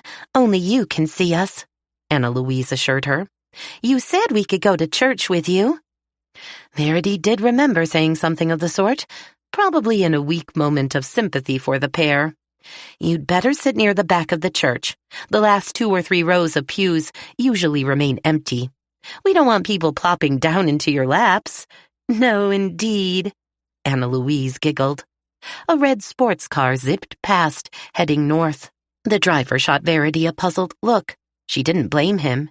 If she'd seen someone walking back to front down the road while talking animatedly to herself, she'd be inclined to worry. Excellent idea, said Percy. And stay invisible. Totally. Not even the faintest glow. We wouldn't have it any other way. Anna Louise twinkled at her. Because I don't think my quiet little town is ready for a full haunting. Percy leveled a solemn gaze at her. Oh, ma'am, we absolutely agree. They seemed entirely too accommodating. She narrowed her eyes suspiciously at the pair. Why did you choose to go to church today? You've never mentioned attending before. Of course, she thought, that didn't mean they hadn't been there, in their spirit forms. Still walking backward, Verity tripped over a rock the size of a small cantaloupe and staggered into the weedy verge before catching her balance. She turned around to walk in a safer manner. Anna Louise linked arms with her. We're going with you today because we know that awful letter frightened you. She patted Verity's hand. We're quite worried about you, Percy added. We've decided to be your protectors. Not exactly the bodyguards she'd imagined, but... And how do you propose to do that? Protect me, that is. The ghosts grinned at each other. Oh, we have our ways, Anna Louise purred. First of all, we will... Never mind. Verity waved her off. I don't think I want to know. Just, whatever you do, please don't make a scene. Although why they'd intentionally draw attention to themselves, she hadn't a clue. Verity stepped into the cool interior of the old stone church and felt a familiar serenity flow over her. Lilies graced the altar, their scent fighting with a mad blend of perfumes and aftershaves of worshippers and the aroma of coffee already wafting up from the community room downstairs. She scanned the rows of pews on either side of her for familiar faces as she walked up the center aisle, nodding to friends and neighbors as she passed. At last, she spotted Chandra seated on the right side of the church, beneath a vivid, stained glass window. Jesus and the Apostles. Sunlight cast brilliant bands of red, blue, and gold through the glass and across the church's interior. She looked quickly behind her, but didn't see her spectral housemates. Good. She didn't know why she felt so edgy about them being here. They seemed genuinely concerned for her. It was really rather sweet that they thought they could protect her. Chandra turned to look up at her as Verity stepped into the row where she sat. Her dark skin glowed in contrast to the retro ivory knit suit she wore. She studied Verity's face and patted the oak bench, inviting her to sit. You all right, Veri? Fine. Just tired. She settled against the seat's hard wooden back that never quite fit the natural curve of her spine. For years, red cushions had softened the church's seats. Eventually, they became tatty and needed replacement. The foundation committee decided since bare wood was good enough for their Puritan ancestors' tushes, modern tushes also must make do. Organ music began with a flourish of chords that rumbled in her chest. The hymn's familiar melody worked its magic on her. She closed her eyes, rested her hands in the yellow cotton fabric over her lap, and felt the muscles in her shoulders relax. Soon, the lingering fear from the night before had all but disappeared. Here, among her friends and neighbors, she was surely safe. Elvira's killer wouldn't dare attack her in public. Right? Verity felt inside her skirt pocket for the threatening note. She'd decided Percy was right. She should show it to her friends as soon as possible. After all, they were doing as much investigating as she was. She slanted a look at Chandra. Although Elvira had sniped at the Ethiopian woman as she did nearly everyone when she was in one of her moods, Chandra never seemed to hold a grudge. Verity elbowed her gently and slipped the note into her hand. "Read it," she mouthed. Chandra blinked in amusement at the request, but unfolded the sheet of paper and studied it, her brow puckering as its meaning sank in. "When did you get this?" she whispered in Verity's ear, barely making herself heard above the organ's soaring crescendo. "Last night? How awful." Verity nodded. Out of the corner of her eye, she caught a disapproving look from Mrs. Grimalski, her farmhand's mother. She felt like a high school kid, about to be reprimanded for talking in class.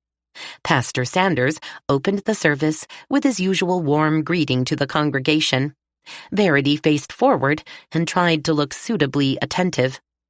"Has anyone else seen this?" Chandra whispered. "Not yet." Verity held out her hand for the note. When she didn't feel the paper against her palm, she side-eyed Chandra and saw her tapping the shoulder of the man in front of her. Before Verity could stop her, Chandra shoved the note at him with a wave toward Kate, who was sitting with her husband and their 2 little girls, another row forward. "Oh, no!" Verity gasped. Mrs. Grimalski poked her in the back with a rock-hard finger. "What?" Chandra whispered. "I didn't mean for you to—" Verity lifted her hands helplessly. By the time she turned away from Chandra again, Kate was passing the note along their pew toward the center aisle, where Martha Humphrey sat. Verity covered her eyes with both hands and stifled a groan. "Sorry," Chandra whispered in her right ear. "I thought you wanted me to show the others." "Not now." But she didn't say it out loud. And anyway, it was too late. 3 other people in the row peeked inside the folded paper before passing it along. "Are you ill?" Anna Louise breathed in Verity's other ear, making her jump. "You don't look at all well, darling." "The note," Verity rasped, pointing toward Martha. "You don't want her to read it?" "Right." Although she was whispering as softly as she possibly could, this earned her another poisonous glare from Mrs. G. Chandra glanced at her with concern, as did others in the congregation. If chatting with a friend during the service was bad form, talking to no one at all was apparently worse. "I shall retrieve it for you," the ghost announced gleefully. "No!" Verity shouted, which brought one of the ushers running up the side aisle from the rear of the church. Mortified, Verity murmured, "Sorry, so sorry," to everyone around her. She pantomimed, lips zipped. "Asperger's," a woman somewhere behind her pronounced far too loudly. "They can't help themselves." Flushing from embarrassment, Verity looked around frantically. Where were those ghosts? It was good, of course, that they were staying invisible, but she had to see them to make sure they did nothing more to disrupt the entire service. She looked behind her. The usher was now halfway up the aisle, hurtling toward her, as unstoppable as a comet. She imagined him hauling her out of her seat by the scruff of her neck like a naughty child, in front of half the town. She felt sick to her stomach. And then a miracle happened. 2 miracles, actually. The first was okay as miracles go. The second, not so much. Miracle number 1, the usher tripped. Or was tripped, as she later discovered. He disappeared behind a wave of worshippers who had just been asked by their minister to rise for the singing of the first hymn. Verity widened her eyes in shock. While nearby, people rushed to assist the man scrambling on the floor, and the rest of the congregation burst into song, she used the precious few minutes she'd been given to figure out what to do before another usher could get to her. Her heart racing, Verity desperately searched the crowd for any sign of Lieutenant and Mrs. Putnam, deceased. She couldn't see them anywhere. That was when miracle number 2 happened. The white square of paper that had been passed, hand to hand moments earlier, now fluttered with the grace of a swallow from the far side of the church toward her. Oh my God! She felt dizzy, probably from lack of oxygen. She'd definitely stopped breathing. Verity watched, mesmerized by the mysterious twirls and leaps of the note that might just have been possible had there been a particularly strong and erratic breeze wafting through the church. But the air wasn't moving at all. The paper never descended low enough for anyone to grab it, although a few did try. Oh no, no, no, no! But this time she kept her lips pressed together, even though the robust hymn-singing voices surely would have drowned her out. A small red and white sign to the right of the altar caught her eye. Exit. She prayed the door wouldn't be locked. The note floated slowly down within her reach. She snatched it out of the air, pushed past Chandra and the other 5 people between her and the side aisle, and made her escape. Chapter 34. Verity rushed into her mudroom, breathless from having run all the way home. Before she even made it to her kitchen, her phone started ringing from inside her purse. She unzipped the side pocket. Wrong one. Unzipped another, felt around inside. No phone. You'd think the thing had a lead sinker attached to it. Somehow it always ended up at the very bottom. Giving up, she pulled the shoulder strap up and over her head and dumped out the entire contents of her purse on the kitchen table. Denise's name flashed on caller ID. She punched answer just as the ringing stopped. "No," she screeched, throwing her hands up in frustration. "Verity, are you all right?" Miraculously, Denise was still there. "I'm fine," she gasped. Liar. She hadn't stopped shaking since she made her humiliating retreat from the church. She was sure the entire congregation had been staring at her as she disappeared out the door. Verity collapsed on the closest chair, her chest cramped with every breath. In college, she used to have painful anxiety attacks before tests. This felt annoyingly similar. God, would she need to change churches, too? "You took off like maple sap in the spring," Denise barked at her through the phone. "We looked for you after the service. Katie said you'd volunteered to help clean up after coffee and donuts." Verity moaned. "Sorry, I had to leave without telling anyone." "You looked like you'd seen a ghost." Imagine that, she thought. Although she hadn't actually seen either of her 2 resident spirits. They'd remained invisible to everyone, including her. She clenched her jaw and scanned the kitchen. No electric blue sparkly shades hovered nearby. They were probably hiding, having seen her reaction and realizing how furious she would be with them. "Deacon Adams looked fit to kill, sprinting up the aisle after you started shouting." Denise sounded less angry than amused. "My grandma once made me watch a silent movie with her. Keystone Cops, I think she called it. You and the deacon were far more entertaining." Verity imagined Anna Louise, or was it Percy, floating above people in the church with her note. How could it not occur to the ghosts that the air in the church was as motionless as a cemetery headstone? A self-propelled letter was bound to look suspicious. "Verity? You there? Oh my God, the killer!" Denise's voice dropped to a tense whisper. "Has he come back? Is he there with you now? Just say, present and accounted for, if he is." "No, not present," Verity said. "Really, I'm fine, Denise. I was just so embarrassed when Chandra passed that stupid note around for the world to see." "I'm sorry. I guess she must have misunderstood. For her eyes only." She chuckled. "James Bond, get it? For your eyes only." "I get it." Verity groaned. Was Deacon Adams badly hurt when he fell? She guessed Percy had something to do with that, which meant Anna Louise must have been the note fetcher. Oh, I doubt it. He stood up right away. Well, with a little help. And after the service, we all trooped downstairs for coffee like nothing had happened.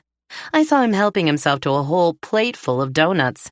The man sure loves his junk food.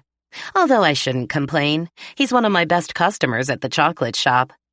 Your amazing creations aren't junk food by any stretch of the imagination. Verity sighed, wishing she had a big ol' hunk of Denise's dark chocolate almond bark to take her mind off the catastrophic day. Thank you, Denise said. Listen, I called the EPI members and... The who? EPI? Evansfield Private Investigators. We have a name now? Verity raised an eyebrow. Why not? As I was saying, only part of the group was in church and read that threatening note. Now the rest want to see it. We also need to make some important decisions. Verity frowned. What kinds of decisions? You'll see. Denise brushed off her question. Sonny asked me to make sure you're at home now and safe. Are you? Yeah. Doors and windows locked? You betcha. Why was she channeling her father's Midwestern dialect? Good. Stay there. We're coming right over. And she hung up. 15 minutes later, 2 cars pulled up to the farmhouse's back door in a cloud of dust and screech of brakes. Women exploded out of the vehicles like kernels of popping corn. Verity stood on her back porch, counting heads. It looked like everyone was present and accounted for. Mary Beth was carrying a small brown paper sack, which she handed to Verity. What's this? The after-service donuts you missed. You need your strength. I saved you 2 of your faves, chocolate cake, glazed. You're an angel, MB. Verity smiled. Thanks. I didn't eat breakfast and probably should opt for something more nourishing. But if I drown my coffee with milk, I can count that as a serving of protein, right? Absolutely. And I'm sure there was an egg in the batter for those donuts. Sonny took charge immediately and led the group through the farmhouse's rear door, then into the living room. Verity barely had time to nuke a mug of water for instant coffee. No time to perk her favorite brew. A sacrifice, but needs must. First off, Sonny was saying to those already seated by the time Verity joined them, you should know that Verity and I followed Dr. Evans. We haven't had a chance to report what we discovered until now, and we have photos. She nodded to Verity, who spread out the photographs she'd printed. Does anyone recognize this woman? Sonny pointed to the best close-up of Evans and the mystery woman. Oh my, they look friendly, don't they? Chandra narrowed her eyes. You're thinking this might be the olive oil from Elvira's diaries? Sonny nodded, and soft gasps filled the room. No, Chandra said after a moment. I don't think I've ever seen her. Everyone else agreed. Right. Then, obviously, we need to get these to the sheriff. Sonny turned to Verity. We can't wait any longer to act now that the threats have continued. Verity nodded reluctantly in agreement. Next, who hasn't already seen the letter Verity received? 2 hands went up. Okay, so that's Fumiko, Denise, and me. Verity, if you please, may we see what we've missed? Verity slid the now thoroughly rumpled sheet of paper out from the pocket of her sundress skirt and handed it to Sonny. The room fell silent as she read aloud the menacing words. No one moved or made a sound for a full 10 seconds after she finished. Then mayhem broke out. I can't believe this, Mary Beth shouted, bouncing up off the sofa. Who would do something like that? Denise laughed. You believed Elvira was murdered, but you can't believe someone would write a menacing letter? That's not what I meant. We can't let someone get away with stuff like... Kate waved her hands in the air in lieu of finding the right words. First killing Elvira, then attacking poor Verity, and now terrorizing her or worse, if they mean what they say. The sheriff ought to be replaced. Useless slug of a man, Martha muttered. It's not his fault a crazed killer has targeted our town, Kate whispered, tears in her eyes. I bet he's just... An attack of hiccups got the better of her. Lazy, Fumiko suggested. Chandra laid a hand over Kate's. and looked up at Sunny. "Maybe we should do what the note says and stop poking around." "No," Verity stated firmly. "We can't give up now. Obviously, our investigation has made whoever killed Elvira nervous. That means we must be getting close to the truth." "She's right," Sunny said, "now that Verity and I have found the mysterious olive oil." "And so, apparently, has the good doctor." Denise waggled a brow. Sunny shot a warning glare at Denise and continued. "I believe it's becoming more likely John Evans had something to do with his wife's death. But exactly how, we don't know. He could have acted alone, had the help of his lover, or even paid someone to cause Elvira's death." "He's definitely acting suspicious, I'll give you that much," Denise agreed from her seat on the carpet, her legs tucked under the coffee table. "But whether Elvira jumped or we've got a killer is in our midst. We're not the ones who should be tracking him down. It's the damn sheriff's job."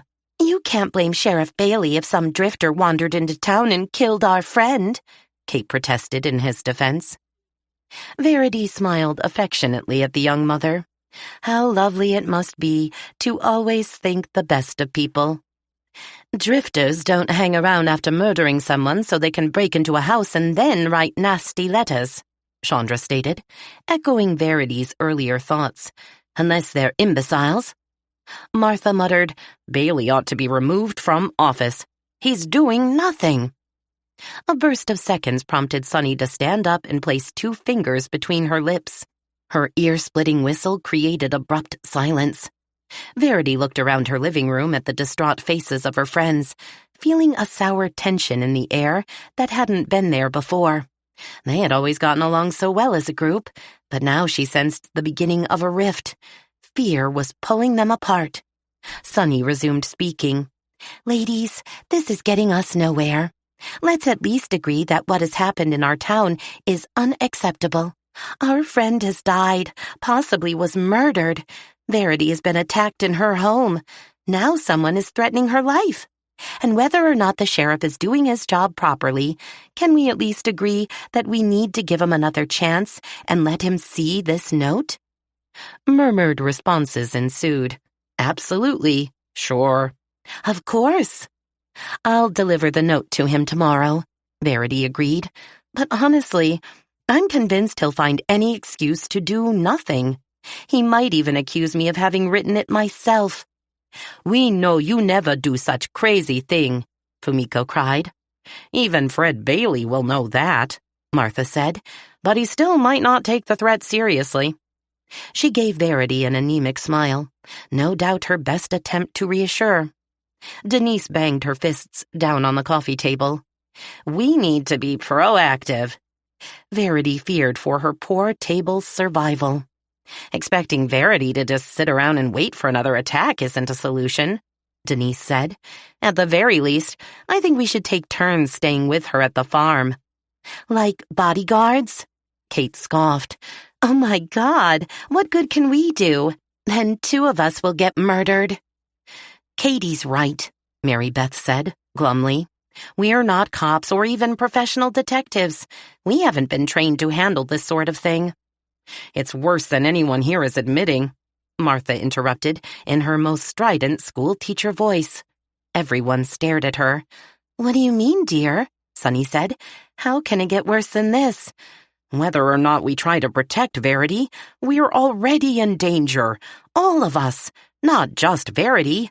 This killer, if he exists, and we seem to agree he does, is furious with us for trying to catch him. And you know what they say about a cornered animal being dangerous." She shook a finger at them for emphasis. "That's what we're doing, forcing him to protect himself, forcing him to kill again." She lowered her voice and squinted at each of them in turn. "Think about it. He could pick us off, one at a time. Nothing is stopping him. Certainly not our idiot sheriff." "Oh, do you really think so?" Kate whimpered. She dropped her head into her hands. Chandra shifted in her seat, looking nervous. "I can't believe I'm saying this, but I think I agree with Martha.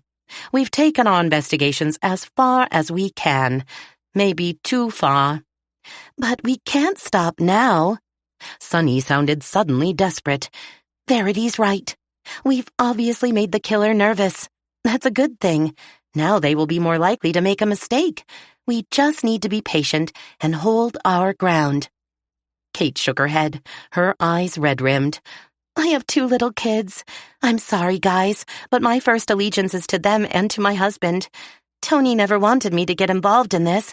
I promised him we were just doing book research and I'd be perfectly safe. I don't think that's true anymore. Does anyone else feel they need to drop out? Verity asked, in as calm a voice as possible with her heart racing. I promise I won't be hurt if you do. She gave Sunny an apologetic look. It's only fair that we each do what we think is right. Sunny nodded with obvious reluctance. Mary Beth held up her hand. Sorry, gang, but I'm with Kate. It was fun playing detective, but as the mayor pointed out to me the other day, we may just be inviting trouble. There's no telling what this horrible person might do to avoid being caught. Anyone else? Sunny asked, looking a bit like a deflated birthday party balloon in her candy floss pink going-to-church dress. They looked at one another solemnly. Denise groaned. Okay, I guess I'll hang in for another week. My former boyfriend, told me before he broke up with me last night that he thought I was loony for doing this stuff. She chuckled. Maybe he's right. The Evansfield private investigators. What a laugh. I'm definitely in, Verity stated. I can't stop now. I feel as though I'd be letting down Peter and Laura if I passed up the chance to give them the truth about their mother's death. I'll stay, but not much longer, Martha agreed, looking solemnly out the window. Things are getting a little too scary, even for a kindergarten teacher. Fine, let's give it another week, Sunny said. Kate and Mary Beth are out, though. That leaves 6 of us. Chandra, Verity, Denise, Famiko, Martha, and me. She faced Verity. Sweetie, I'm not a quitter, but the others may be right. If we're really in danger, we need to let the pros take over. But that's the problem, isn't it? Verity insisted. What do we do if professional law enforcement continues to refuse to step up? Just quit? So far, the rusty cog has been Fred Bailey, Sunny pointed out. Going over his head will cause all sorts of grief, I'm sure. But we may need to do just that. Maybe that means seeking the help of the state police. Or the FBI, Mary Beth shouted with far too much enthusiasm. Did the FBI even concern themselves with supposed suicides? Verity didn't think so. Oh, good grief, MB, Chandra snapped. Next thing you'll be calling on the Secret Service or NSA. Mary Beth beamed dreamily. Do you think they'd come? Sunny rolled her eyes. We need a serious plan of action. First, we protect our Verity, Fumiko insisted. Absolutely, Sunny agreed, and we'll do that by making sure she's never alone. Verity opened her mouth to speak, but Martha beat her to it. Seriously? We're all busy with our own lives. Are you saying we need eyes on her 24/7? Sunny turned to Verity with a look of concern. How well do you trust your hired help? Jason and Jerry? I'd entrust them with my life. Absolutely. So when they are here on your farm, you need to stick close to them. Show them the note. They'll understand and want to help by watching over you. But the boys leave at 5 p.m., Verity objected, and they're off on Sundays. The nighttime, it seemed to her, would be the obvious choice for the killer to strike, if the threats weren't empty. That's when one of us comes to stay with you. Or, Sunny added brightly, you could spend Sundays and nights at one of our houses. Verity prickled at the thought of being uprooted from her own home. Sunny sighed. Sweetie, it's for your own good. Martha can work out the assignments. She's good at organizing things. Martha nodded, looking pleased with the compliment. Mary Beth reached out to grip Verity's hand. We would feel just terrible if anything happened to you. Her eyes glistened, but not, Verity thought, with tears. Excitement? The woman looked a little manic, but then, Verity thought, she often did. Denise harumphed. That can't be all there is to our plan. Shack up with Verity and wait for the killer to strike? You're right. That was just part one. Sunny's blue eyes glowed the way they did when she tried out a new recipe at the cafe, and then stood over you waiting for you to taste it. Heaven help you if you said you didn't like it. Part two, Verity and I delivered the note along with the photographs we took of Dr. Evans and his lover to the sheriff. As soon as he arrests them, Verity will be safe. And what if the doctor wasn't involved in Elvira's death? Chandra said. Sunny looked pensive for a moment. Obviously, we'd have no choice but to move on to part three, setting a trap to force the killer out into the open. Verity stared at the cafe owner in disbelief. In movies, setting a trap for a criminal often ended badly for whoever was the bait. And like it or not, that's what she was. Bait. Chapter 35. You have no proof this woman is anything but a patient. Sheriff Bailey pushed the photographs back across his desk. Verity threw up her hands in disgust. You can't just ignore. This is evidence, Sunny wailed. No, it isn't. Bailey tucked in his chins, the image of stubbornness. Bullshit, Denise growled under her breath, earning her a poisonous glare from the sheriff. Sunny and Denise had volunteered to accompany Verity to the sheriff's office for moral support when she delivered the photographs and death threat note to Fred Bailey. Although Verity had already emailed him copies of the photos she had snapped of John Evans and the attractive blonde woman, the sheriff had failed to respond. Cornering the man in his cluttered office, which was not much bigger than a closet, seemed the only way to make him listen to them. The three women sat in creaky wooden folding chairs facing his massive oak desk. What space remained in the room was taken up by bookshelves overflowing with law books, journals, and magazines, many of which appeared older than the sheriff himself. As much a part of the building as the very walls. While Sunny calmly explained witnessing the romantic rendezvous in front of the woman's house, Bailey had listened calmly, nodding his big head occasionally, never once interrupting her. But then he held up a hand the size of Rhode Island, signaling he'd heard enough. I understand you ladies are upset, he said. Why, that note is enough to rattle anyone's bones. But imagining the woman in these pictures is the doc's mistress and there was some kind of conspiracy to murder his wife, that's just... His gaze wandered, as if searching for words to pluck from the air. Pure romantic fantasy. In a town this size, don't you think someone would know if the doc had a lady friend? You gals been reading far too many of them Harlequin paperbacks. Sunny slid her sunglasses down her nose and peered over them at Bailey, her blue eyes dark as a stormy sea. Denise lowered her chin like a bull preparing to charge. Verity restrained herself from saying, I told you so. Hadn't she warned her friends he wouldn't listen to them? Which one of you dreamt up this insanity? Sheriff Bailey stared at Sunny. You're usually the sensible one of this crew, Sunny Whitaker.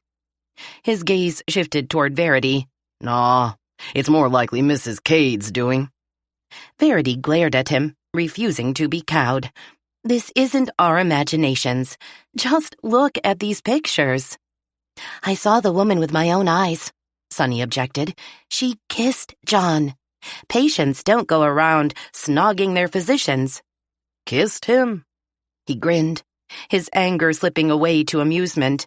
I doubt it's the first time a woman's done that. John is a good-looking man. Even while Elvira was alive, he generated plenty of female interest hereabouts. Why do you suppose so many of his patients are women? Maybe because he is the only doctor in town, and he's capable, Verity stated dryly. The sheriff closed his eyes as if pained. The woman probably just wanted to show her sympathy, losing his wife like he done. Okay, forget about the mystery woman, Denise snapped. What about that threatening note left for Verity? Whoever wrote it didn't intend just to spook Verity so she'd stop looking into Elvira's so-called suicide. Can't you recognize a death threat when you see one? All I see is a kid's prank. Just look at that writing. The sheriff jabbed a fat finger at the page lying on his desk blotter. Looks like it's written by a 10-year-old with a crayon. Red pencil, Verity said. Maybe blood was hard to come by. The sheriff gave her a hard look. Listen, ladies, everyone in town knows about the break-in at Mrs. Cade's house. He heaved himself up and out of his double-wide seat with surprising alacrity. Some numbskull thinks he's being funny by taunting her. There's nothing more to it than that. But just to make you feel more at ease, Mrs. Cade, I'll tell my guys to keep an eagle eye out for any unusual activity at your farm. A sudden movement caught Verity's attention, and she turned to her right. Denise's face had gone blood red, her eyes bulging, jaw clamped tight enough to contain the steam. Verity reached toward her. No, Denise. Denise lunged toward the sheriff, fortunately stopped by the substantial desk between them. Jamming her fists down at her sides, she glowered at the man. This is crap, John Bailey, and you know it. It doesn't take a criminal expert to see someone doesn't want questions asked about Elvira's death. Why are you covering for them? Bailey was around his desk in 2 thudding strides and plowing toward Denise. All 3 women jumped from their seats. Denise braced herself, arms crossed defiantly over her chest. Sunny teetered back on her heels. Now, I'll say this once, so I hope you gals pay attention. Verity had never seen the man so angry. His entire body was quivering with rage. I've sworn to uphold the law and protect the residents of Evansfield. I intend to do exactly that. He observed them for a moment, as though hoping to see less resolve in their expressions, then sighed. Some of the heat drained from his face. His big shoulders lowered an inch. Please, let me do my job, ladies. I promise you, these incidents are totally unrelated. Elvira either jumped to her death or she chose to go for a walk alone at night in a very dangerous place. Bad decision on her part? We'll probably never know what she was thinking. He drew a rattly smoker's breath. As to the break-in at Mrs. Cade's home, it's got nothing to do with Elvira Evans. Thief just thought he might find something he could sell for drug money. What about her diaries? They are the connection, Verity insisted. The thief was trying to steal them. Obviously, we weren't supposed to see something written in one of them. She hated the way her voice had risen a whole octave, making her sound like a little girl complaining about a bully. She swallowed and forced herself to continue. Elvira made enemies over the years, she stated firmly. Lots of them. My friends and I have read, in her own words, how she used and hurt people. Surely that's motive enough for someone to want to kill her. Bailey looked down his red-veined nose at her in exasperation. No one breaks into a house to steal books. Money, computers, jewelry? Yes. Not books. Never books. The idiot must have picked up the wrong box in his panic when you confronted him. He sighed, as though resigned to the fact nothing he said was going to satisfy them. In good police work, we avoid jumping to conclusions or creating connections where none exist. All I'm saying is, nothing you brought me changes or proves a thing. He stomped forward in his size 13 boots, arms spread wide like a sheep herder. Verity shuffled back toward his office door, Sunny and Denise bunching in close to her. You're doing zilch? Denise stammered in disbelief. Is that what you're saying? I will find out who your mystery woman is, Bailey said. But if she turns out to be a patient, and I guarantee she is, you're not getting her name. He held up a warning finger before they could respond.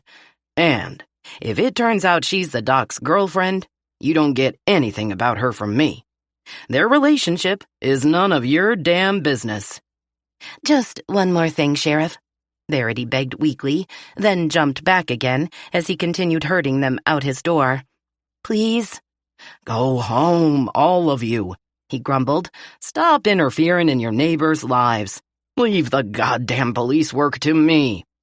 Verity had intended to tell him about their trap, but clearly, any chance of gaining his help had passed. Chapter 36. That night, the Evansfield private investigators, diminished in number by Kate's and Mary Beth's resignations, met again at the Cat's Cradle Cafe. Sonny's aromatic dark coffee, drop $2 in the jar, please, and free day-old pastries, I can't sell them tomorrow anyway, rewarded those still willing to pursue the mystery of Elvira's death. Verity guessed from the frequent glances toward the window, everyone was probably thinking the same thing. Was Elvira's murderer lurking somewhere in the shadows, waiting for them to step outside? And here they were, calling attention to themselves, sitting in the window of a brightly lit cafe. From out in the dark street, they'd look like helpless little fishies on display in an aquarium. Easy targets. A shiver ran up her spine. Verity! Sonny's sharpish tone that let her know it probably wasn't the first time she'd called for her attention. Will you fill in Chandra, Martha, Fumiko, and Katie about the sheriff's reaction to our visit? Verity winced. It wasn't an experience she particularly wanted to relive. Reluctantly, she related their presentation of the photographs and threatening note to the sheriff. She also mentioned his angry reaction to their lovers from the past turned to murder theory. He refused to even question the doctor or the woman about their movements on the night of Elvira's death. Chandra made a bewildered face. Denise rolled her eyes. When Verity dared suggest that the doc and his former fiancé might have anything to do with Elvira's death, Bailey just blew her off. Well, it is a bit of a stretch, Martha said, looking around at the others. Isn't it? I mean, seriously. Dr. Evans? Sound like Japanese dorama, Fumiko giggled. But when she took in their blank faces, she added, like bad American soap opera. The likeliest explanation, Martha said, is the simplest one. Elvira was looking for Peter, and when she stepped too close to the edge of the quarry, it just gave way. I have to admit that does seem the most plausible explanation.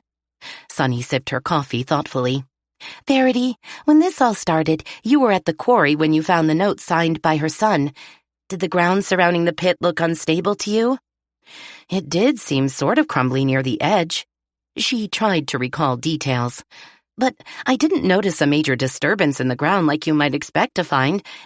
Podium Audio presents The Death of a Maven, Book 1 of the Haunted Farmhouse Mysteries, written by Kathryn Johnson, performed by Tanya Eby.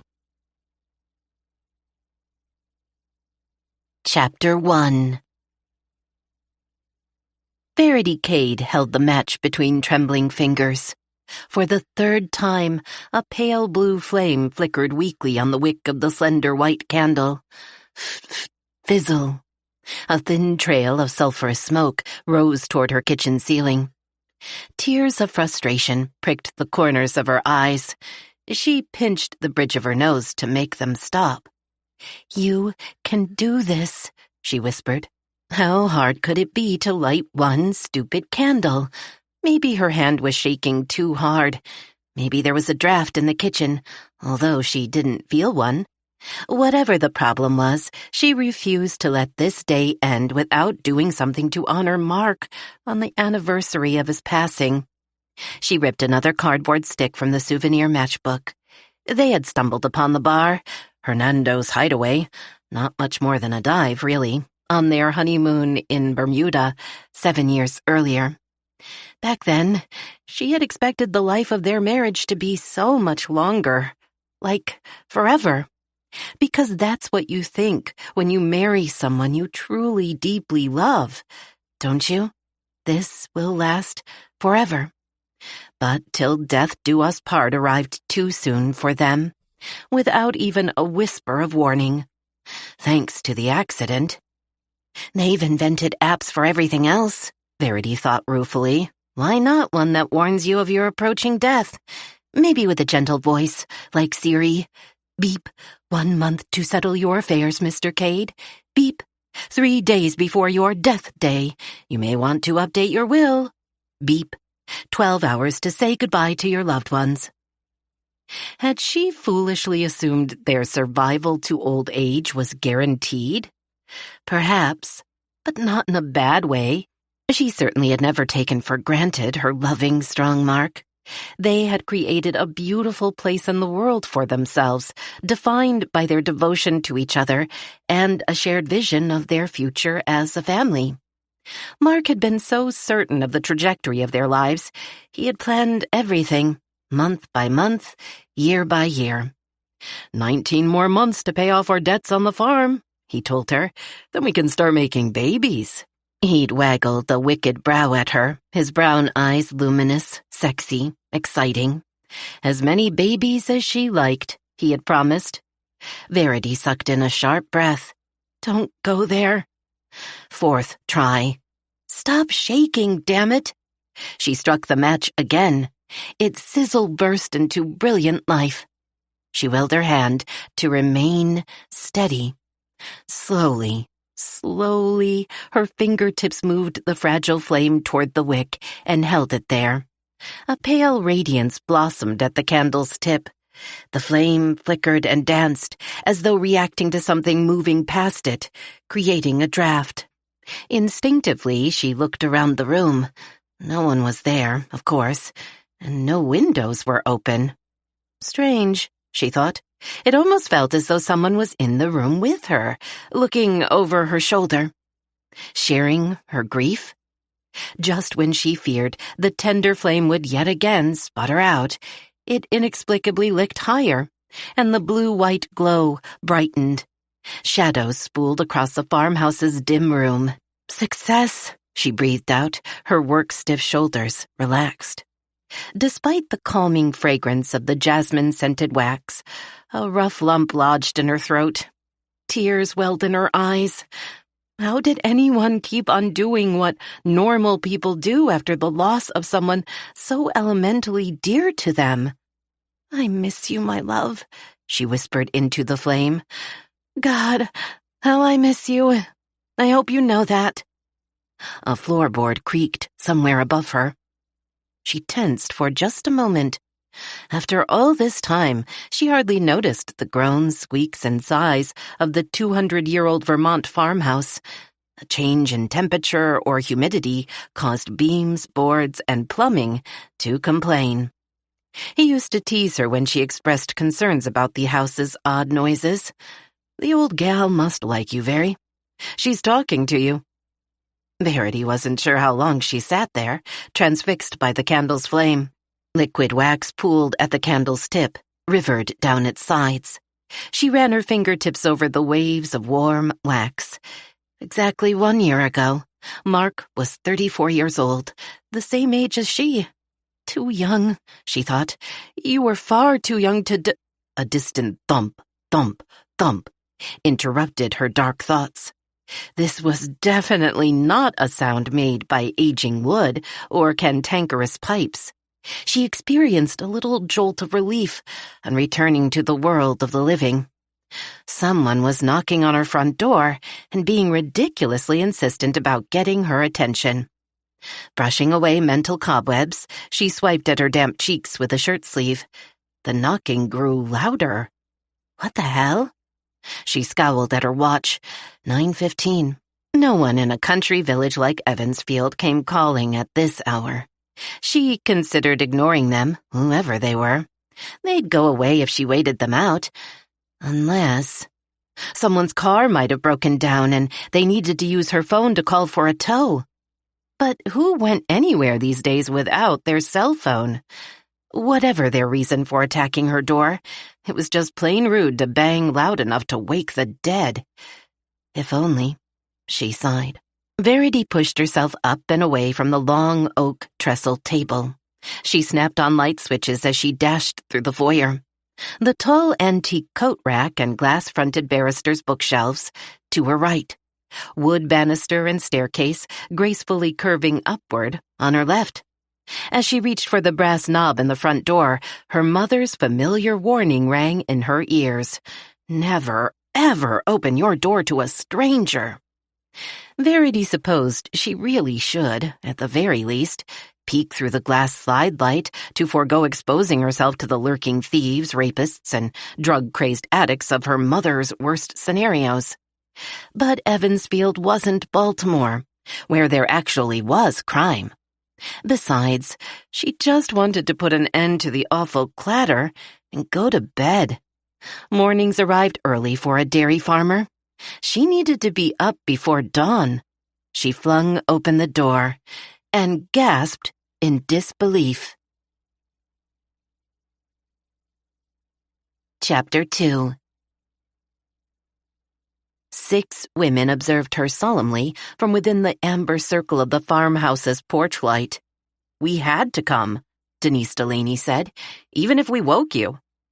The tomboyish owner of Denise's chocolate designs wore vivid purple yoga gear in contrast to her spiky red hair. She stepped forward and thrust a gold foil box into Verity's hands. "Dark chocolate truffles?" Verity guessed. "Your favorite," Denise sang out. She hugged Verity, then darted into the house without waiting for an invitation. Willowy blonde Sunny Whitaker moved forward with a smile, her pretty blue eyes soft with sympathy. "You shouldn't be alone tonight, my dear." She held up a plump white paper sack from her Main Street restaurant, the Cat's Cradle Cafe. The bag exuded fragrances of butter and sugar and cinnamon. "I'll find a plate for these, shall I?" She quickly followed Denise inside. "We knew if we called ahead," Chandra Debi murmured close to her ear, "you'd tell us you were perfectly fine and not to come." Her gorgeous ebony skin glowed against a vintage red and yellow flowered sarong. The Ethiopian woman owned the Antiques Emporium, one of the most popular destinations in their postage-stamp town. "We voted. It was unanimous. Please don't be angry with us for dropping by unannounced. We need to be here for you, Verity." "She's absolutely right." Martha Humphrey nodded in firm agreement. The portly schoolteacher held up a clear plastic box. "My famous triple chocolate brownies." "Thanks. How thoughtful, Martha." A small part of Verity still wished to be alone with her grief, but here they all were, 6 of her best customers on her delivery route. They'd become dear friends, and it appeared nothing short of setting fire to her own house would drive them out. She sighed and managed a facsimile of a smile. "Come in, please." Waving Chandra and Martha inside, she turned to face her final 2 visitors. Elvira Evans, local real estate agent and wife to the town's only physician, was carrying on a rather unpleasant-sounding conversation with Mary Beth Loop, wife to Rupert Loop, the town's mayor. "Don't be daft, Mary Beth," Elvira whooped. "Of course it isn't true. You're so gullible. Do you believe everything you see on TV?" Mary Beth frowned in puzzlement.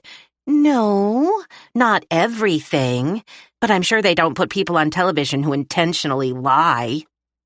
Elvira made an odd, choking sound in her throat and threw up her hands in disbelief as she turned toward Verity. "I give up. She's hopeless." She marched into the house in her crimson power suit and trademark 4-inch heels, an immense black alligator tote slung over one shoulder. Verity wrapped an arm around Mary Beth's shoulders and gave her a little squeeze. "Pay no attention to Elvira's moods, MB. She probably lost a 6-figure sale today." Mary Beth's business was much less driven. She owned a lovely nursery and landscaping business. "Thanks, Verity. You're so sweet." Mary Beth shrugged. "Oh, by the way, Kate couldn't get a sitter for her girls. She sends her apologies. And Fumiko had a business meeting in Boston. She said she'd be getting back late. They were disappointed to miss tonight." Verity smiled her appreciation for the messages and accompanied Mary Beth into the kitchen. She glanced at Mark's candle, now reduced to a stump and puddle of white wax. She tenderly cupped the feeble flame and blew it out. "Sit, Verity," Elvira ordered, taking charge as usual with a regal wave of her hand toward a chair. "Sonny, locate plates for your pastries and the cake I bought. Denise, silverware. Martha, cups for tea and coffee, if you please." A flurry of activity followed. Chandra scooped coffee grounds into a filter and filled Verity's coffee pot with water. Mary Beth brought out the lovely apple blossom Nippon dessert plates that had belonged to Mark's mother. Delicate pink crystal glasses, another of her mother-in-law's prized possessions, appeared in Elvira's hands and were deftly arranged over a homespun tablecloth. Years ago, Mark had told her that the massive oak trestle table that claimed a third of their country kitchen had been in his family for 5 generations. More functional than pretty, it held the scars of wear from a succession of Cade families. Badges of love, Verity had always thought of them. The table had become the center of her life on the farm, just as it had been for her mother-in-law, and, she suspected, for her husband's grandmother and great-grandmother. Verity used it for varied tasks from kneading bread to chopping the veggies she picked from her kitchen garden. She usually sat down to her meals here. Setting a single place in the dining room just felt ridiculous. From her tote, Elvira produced a box that held a heavenly coconut cake. Then out came 2 bottles of chilled local white wine. Elvira started pouring. Verity opened her mouth to object. Turning this day into a celebration felt wrong on so many levels, but her friends had gone to such great lengths to be kind, wanting to cheer her up. She didn't have the heart to turn down their gifts. As if reading her mind, Sunny picked up a full glass and handed it to Verity. "Sweetie," she said in a tone that brooked no argument, "dear Mark deserves a toast in honor of the good man and generous neighbor he was." "We all miss him," Mary Beth added softly. Nods all around. Verity drew a breath. Right. They had come for her, but were honoring him. And wasn't that what she'd wanted tonight? He was a wonderful man. She raised her glass and said, with a firm voice and all the courage she could muster, "To Mark Cade, my love." "To Mark," her friends echoed. In that freeze-frame instant, Verity saw not a dry eye around her kitchen table. "No more dawdling. Let's eat, everyone," Elvira barked. She loaded a plate with goodies and pushed it in front of Verity. "Some of us have to work tomorrow, you know." She helped herself to one of Denise's dark as midnight truffles. Verity caught the eyes of each woman and mouthed a thank you. She obediently nibbled the corner of one of Martha's brownies. The brown square tasted like cardboard. Likely, nothing would taste good tonight, seasoned by her sadness. Returning the remainder of the brownie to her plate, she nudged it away with one finger, hoping no one would notice. Cheerful conversation circled the table between bites and sips. The scene felt staged for her benefit. Verity tried her best to take part, but her heart just wasn't in it. Elvira said, eyeing Verity's ignored plate. "I can't believe nothing on this table appeals to your famous sweet tooth. Come on, Verity, you don't want to insult your guests." "Sorry," she whispered meekly. "I guess I just don't feel like—" Elvira shook her head. "Listen, princess, starving yourself isn't going to bring back your man. You get that, don't you?" Chandra raised an eyebrow at the realtor's tactlessness. "A little harsh, don't you think?" "No, I don't." Elvira made a face at her. "It's called facing reality." "Leave her alone, Elvira," Sunny snapped. "Widows are entitled to be sad. There's no time limit on grief." "Oh, for crying out loud." Elvira rolled her exotic lavender eyes. Liz Taylor eyes, Verity had always thought. "Stop being so sensitive, all of you. My point is, we went to a hell of a lot of trouble to arrange this special night for her, and she's sitting there moping as if she were at a funeral." "Sunny's right, Elvira," Denise interrupted, a warning spark behind her stone-cold gaze. She might have built a successful confectionery business, but they all knew there was nothing sweet about Denise when her temper flared. No sane person wanted to be around her then. Verity can eat or not, as she likes, Elvira. Got it? "Oh, all right," Elvira huffed, looking away. "It's just that I ate such a big dinner," Verity lied. "I can't take another bite." No one looked convinced. "I'm sure my appetite will return tomorrow with a vengeance. Thank you for tonight. Really, it's so wonderful you've done this for me." She chose a glossy chocolate ball topped with tiny pink sugar flowers, Denise's mark for her famous raspberry truffles, and held it up for all to see. "I'll save this beauty for a special treat tomorrow, between milking cows and feeding my hens." If I had to spend a whole day with stinky cows and nasty-tempered chickens, I'd need an entire box from Denise's shop to recover. Chandra moaned, and everyone laughed. Not me, Mary Beth objected. Shut me in a barn with livestock any day. Just don't leave me in a classroom with 30 kindergartners. Martha laughed. She taught kindergarten. Soon, the tension from moments earlier drained from the room. Although Verity felt exhausted and longed for her bed, no one seemed ready to leave. Conversation moved to personal stories about Mark Cade. Every one of her guests had a favorite anecdote to share. A few of the women in her kitchen had known Mark since childhood, sharing classrooms or high school sports teams and clubs with him. Verity found herself smiling, then laughing, as her guests described one hilarious incident after another, until she was holding her aching sides. Sunny gasped and fanned a hand in front of her flushed face.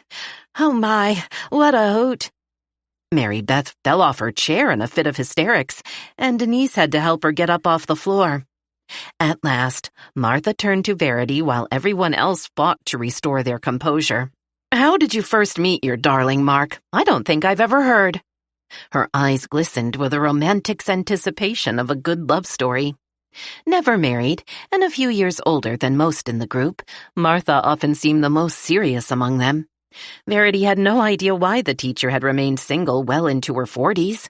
She wasn't unattractive, but always seemed to wear clothing that made her appear older than she was. Verity couldn't remember Martha ever wearing jewelry. Perhaps her marital status had something to do with her profession. Martha had once mentioned that 90% of the elementary school staff was female. She supposed that made finding Mr. Right even more of a challenge. You really want to hear how we met? Verity looked around the room at her audience's hopeful faces. She bit her bottom lip, fearing she might burst into tears if she tried putting those halcyon days into words. To her relief, though, as soon as she began, she could feel the knotted muscles behind her shoulder blades and at the backs of her legs begin to relax. We were both enrolled at the University of Maryland, in College Park, she began.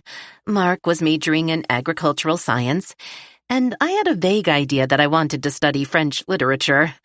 Not the ideal match. They say that opposites attract, Chandra pointed out. Verity smiled. Well, we didn't. Not immediately. We met on a blind date. I was convinced it was a waste of time for both of us. There I was, a city girl, having grown up in Baltimore. He was a country hick. Elvira studied her polished nails. All innocence.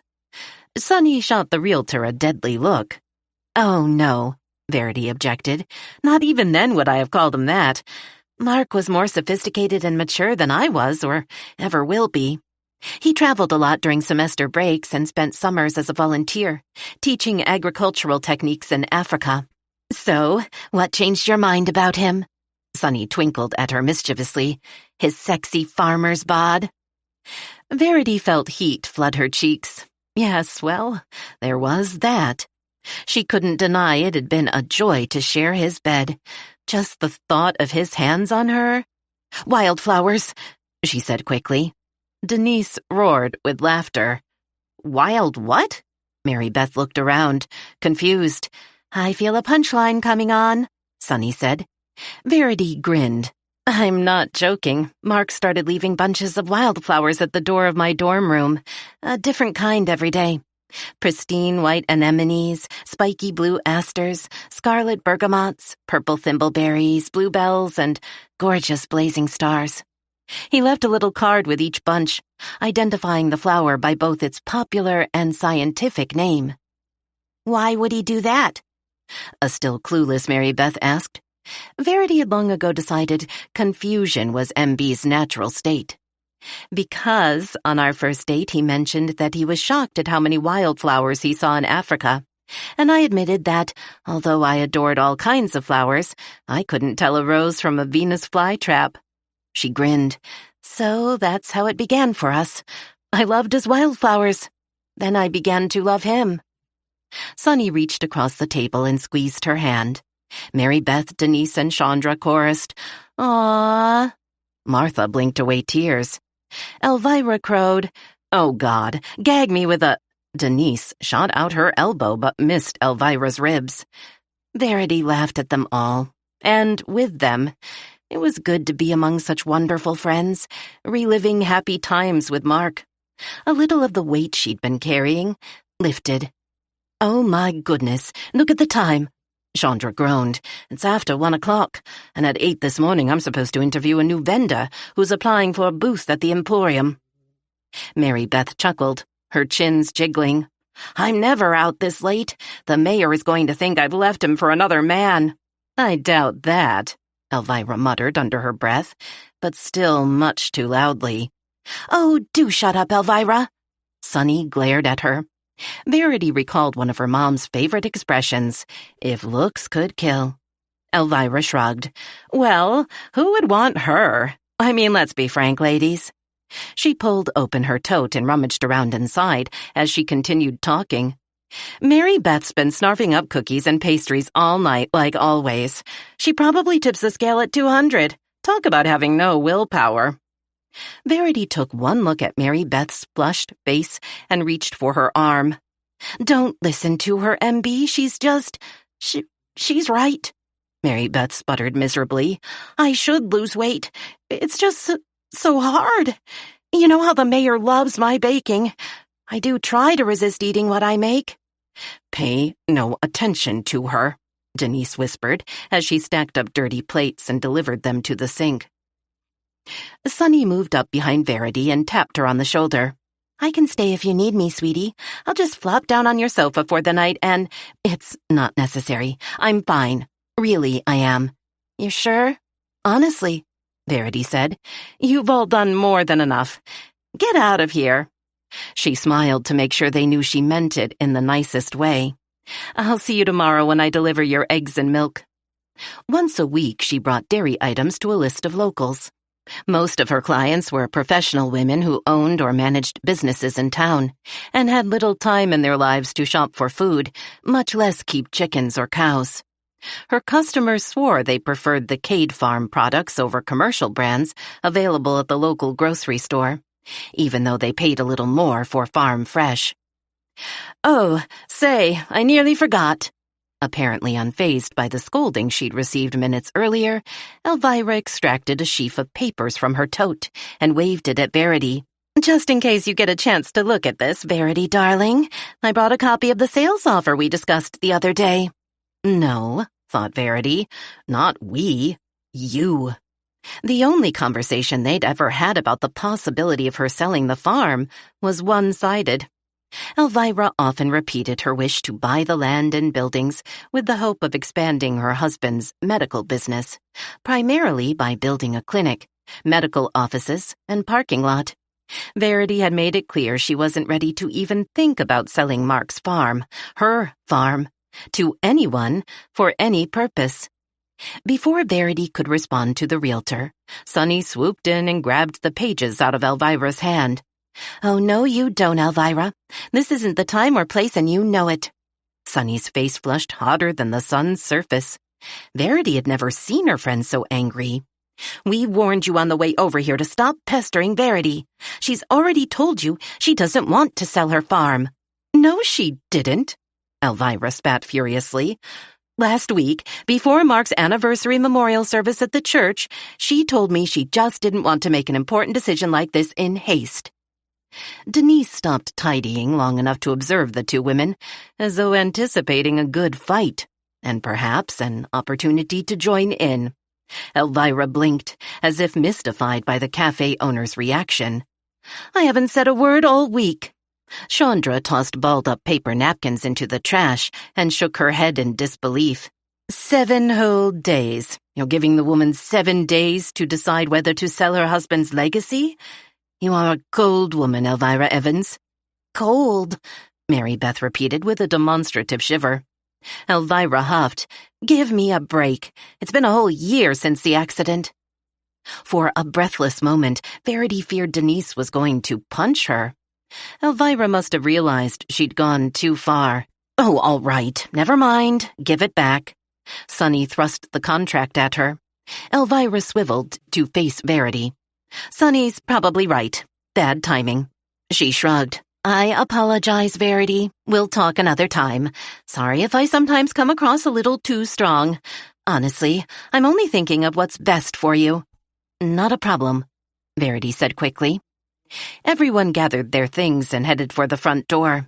But then Mary Beth had to return to the kitchen for her purse, and Elvira suddenly realized she'd forgotten her scarf and also slipped back inside.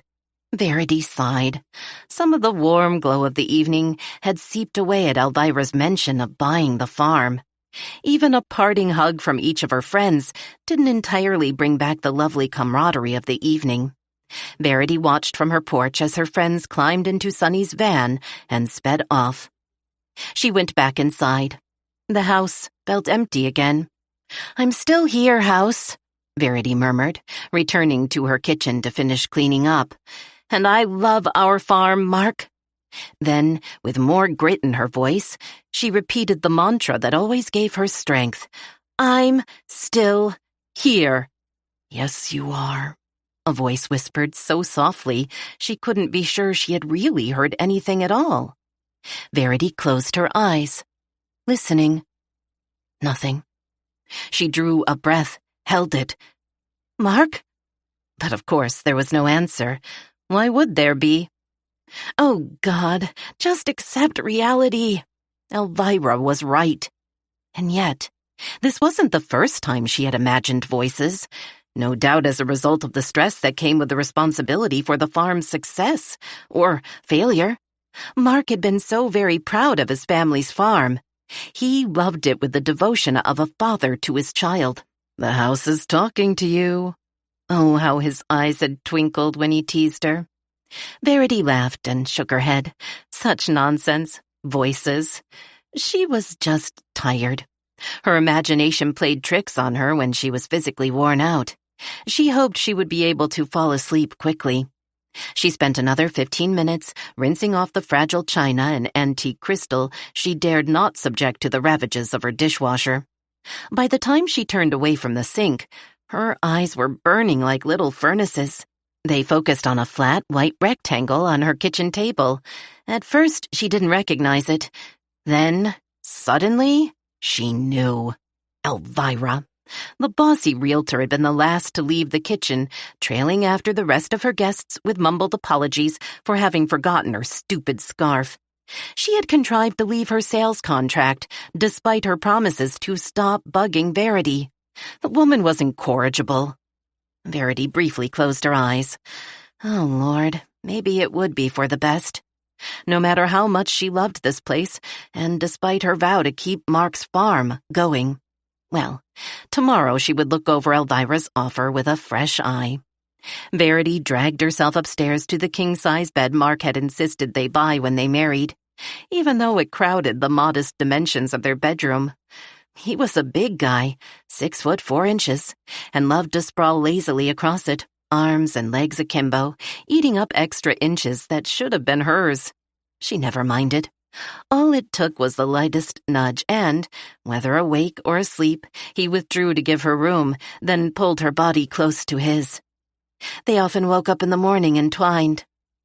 Maybe it was the stories of Mark, shared with her friends, that made her feel less alone tonight in their bed. She had to admit her friend's raucous company had comforted her. She wedged off her Adidas, slipped out of her clothes. Faded jeans, flannel shirt, underclothes fell to the floor where she stood. Not an ounce of energy remained to pick them up. Barely conscious, she pulled on her nightshirt and collapsed on the bed. "You are loved." The words seemed to come from a presence other than herself. Impossible, of course. Silly woman, she mused, imagining voices again. Fantasy though it must be, the voice was soothing. "I am loved. Yes, I am," she thought. She had wonderful friends and lovely neighbors in this cozy New England town. She had her animals, clucking Rhode Island Reds, the best egg layers ever, and gentle doe-eyed Guernseys. She had named each cow, much to Mark's amusement. How very, very lucky she was to be loved by such a fine man. She pulled the crisp, line-dried sheet, smelling of fresh air and sunshine, up to her chin. A deep sense of contentment came over her, like being swathed in a warm, unthreatening hug, and she slept deeply. Chapter 3. Verity jammed fists on hips and surveyed her kitchen through narrowed eyes. Now where did the dang thing go? Elvira's contract for the purchase of her farm wasn't on the table where she and her friends had gathered the previous night. Neither was it on the 2 feet of worn laminate countertop beside the original porcelain sink basin. She turned to the granite-topped island Mark had installed to give her additional workspace for sorting eggs and preparing her deliveries to folks in town. The cool stone slab released sticky bread dough more easily than any other surface in her kitchen. But again, no contract. Squatting in a baseball catcher's crouch, she peered beneath her kitchen table, then under the 3-tiered wire bin where she stored potatoes, onions, and winter squash from her garden. The blue and white floor tiles that always reminded her of photographs of the artist Monet's stunning country kitchen in Giverny also lay bare, except for a light population of dust bunnies. The envelope Elvira had sneaked back inside to leave for her, unobserved by their friends, had disappeared. And yet, Verity tapped the tip of her nose with one finger, thinking. She was absolutely sure she had left it on the table.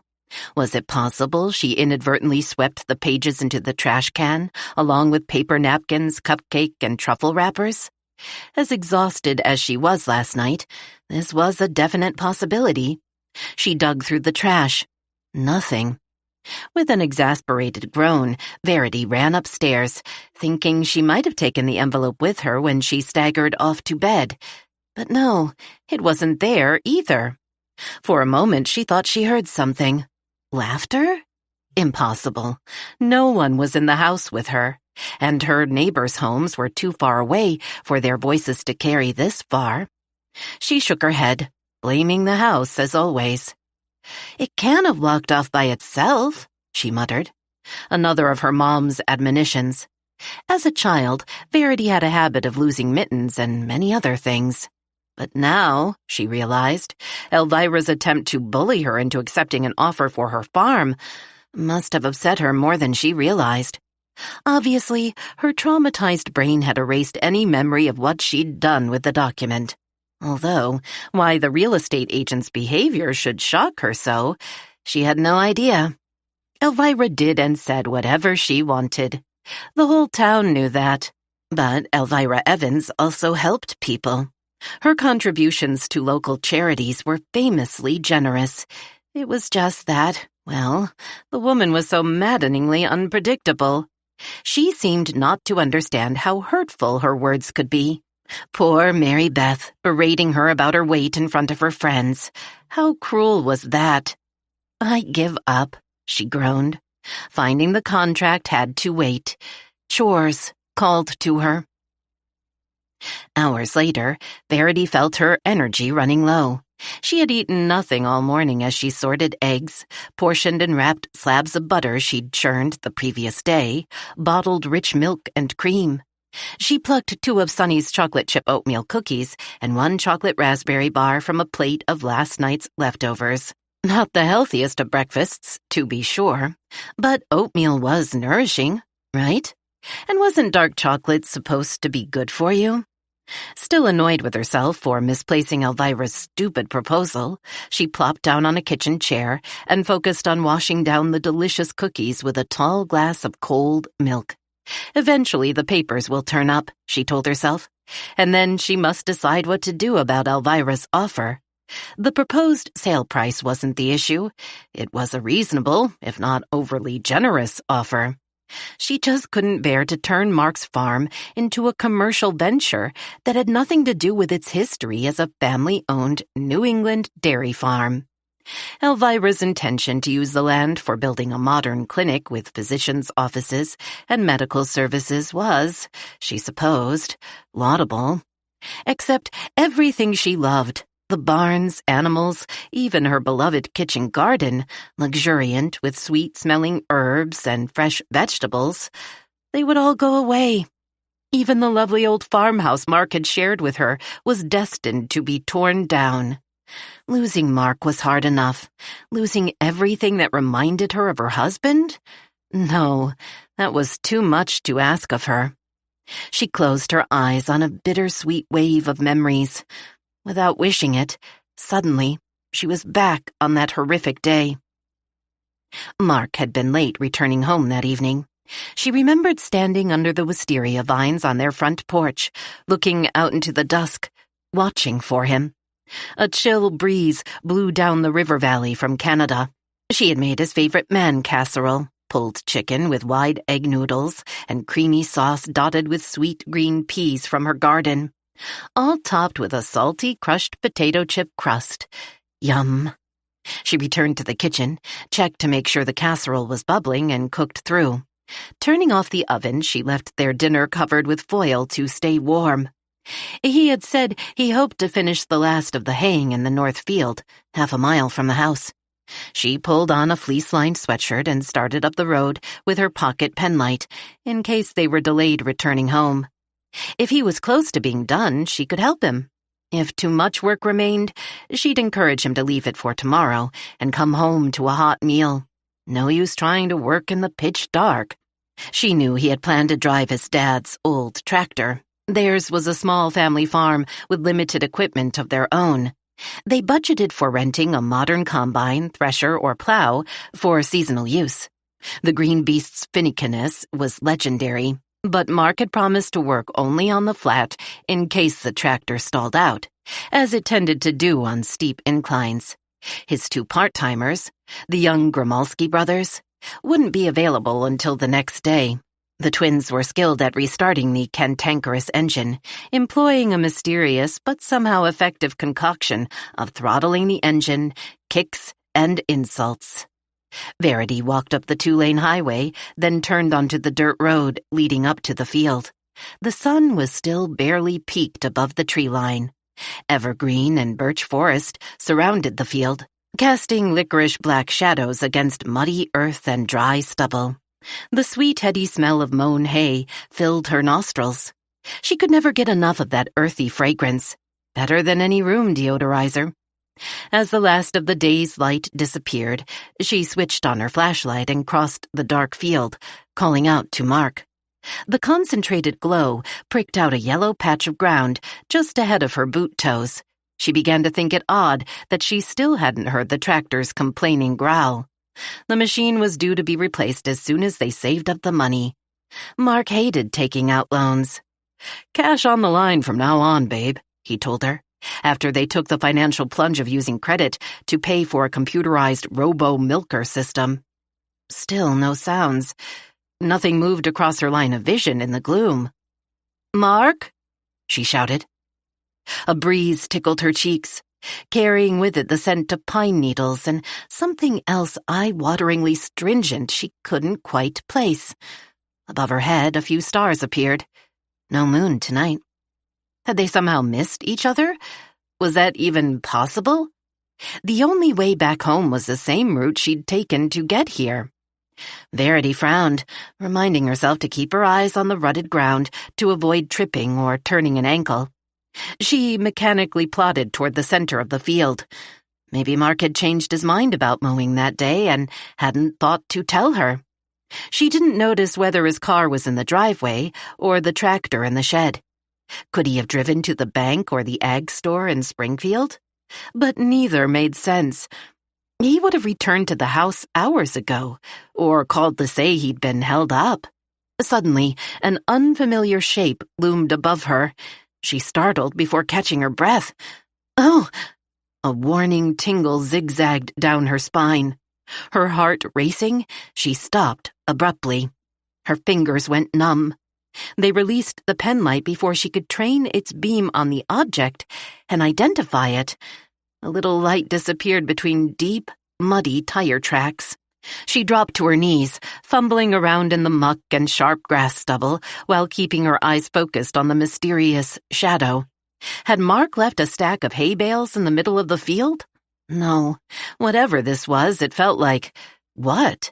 The far too creative part of her brain imagined a dark monster clawing its way out of the earth. "Don't be childish," she scolded herself. "Mark?" she called again. Nothing. And she still hadn't found the pen light. The smell, the one she hadn't yet figured out, was stronger here.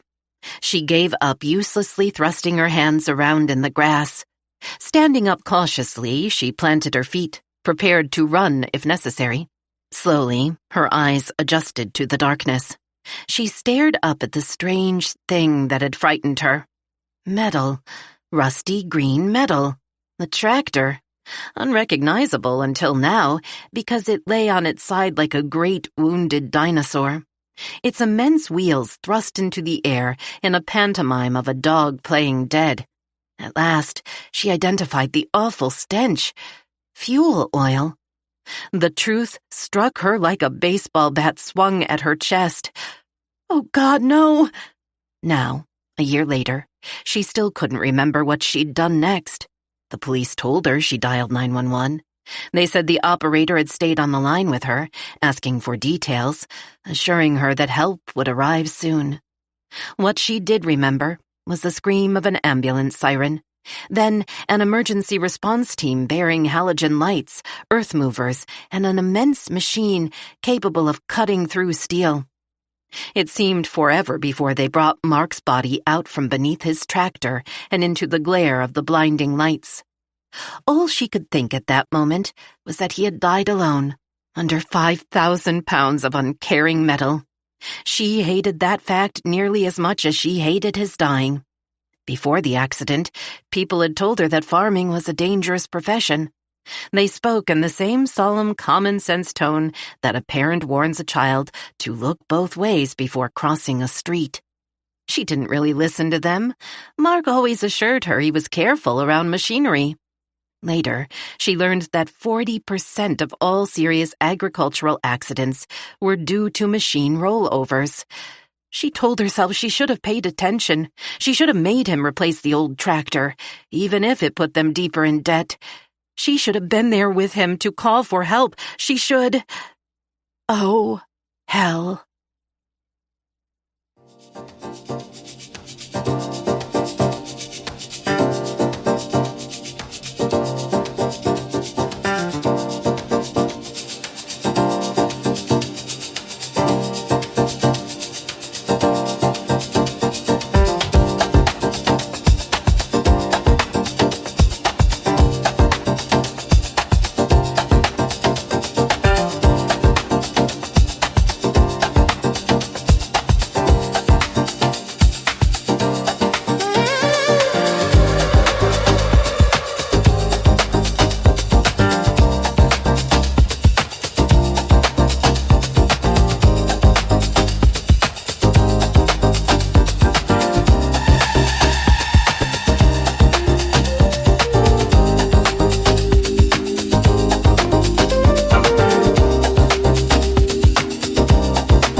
Chapter 4. Verity drew a shaky breath and blinked to clear away her tears and the awful memory. The cookies lay heavily on her stomach. She felt a little sick. Life goes on, she told herself, and she was behind schedule. Her customers expected her to show up with their eggs and milk. Slowly, the sadness ebbed away like a departing tide, and she found the strength to stand up from her kitchen table. One of the things for which Verity felt proudest was the personal, old-fashioned service she provided her customers. They often told her how much they appreciated being included on her weekly egg route. Sunny claimed that the pastries she baked at the cafe tasted better than anything the big commercial bakery in Brattleboro could supply, thanks to the rich cream-topped whole milk she bought from Verity. Others said they just couldn't buy eggs from a store as fresh as those Verity delivered to their door. The extra cash she earned helped pay her household bills, although most of the farm's income came from the milk she sold to the dairy co-op.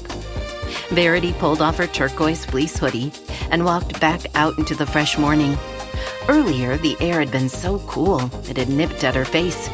It was nearly 20 degrees warmer now, and she was glad she'd peeled down to her t-shirt.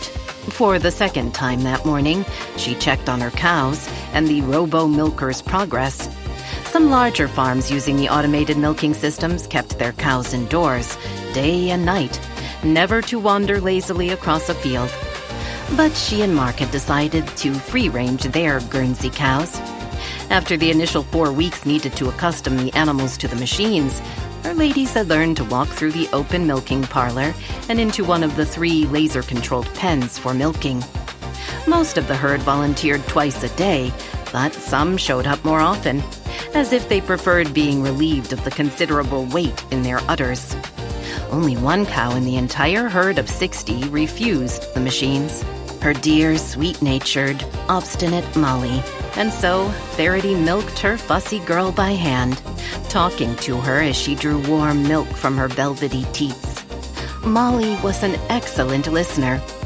Verity loaded retro glass bottles of cream and milk into her little blue Honda Ridgeline truck. She carefully arranged biodegradable egg cartons in the truck bed to ensure not one egg would break during delivery.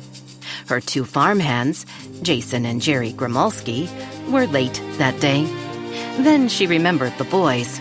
Not boys anymore, she reminded herself, since they were 26 years old, had told her they needed to work at their dad's farm for a few hours that morning. They had promised to arrive in time to meet the co-op milk truck and sign the paperwork if she wasn't back from her deliveries. Verity took a deep breath of country air, redolent of fodder, animals and the freesia, stock blossoms, and sweet alyssum growing in the beds alongside the farmhouse. She hauled herself up into the driver's seat of the truck and drove down the gravel driveway. The egg route had been her husband's suggestion, a way to meet and get to know some of the women in the community soon after she moved in with him. And it had worked. She was welcomed into her neighbors' homes, offered a cup of coffee or tea, supplemented with the latest gossip. It was lovely, absolutely lovely to be accepted into village life so effortlessly. She soon felt an indispensable part of this small enclave of busy, vibrant rural women. It had been those same women who, after Mark's accident, became her lifeline, an anchor to the living world. She'd never forget how they rallied around her with their loving support. True, she no longer had her Mark, but she had so much to be grateful for. She must never forget these blessings. The drive down Main Street and into the center of town took just minutes. She turned into the driveway beside the home of her first customer, Martha Humphrey. Martha's weekly order was small, just 1 dozen eggs, a pint of cream, quart of whole milk. During the school year, Verity left her order in an insulated box on the porch. But in the summer, Martha was usually at home on delivery days. She reached into the back of the truck for the tote, holding Martha's order. The Cade Farm logo stenciled in vibrant green on beige canvas. When she turned, she saw the sturdy figure of the teacher step out through her front door and onto her porch. Waving, Verity walked toward the house. As she got closer, she could see that Martha wasn't smiling. Indeed, the woman's eyes were noticeably red-rimmed and weepy. The flesh of her face, mushroom puffy and pale. Verity frowned. "Martha, is something wrong?" "You haven't heard?" The woman sniffled and touched a wadded-up handkerchief to her lips. "You'd best come in, dear. It's terrible news. Just terrible." She waved Verity into her kitchen with 2 hands. Verity set her bag on the round table in the center of the little kitchen and waited to hear the news. Martha stood blinking at her, shifting her weight from foot to foot. She seemed too upset to immediately explain what the terrible news might be. Verity decided the teacher needed a moment to pull herself together. She started stowing her delivery into the avocado green refrigerator that matched the stove, and, unfortunately, even the yellowing wallpaper and ruffled Priscilla curtains. Why Martha had never renovated her kitchen, Verity had no idea. Was a public school teacher's salary so paltry she couldn't afford to upgrade her appliances? But now seemed not the time to discuss decor. Verity turned away from the fridge, folding the empty tote to take with her. "Martha," she reached out and gently grasped the woman's thick forearm to get her to focus. "Tell me what's going on." "Oh, dear. Maybe you should sit down, Verity. I'll make us some tea, shall I?" A shiver of foreboding crept up Verity's spine. "I'd rather you just tell me what's troubling you." "I suppose you'll hear soon enough. Better from me than a stranger." Martha pressed fingertips to her swollen eyes and seemed to rally. "Right then. Let's go into the parlor where we'll be more comfortable." Apparently no tea then. Verity could only assume there had been a death in the family, or perhaps Martha had received an unexpected and worrisome diagnosis of some kind. The woman really didn't look well. Verity followed her into a claustrophobic sitting room, jammed with old furniture. Heavy, wine-colored damask draperies shut out the morning light. She was immediately reminded of her great-aunt's home. The woman had lived like a mole, shuffling from one cave-like room to another for decades before her eventual death. "To keep the sun from fading my good upholstery, of course," her aunt crowed, sounding as though she thought Verity stupid for even asking.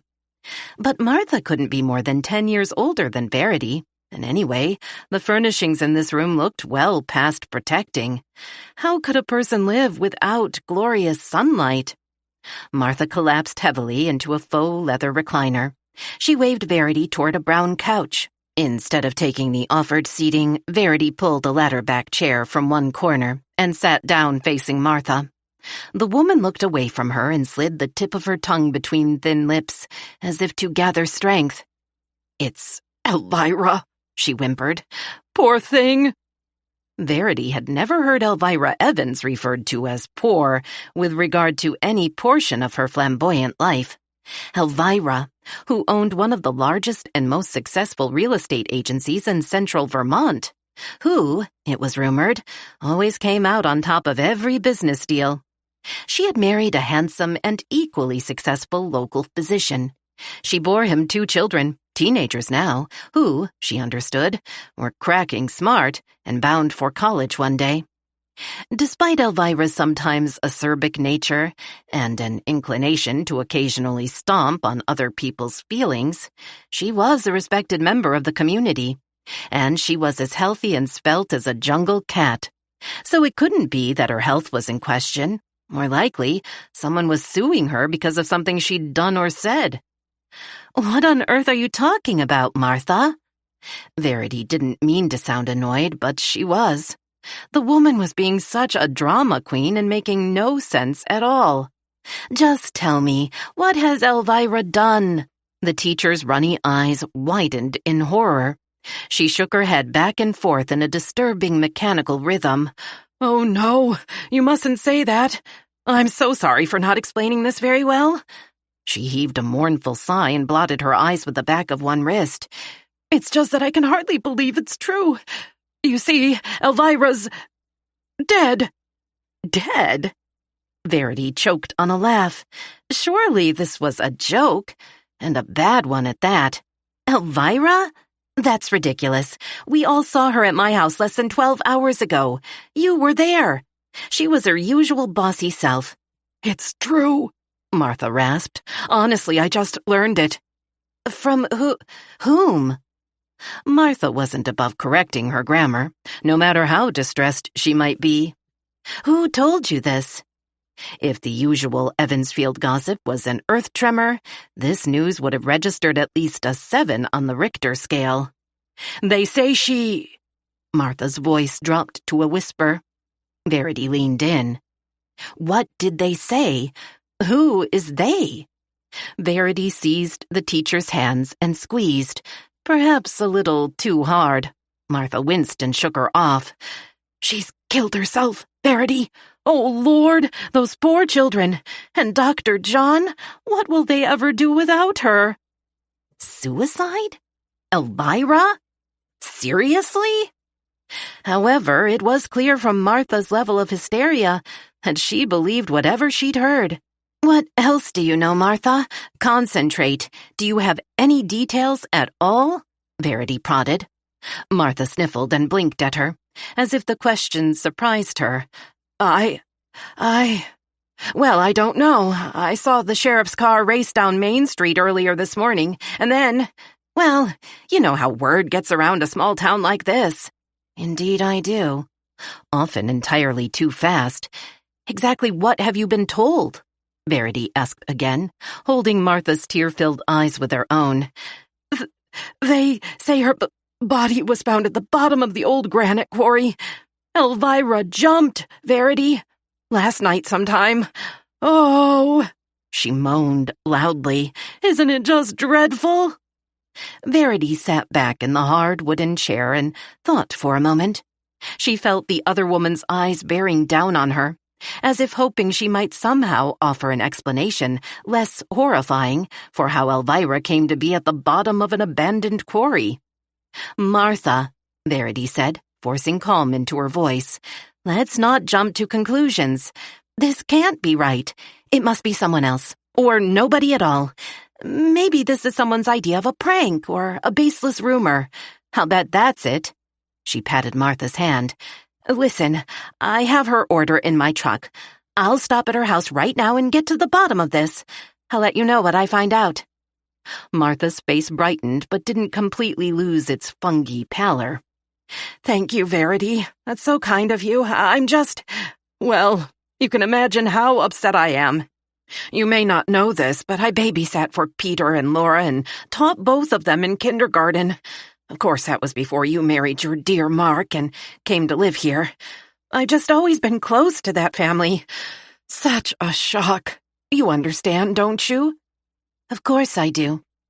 Verity moved back into the kitchen, grabbed her tote from the tabletop, feeling nauseous. Suicide? Elvira's inflated ego would seem to eliminate self-destruction as a possibility for her demise, if it indeed had occurred. Then again, maybe everyone had a breaking point. Do we ever really know what's in the heart of another person? She mused. Chapter 5. Back in her truck, Verity pressed her foot to the gas and sped straight past the next 3 stops on her delivery route. She felt compelled to quickly sort out this dreadful rumor, because a rumor was all it could be, right? Unless... She pinched her bottom lip between her teeth as she drove. Was it possible Elvira had been deeply, secretly unhappy? Miserable enough to kill herself? Such sudden desperation wasn't unheard of.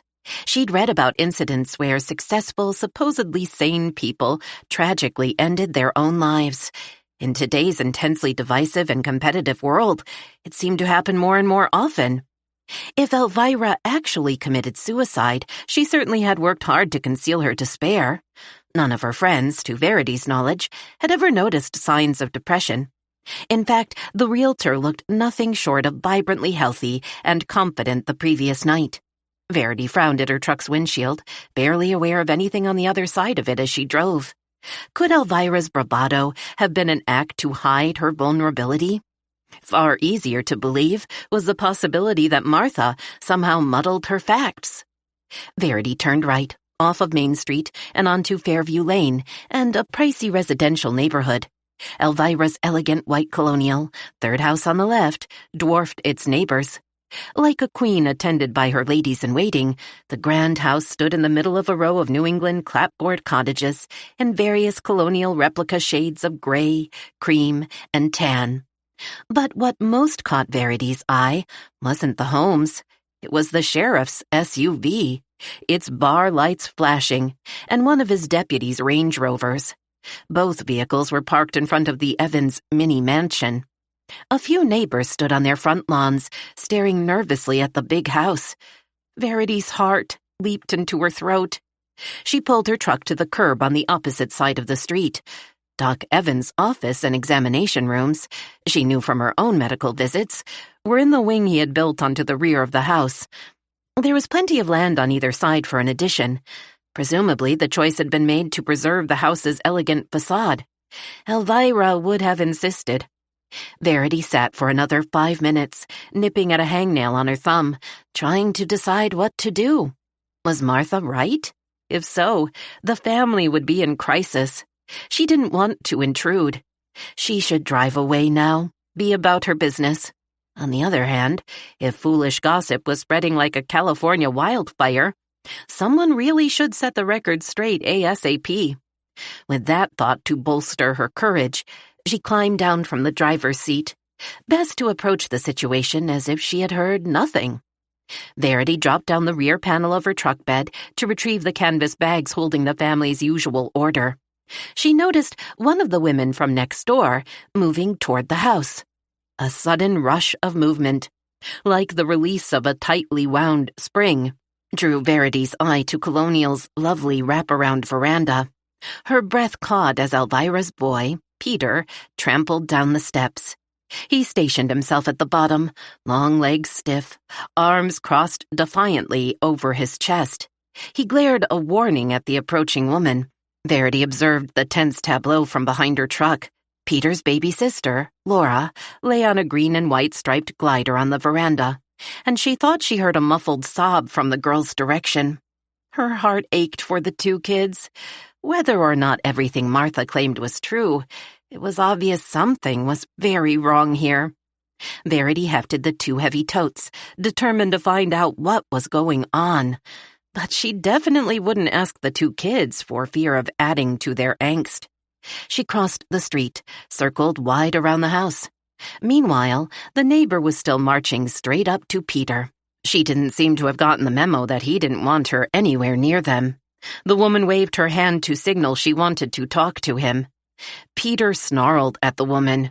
"Go away, you old vulture. We don't need your pity." Then, louder still for all the street to hear, "Fucking busybodies, all of you." The woman let out a shocked yip, then turned and fled. Verity kept her head down and continued along the flagstone path toward the medical office's door at the rear of the house. She hoped she'd go unnoticed. Just the harmless farmer lady delivering your milk and eggs, kids. People still needed to eat, she reasoned, even when facing tragedy. If indeed there was a tragedy. As she came around the corner, she saw one of the sheriff's young deputies standing guard at the rear door. "Hey, Henry," Verity called out. He looked up from running the tip of a penknife beneath his thumbnail. "Doc isn't seeing patients today, Mrs. Cade." She held up the lighter of the two bags to show the farm's logo. "Not here for physical, Henry. I need to leave these for the family, their order for the week. Can I put the milk and eggs in the fridge for them? I don't want things to spoil." He grimaced as if working out a tricky equation. "Yeah, I guess." Is, something wrong? Any way I can help?" His hairless baby face arranged itself into an appropriately stern expression for an officer of the law. But the effort seemed too much for him. He gave her a weak smile. "No offense, Mrs. Cade, but Sheriff says we need to keep this situation under wraps." "Oh?" She shrugged. "I see." Although she didn't. By now, Martha would have contacted another dozen friends with her news. Soon the entire town would be talking about Elvira's supposed suicide, adding their own imagined details. Time was of the essence. "I guess it's okay for you to put that stuff away," Henry said, startling her out of grim thoughts. You need help carrying those things inside? No, I'm fine. I'll just nip in and out quickly. She flashed him a reassuring smile. I promise not to bother anyone. Just need to get these in the fridge, she repeated. He gave her a little nod. She let herself inside. The interior door leading from a short hallway into the medical office's waiting room was open. She peeked in. No one was visible inside the reception area. Verity took 2 steps up to the kitchen door and let herself in. No one in the kitchen, but she could hear voices coming from deeper within the house. First floor, definitely. The living room, she guessed, after listening for a moment to the conversation. I just can't wrap my mind around... John Evans' strained voice trailed off. You know what I mean, Sheriff? Elvira would never do a thing like that. Ever. Verity lifted a bottle of cream-topped milk out of the first tote and set it inside the refrigerator door. This is none of your business, she scolded herself, but she couldn't help listening, even if every word burned in her ears. Now, Doc, the unmistakable bass of the county sheriff, this ain't an easy thing for any man to accept. Only Elvira may ever know why she did it. Are you sure you're not mistaken? Maybe the body isn't hers. The pain in the doctor's voice was tangible. It could be someone who just looks like her. Soon as she's over to the morgue, John, we'll have you come on down and formally ID her. Meanwhile, I think I can safely say I'd recognize Elvira anywhere. It's her. No question about it. I am sorry. Then it isn't just gossip. An involuntary gasp escaped Verity's lips. The muscles in her chest wrenched tight. Her eyes burned with tears she somehow managed to hold back. The second bottle of milk, on its way to the fridge, nearly slipped from her trembling fingers. She tightened her grip and wedged it safely into the door's shelf. A third voice spoke, so softly she was unable to understand the words.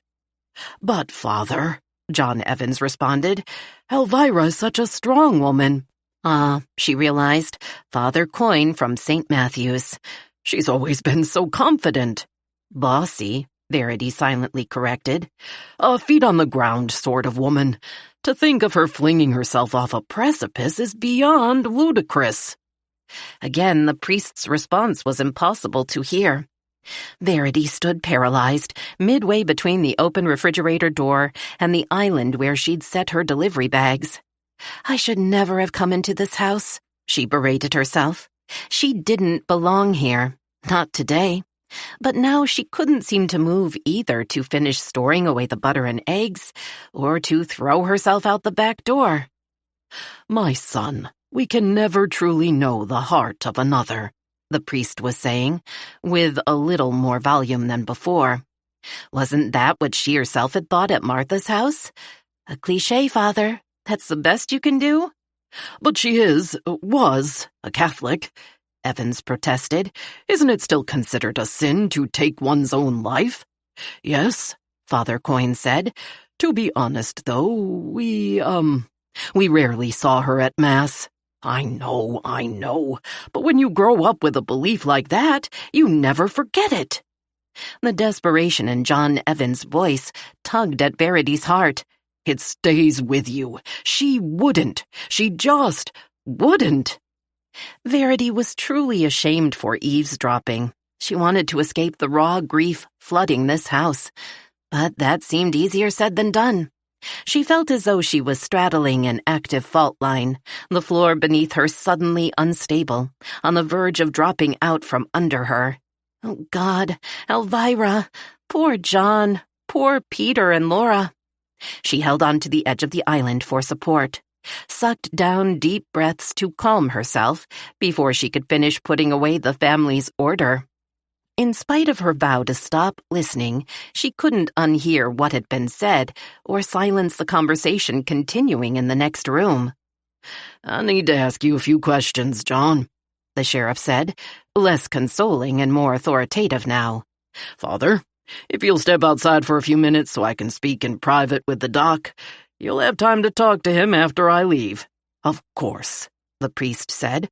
"I'll wait on the front porch with the children." I wouldn't do that if I were you, Verity thought, remembering Peter's mood.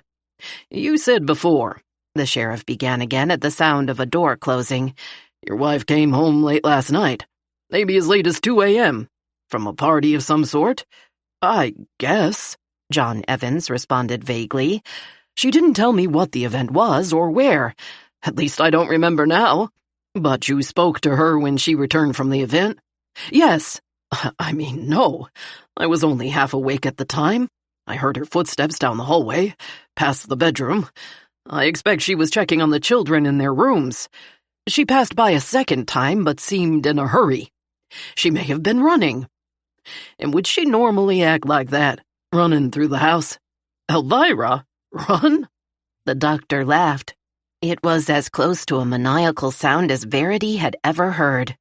"I don't believe lighting a fire under my wife would cause her to rush around like that. She's always moved, well, at her own pace." Verity picked up 2 one-pound packets of butter and stashed them behind the flippy plastic door marked butter. She felt numb, moving in slow motion. "And then what happened?" "I heard her leave again. She let the front door slam on her way out. Not like her at all. And no, I didn't see her leave. But you get to know the sounds of your own house, don't you?" The doctor paused, groaned softly.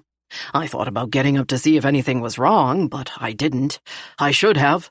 I guess I assumed she'd be right back and we'd talk then. I must have fallen back asleep." "Slammed the door, you said, as if she was angry? Or upset?" "Yes, maybe both." "Did you and she have words, John? And then she left after the argument?" There was something wary, accusing in the sheriff's tone. "No, we didn't argue. I told you we didn't even speak." Irritation mixed with fatigue and confusion colored the doctor's words. "The last time I actually saw her was around 8 o'clock last night, after dinner. I went down to my office to work. She left sometime later for her party or whatever." Verity heard what she guessed was the front door of the house, opening. Miraculously, there seemed to have been no violent outbursts from the veranda, which made her wonder if Peter was still there. She used 2 hands to carefully lift a carton of eggs from her bag. She didn't entirely trust herself not to drop them. Her fingers felt like nervous birds, all aflutter. She went back for the other dozen and moved them to the second shelf of the fridge. Delivery successful. "Sheriff, is this necessary?" The priest interrupted the interview. "Can't you see this man is in shock and grief-stricken?" "All right," the sheriff muttered. "It can wait. You try to get some rest, Doc." Verity hastily shook out her 2 empty canvas bags and folded them haphazardly. Her head spun with everything she'd overheard. She suddenly felt less desperate to escape, curiosity having replaced a little of her panic. She wondered why the sheriff didn't ask more questions, different questions, like, was it possible the footsteps John Evans thought he heard were those of one of his teenage children, or of someone else entirely? An intruder seemed unlikely, and yet... Verity tucked her bags under one arm and turned toward the door through which she'd arrived. "Mrs. Cade?" Startled, she turned to see Dr. John Evans standing in the kitchen behind her. He stared at her with a puzzled expression that was slowly turning to disapproval. "Oh, sorry, I was just leaving," she mumbled, flustered. "The deputy." She motioned in the general direction of the backyard. "He told me I could leave the milk and eggs for you and the children." She fluttered her empty bags like a semaphore to establish her legitimacy, then felt silly for doing so. "Oh, yes, of course. Very kind of you." He blinked as if trying to reorient his brain to the mundane matters of life after having dragged himself up and out of the fires of hell. "I must owe you for the eggs?" "Please, no, I really don't." Verity was already backing through the kitchen door. "You don't owe me a thing." Down the steps to the rear door, she trundled. After wrestling briefly with the doorknob, she somehow managed to let herself out. She shook her head at Henry, who looked as though he might approach her for another chat. Around the back of the house and toward the street, she rushed. If she had stayed a moment longer, John Evans would have gone in search of her stupid egg money. How awful. By the time she arrived at the front of the house, she became aware of shouting voices. Peter again. She peeked over her shoulder, afraid he might be yelling at her. But no, he was cursing at a stranger wearing a jacket and tie. The teenager's face shone blood red with rage. The man's eyes were wide with shock. "How do you think I feel?" Peter screamed. "How would you feel if your mother had just offed herself, you moron?" "Son," the man stammered, "I'm from Channel 8 News. I only wanted to—" Oh no, she thought, a reporter. Just what this family needs now. Before the man could say another word, Peter lunged at him with outstretched hands. He hit the reporter hard in the chest with both palms. Staggering clumsily backward from the force of the assault, the man lost his balance. His feet and legs circled comically, Wile E. Coyote style, barely touching the ground in a futile attempt to regain his poise.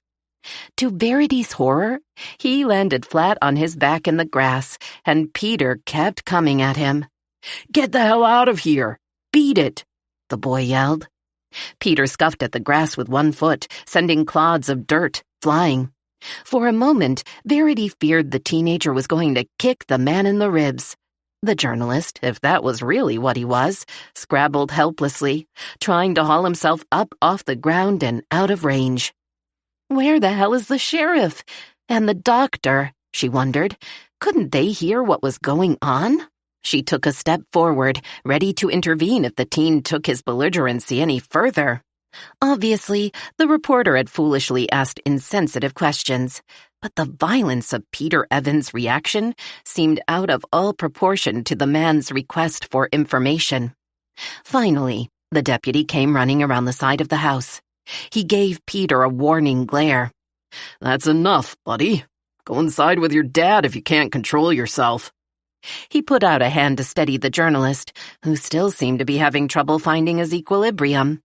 Shaken by the scene, but even more shocked by what she'd learned while in Elvira's kitchen, Verity clambered into her truck and slapped her delivery bags down on the passenger seat. Dear God, it must be true. Elvira was dead. Chapter 6.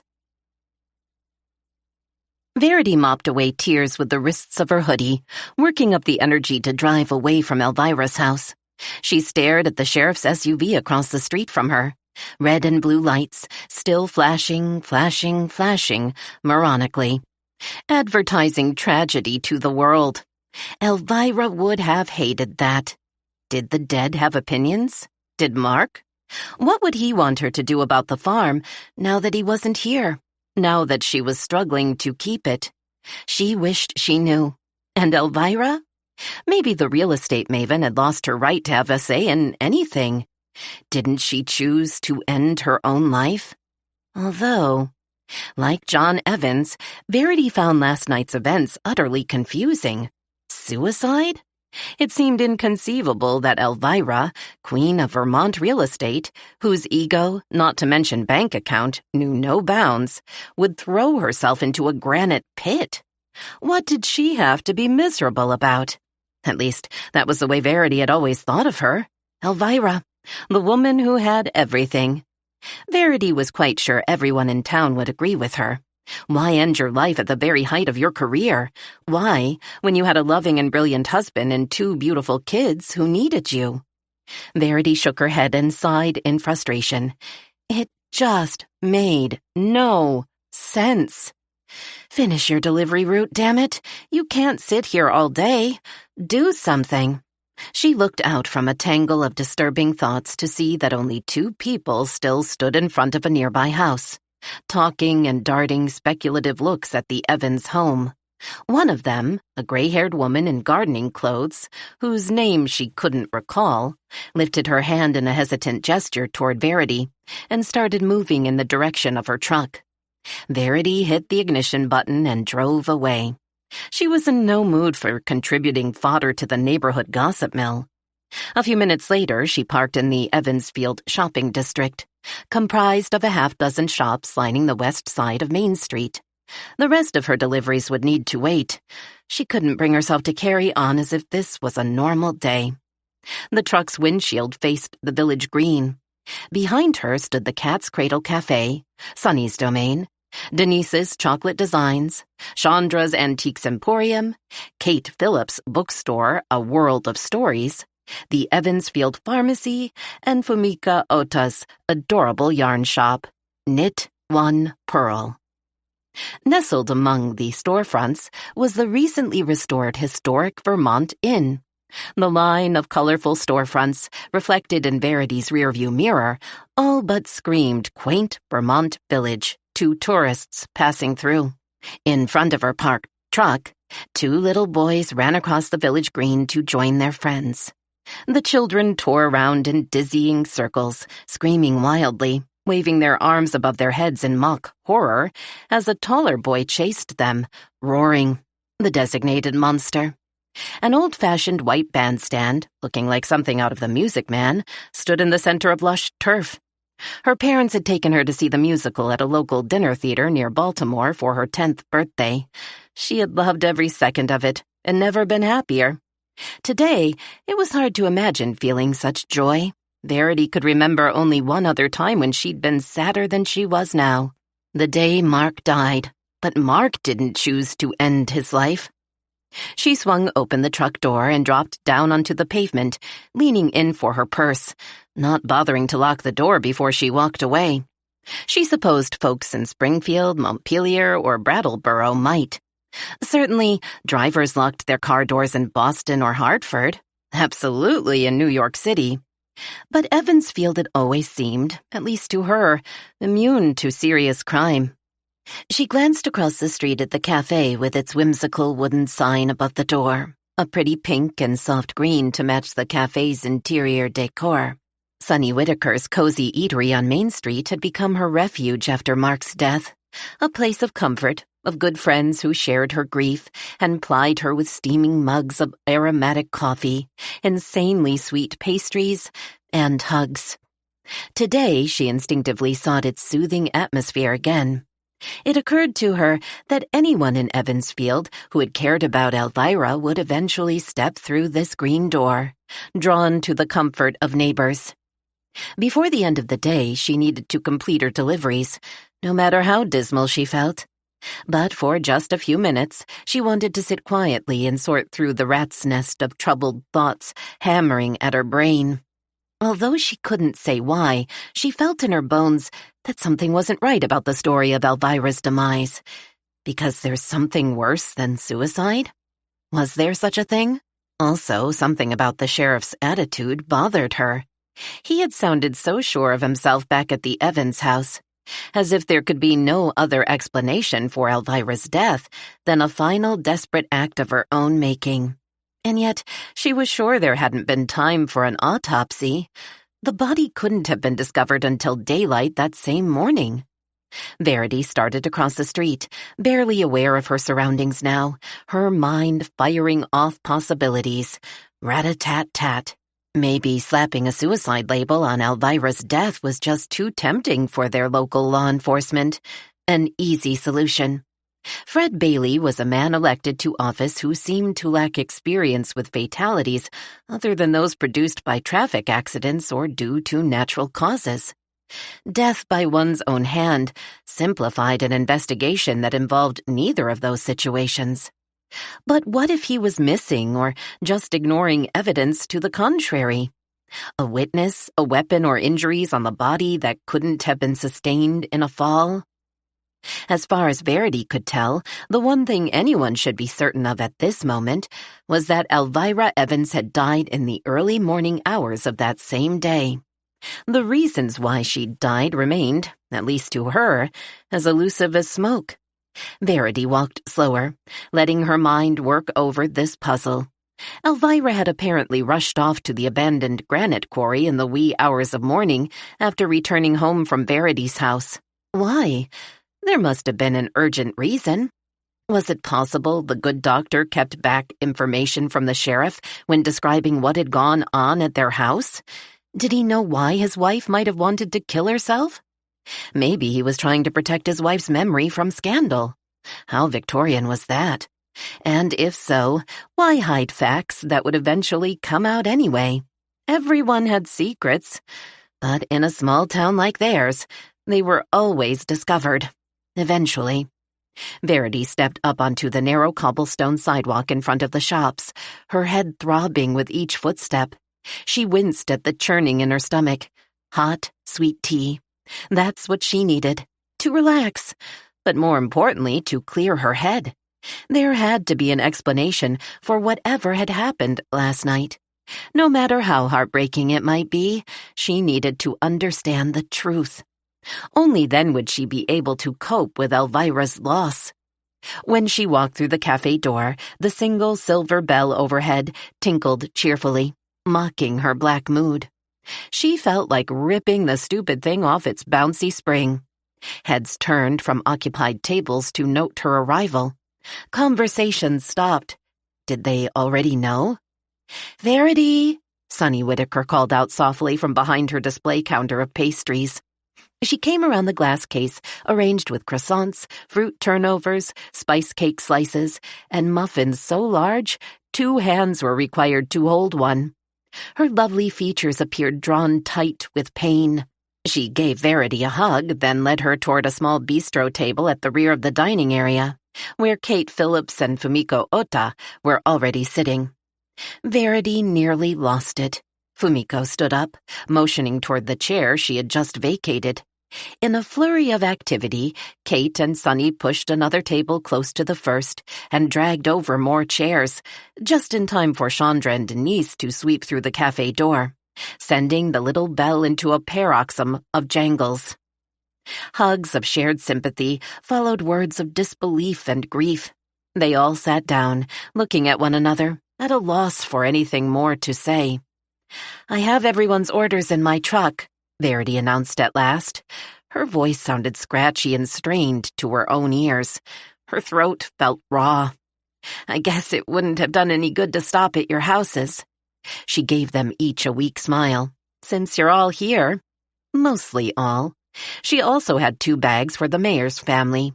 Mary Beth Loop always placed a large order each week, and of course, she had already delivered Martha's milk and eggs. Sonny excused herself to wait on a customer, but quickly returned with a tray of scones, still warm from the oven. "I'd sit with you girls, but I have no one to cover for me for another hour. How did you get the dreadful news, Verity? Soon as I heard, I phoned you and Denny, but you didn't answer." "Sorry." Verity breathed in the delicious buttery aroma of the scones. It seemed obscene to feel hunger when one of her friends never again would. "I was ignoring the phone this morning, running late. Martha broke the news to me when I dropped off her order." "If anyone knows what's going on in town, it's Martha," Kate commented dryly. "I wonder who told her." "She said she saw emergency vehicles and knew something was up." Verity's stomach gave another warning burble, and she hoped she wasn't going to be sick. Her hand seemed to have a mind of its own. It reached for her favorite raspberry white chocolate scone, but then hesitated. The cranberry orange scone she'd tried last week was delicious, and the apricot cream or almond cherry were both, well, she stuck with her first choice. "I bet Mary Beth called Martha," Kate said. "The sheriff would have informed the mayor, and Rupert would tell MB. They compete over who's the first to hear local news." She giggled. "Mary Beth and Martha, that is." "Have you ever noticed," Denise mumbled around a mouthful of crumbs, "how gossip freaks seem to get a kick out of other people's misery?" Chandra sipped her coffee and squinted doubtfully at the confectioner. "That's a little unfair, Denise. We all hurt when we lose someone we care about, although I will admit that Martha rarely gets emotional over anything." Fumiko nodded her head thoughtfully, her black shoulder-length hair glistening as it moved. She brushed aside the smooth bangs to better look at them all. "I think she need be tough.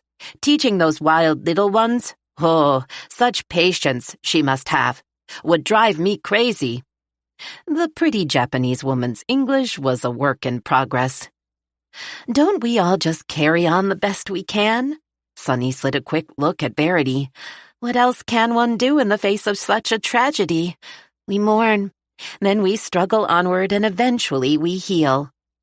But Martha has always been closer to Elvira's family than the rest of us, don't you think? Kate said. She taught both of the Evans children in kindergarten. Verity nodded in agreement, having heard the same thing earlier from Martha herself. Laura was especially fond of Martha when she was younger, Sunny added. Quite attached, I seem to remember. Oh, Sunny jumped up from her seat when a customer signaled her from a nearby table. The boy's 16 now, and a real handful, I understand. Chandra pinched off bits of her blueberry scone, nibbling daintily. I've had some trouble with him and his friends at the Emporium. Aren't all kids monsters at that age?